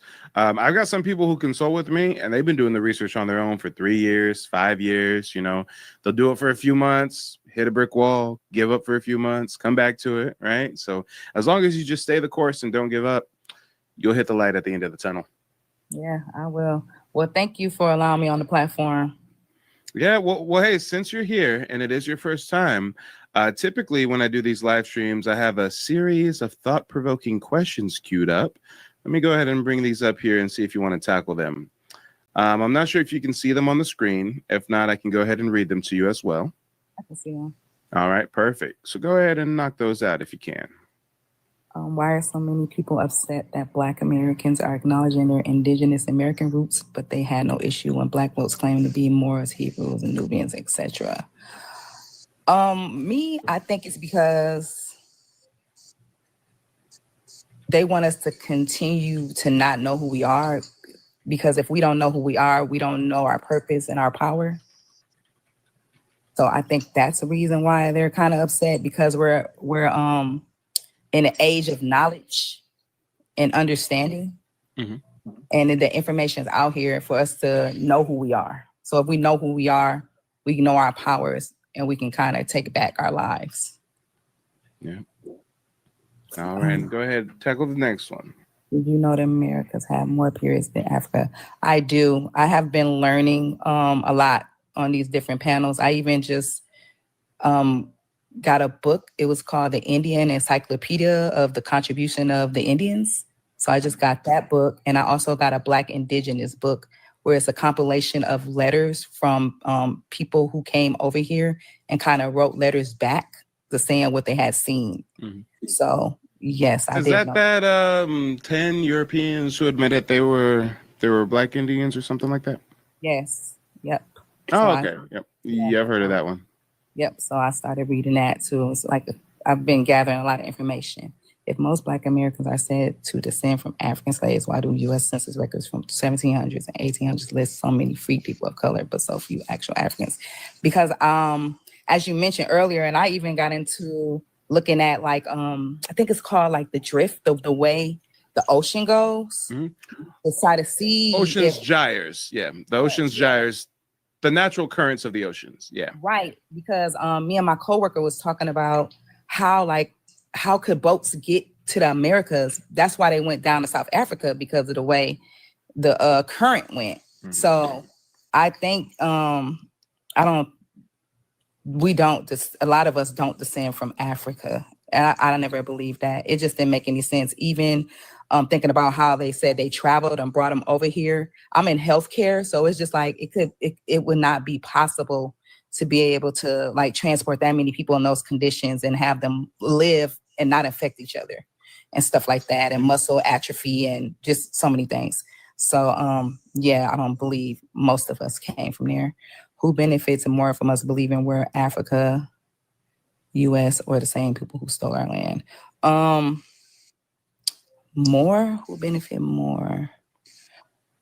I believe they're both trying to steal our land, honestly. I think No, hold on. Let me reiterate that. So who benefits more from us believing we're from Africa? Us or the same people who stole our land? the people who stole our land. For sure. I feel like that goes back to not knowing who you are and be able to claim your power back.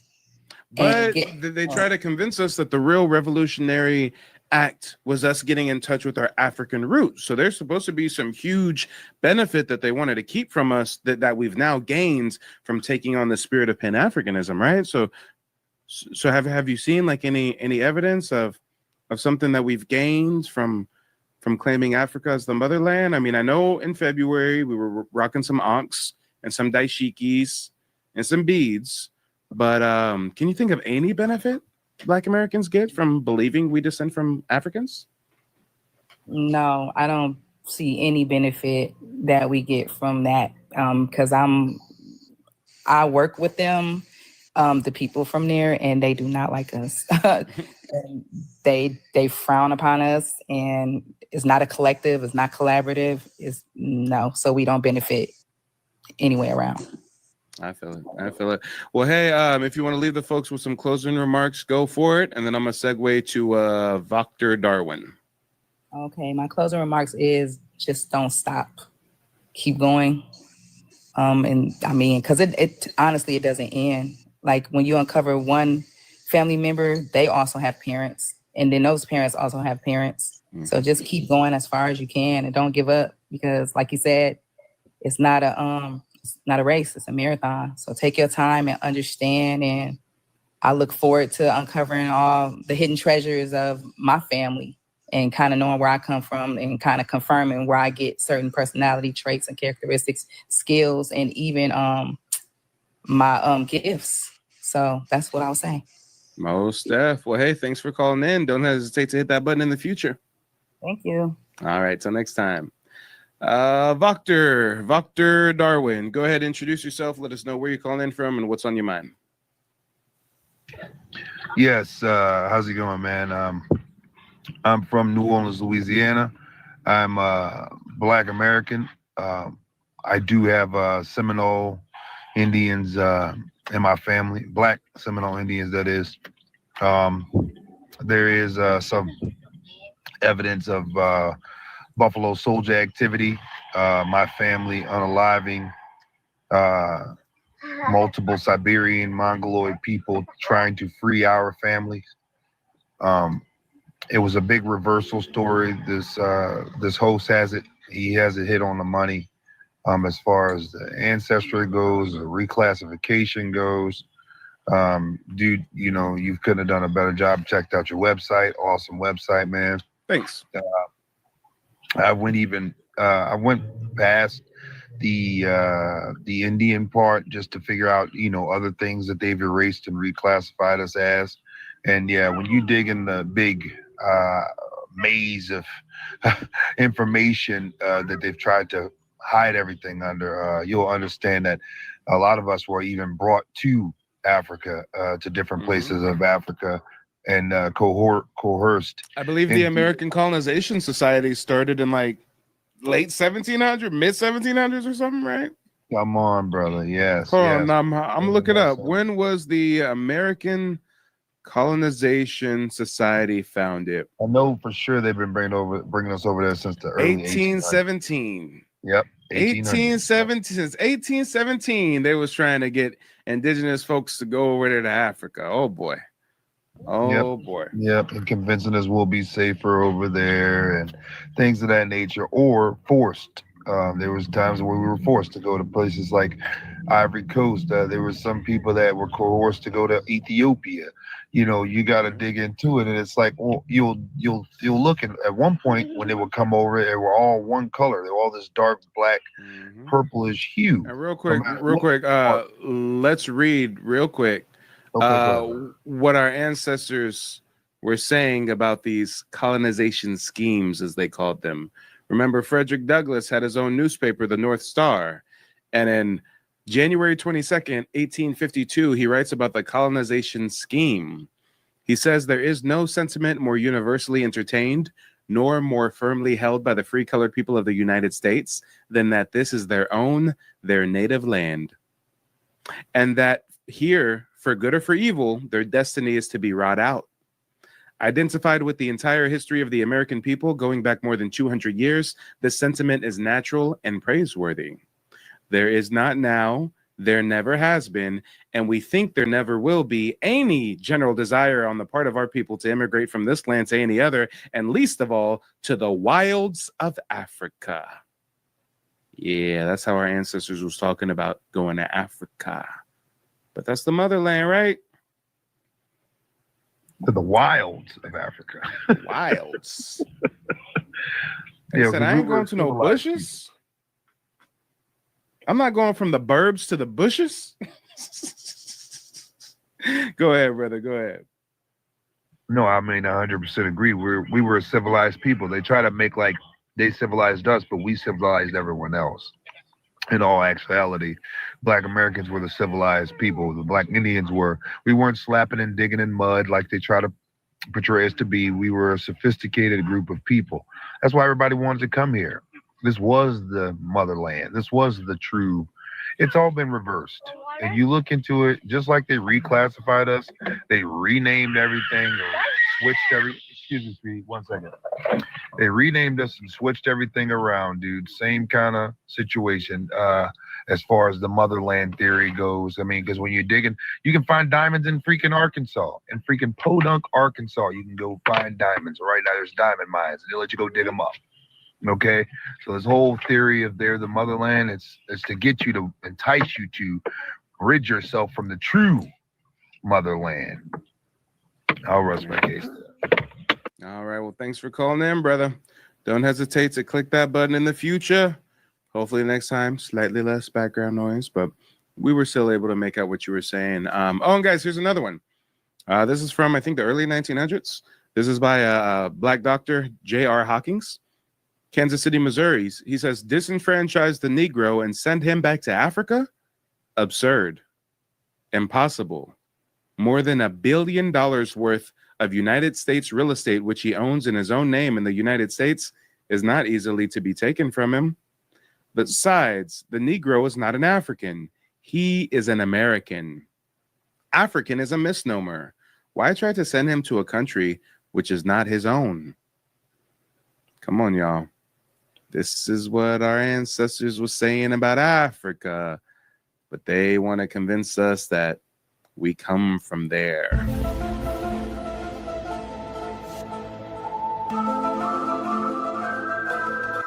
Yeah, Gene Erica says they raided an ancient land and called it a new world. Exactly. Buried our ancient buildings in plain sight. Oh, yeah. Start looking into those world's fairs and whatnot. Start looking into the conquistador accounts of the cities of the Inca. Come on. Look at a Spanish map of La Florida and all of the castles and settlements that they document along the waterways and different tributaries associated with the Mississippi. Let's talk about it. But you know, guys, before we segue into some more content, let me see if anybody else wants to call in, provide some input. I'm surprised that we haven't had any trolls, any naysayers, any detractors call in yet. Normally, we have at least a few people, whether Africans or Mexicans or Caucasians, that want to call in and dictate heritage to us. But tonight, I don't know. Tonight, they must have went to bed early. We must be up past their bedtime. I don't know. But let me see if we got anybody else on TikTok that wants to join before we get into some more content. I got a video that I want to share from UBTV. It's a great YouTuber. Comes with a lot of heavy-handed receipts. And then we're gonna, talk about the Maya pyramids that were found in Florida that nobody wants us to know about. Hey, you can more readily, you can more easily, you can more with historical accuracy say that Black Americans descend from the Maya before you say we descend from some Africans. Come on. They're really convincing our people that we descend from some Africans, but it's crazy to think we descend from some Maya, huh? Maya was right around here, Central America, right around here. Hold on. I gotta share my screen a little differently for the folks on the TikTok. Let me bring this up for y'all. They got y'all programmed to think we came on the belly of a slave ship from the other side of the world, but it's impossible for us to migrate from Central America to the Southeast, huh, guys? The Olmec, the descendants of the Olmec, the Maya, the step pyramids and stuff, yeah, guys, it's just too far to travel from modern day North Mexico to the Southeast, guys. It's just, impossible to create a canoe that goes across the Gulf or to walk it, or just hug the coastline. That was just impossible for us to descend from indigenous communities that migrated from Mexico. That's crazy. What makes more sense is that we were imported by the millions all the way from Africa. Okay. All right. Come on.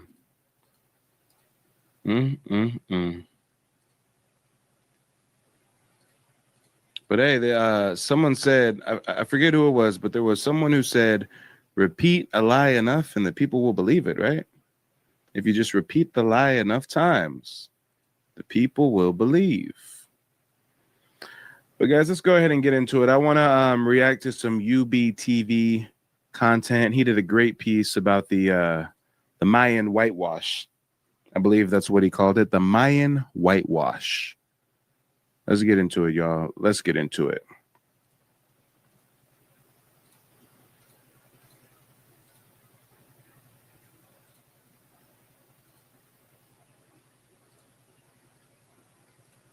Damn, I didn't realize I had so many screens open. Come on, here it is. What happened to the Maya?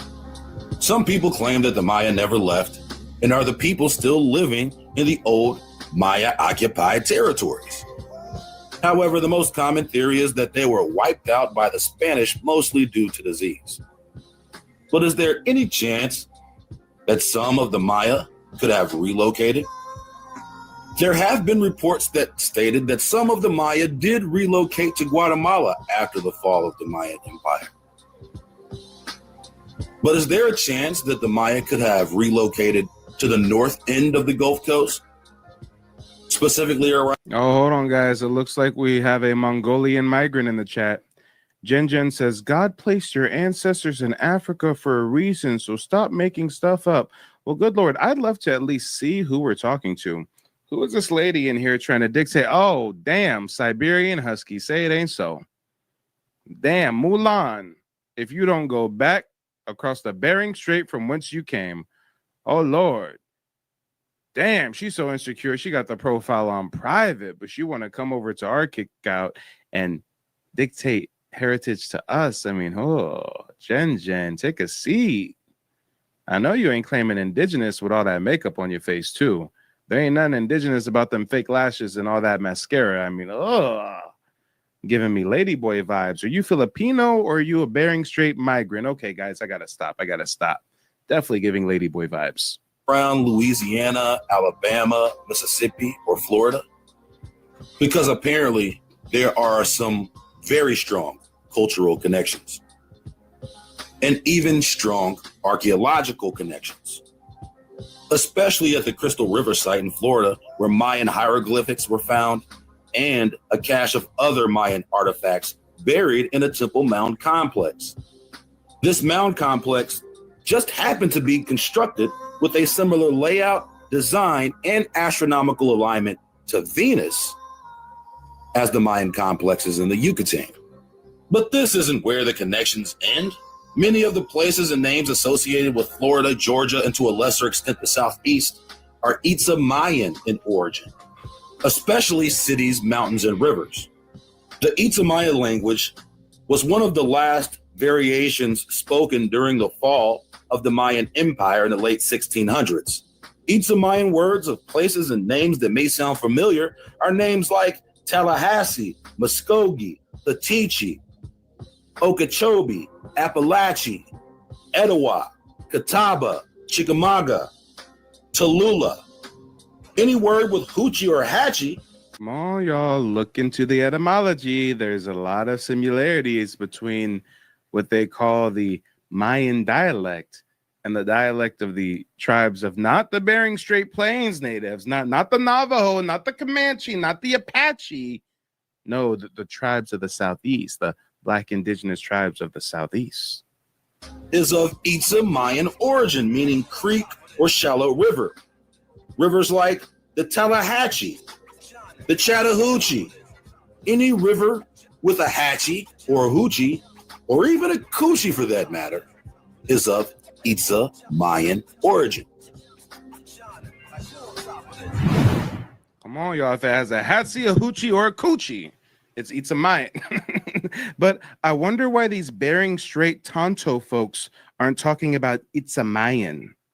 I wonder why the Bering Strait migrant folks don't want to talk about effigy mounds or truncated pyramids or anything of the sort that denotes high society. Oh, wait, it's because that's not their heritage. They don't know nothing about that history. They can't tell you who built the Cahokia Mounds because that wasn't them. When the Maya ruins were first discovered, they do not look like they do right now. Most of them resembled a mound or a hill of dirt that had been massively overgrown by the forest. All of these monuments have been restored. That means that historians and archaeologists and some architects have used their creative license to rebuild these monuments. So what you're seeing is a result of what they think these monuments look like. And that goes for much of the stele as well. When you're seeing these depictions, many of them have been restored by artists. So even the stele that may look really ornate or intricate, many of these stele have been repurposed and restored. Remember Brigitto Lara, the man who forged over 40,000 Mesoamerican artifacts. Many of these artifacts were whitewashed. He basically remade the face of Veracruz through his art. So when you're seeing some of these, and if you guys appreciate the content, you can do me a huge favor. Just take the moment, especially the folks on TikTok, share the broadcast with as many of your friends as possible. You know they got your boy Shadow banned, so please and thank you. Share, share, share. D1, thank you for sharing with 10 friends. I appreciate that. Everybody, please take the time to like and share. depictions, understand what's going on here. Brigitto Lara was faking artifacts, and the archaeologists were dating it in the correct period. They were dated between 200 and 600 AD perfectly. But he just faked it in 1973. What are we talking about? Use your brain, man. Be careful of the more than perfect depictions. So, of course, these people have been accused of whitewashing the early stele. They've been accused of whitewashing the early lithographs and photographs, and or doing the same thing Napoleon was accused of, like breaking the mouths and the lips and the noses off Mayan artifacts. That's why so many of them don't have lips and noses.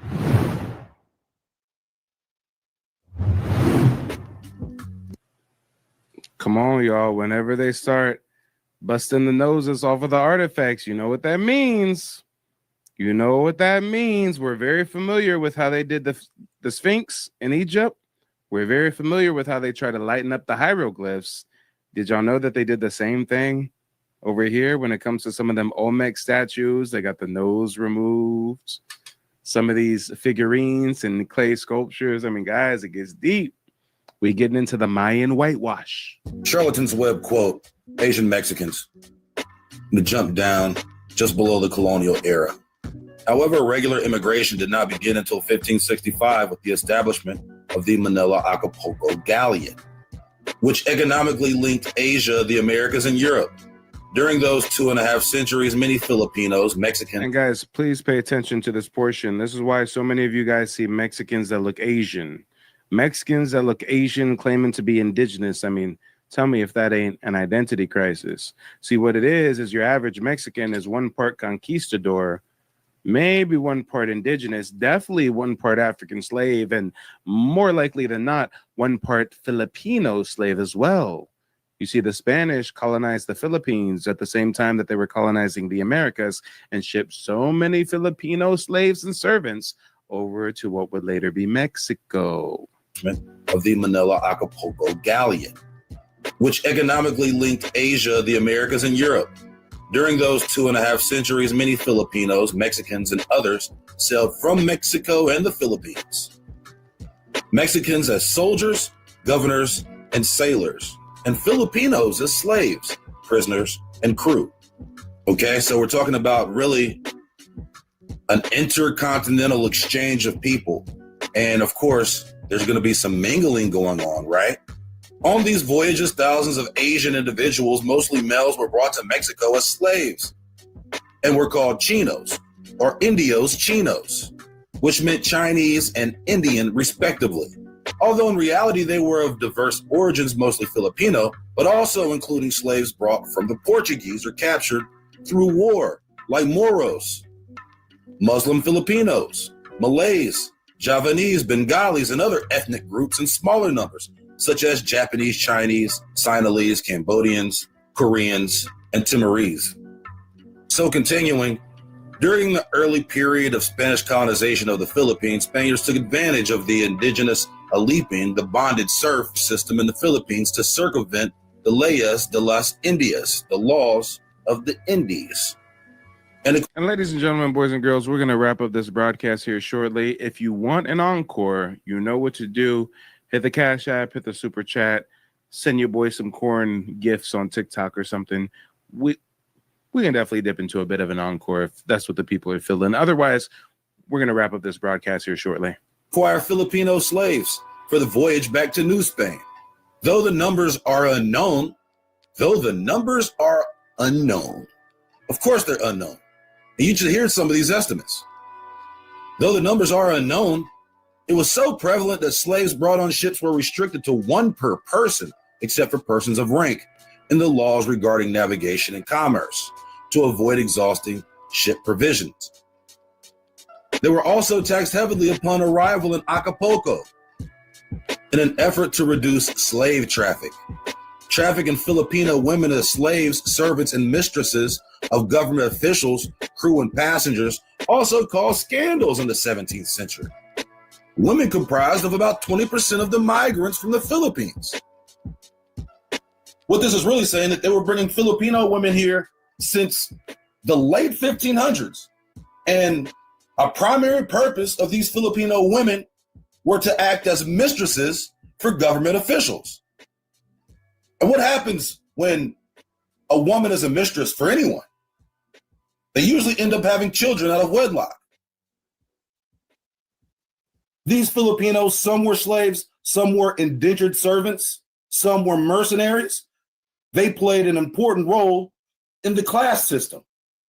And of course, at this time in colonialism, the class system is based off colorism.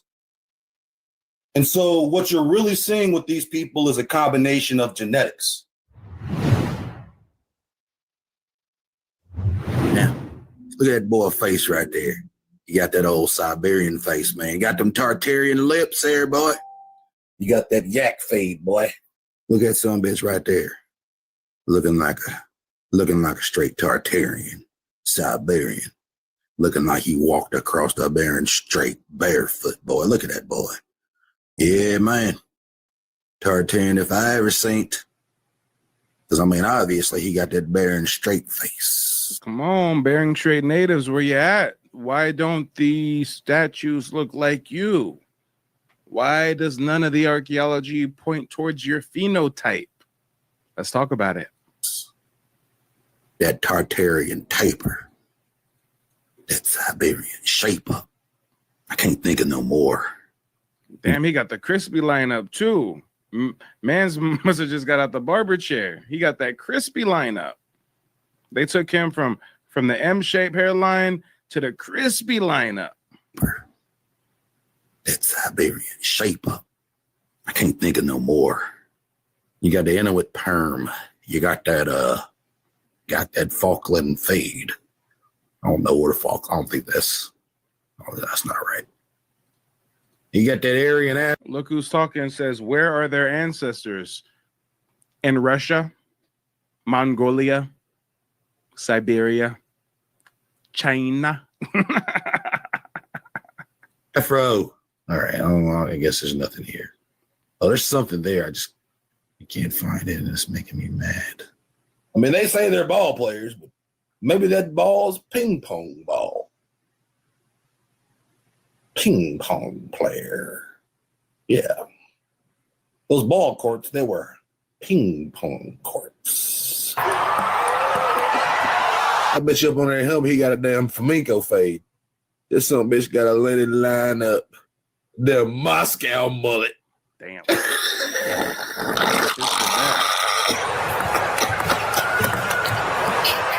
There's some other heads out there. You got the La Ventas, right? You got the dang La Venta heads over there.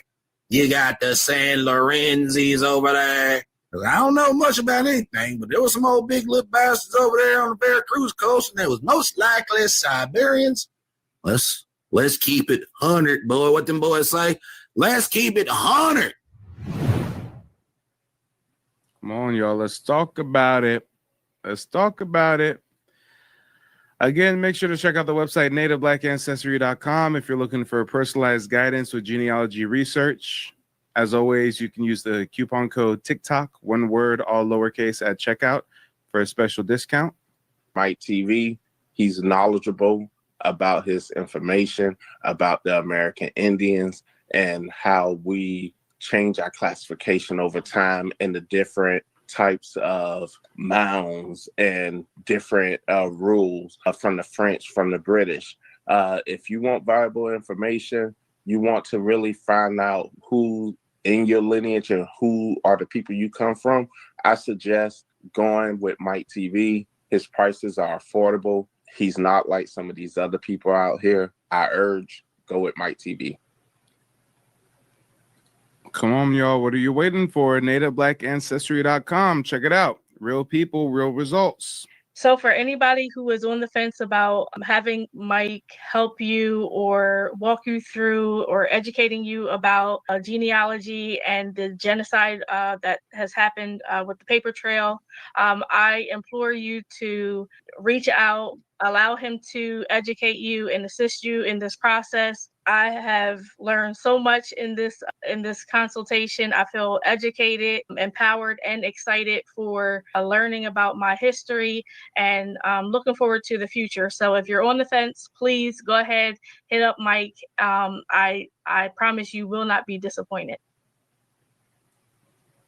They don't want you to remember this. You not no slave, you indigenous. Fuck how they painted them Indians. You went to war with the French and the British, man. Quite frankly, you was kings, Merovingians. They took the women and men, made them prisoners, raised up the children to worship their images, set up a lab to the genes and they mixed them, and this shit get way deeper than your pigment.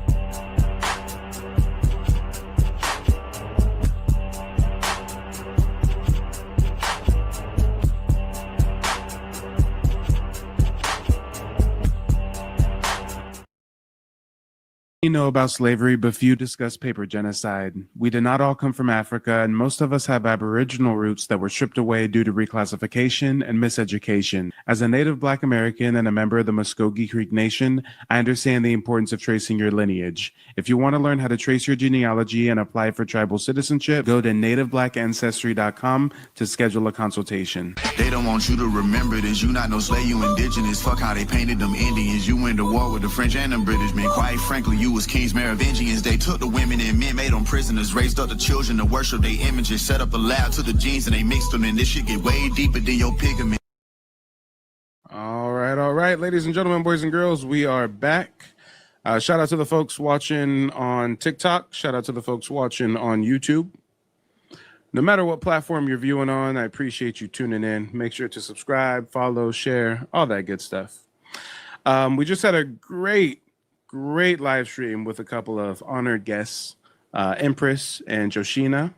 We're actually establishing a new channel on YouTube called Native Black American Network, so definitely make sure to tune into that. But we'll see if some folks over on YouTube or TikTok want to call in, and we're going to keep the conversation going.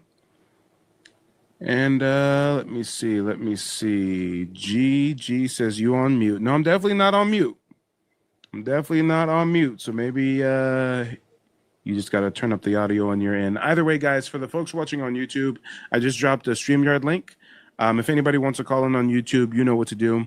Just go ahead and click that StreamYard link. I'll bring you right up. If anybody on TikTok wants to call in, we've got a lot of contrarian people, a lot of folks that try to discount the clear evidence of Aboriginal American Indians that are melanated, not looking like no Mongoloid, Siberian, Husky Eurasians, okay? If anybody wants to have a good-natured debate or just, tell us why they think we come from Africa and, all that jazz, I mean, I'll provide the platform. I'll provide the space. I'll provide the opportunity. But unfortunately, it seems that a lot of you guys just like to troll from the comment section. You guys don't really like to call in and let us know what you think and why you think it. Hey, I can easily give evidence that Black Indigenous people were all across the Americas. I mean, again, you're talking to someone who's literally a member of a federally recognized tribe. So if you want to have a debate about Black folks not being Indian, I mean, I hope you're going to come with some receipts. Above all, you got to come with some receipts. It looks like we do have somebody calling in from TikTok, Patrox. Let me bring you up in just a second. Before I bring you up, I got to make sure that the folks on YouTube are going to be able to hear you. Let me see what we'll do. We'll do a screen share. We'll bring the audio over. We'll just do a screen share on this one. Here we go. Let's do a quick sound check and see if the folks on YouTube are able to hear you. Patrix, let the people know where you're calling in from and what's on your mind. I'm calling in from California. And hold on real quick, Patrix. Hold on. Yeah. Before you continue, give me some feedback, live audience on YouTube. Were you guys able to hear him? He said he's calling in from California. I want to make sure before we get too deep in the conversation, everybody can hear you. Gotta make sure everybody can hear. Balance is giving me some feathers. Is that an indication that you were able to hear my TikTok guest? Let me know. Gigi says we good. Okay, perfect. We are good. Patrix, go ahead. You can pick up where you left off. All right.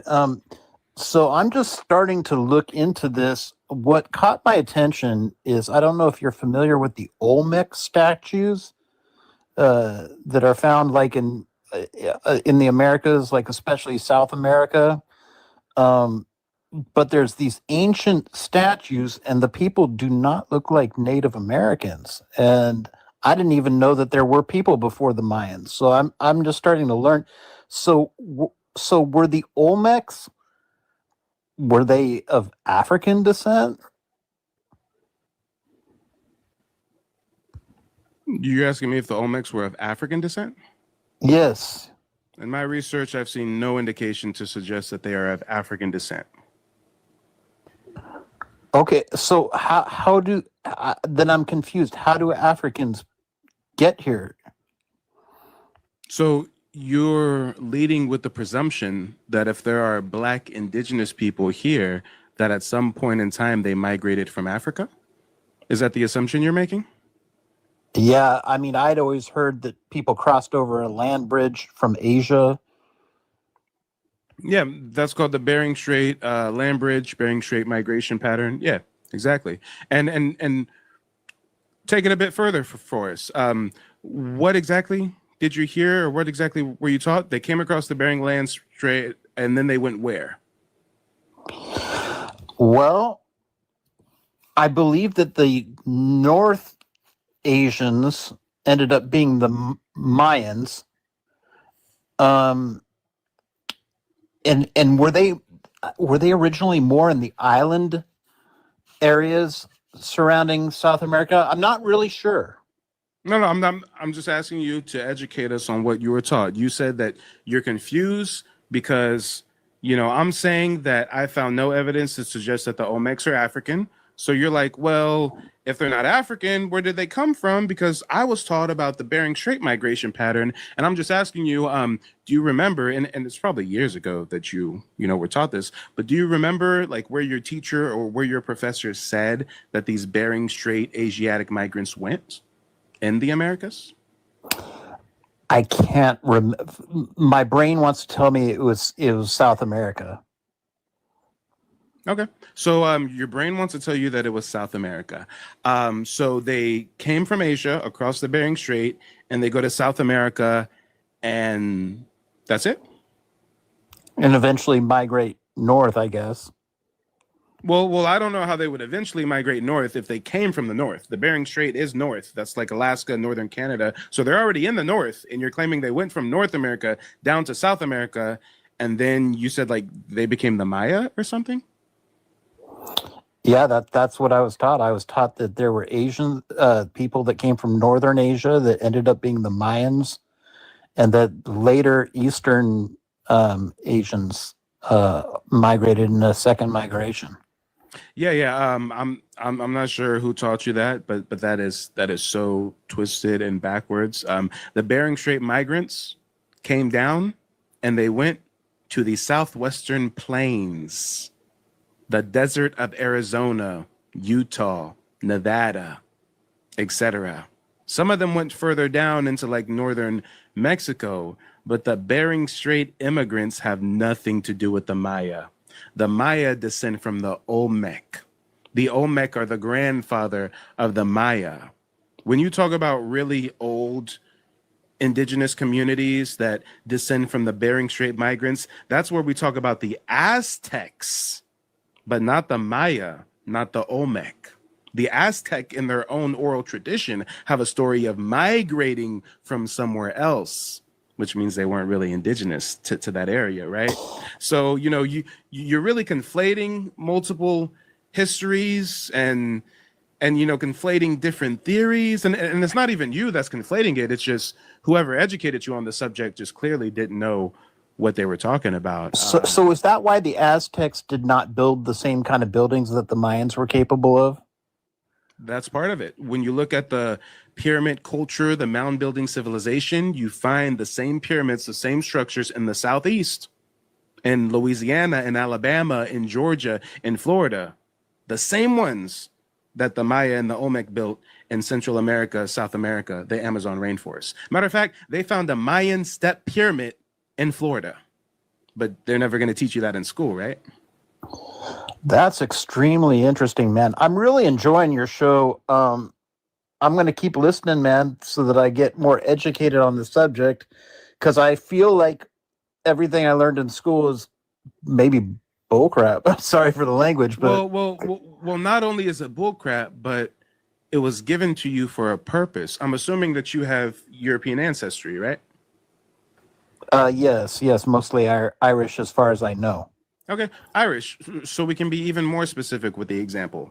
When the Irish came over, they were regarded as dogs. They were regarded as less than. They were the deplorable caste of Europeans. The Irish did not get adopted into the white American culture until they took on a spirit of white supremacy, until they began to oppress the indigenous Black population, until they joined the police force and showed that they were good old boys who could go along and get along. So I'm saying all that to say, you're taught that version of history because that is what serves you, your ancestors, and your future generations. If you descend from imperialistic individuals that came here, conquered, colonized, subverted, massacred the indigenous population, then guess what? You need to be taught that your forefathers were heroes, They were founding fathers. They came here as meek pilgrims. They were good to the Indians. The Indians signed away some land, and now we got the US, and those black folks come from Africa.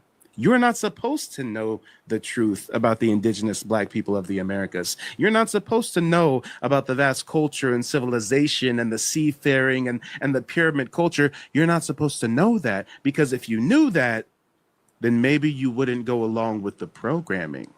And I'm not saying that you're like some neo-Nazi, white supremacist, alt-right individual. I'm just saying, by and large, European society teaches a version of history because it is beneficial for the survival of your race, more or less.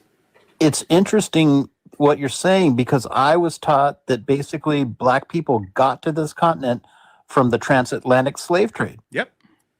And basically that you weren't here until the, Yep. So you're saying that actually you were here. So you were here before white people. Absolutely. Long before Columbus, long before Bering Strait migrants came from Asia. Yes. And guess what? They'll never teach you this, but your own European explorers and conquistadors, they write in their journals of the black indigenous people they found. Columbus writes in his journals of the black indigenous people they found. The Spanish, who were the first Europeans over here, right? They called us negros de terra. That translates to blacks of this land. They called the African slaves that they would later import, they called them negros de Guinea, blacks of Africa. They knew that we were of different people. Matter of fact, I'm really going to blow your mind. I'm not sure if you're ready for this. But I'm going to give you it either way, okay? I'm going to give it to you either way. Which screen am I sharing? Here we go. Check this out. This is how heavy-handed I can get with the receipts. This is how, commonplace the information is, more or less. And hold on. Allow me just a moment to filibuster. I got to change my screen share for my YouTube audience. Here we go. Perfect. Check this out. Did you know that German churches, like churches in Germany, all across Germany, dozens, I can literally pull up dozens and dozens of them right now. Did you know that German churches, on the roof of their churches, they paint depictions of the continents. They paint depictions of American Indians. On the walls of their churches, they have statues of American Indians. Oh, and guess which one of these figures is the American Indian? Oh, it's the black one. Matter of fact, they got this labeled for us right here. This is a representation of America. This is literally a German church called Galdenbach, Saint Martin, right? I've never seen anything like that in my entire life. And I can keep going. Here's another one. This is the roof of a German church. Hold on. I want to make sure I zoom in on this. And here's a map of all these German churches that have black Indians all across it. This is how deep I get with the research, okay? This is another one. This is a representation. They call this an allegory of the continents. This church right here is called St. Anthony Abbot. This is the church. You can go visit it right now. And what do they show as a depiction of the American Indians? Well, look, we got labels again. Who are these folks up top? This person up here is Mary with the child. This person right here is Saint Dominic. This person right here is Saint Catherine. And beneath it, looking up, are the continents or allegories of the continents. This person right here represents Asia. Let me zoom in for you. This right here represents Asia. This person right here represents Europe. This person on the far right represents Africa, and this black individual right here in the center represents America. So if black indigenous people don't exist, why would Germans in the 1700s, in their most sacred, the most holy of holy places, paint depictions of black indigenous people all across their churches? And wait a minute, let's go even deeper with the receipts. We've even got some excerpts for some of these. Check this out. We've got some excerpts. Bioritchel. We'll start with Bioritchel. Matter of fact, this is the wrong one. We want to go with the first Bioritchel. Look at how deep we can get with the receipts. I got this translated from German to English with Google Translate. It literally gives us a description of what we're about to witness. This is the church in Germany. Right here, right? Go back. And here's a description of what we're going to see. It says, we see Europe dressed in a long gown and a red cloak. She wears a crown. Directly behind her stands the black personification of America, wearing a blue and white feathered skirt and a crown. Well, let's see if we see Europe in a red cloak kneeling. Oh, damn, there's Europe in a red cloak kneeling. And behind her is the black personification of America in a blue and white feathered skirt and a crown. So when you hear folks saying we're wabos and we're pretendians and we're delusional and we're ashamed to be Africans, well, why don't you go have a conversation with the Germans and ask them why they chose to paint this in their churches? And guess what?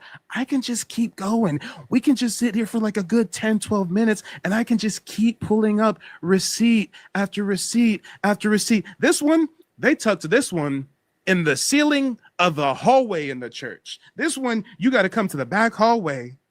Maybe you leave the main service, you leave the main congregation, and you're trying to find a bathroom or something. You come in the hallway, you go upstairs, and you say, wait a minute, what's that on the ceiling? What is that painting up there on the ceiling? What is that? Well, you know what? They've got a description for us. Check it out. It says right here. Right. I'm speed reading, guys. I'm speed reading. I got to find you the meat and potatoes. Bam. Here we go. In the left arch sits America with dark complexion in a gold green adorned dress over which a red cape falls. On her head, she wears a gold decorated feather headdress. While she has placed her left hand on the crocodile beside her, she seems to be warding something off with her right, almost an alarm. So in a second here, we're going to see America in the left arch of a painting with dark complexion and a green dress with a red cape, with her left hand on a crocodile, with her right hand holding something at bay, almost an alarm, right? Let's see what they're talking about here. Damn, the left arch, black personification of America, green dress, red cloak, left hand on the crocodile, right hand up, an alarm. Now you have to ask yourself, why did they not teach you this in school? I'm actually like overwhelmed because this is shocking. The fact that when did they rewrite history? Like, this is shocking because this shows a knowledge of something. I'm trying to process it, man. Sorry. Well, I'm trying to process it all. I'm going to help you process it. You said, when did they rewrite history? You have to understand something. Not all European factions were in one accord. Nowadays, you guys all fall under the banner of whiteness, of white Americanness, this myth of being a white American, right? But you guys are different factions. You've German, Irish, Scottish, French, Dutch, British, Spanish, Portuguese. So check this out. The first European colonizers over here, the conquistadores, they were Spanish Europeans. And when the Spanish came over here, not only were they trying to find a new holy land for the Jews, I mean, that's another topic. Hey, if you're having your mind blown right now, we're not ready to tell you about Christopher Columbus being a secret double agent for the Portuguese crown, being a crypto Jew, and all that. I mean, you're not ready for that. Come back next week, and I'll drop that on. All right, man. But you have to understand, when the Spanish come over here, they're stealing the gold from the indigenous people. They're taking them as slaves. They're shipping them to Europe, to other colonies. But essentially, they're here to steal the gold and send it back to Spain. They did not see any reason to lie about what the indigenous people they're conquering look like. The Germans, when they come over, they see no reason to lie about what the indigenous people look like. That's why the Germans paint black Indians in their churches. The French, they have no reason to lie about what the indigenous people look like. But the descendants of the British, who only have this new country, were only able to break away from Mama and Daddy Britain and start this America because of manifest destiny and imperialistic expansion and conquering indigenous tribes and making them walk Trail of Tears? Well, the descendants of the British, the Americans, who were in war with these Black Indians, look up the Yamasee War of 1715.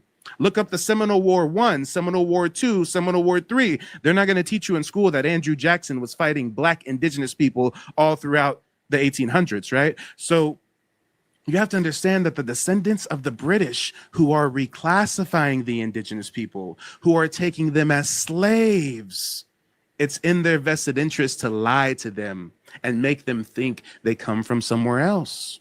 How do they ever fight for this land? How do they ever fight for their ancestral homeland if they think they come from Africa? Matter of fact, if we can convince them that they come from Africa, maybe we can send them back to Africa.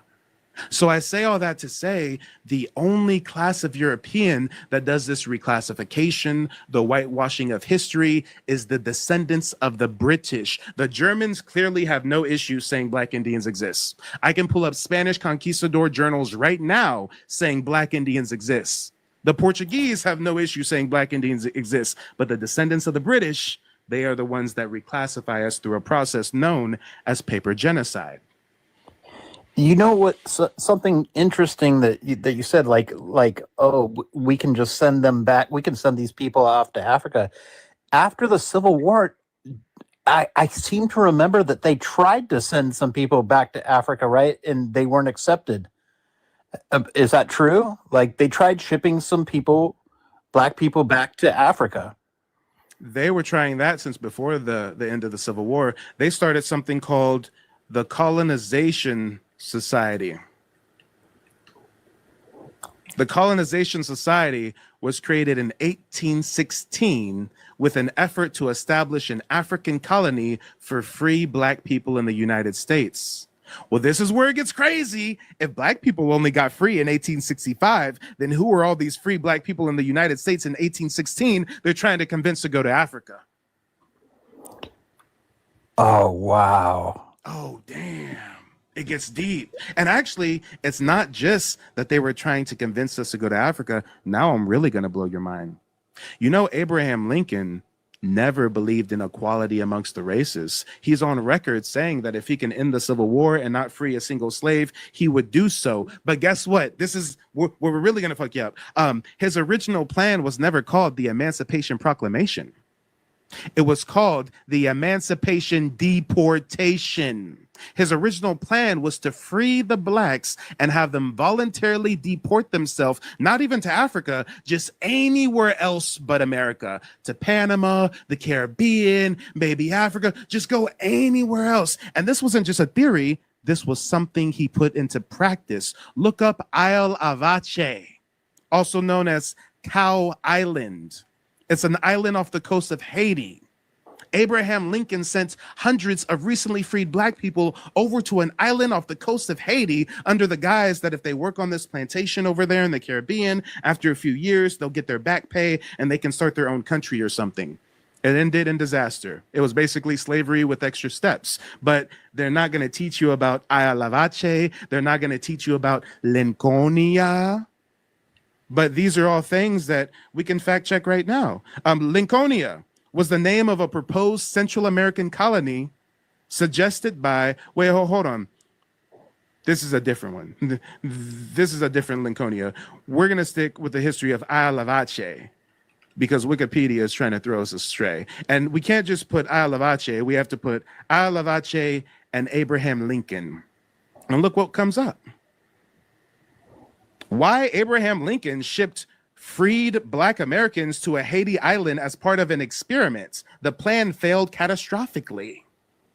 Damn, I bet some of you guys watching were like, this guy, Mike, I've never seen him before, but he's talking about some weird conspiracy stuff. No, this is factual. When Abraham Lincoln tried to resettle free Black Americans in the Caribbean, Lincoln wanted to end slavery, but he wasn't keen on integrating African Americans into U.S. society. His first attempt to send them offshore proved disastrous. So again, if you want to see how deep the rabbit hole goes, and he's considered the biggest hero. Like most people are, the hero of the Blacks. Yes.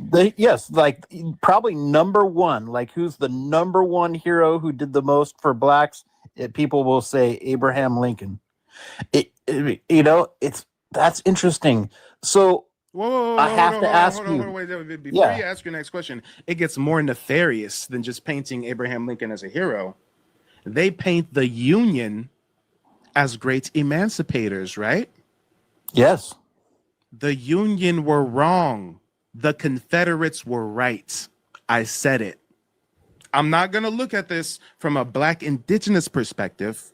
I'm going to look at this from a European perspective. Okay. If we are European Confederates and you are Europeans in the Union up north, and we've agreed on some agreement here where we're all in allegiance with one another, even though we're running our own independent little nation states, and all of a sudden you get jealous because I have a system that is profiting me and my people greatly. And our system is so profitable that we're looking to expand into new territories. And these new states are going to be slaveholding states. And then wait, there's more. Most people don't know that the real cause of the Civil War wasn't to end slavery. It's because the Confederates were about to expand into the Caribbean. They were going to start taking islands in Haiti and Jamaica and Puerto Rico and expanding their slave empire. And the Union said, whoa, they're getting too powerful. We're not getting no money off this like that. How do we fuck it up? How do we destabilize it? So you know what they did? When the Confederates succeeded, they invaded the South. The Confederates didn't go to war with the Union. And again, guys, some of you guys are a little triggered right now. I'm speaking from the European lens. We know the Confederates were fucked up. They reclassified indigenous people, enslaved people. We know that, right? But from a European's perspective, the Confederates just said, yo, we don't want to be a part of this shit no more. It's kind of like if a country says we don't want to be a part of the United Nations. Hey, we're good. We're not a member no more. We're not going to renew our membership. And what did the Union do? They invaded the South. They didn't even want to free the slaves. They only freed them as a last-ditch effort to win the war because they needed those black folks to join the Union side and kick the Confederates' ass for them because they were losing at first, right? And these great emancipators create the Ku Klux Klan.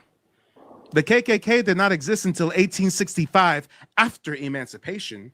When you hear about the KKK and these lynchings and chopping up black people and stuff, that wasn't going on during the time of antebellum slavery in the South. That was going on after emancipation, after the Union got control, during the Reconstruction era. I'm going to really blow your mind here, and then we're going to get to your next question. But watch me really blow your mind. Look at this map real quick. Look at this map of Black massacres and tell me if there's anything that stands out to you. Is there anything about this map of Black massacres that stands out to you? It's kind of hard for me to see. I'm on my phone. You know what? If it's hard for you to see, what I'll do to make it easy for you is I'm just going to read the dates of these Black massacres, okay? Okay. And I'm going to read some of the names. Some of the names I'm going to butcher, right? But here's some of these Black massacres. 1865, Opelousas. 1887, Thibodaux. 1866, New Orleans. 1868, St. Bernard Parish. This is all post-Civil War. Well, 1875, Clinton. 1863, New York. 1874, Eufaula. 1865, Camilla. 1921, Tulsa. 1910, Seocum. 1923, Rosewood. 1919, Elaine. You already said it. This is all after emancipation, right? Oh, and guess what? Not only is this right after emancipation, but this area of all these black massacres, coincidentally, is the same area where these Black indigenous tribes inhabited. The Choctaw, the Caddo, my tribe, the Creek, the Seminole, the Calusa, the Catawba, the Yuchi. These are all tribes that are historically noted for being of dark, rich, melanated hue. So now we're starting to connect some dots, aren't we? It's shocking. It's shocking because none of this is. I didn't learn any of this in school, man. None. You're not supposed to. If you know this, then how do you work on behalf of the system? If you know that you live in the evil galactic empire and that Chancellor Palpatine is really a Sith Lord, if you know that, you're going to behave differently. You're not going to sign up to become a stormtrooper.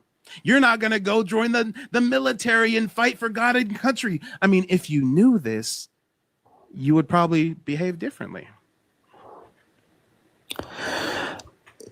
Can I ask you a question about one American figure? Of course, you can ask me anything you like. Okay, just because. Oh, wait, and hold on real quick. Yeah. My YouTube audience actually can't hear you anymore. So let me just make sure that I redo my audio real quick, because as soon as I started sharing the map of the Black Massacre, I think I messed up my audio on the YouTube side of things. All right, now the YouTube audience should be able to hear you. Go ahead. All right, so hopefully I can be heard. So I was pretty disheartened the information you gave me about Abraham Lincoln. Was Booker T. Washington at least a good guy? This is one of those things. We're talking Reconstruction era. This is a situation where, let's say in an alternate universe, you become a college professor and you teach American Indian history. And during your course of teaching American Indian history, you don't mention anything about Black Indigenous people. Matter of fact, you promote the myth that all Indians come from Bering Strait Asiatic migrants, right? And when somebody in your class one day says, hey, but my grandma says we're Choctaw, you say to them, nah, Black Americans come from the West African slave trade. Now, some people would look at you as an evil man, as a tool of racial reclassification. But someone like me who understands the nuance knows that you're just someone who fell victim to the programming. So when you ask me if Booker T. Washington was a good guy, Booker T. Washington, we've got to put in the same category as a W.E.B. Du Bois.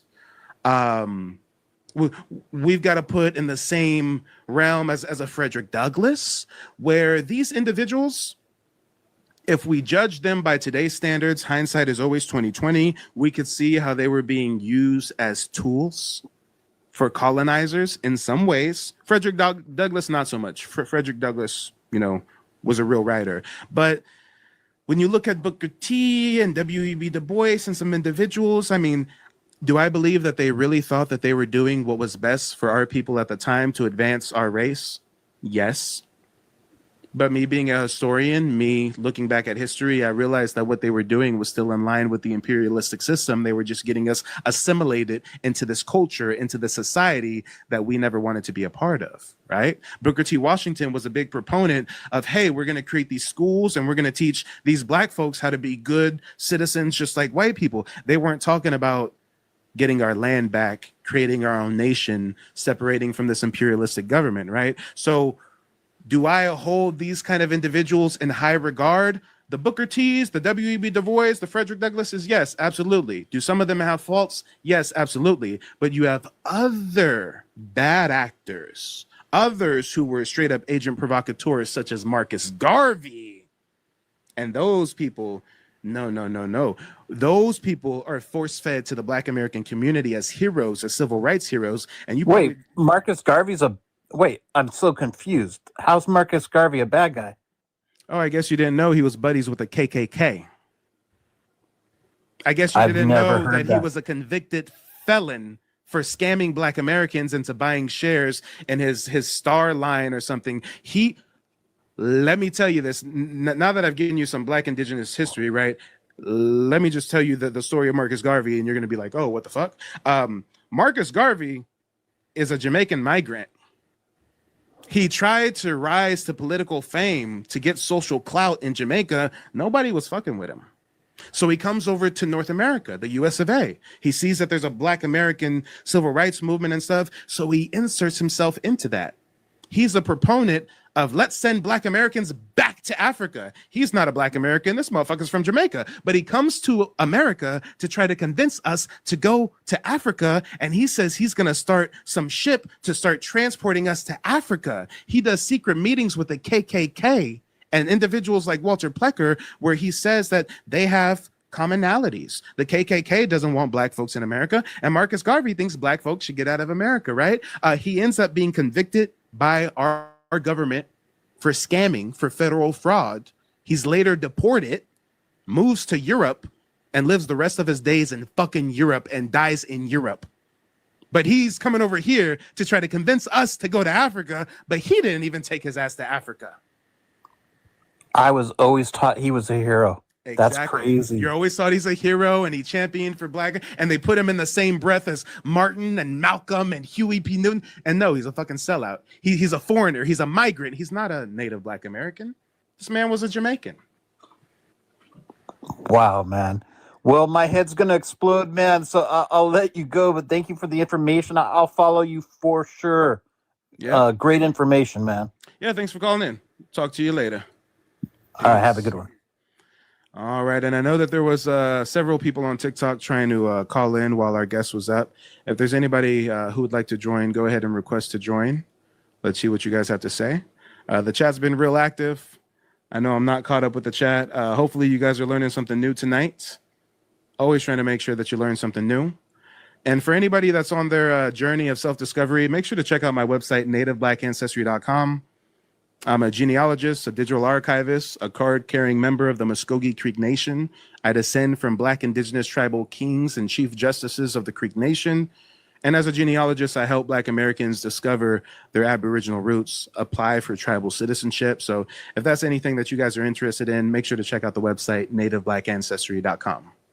Just finished my consultation with Mike. A lot of information in a short period of time, but it was very valuable information. I'm definitely excited to get started searching on my genealogy.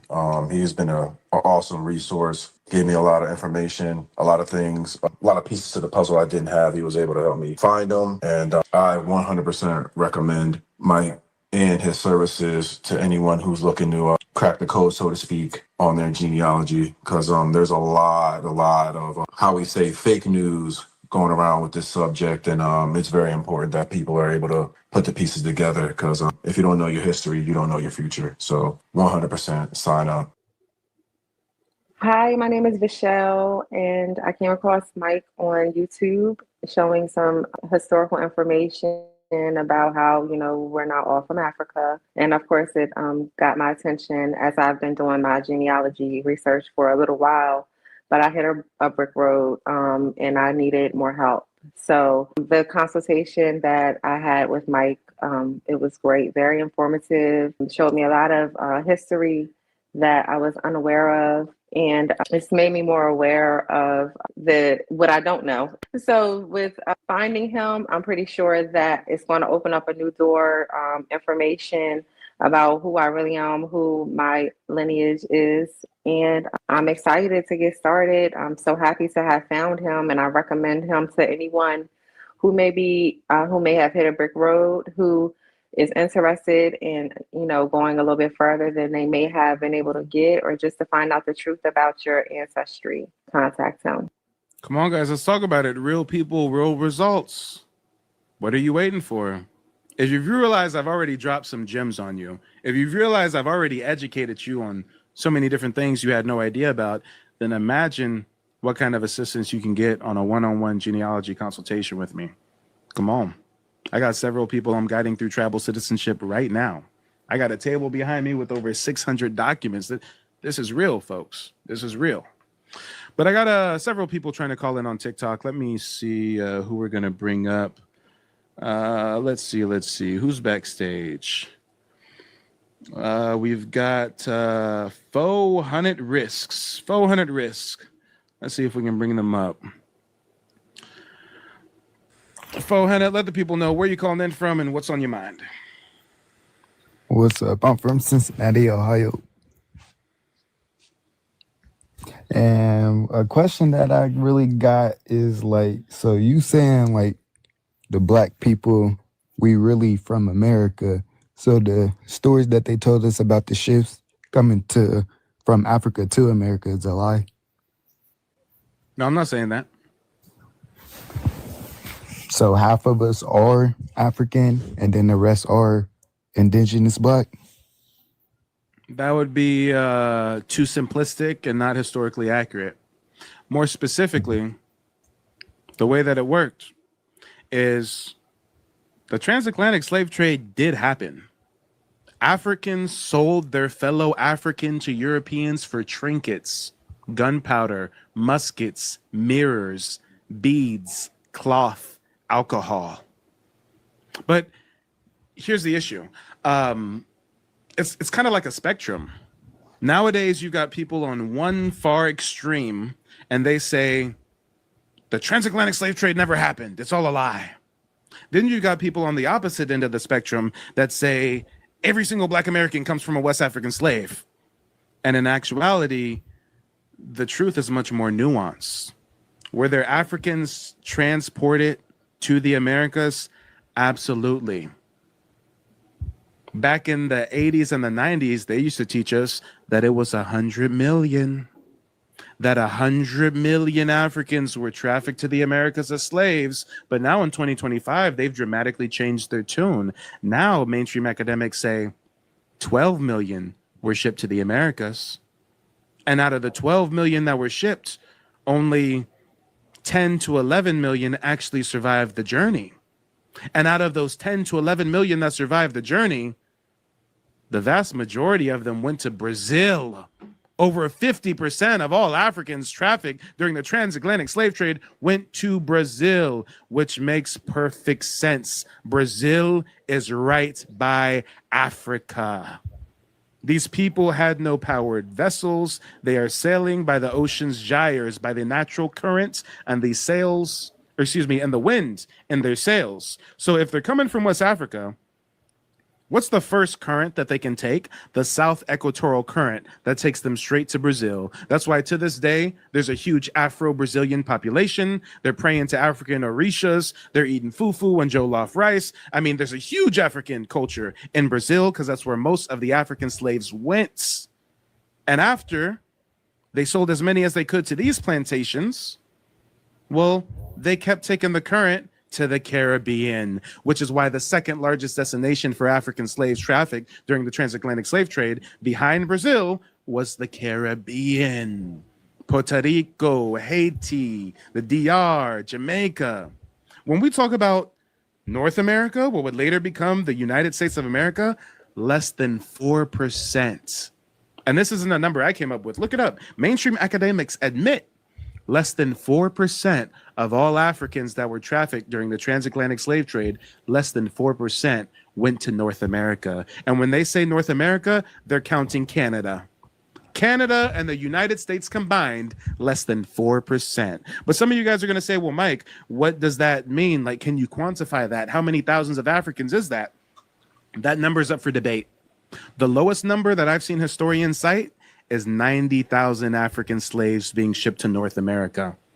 The highest number that they theorize is about 388,000 Africans being shipped to North America.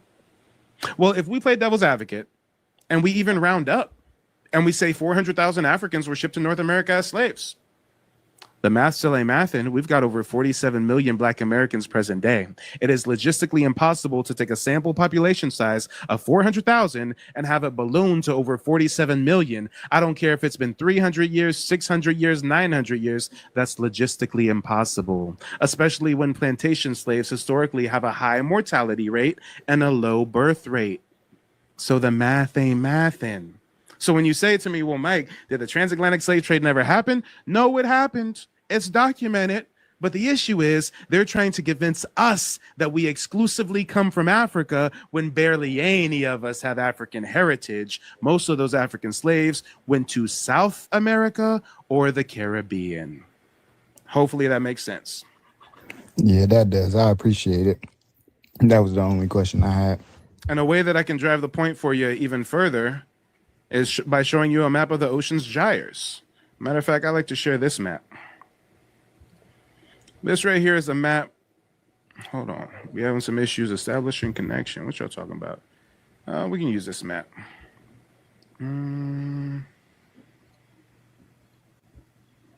Shoot, somebody's messing with that website. They said Mike been using that as a receipt too often. We got to switch up the receipts, okay? I want one that shows the currents with let me see. I want to see the currents in detail. This one will be good enough. So check it out. Oh, damn. They trying to make me subscribe to continue reading. They tripping now. Now they tripping. Check it out. I actually downloaded the image. Just give me a second. I'll bring it up from my hard drive. This is why when y'all find receipts, you got to save them. This is why I built out a digital archive on my website, nativeblack.ancestry.com, of over 600 documents, Black Indian obituaries, ex-slave interviews, Indian fugitive slave ads.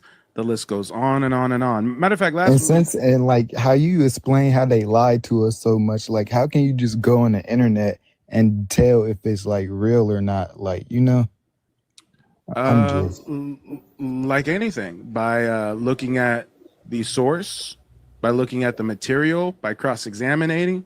Wait, hold on. I found what I'm looking for. So this is the Ocean's Gyres map. Check this out. So as you can see, I'm not sure how well you can see this, but you've got Africa right here. You got South America right here.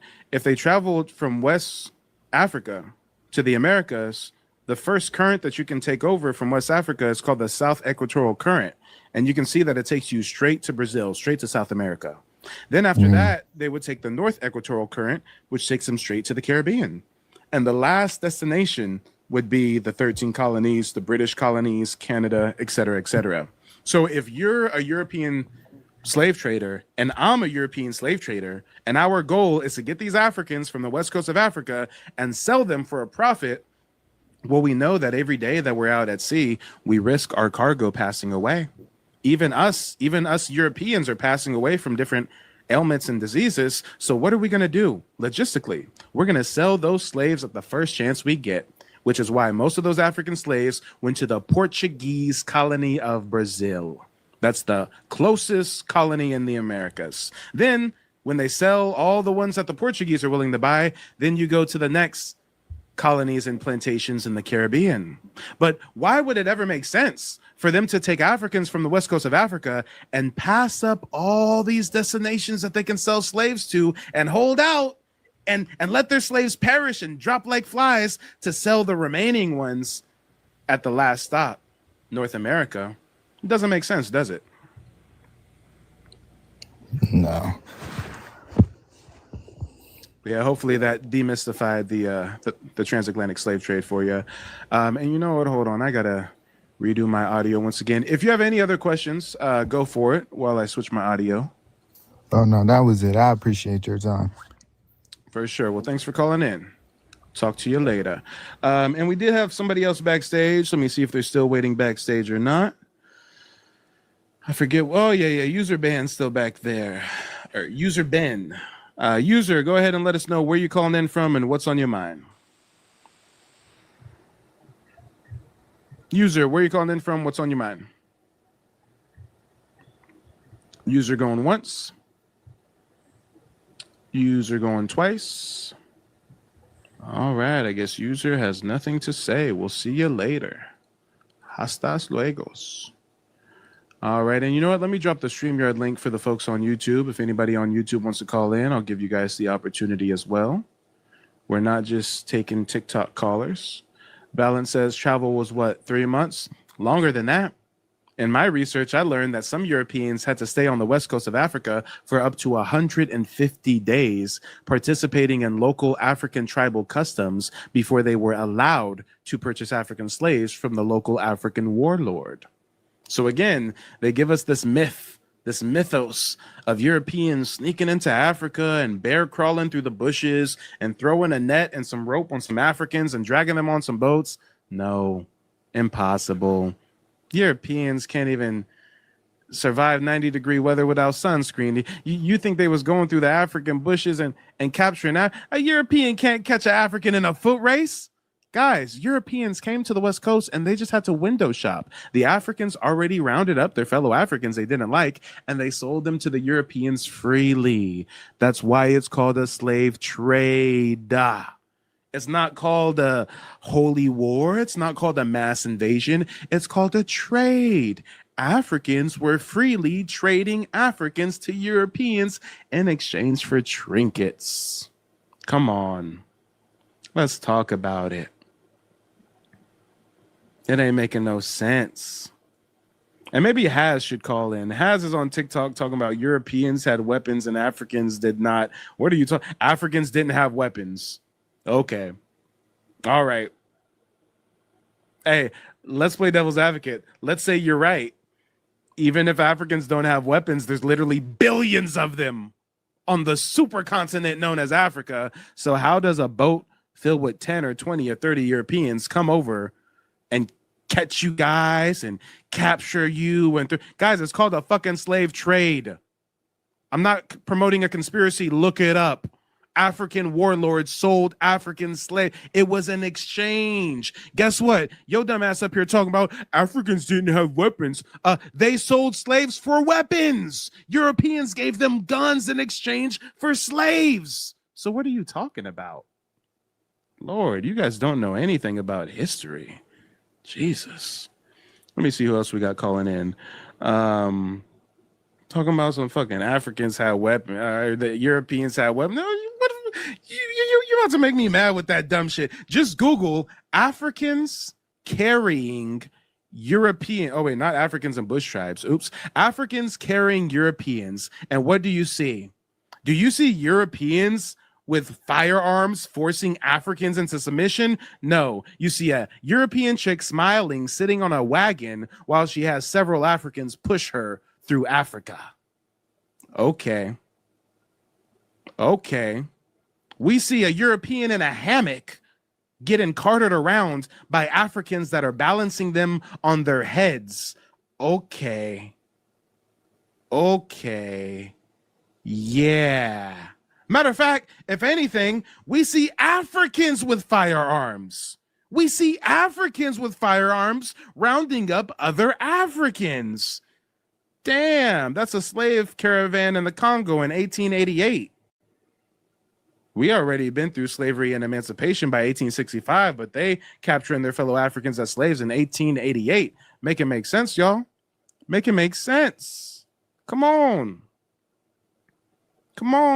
So something ain't add up. He giving the white team man a piggyback ride, y'all. He giving man's a piggyback ride. Lord, oh Lord, oh Lord. Let's talk about it. But you know what? It looks like we got another live caller. Let me see. Miss I Can't Give Up. Let's see if we got them on the line. It's trying to connect them. It's trying. Miss, let us know where you're calling in from and what's on your mind. Oh, I'm actually in the U.S. from the South, and I actually agree with a lot of things that you said. I also wanted to bring up the fact that what sense does it make for you to travel that many miles of sea to come back with a human being when you left the gold, the rubies, the diamonds, and I'm sure cotton didn't cost as much as a bar of gold. So it seems to me that some people allege that cotton costs more than gold. Gold, silver, rubies, diamonds, minerals. You mean to tell me you go that far and come back with a human and leave all of that wealth over there? It truly is not making sense. Even to this day, the amount that is there. You talking about diamonds, you leave. You talking about ivory, you leave. Gold, you leave. Rubies, you leave. That does not make sense at all. Period. You wouldn't even need a weapon. You would not need a human with as much gold it is over there. So it's just not adding up. And no, they would not have the capability, even this day and time, to travel that many people across sea at all. Period. With the treacherous waters, you wouldn't even have enough food or water to compensate for that many people. Period. So there is an alleged accusation that we all came from there when it's allegedly impossible for that to occur. And the truth needs to be told. Bottom line, the truth needs to be told. And not only that, we were everywhere. We were already everywhere, and TikTok, this is for entertainment purposes alone. It's time that every country and continent speak the truth. It doesn't make sense for you yourself to have to bring this forth, you and several others like you, when there are professors with PhDs from Harvard, Yale, Princeton, and many other Ivy League universities. It does not make sense at all. Well, Even when they go back to the time out. Slight correction though. When you talk about these Ivy League universities, I understand. they're never going to teach this history because all of these Ivy League institutions you named were literally created to convert and reprogram indigenous local populations. So again, that's why I said, and again, I know you may know that, but there's probably dozens of people watching right now who did not know that Harvard was literally founded to re-educate American Indians. I know. All I'm saying is you're not a professor. I'm not a professor. We're not professors. So apparently they need to rewrite their books. And the books were written by the professors. So all I'm saying is common sense makes sense. There's no reason for them to perpetuate this false doctrine upon the next generation. They need to come forth and tell the truth. That's all I'm saying. Whichever way you want to do it. It's so bleak right now. It doesn't even make sense. You know, with the math and chemistry and calculus and biology that we have today, TikTok, this is for entertainment purposes. There's no reason for those doctrines, those books that have been written over the years to program people into not thinking for themselves is what it is.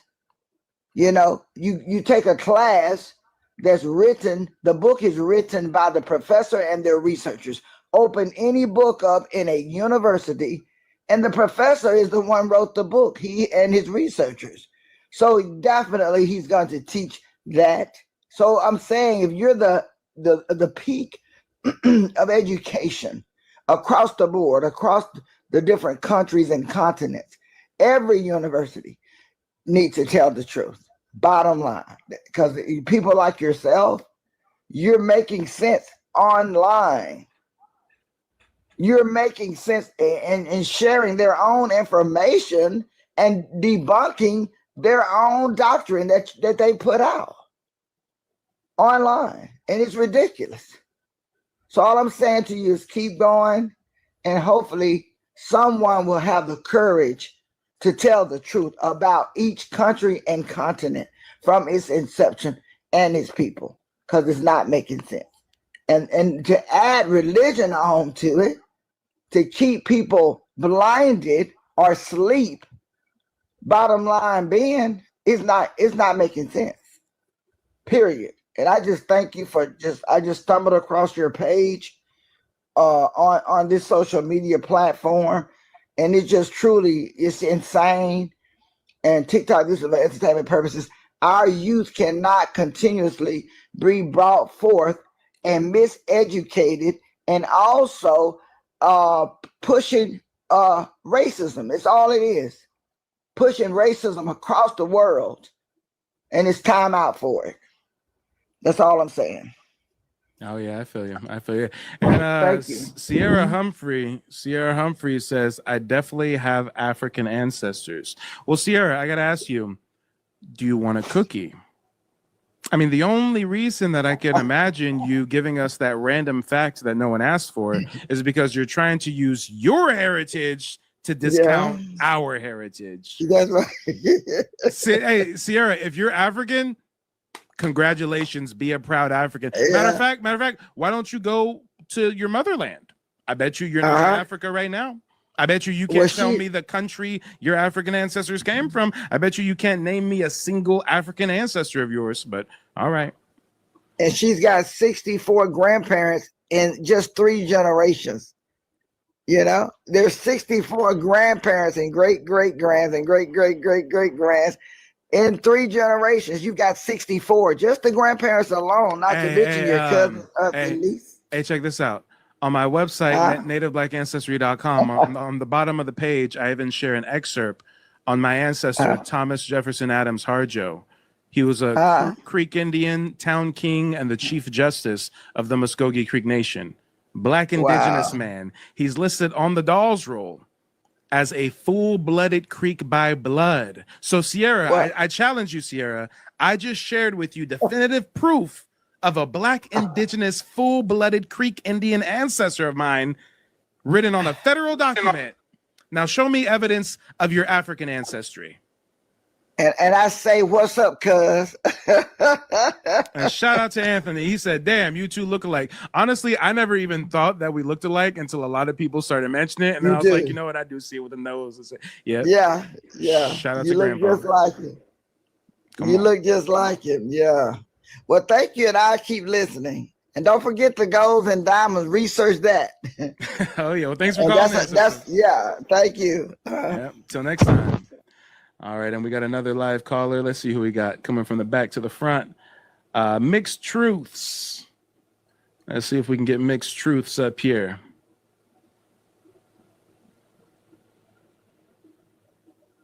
Mixed Truth is trying to connect you. Oh, it's trying. It is trying. I don't know what's up with your Wi-Fi, though. Your Wi-Fi does not want to Wi-Fi, okay?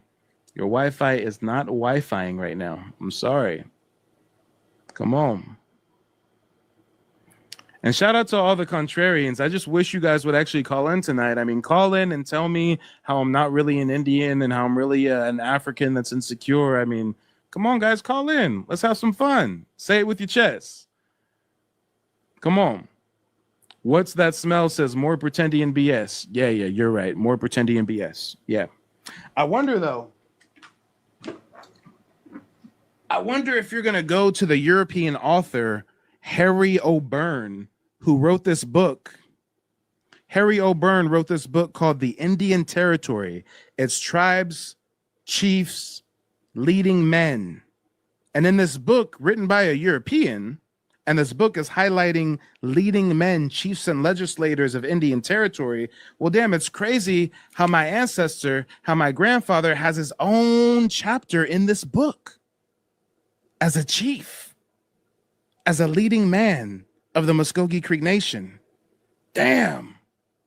So I wonder if you're going to go to this author and tell him he got it wrong. Lord, oh Lord, oh Lord, I wonder. Somebody says, no offense, what is a Creek Freedman? I can give you a whole breakdown on the Creek Freedman thing. Just go ahead and request to join as a guest. You don't even have to turn on your camera, but come up here. I don't bite. Ask your question, and I'll give you a whole breakdown. I provide paid genealogy consultations. I do dozens of consultations every week, helping Black Americans discover their Aboriginal roots. But I'll give y'all some free game tonight. I'll give you some free game, okay? I'll give you a whole breakdown on the Freedman controversy, how it ties to the recent Creek Freedman court victory, and everything in between. We'll tie it to the Freedmen's Bureau, the Freedmen's Bank, the Dawes Commission. We can break it down. But y'all got to at least join the panel, chop it up with your boy, verbally ask your question. I mean, there's so many people asking questions in the chat. I got to give preference to the folks who actually are calling in, of course. So let's see who we got calling in next. Shout out to HTD Mom. Yeah, Age of Information. That's right. That's right. We're going to tell him, Kirk. We're going to tell him. Let's see. Who we got calling up next? Looks like we got User Ben back. I think User Ben was up here earlier. User Ben, what's on your mind? Yeah. I just got a couple of questions. Recently, I've been surfing in a... Oh, wait, hold on. Time out. User Ben, I just remembered. So you were the person that I tried to bring up earlier, but it wouldn't connect. So since this is your first time up here and we can actually hear you, I start off by asking everybody, where are you calling in from and what's on your mind? Go ahead. You have the floor. Unmute yourself. I'm calling in from Canada. By way of... No, I'm a Ghanaian. And calling in from Canada. I'm a resident in Canada. Okay, cool. And your question is? My question is: recently, I've been surfing and interacting with people on the TikTok and all that kind of stuff, and I'm getting a whole lot of information. Mm-hmm. So I'm a little confused as to the blacks, especially in America, right?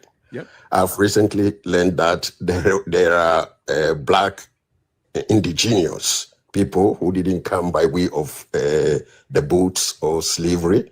Yep. And I've also listened to hold on. Real quick. I'm so sorry. I'm trying to run multiple live streams and stuff. I hate to interrupt you.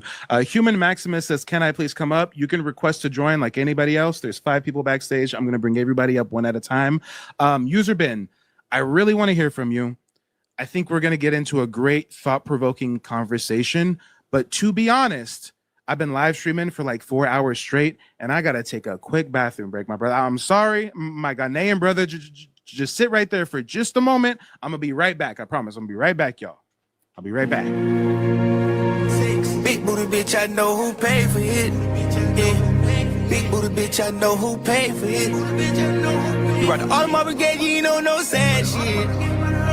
If you say your grace, I get your ass lit. Yeah, dive in and drop out a roll. Stay with you, how I'm supposed. When I'm rocking, I got it close. Oh, yeah. Peanut butter cuts from the inside. We going for a bite up the herb batches. Molly can't bite like a Mentos. I don't do credit. Shut up and shine my necklace. Playing with the blocks like Tetris. Oh, one fit in my dentures. All you time ties with all your women. Keep your dog strapped down and reckless. All the mob bust down and the speckless. No complaining that they calling me the bestest. Prison cut bust down broke necklace. I ain't telling no reason to disguise it. I done seen it, I turn my eyes. Tell your main hoe 1,000 lies. Told my main hoe the truth that's on slime. I'm a Leo, I got 9 lies. Down in Hondas when we come for your life. If you won't see me succeed, gotta tell me everything that I need. Malcolm X told the guy how to lead. Like a dirty, but I'm having cheese. I got a bitch in Belize. Might be pregnant and this ain't a tease. I was telling my slime not to leave. Too much money to be in the streets, yeah. Too much money to be in the streets. Too much money to spend all on me. Too much shade and not enough love. Free Larry, free Young Thug. Free Larry, free Young Thug. Back on road, go, get in that mode. Shit that they been on, low vibration, no. I'm on vibranium, cars, they titanium. You know when you selling, landing so by stadium. All right. I'm back. I thank you so much for your patience. User Ben, go ahead, unmute yourself and finish asking your question. Yeah.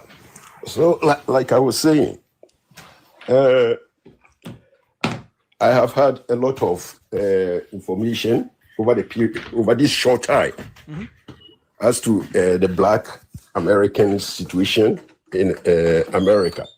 Now, a whole lot of terminologies have now become aware of a whole lot of names. And when sometimes you refer to Black people in America as African Americans, as Black Americans, the discussion we have doesn't go down well. People don't want to be called either African Americans or Black Americans and all that kind of stuff. So my question is simple. If you say, explain to me, when you say Black American or African American or Indigenous American, what do people, and then the FBA and the FB, can you explain to me what they really mean? When you say somebody is a Black American or African American or an FBA, or I'm sort of getting confused because I've come across people who even to the extent tell me that slavery did not happen. And I'm like, wow. But for me, there is no doubt, there's no question that people were transported from Africa to the Americas. But to what extent, I'm not very sure. So I want you to explain to me, when you say Black American, who's a Black American? Or African American, who's an African American? Who is an FBA? And on and on and on. For the native How y'all doing? American, My name's Major Wright. I just got done with my consultation with Mike. If you trying to trace your ancestry, Mike is a good first step to go through. He's going to break it down to you, all 3 steps to get you what you need. And if you want somebody to maybe do the research for you, you know, you pay that price and Mike can help you too. But yes, he will fill you up with knowledge that you never knew and give you all the things like those unanswered questions in your head throughout time. Talk to Mike, man. He's a great dude. I believe in Mike. Hi, my name is Frances Tuck, and I contacted Mike from Mike TV on YouTube because I wanted to find out about my family's Native American history that I believed existed. Through the research that I was able to do through Mike TV, I was able to find out that our name is indeed on the registry. I had a consultation with Mike today, and because of his advice and the research that he has done, I am now confident that I'm able to find my family's roots in the Native American History database. Thank you, Mike. Or the native Indians, I know they are there. They are indigenous to America, right? I never knew that they were black. How do you know that? Wait. You said that you know the Native Americans are indigenous to America? Who taught you that? You said who taught me that? Yes. Well, from historical this thing that I came to read about. Did you learn about this in Canadian school? Was this independent research or what? Oh, independent reading and research. Okay, I got you. And wait, hold on. And when you say that you've seen the Native Americans and you've done independent research, and you know, there's no doubt that they're indigenous. Keyword indigenous. When you say that they're indigenous, I mean, I would assume that you're referring to individuals that look like this, right? Exactly. That's what I'm saying. And you're sorely mistaken. These people are not indigenous. These people are the first immigrants into America. Okay, you can look at it that way. No. There is not a you can look at it this way. When wait, time out. I'm speaking now. You'll let me speak. When you, as a Ghanaian living in Canada, says, I'm confused about American history, Mike. Help me learn about American history, Mike. Some of you guys call yourself African Americans, some Black Americans, some Indigenous, some FBA. Help me, Mike. Well, when I first start by educating you on the fact that this group of people that you regard as Native Americans are not Indigenous, when I highlight the fact that they are the first immigrants to this land, you have to pause and absorb that information. Don't just try to write it off of, oh, if you think like that. No, this is a fact. You've heard of the Bering Strait migration, right? So how is someone indigenous to the Americas if they traveled across the Bering Strait to get here? Okay, so you are saying that nobody is indigenous to anywhere. That's not what I said. No, I said they're not indigenous. She's not indigenous. She's an immigrant, just like you're not indigenous to Canada. You're an immigrant or you're a descendant of migrants, right? Okay, go on. No. Are you a first, second, or third generation migrant in Canada? No, I'm a first generation migrant. You're a first generation. Now help me out, since I'm an ignorant American. Does first generation mean you were born in Africa and moved here, or that you were born in Canada? No, I was born in Africa and I moved there. Okay, I moved here. So if you are born in, was it Ghana or Ghanaian? Ghana. Ghanaians in South America. That's right. Silly me. Ghana. So if you're born in Ghana, you migrate to Canada, and you have children in Canada, and your children have children in Canada. Would your grandchildren be indigenous to Canada? No, they will. I don't think they will be indigenous too. You see. No. Continue the exercise of critical thought. Even if you move to Canada, have children in Canada, your children have children in Canada, you still recognize that your descendants would not be indigenous to Canada, right? No. Let me interject. Excuse me here. Let's make this clear. If we say maybe is the definition of indigenous, which I'm getting wrong. Let's start there. What do you think the definition of indigenous means? So let's define who. No, I'm not very sure. Let's find out. So you're telling me that you're up here talking to me about indigeneity and you're unsure on what the definition of indigenous is? Okay. Let me give you my understanding of when it's indigenous. Maybe somebody who has been in a place, right, where the time he was there, or the time he moved there, can never be traced. You can never tell that this person has been here for 50 years, because 100 they've years. been here since the beginning of time, right? Exactly. Exactly. And So, as to whether, wait. So if let me these finish. people, Let me no, finish. wait. This is my show. I'll interject when I need to. So if these people are documented, if these people are recorded as migrating from Asia, Mongolia, Russia, you see why we don't say these people are indigenous. We call them what they call themselves.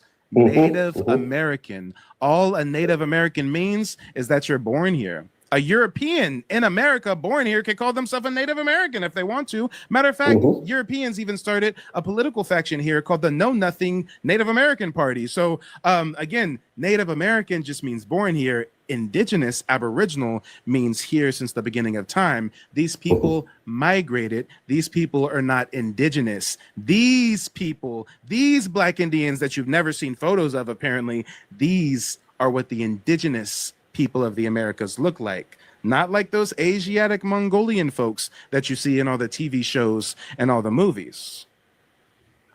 Oh, okay. I didn't know that. I didn't even know that. Like you're saying, maybe I've lumped all of them into one category, right? However, you are making the distinction now. So something I'm learning now, that they were indigenous. When we say indigenous, the first picture you showed me with the guy, the black guy, and I'm not even sure. I saw the picture clearly. But are you referring to this picture? This picture? This photo is of a Chata elder. Yes. So, okay. So there are those we refer as indigenous, where actually they are descendants of immigrants. And then there are the real indigenous people. And wait, and let's take it further. And the real black-skinned indigenous people went to war with Europeans, lost battles, were captured as slaves, and sent all across different colonies in the Americas, then reclassified as Negro, mulatto, free person of color, Black, and later African American. And miseducated to believe that they come from West Africa, even though most of the African slaves went to Brazil or the Caribbean. So, okay. Hold on. So, here's a little more history for you. This book right here, I got this from Chief Sekou. He's the chief of the Yamasi. The chief of the Yamasi Nation gave me this book. And in this book has an interesting excerpt. Hold on a second. Let me switch my screen share around. This book is Yamasi Indians, Cultural Heritage and Practices. And right here, it tells the story of this Black indigenous tribe, the Yamasi. On page 18, it says, in the early 18th century, the English established the colony of South Carolina on the territory of the Yamasi tribe. The colonists treated the Indians terribly. They stole their land and captured many Yamasi and sent them to the West Indies, where they were sold as slaves. By 1715, the Yamasi had had enough. They attacked the English and tried to drive them from their lands. Other Indians, including many Creek, joined in the fight. The English coaxed the Cherokee, who had a tense relationship with the Creek, to battle for their side. In the end, the English won, and the surviving Yamasi were forced to scatter and find new homes with other tribes. So, you know, a lot of people talk about this transatlantic African slave trade, but everybody ignores the history of the indigenous slave trade, where indigenous people were enslaved in place. Okay. So my next thing is, for instance, we're talking about United States of America. You have a Black population of over 40 million. Am I right? I believe it's somewhere between 45 or 47 million. Yep. So my question is, though there is, people don't like me putting it that way, but if you look at the African American population or the Black population, a vast majority of them have features just like Africans. So if you say that, oh shit! Hold on. We look like Africans. Okay, hold on, sir. I'm sorry. Hold on. For the folks watching on TikTok, let me go ahead and make my camera as big as possible. Let me bring me to the front. There we go. And for the folks on YouTube, let me do a close-up. Do a close-up on the face. And I'm sorry, the folks on YouTube, the audio was switched over. They actually didn't even hear the last part of what you just said. Can you just please repeat the last point that you were just making? You said that the majority of Black Americans, we look like what again? Is that you look like what? You said that Black Americans look like who? Africans. Oh, okay. I'm sorry. Every time you say that, I can't help but laugh. I'm sorry. Okay. So guys. I got my camera on. What's it? Time out. I got my camera on. Everybody can see my face. Look, I'm not camera shy. I'll even zoom in, guys. Okay. So now that I'm nice and zoomed in, Ghanaian man living in Canada. Tell me, what African do I look like? But you don't look name, no. Name the country in Africa that has people that look like me. You actually don't look like, don't look very much like an African. Okay, I believe. Wait, hold on. You said that I don't very much look like an African. I got it. So we're moving the goalpost ever so slightly. So here's what I'll do then. Here's what I'll do. I'll bring my camera down a little bit so that everybody on TikTok can see my screen share once again. Everybody can see my screen share now. Okay, perfect. Now, guys, here's what we'll do. We'll just play a little game. Somebody on YouTube or TikTok name a prominent Black American figure. I don't care if it's an actor, an athlete, a historian. Just name a Black American that we can Google right now. The first name that I see, we'll go ahead and look at Will Smith. Okay, someone said Will Smith. That was the first name I saw. So Ghanaian man living in Canada, please tell me what country on the continent of Africa has Africans that look like Will Smith? Is it on the continent of Africa? On the entire continent, there are 54 countries. Hello. Name the country that has Africans that look like Will Smith. Listen, my friend. Over the period, for African Americans. So it sounds like the answer is you can't name one. It sounds like out of 54 countries, you can't name a single country that you think has Africans that favor Will Smith. Okay, well, here's what we'll do, guys. We're going to be here all night if we do the process of eliminations, right? Sir, unmute yourself, and maybe you can just tell us if you can name a famous Black American that you think looks like an African. Look, let me make this point.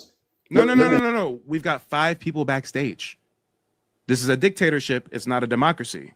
I've tasked you to give us a name of a prominent Black American that you think looks like an African. Name one, please. Go ahead, unmute yourself. My friend, let me make this point. Sir, this is my show. I have 5 people waiting backstage. You can make a point after you answer our question. Name a Black American that you think looks like an African, because you just made the statement that Black Americans look like Africans. You just made a blanket statement that all Black Americans look like Africans. So then I showed my face on a close-up and you said, well, okay, Mike, not you. So then I said, hey, audience members, can you name a famous Black American? Someone said Will Smith. We brought up a photo. You can't name a country in Africa that has Africans that look like Will Smith. So, sir, you tell me the name of a famous Black American that you think looks like an African. Okay, I see somebody like Chappelle, like Harvey, right? Chappelle. So you mean Dave Chappelle? Go ahead and unmute yourself, sir. When you say Chappelle, I think you're referencing Dave Chappelle? Yeah, right? Harvey, Chappelle. No. We're just going to start with one. You said Dave Chappelle. So now tell us what country in Africa has Africans that look like Dave Chappelle? Oh, West Africa in general. That's West not Africa. A country. No, Name a country. Look, before. Name a country. This motherfucker just said, well, West African in general. If the general West African side of the continent has people that look like Dave Chappelle, then name a country. What country in West Africa has people that look like Dave Chappelle? A country. So why do you keep muting me? Because it's my show, and I already told you I got 5 people backstage, and we really don't care to speak to you that much. So name the country. Unmute yourself now.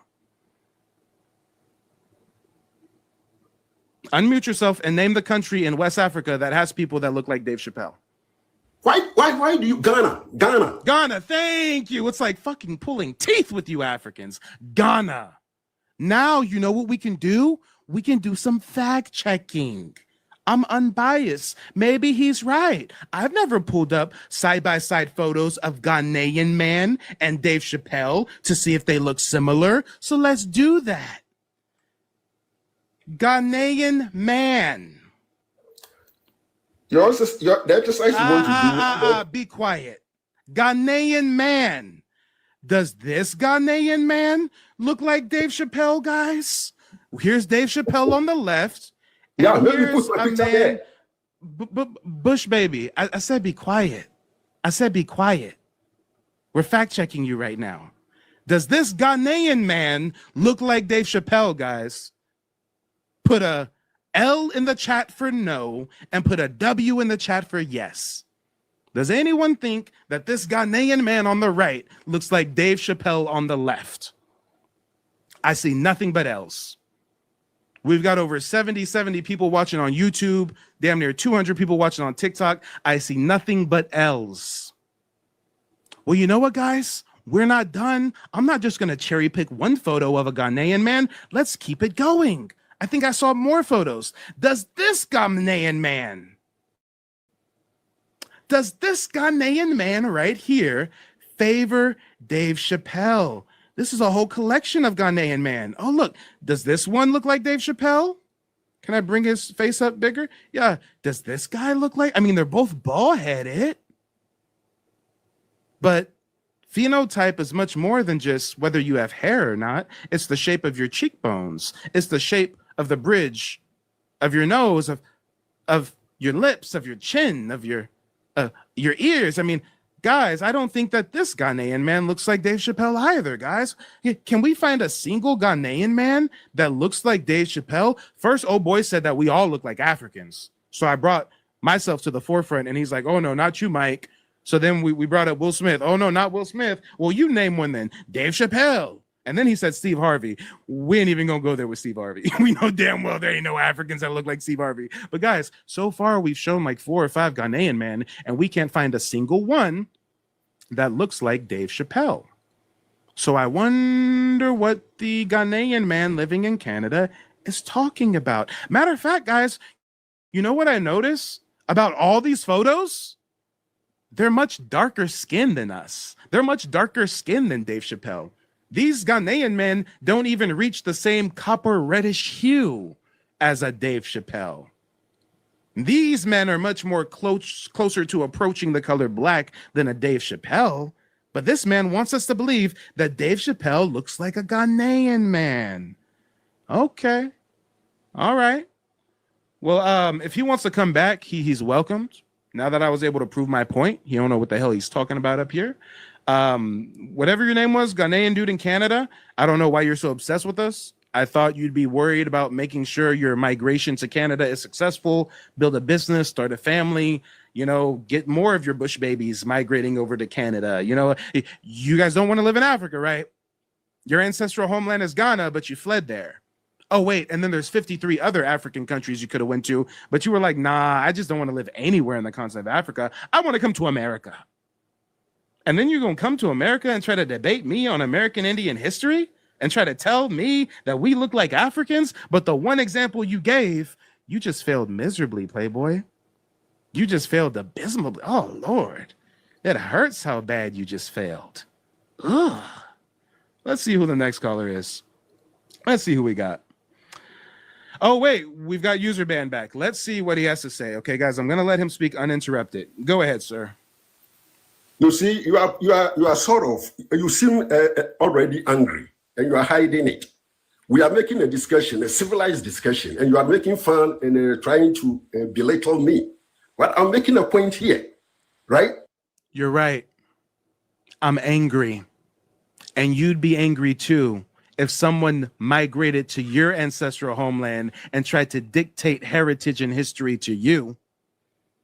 If you were talking to a Black American who moved to Ghana and was trying to tell you the true history of the Ghanaian people and who Ghanaian people look like and where Ghanaian people come from, you probably get upset about that too. I was asking you a question, right?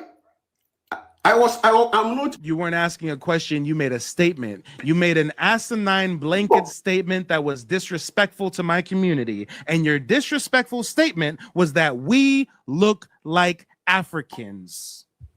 And it is true. You can take it the way you want. It is a fact. So it is a fact. It is true that we look like Africans. But the one example you gave was Dave Chappelle, and you said he looks like a Ghanaian man, and none of the photos of Ghanaian men look like Dave Chappelle. So what are we talking about here? It is true, and it makes your claims false. It makes your claim. Guys, I'm just an irate Black American who's ashamed to be an African, and I'm so upset because he's proving my indigeneity false. Forget the fact I literally descend from a tribal king, a chief justice of the Muskogee Creek Nation, who's literally listed on the federal Dawes roll as a full-blooded Creek by blood. Forget the fact that I am a tribal member of the Muskogee Creek Nation myself. Forget all of that because some migrant from Africa living in Canada thinks we look like Africans. Okay, guys, he got us. Forget all the history, forget the anthropology, forget all the research, guys. Africans think we look like them, so we're not indigenous. Woo. I guess I'll have to tell Uncle Sam to stop calling me an American Indian. They got to call me an African American. I mean, what are we talking about, y'all? This is so ridiculous. This is so nonsensical. And why is a Ghanaian migrant in Canada worried about us at 3 in the fucking morning, 2 in the morning? I mean, what time is it over there in Canada? This is odd behavior. But I digress. We've got another live caller.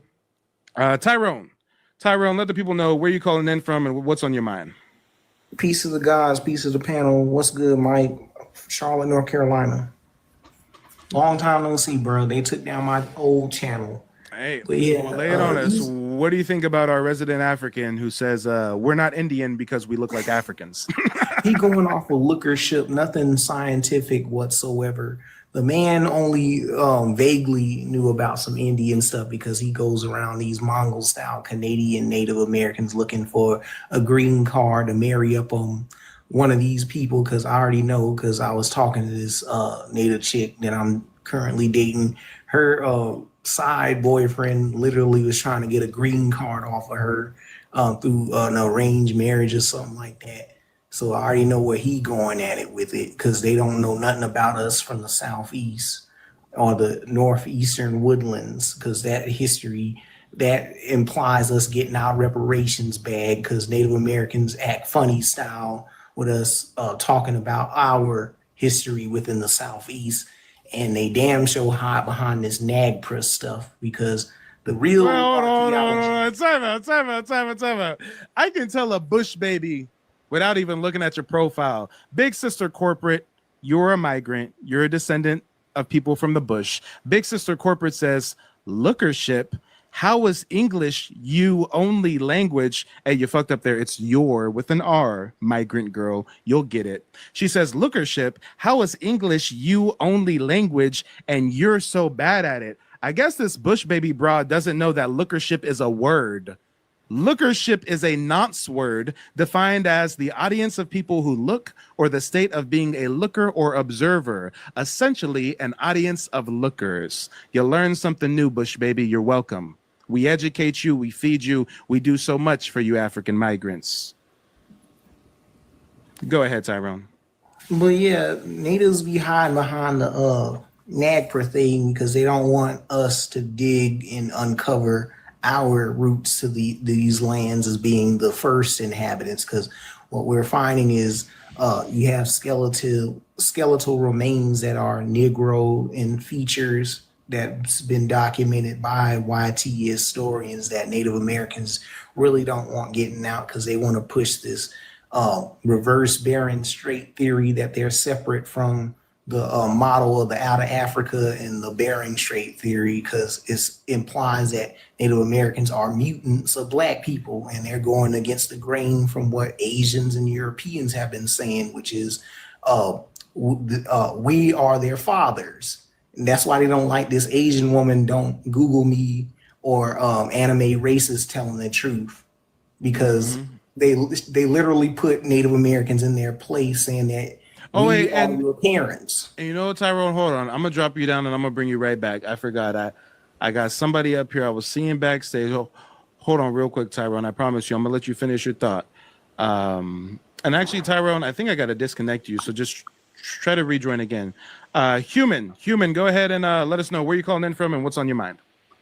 Hey, Memphis, Tennessee, man, I was just looking at the daguerreotype that you shared, and I had just got that from the Library of Congress website, matter of fact. Nice. And it, you know, that daguerreotype that you just shared with You're referring to the Choctaw Elder, right? Yeah, and they got that on the Library of Congress website as unidentified, but possibly Choctaw. So when I see these things and I see different people, like, this just me playing on my phone, going through the Library of Congress website and letting Google Images search up other things for me. It's readily available information. But it's like, when you tell them that, it's like, it's almost like they get mad at it. It's like, bro, I'm not pulling this information from pretending website. I'm pulling this stuff straight from the Library of Congress website. From the government, yeah. I'm this the Library of Congress website, bro. Like, real talk. Like, I'm not trying to pretend like it's some with the Library of Congress website. And you know what? I just realized that the audio cut out for the people on YouTube. So just go ahead and give us a quick rehash again about what you were referencing as far as the Library of Congress website. The daguerreotype that you showed, the picture is they take the picture with a silver plate, so it shines. But when they took these pictures, they saved them in the Library of Congress, and it's like, I'm looking at the same picture that I saved in my phone, and you pulled it up, and it was saying that there was a Choctaw man. Yeah. So it was just like, I got these little things that I find, and it's just amazing seeing other people find them. Like, you know what I'm saying? Like, man, he got the exact same picture that caught my attention, and I went down. Let me try to make you privy to some new info. Are you aware of the allegories of the continents? No. Oh, no, you talking about the 4 different ones. I'm talking about the German churches all throughout Germany that paint Black Indians on the ceilings of their churches. I think I just saw you explain it, but I've never seen that in that kind of detail. I always saw the prints. So I'm looking at your live. Yeah, for anybody who doesn't know what we're talking about, there are dozens and dozens of German churches all across Germany, and on the roof of their churches, they depict the American Indians. As a matter of fact, here's oh wait, I'm not sharing my screen on TikTok. Hold on. Here we go. Now you guys can see my screen. This right here is a church in Germany. This is called Galdenbach St. Martin. And right here on the wall, we've got some figurines. Who are these people? What do they represent? I only see one that's black. Who's this black person with the bow and arrow in this German church? Well, if you click on the label, that's clearly a representation of America.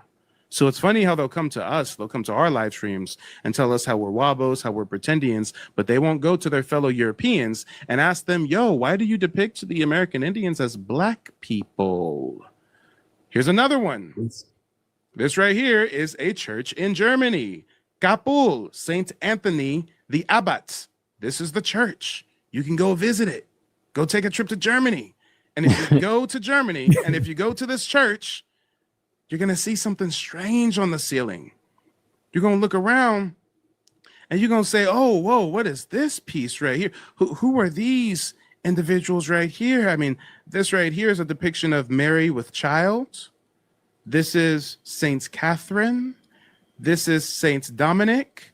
And who are these figures down here looking upward? This is a representation of Asia. This, a representation of Europe. This on the far right, a representation of Africa. And this black figure in the center is America. So again, you have to ask yourselves why these Germans, why these Europeans are painting in their holiest of holy places, black indigenous people. Here's the last one I'll share with you real quick. Here's the last one. I'll drop the mic on this one. This one they hid in the back hallway of the church, okay? But we've got a description here. It says, bam. In the left arch sits America with dark complexion, in a gold-green adorned dress over which a red cape falls. On her head, she wears a gold-decorated feather headdress. While she has placed her left hand on the crocodile beside her, she seems to be warding something off with her right, almost an alarm. And guys, this is an official website from Germany. This website's literally in German. I had to click Google Translate. If you don't believe me, look, I'll untranslate the Google Translate. I'll uncheck the translate. Look at this shit. This is the original language. It was in German. I had to find this through meticulous research. I had to Google Translate it to see, wait a minute, black indigenous depictions of the what? Huh? And then when I look at the image, you see that tucked away in this back hallway of the church, you might be on your way to the bathroom or something, but if you look up, you say, whoa, what is that on the roof? What is that in the left arch? What is that? Oh, that's the black representation of America in a green dress and a red cloak and a feathered headdress with her left hand on a crocodile and her right hand up in alarm. Damn. Indigenous to America. Okay. It's just, I found one in German the other day, and it was supposed to be it's called a copper plate. Yep. So they engraved it in copper, and then they hand painted it, and then they pressed it on the canvas. But I was like, damn, so you would take all that time to engrave it in copper, but it didn't mean nothing. It was just a card. I'd be like, what? No, hey, it didn't mean a damn thing. And in that same vein, they'll paint this in dozens of churches, not just one church, not just two, I can sit here and show you 20. Yeah. I can sit here and literally show you 20 back-to-back different German churches. This is the one I just showed you, right? Here's another one, Dormitz. We'll keep it going. Behind them are America and Africa. Africa and America are characterized by their dark skin and lavish feathered headdresses representing barbaric continents. America's upper body is bare. Her skin is dark brown. A feathered skirt and a red blanket cover her hips, and bands of feathers and pearls also adorn her upper arms. A crown sits on her head, around which a colorful turban is wrapped. Her hand points downwards. She seems to be supporting the globe with her arm, indeed the entire weight of her upper body, as if she wanted to protect it from being crushed or displaced by the powerful coil of the serpent's body. And right here, we see just that. We see the black representation of America on the left, and she's got pearls, she's adorned in pearls, and she's holding up the globe that the serpent is wrapping itself around, right? Some allegories. And I can just keep going. We can literally just be here all day. Here's another one. Here's another church. Each image I'm showing you is a whole different church. This is a whole different church. Hildenlag. You go to Germany and go to Hildenlag, and this is the church. And if you go in here, first let's read the description. Behind him in the background, a globe separates Europe from America, while he leans against it on the other side. Hold on. I want the description of what America's looking like. Hold on. Where's the description of what America looks like? This is Africa. This is Asia. Separates Europe from America. This final paragraph is describing the depiction of America. Behind him in the background, a globe separates Europe from America, while he leans against it on the other side. Like Asia and Africa, the figure is also male, wrapped in a robe, revealing only the puff sleeves of his turquoise undergarment. His fervently folded hands in front of his chest and his heavenly gaze testify to his conversion. He wears a turban adorned with a brooch with 3 feathers on his forehead. A brilliant white of the feathers and the pearls at the hem of his robe contrast with his dark brown skin. And let's see if we see exactly that on the wall of this church. This is the black personification of America with the pearls and the oh wait, excuse me. That's not the right one. This is a darker complexion individual. Whenever we see allegories of the continents and we got somebody real dark approaching to be black, that's the African. Remember, they said the African and the American are both dark brown, both dark skin, but they said that the American indigenous person was converted. So they have their hands up. Yeah, and they have their hands up in prayer, right? That's this person. Hands up, leaning on the globe, turban, feathers in the hair. Yeah, that's the depiction of the American Indians. And you want to know something else about this little print that I found? I found this little print and I had to translate it from Dutch or German as well. $200 just for the print. Oh yeah, I found books that it costs more when you start. It costs more when you start putting borders on it.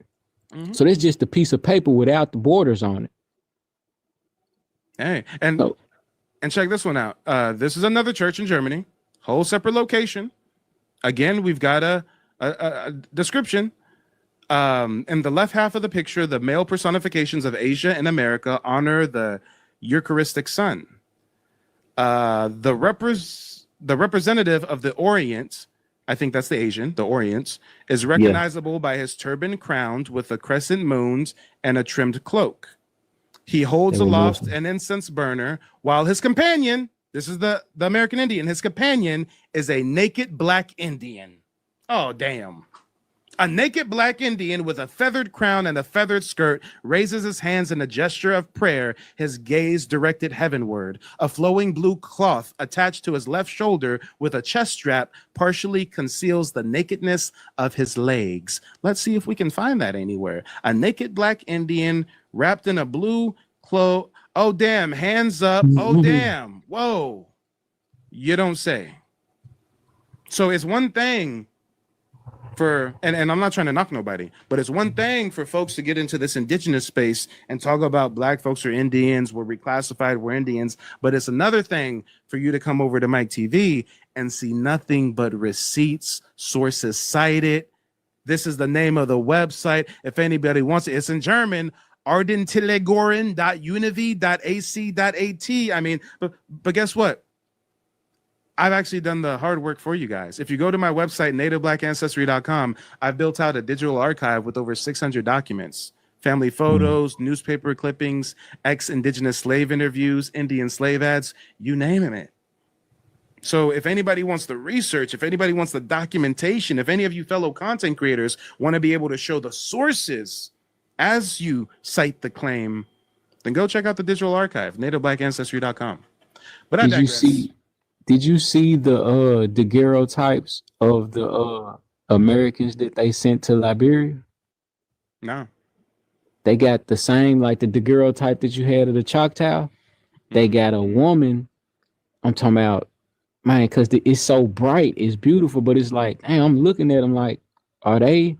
They like, yeah, those are Americans that we sent to Liberia. So they sending Americans that's from here to Liberia as well. Colonization Society started in 1812 to send free black folks to Liberia. Wait a minute. If Emancipation Proclamation didn't happen until, 1863, Civil War doesn't happen until 1865, who were all these free black folks in America in 1812? Gold on. With gold on. With gold. Every one of them got gold on. It's shining in the picture. And guys, some people believe that the game is meant to be sold, not told.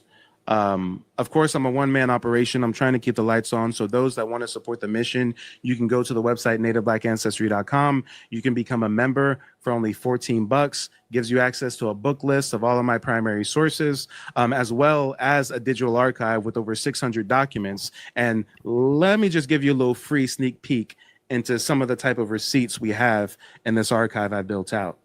I mean, they want to say we from Africa. They want to say that we came from Africa. Well, why, when they were trying to send us, quote unquote, back to Africa, why is it that this is how our ancestors was talking about Africa. This is Frederick Douglass's own newspaper, the North Star. He wrote this in January 22nd, 1852. He's talking about the colonization scheme, the scheme to get us to colonize Africa, right? He says, there is no sentiment more universally entertained, nor more firmly held by the free colored people of the United States than that this is their own, their native land. And that here, for good or for evil, their destiny is to be wrought out. Identified with the entire history of the American people going back more than 200 years, this sentiment is natural and praiseworthy. There is not now, there never has been, and we think there never will be any general desire on the part of our people to emigrate from this land to any other, and least of all, to the wilds of Africa. Damn. Come on, G. If we from Africa, then why was our ancestors talking greasy about Africa? Come on, man. And I got more than this. I mean, I told you 600 plus documents, Black Indian obituaries, ex-slave interviews. I'm just going to find another newspaper clipping for you guys to drive the point home. There was a newspaper clip in early 1900s. I think it was a Black doctor, Dr. J.R. Hawkins. He talks about our wealth, our spending power, and how we ain't no damn Africans. Oh, here it is. Here it is. He says right here, Kansas City, Missouri. Disenfranchise the Negro and send him back to Africa? Absurd. Impossible. More than $1 billion worth of United States real estate, which he owns in his own name in the United States, is not easily to be taken from him. Besides, the Negro is not an African. He is an American. African is a misnomer. Damn. Why try to send him to a country which is not his own? Damn. But that's how our ancestors was talking about Africa. But the school teacher wants to try to convince you from Africa. Guys, please, if you want to support the mission, go to the website for 14 bucks. You can get access to the whole archive. But I love my people so much, I'm gonna give you a little something for free 99. Check out this ex-Indigenous slave interview. Check this out. We're gonna start with Spence Johnson. Now, Spence Johnson is calling it like it is. He says the N word with a hard R. You know, that's how it was back in the day. To abide by community guidelines, I will substitute the N word with a hard R by saying grr. So if I ever say grr, you know that's an N word with a hard R. Okay, guys, let's go ahead and read this ex-slave interview from Spence Johnson. It says Spence Johnson was born free, a member of the Choctaw Nation in Indian Territory in the 1850s. He does not know his exact age. He and his mother were stolen and sold at auction in Shreveport to Riley Surratt, who lived near Shreveport on the Texas-Louisiana line. He has lived in Waco since 1874, and these are his own words. The Grr stealers done stole me and my mommy out the Choctaw Nation up in the Indian Territory when I was about 3 years old. Brother Knox, Sis Hannah, and my mammy and her 2 stepchildren was down on the River Washington. The Grr stealers drive up in a big wagon, and mammy just thought nothing, because the fort was near there, and people was going on the road stopping to get water for the horses and to rest in the shade a while. By and by, a man coaxes the 2 biggest children to the carriage and gives them some kind of candy.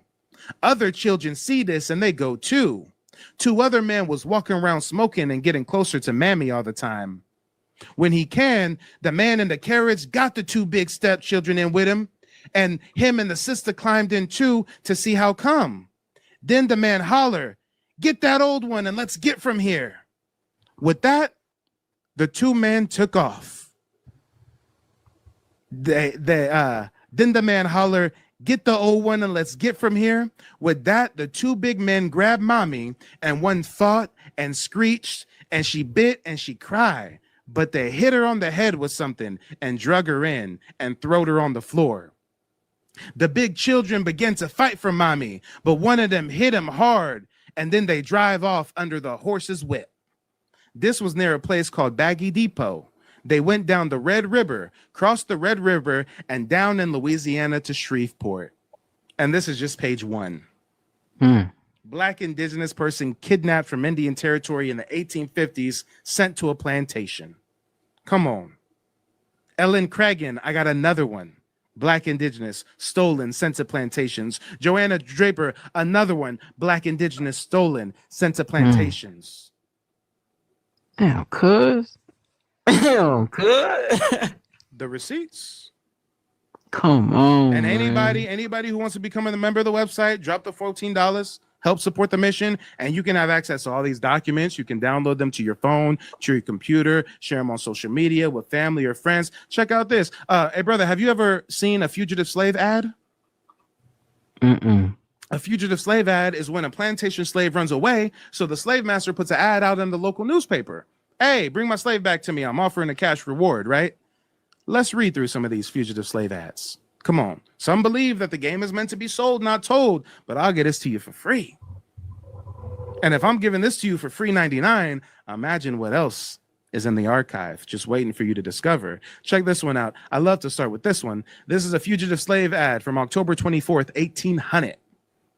$10 reward. Run away from the subscriber on the 15th. A Negro girl named Nellie, 16 years of age, flout built, rather short, yellow complexion, long Indian hair. Now, wait a minute. Time out. If we're supposed to believe that all plantation slaves in North America came from Africa, have you guys ever seen an African that's yellow complexion with long Indian hair? Come on, man. Oh, but y'all ain't seen nothing yet. Check out this one. Prince William, June 1st, 1776. $10 reward. Run away from the subscriber on his journey from Williamsburg on the 11th of May near King William County. A mulatto servant man named John Newton, about 20 years of age, an Indian by birth. He's an Indian by birth, but he becomes a mulatto servant man, huh? This is I'm trying to take these folks to court. This is irrefutable evidence that they reclassified indigenous people as Negro and mulatto. Here's another one. September 30th, 1851, $100 reward. Run away from the subscriber on the 29th. John, sometimes called John Carwile, a mulatto fellow showing Indian blood. Damn. See, a lot of you guys hear the term mulatto and you've been programmed to believe that that means like part African, part European. No, scratch that. Mulattoes were either people that were full-blooded indigenous, but they were fairer skinned. So instead of reclassifying them as Negro, they reclassify them as mulatto. But they can be a full-blooded Indian.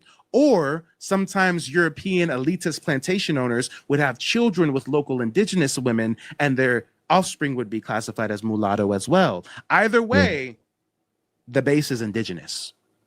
Don't have to have no African in there at all to be reclassified as a mulatto, right? Thanks. Come on. From the subscriber living in Pulaski County near Hawkinsville on the 31st of July, 1853, a Negro man by the name of Hawkins. He is of old median height, of yellow complexion. It is said that he is half Indian. But when they do their slave movies every few years, they ain't showing you no Indians on the plantation. Oh, wait, they are depicting Indians on the plantation. They're reclassified as African, though. See? I'm so sick of them slave movies, cuz. Come on. So please, guys, check out the website, nativeblack.ancestry.com. You can become a member for only $14, get access to the book list, the digital archive. And I do update the book list and the digital archive weekly. Just last week, a few days ago, matter of fact, I added some new receipts about Crispus Attucks, proving definitively that he had indigenous ancestry. He's another person reclassified as an African when he's 100% Indian. This is an excerpt from a book I came across. It says here, if so many whites were there, did they not tend to discourage the Indians from being interested in the meeting? Mr. Marston thought it might. Here the terms colored, persons, blacks, and Indians are synonymous. They all mean Marsh P Indians. So right here in this book, it's telling you that Marsh P Indians were reclassified as colored persons, blacks, and Indians. It was synonymous. In 1763, Marsh P was incorporated as a district in words as follows, quote, be it enacted that all lands belonging to the Indians and mulattoes in Marsh P, This seems to be alliterative law phraseology covering a people.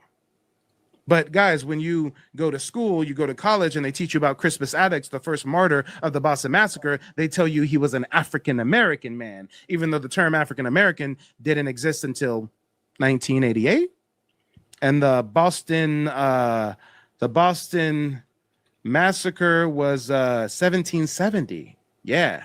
So in 1770, these Black Indigenous man is the first martyr of the Boston Massacre, but they rewrite history and raise our children to think he's an African American. All right. And I think it was you who was talking about those copper breastplates and these depictions in the European museums, right? Yeah. They on the Library of Congress website as well. Let's talk about it. Right in front of your face. Right in front of your face. But yeah, brother, I got a few more people backstage. So go ahead, leave us with some closing remarks, or if you have any more questions or anything, go for it. I just really appreciate all the time and energy you put into the craft, man, and just actually showing actual factual historical documents with actual definitive terms to back up what you're saying, and actually reading down. Like, I be trying, but it's like they get mad at me as soon as I show them, like, bro, I'm not trying to say F Africa or anything in any kind of way. I'm just trying to say it's stuff you can go see for yourself. I mean, the news, I got a newspaper clipping that even said the newspaper clipping was called the Colored American. All right. That was the name of the newspaper. This in the Library of Congress. It's not stuff I'm making up. If they were Africans, they would just call them African. Man, thank you, bro. But if they were indigenous people that they were reclassifying, then they'd have to play hot potato with their racial identity. One century, we call them Negroes, and then mulattoes, and colored, free person of color, Black, African American. You know what? But if there's so much evidence of these Black indigenous people existing before European colonization, then you know what we also have to do to these indigenous people we're subjugating? We have to make sure that they don't read and they don't write. Damn. Come on. Man, I'm gonna holler at you, cuz. 1,000. I'm finna subscribe. Come on. I appreciate you tapping in, brother. And shout out to I think it was Woo Man. I think it was somebody in the chat named Woo Man. The chat's moving so fast. I may be butchering your name. It was Woo something. They said that they just found my YouTube channel. They subscribed. Folks on TikTok, I'm mostly a YouTuber. So if you like this content you're seeing from me on TikTok, right now we're live on YouTube as well, right? But I've got thousands of hours of content on YouTube. Check out my main YouTube page, Mike TV. I've also got another YouTube page called Native Black Ancestry, and I've got a third that I just launched, which is the Native Black American Network. So 3 different YouTube channels. For the folks watching me on YouTube, I've got 2 different TikToks. So I've got the Mike TV TikTok, and I've got the Native Black Ancestry TikTok as well. But yeah, I appreciate everybody tuning in. I appreciate everybody being a part of what we call the Great Awakening.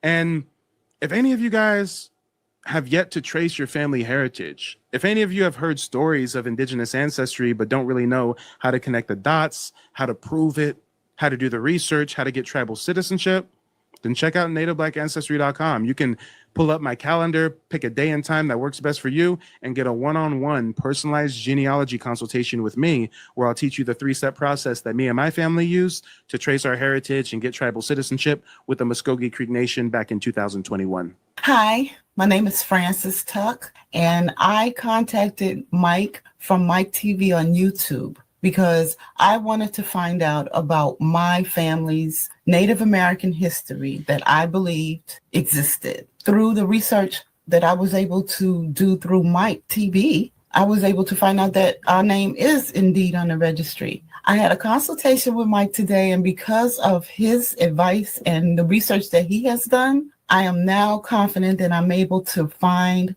my family's roots in the Native American History database. Thank you, Mike. Check it out, y'all. Real people, real results. What are you waiting for? Make sure to check out nativeblack.ancestry.com. But you know what? We've got a couple more people waiting oh so patiently backstage on TikTok. Let me bring them up. Next person we're bringing from the back to the front. Oh, damn, we got a few. Gucci Freak. That's an interesting name. All right, Gucci Freak, go ahead. Let us know where you're calling in from and what's on your mind. Gucci, are you there? All right, Kat's got her tongue. We got too many people waiting backstage for y'all to not have it together. Bumblebee. Let's see if we can get Bumblebee up here. Bumblebee, where you calling in from and what's on your mind? Florida. All right, lay it on us. I'm sorry, I didn't hear you. I said lay it on us. What's on your mind? Well, actually, I just wanted to thank you. I just subscribed to your thing here. Actually, I just turned my computer off because I wasn't on it, but I've been going through it all and just wanted to say thank you so much for everything. And I will be sending you a message later for a consultation. Nice. Well, I definitely look forward to connecting with you. And you know what? If you could do me a favor, a lot of people email me daily asking about consultations, and I actually created an automated process. So if you like, instead of emailing me to reach out, what you can do is just go straight to the website, nativebblackancestry.com. Right on the homepage, if you scroll down a little bit, it says Discover Your Native Black Ancestry, book a one-on-one genealogy consultation. If you click the Book Now tab, you can select a couple of add-ons. You can get a regular genealogy consultation where I teach you that 3-step process, or you can pay a little extra to get a recording of the consultation as well. That way you don't have to worry about taking notes. Or some people elect to get an extra history lesson on Indigenous history, where the meeting is like an extra hour long, and I teach you more historical context about our Aboriginal heritage. And then, after you select the consultation that works for you, you can actually pull up a calendar and it'll let you pick a day and time that works good for you. So, I really worked hard to streamline the process. And even though I got it streamlined, dozens of people still hit me up via email. And when you email me, I'm just going to redirect you back to the website anyway. So yeah, guys, I saw that part too. I didn't want to hit that up because I was going through the other part of it. And I just think this is amazing what you're doing. So far, I've only gotten to my great grandmother who was from Louisiana.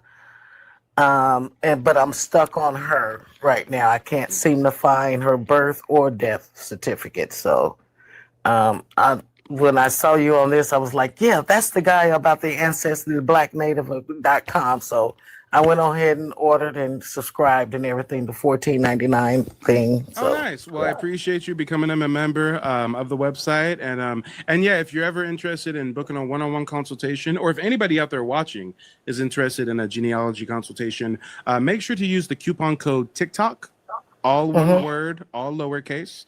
If you use the coupon code TikTok at checkout, that gives you an extra 20% off your consultation.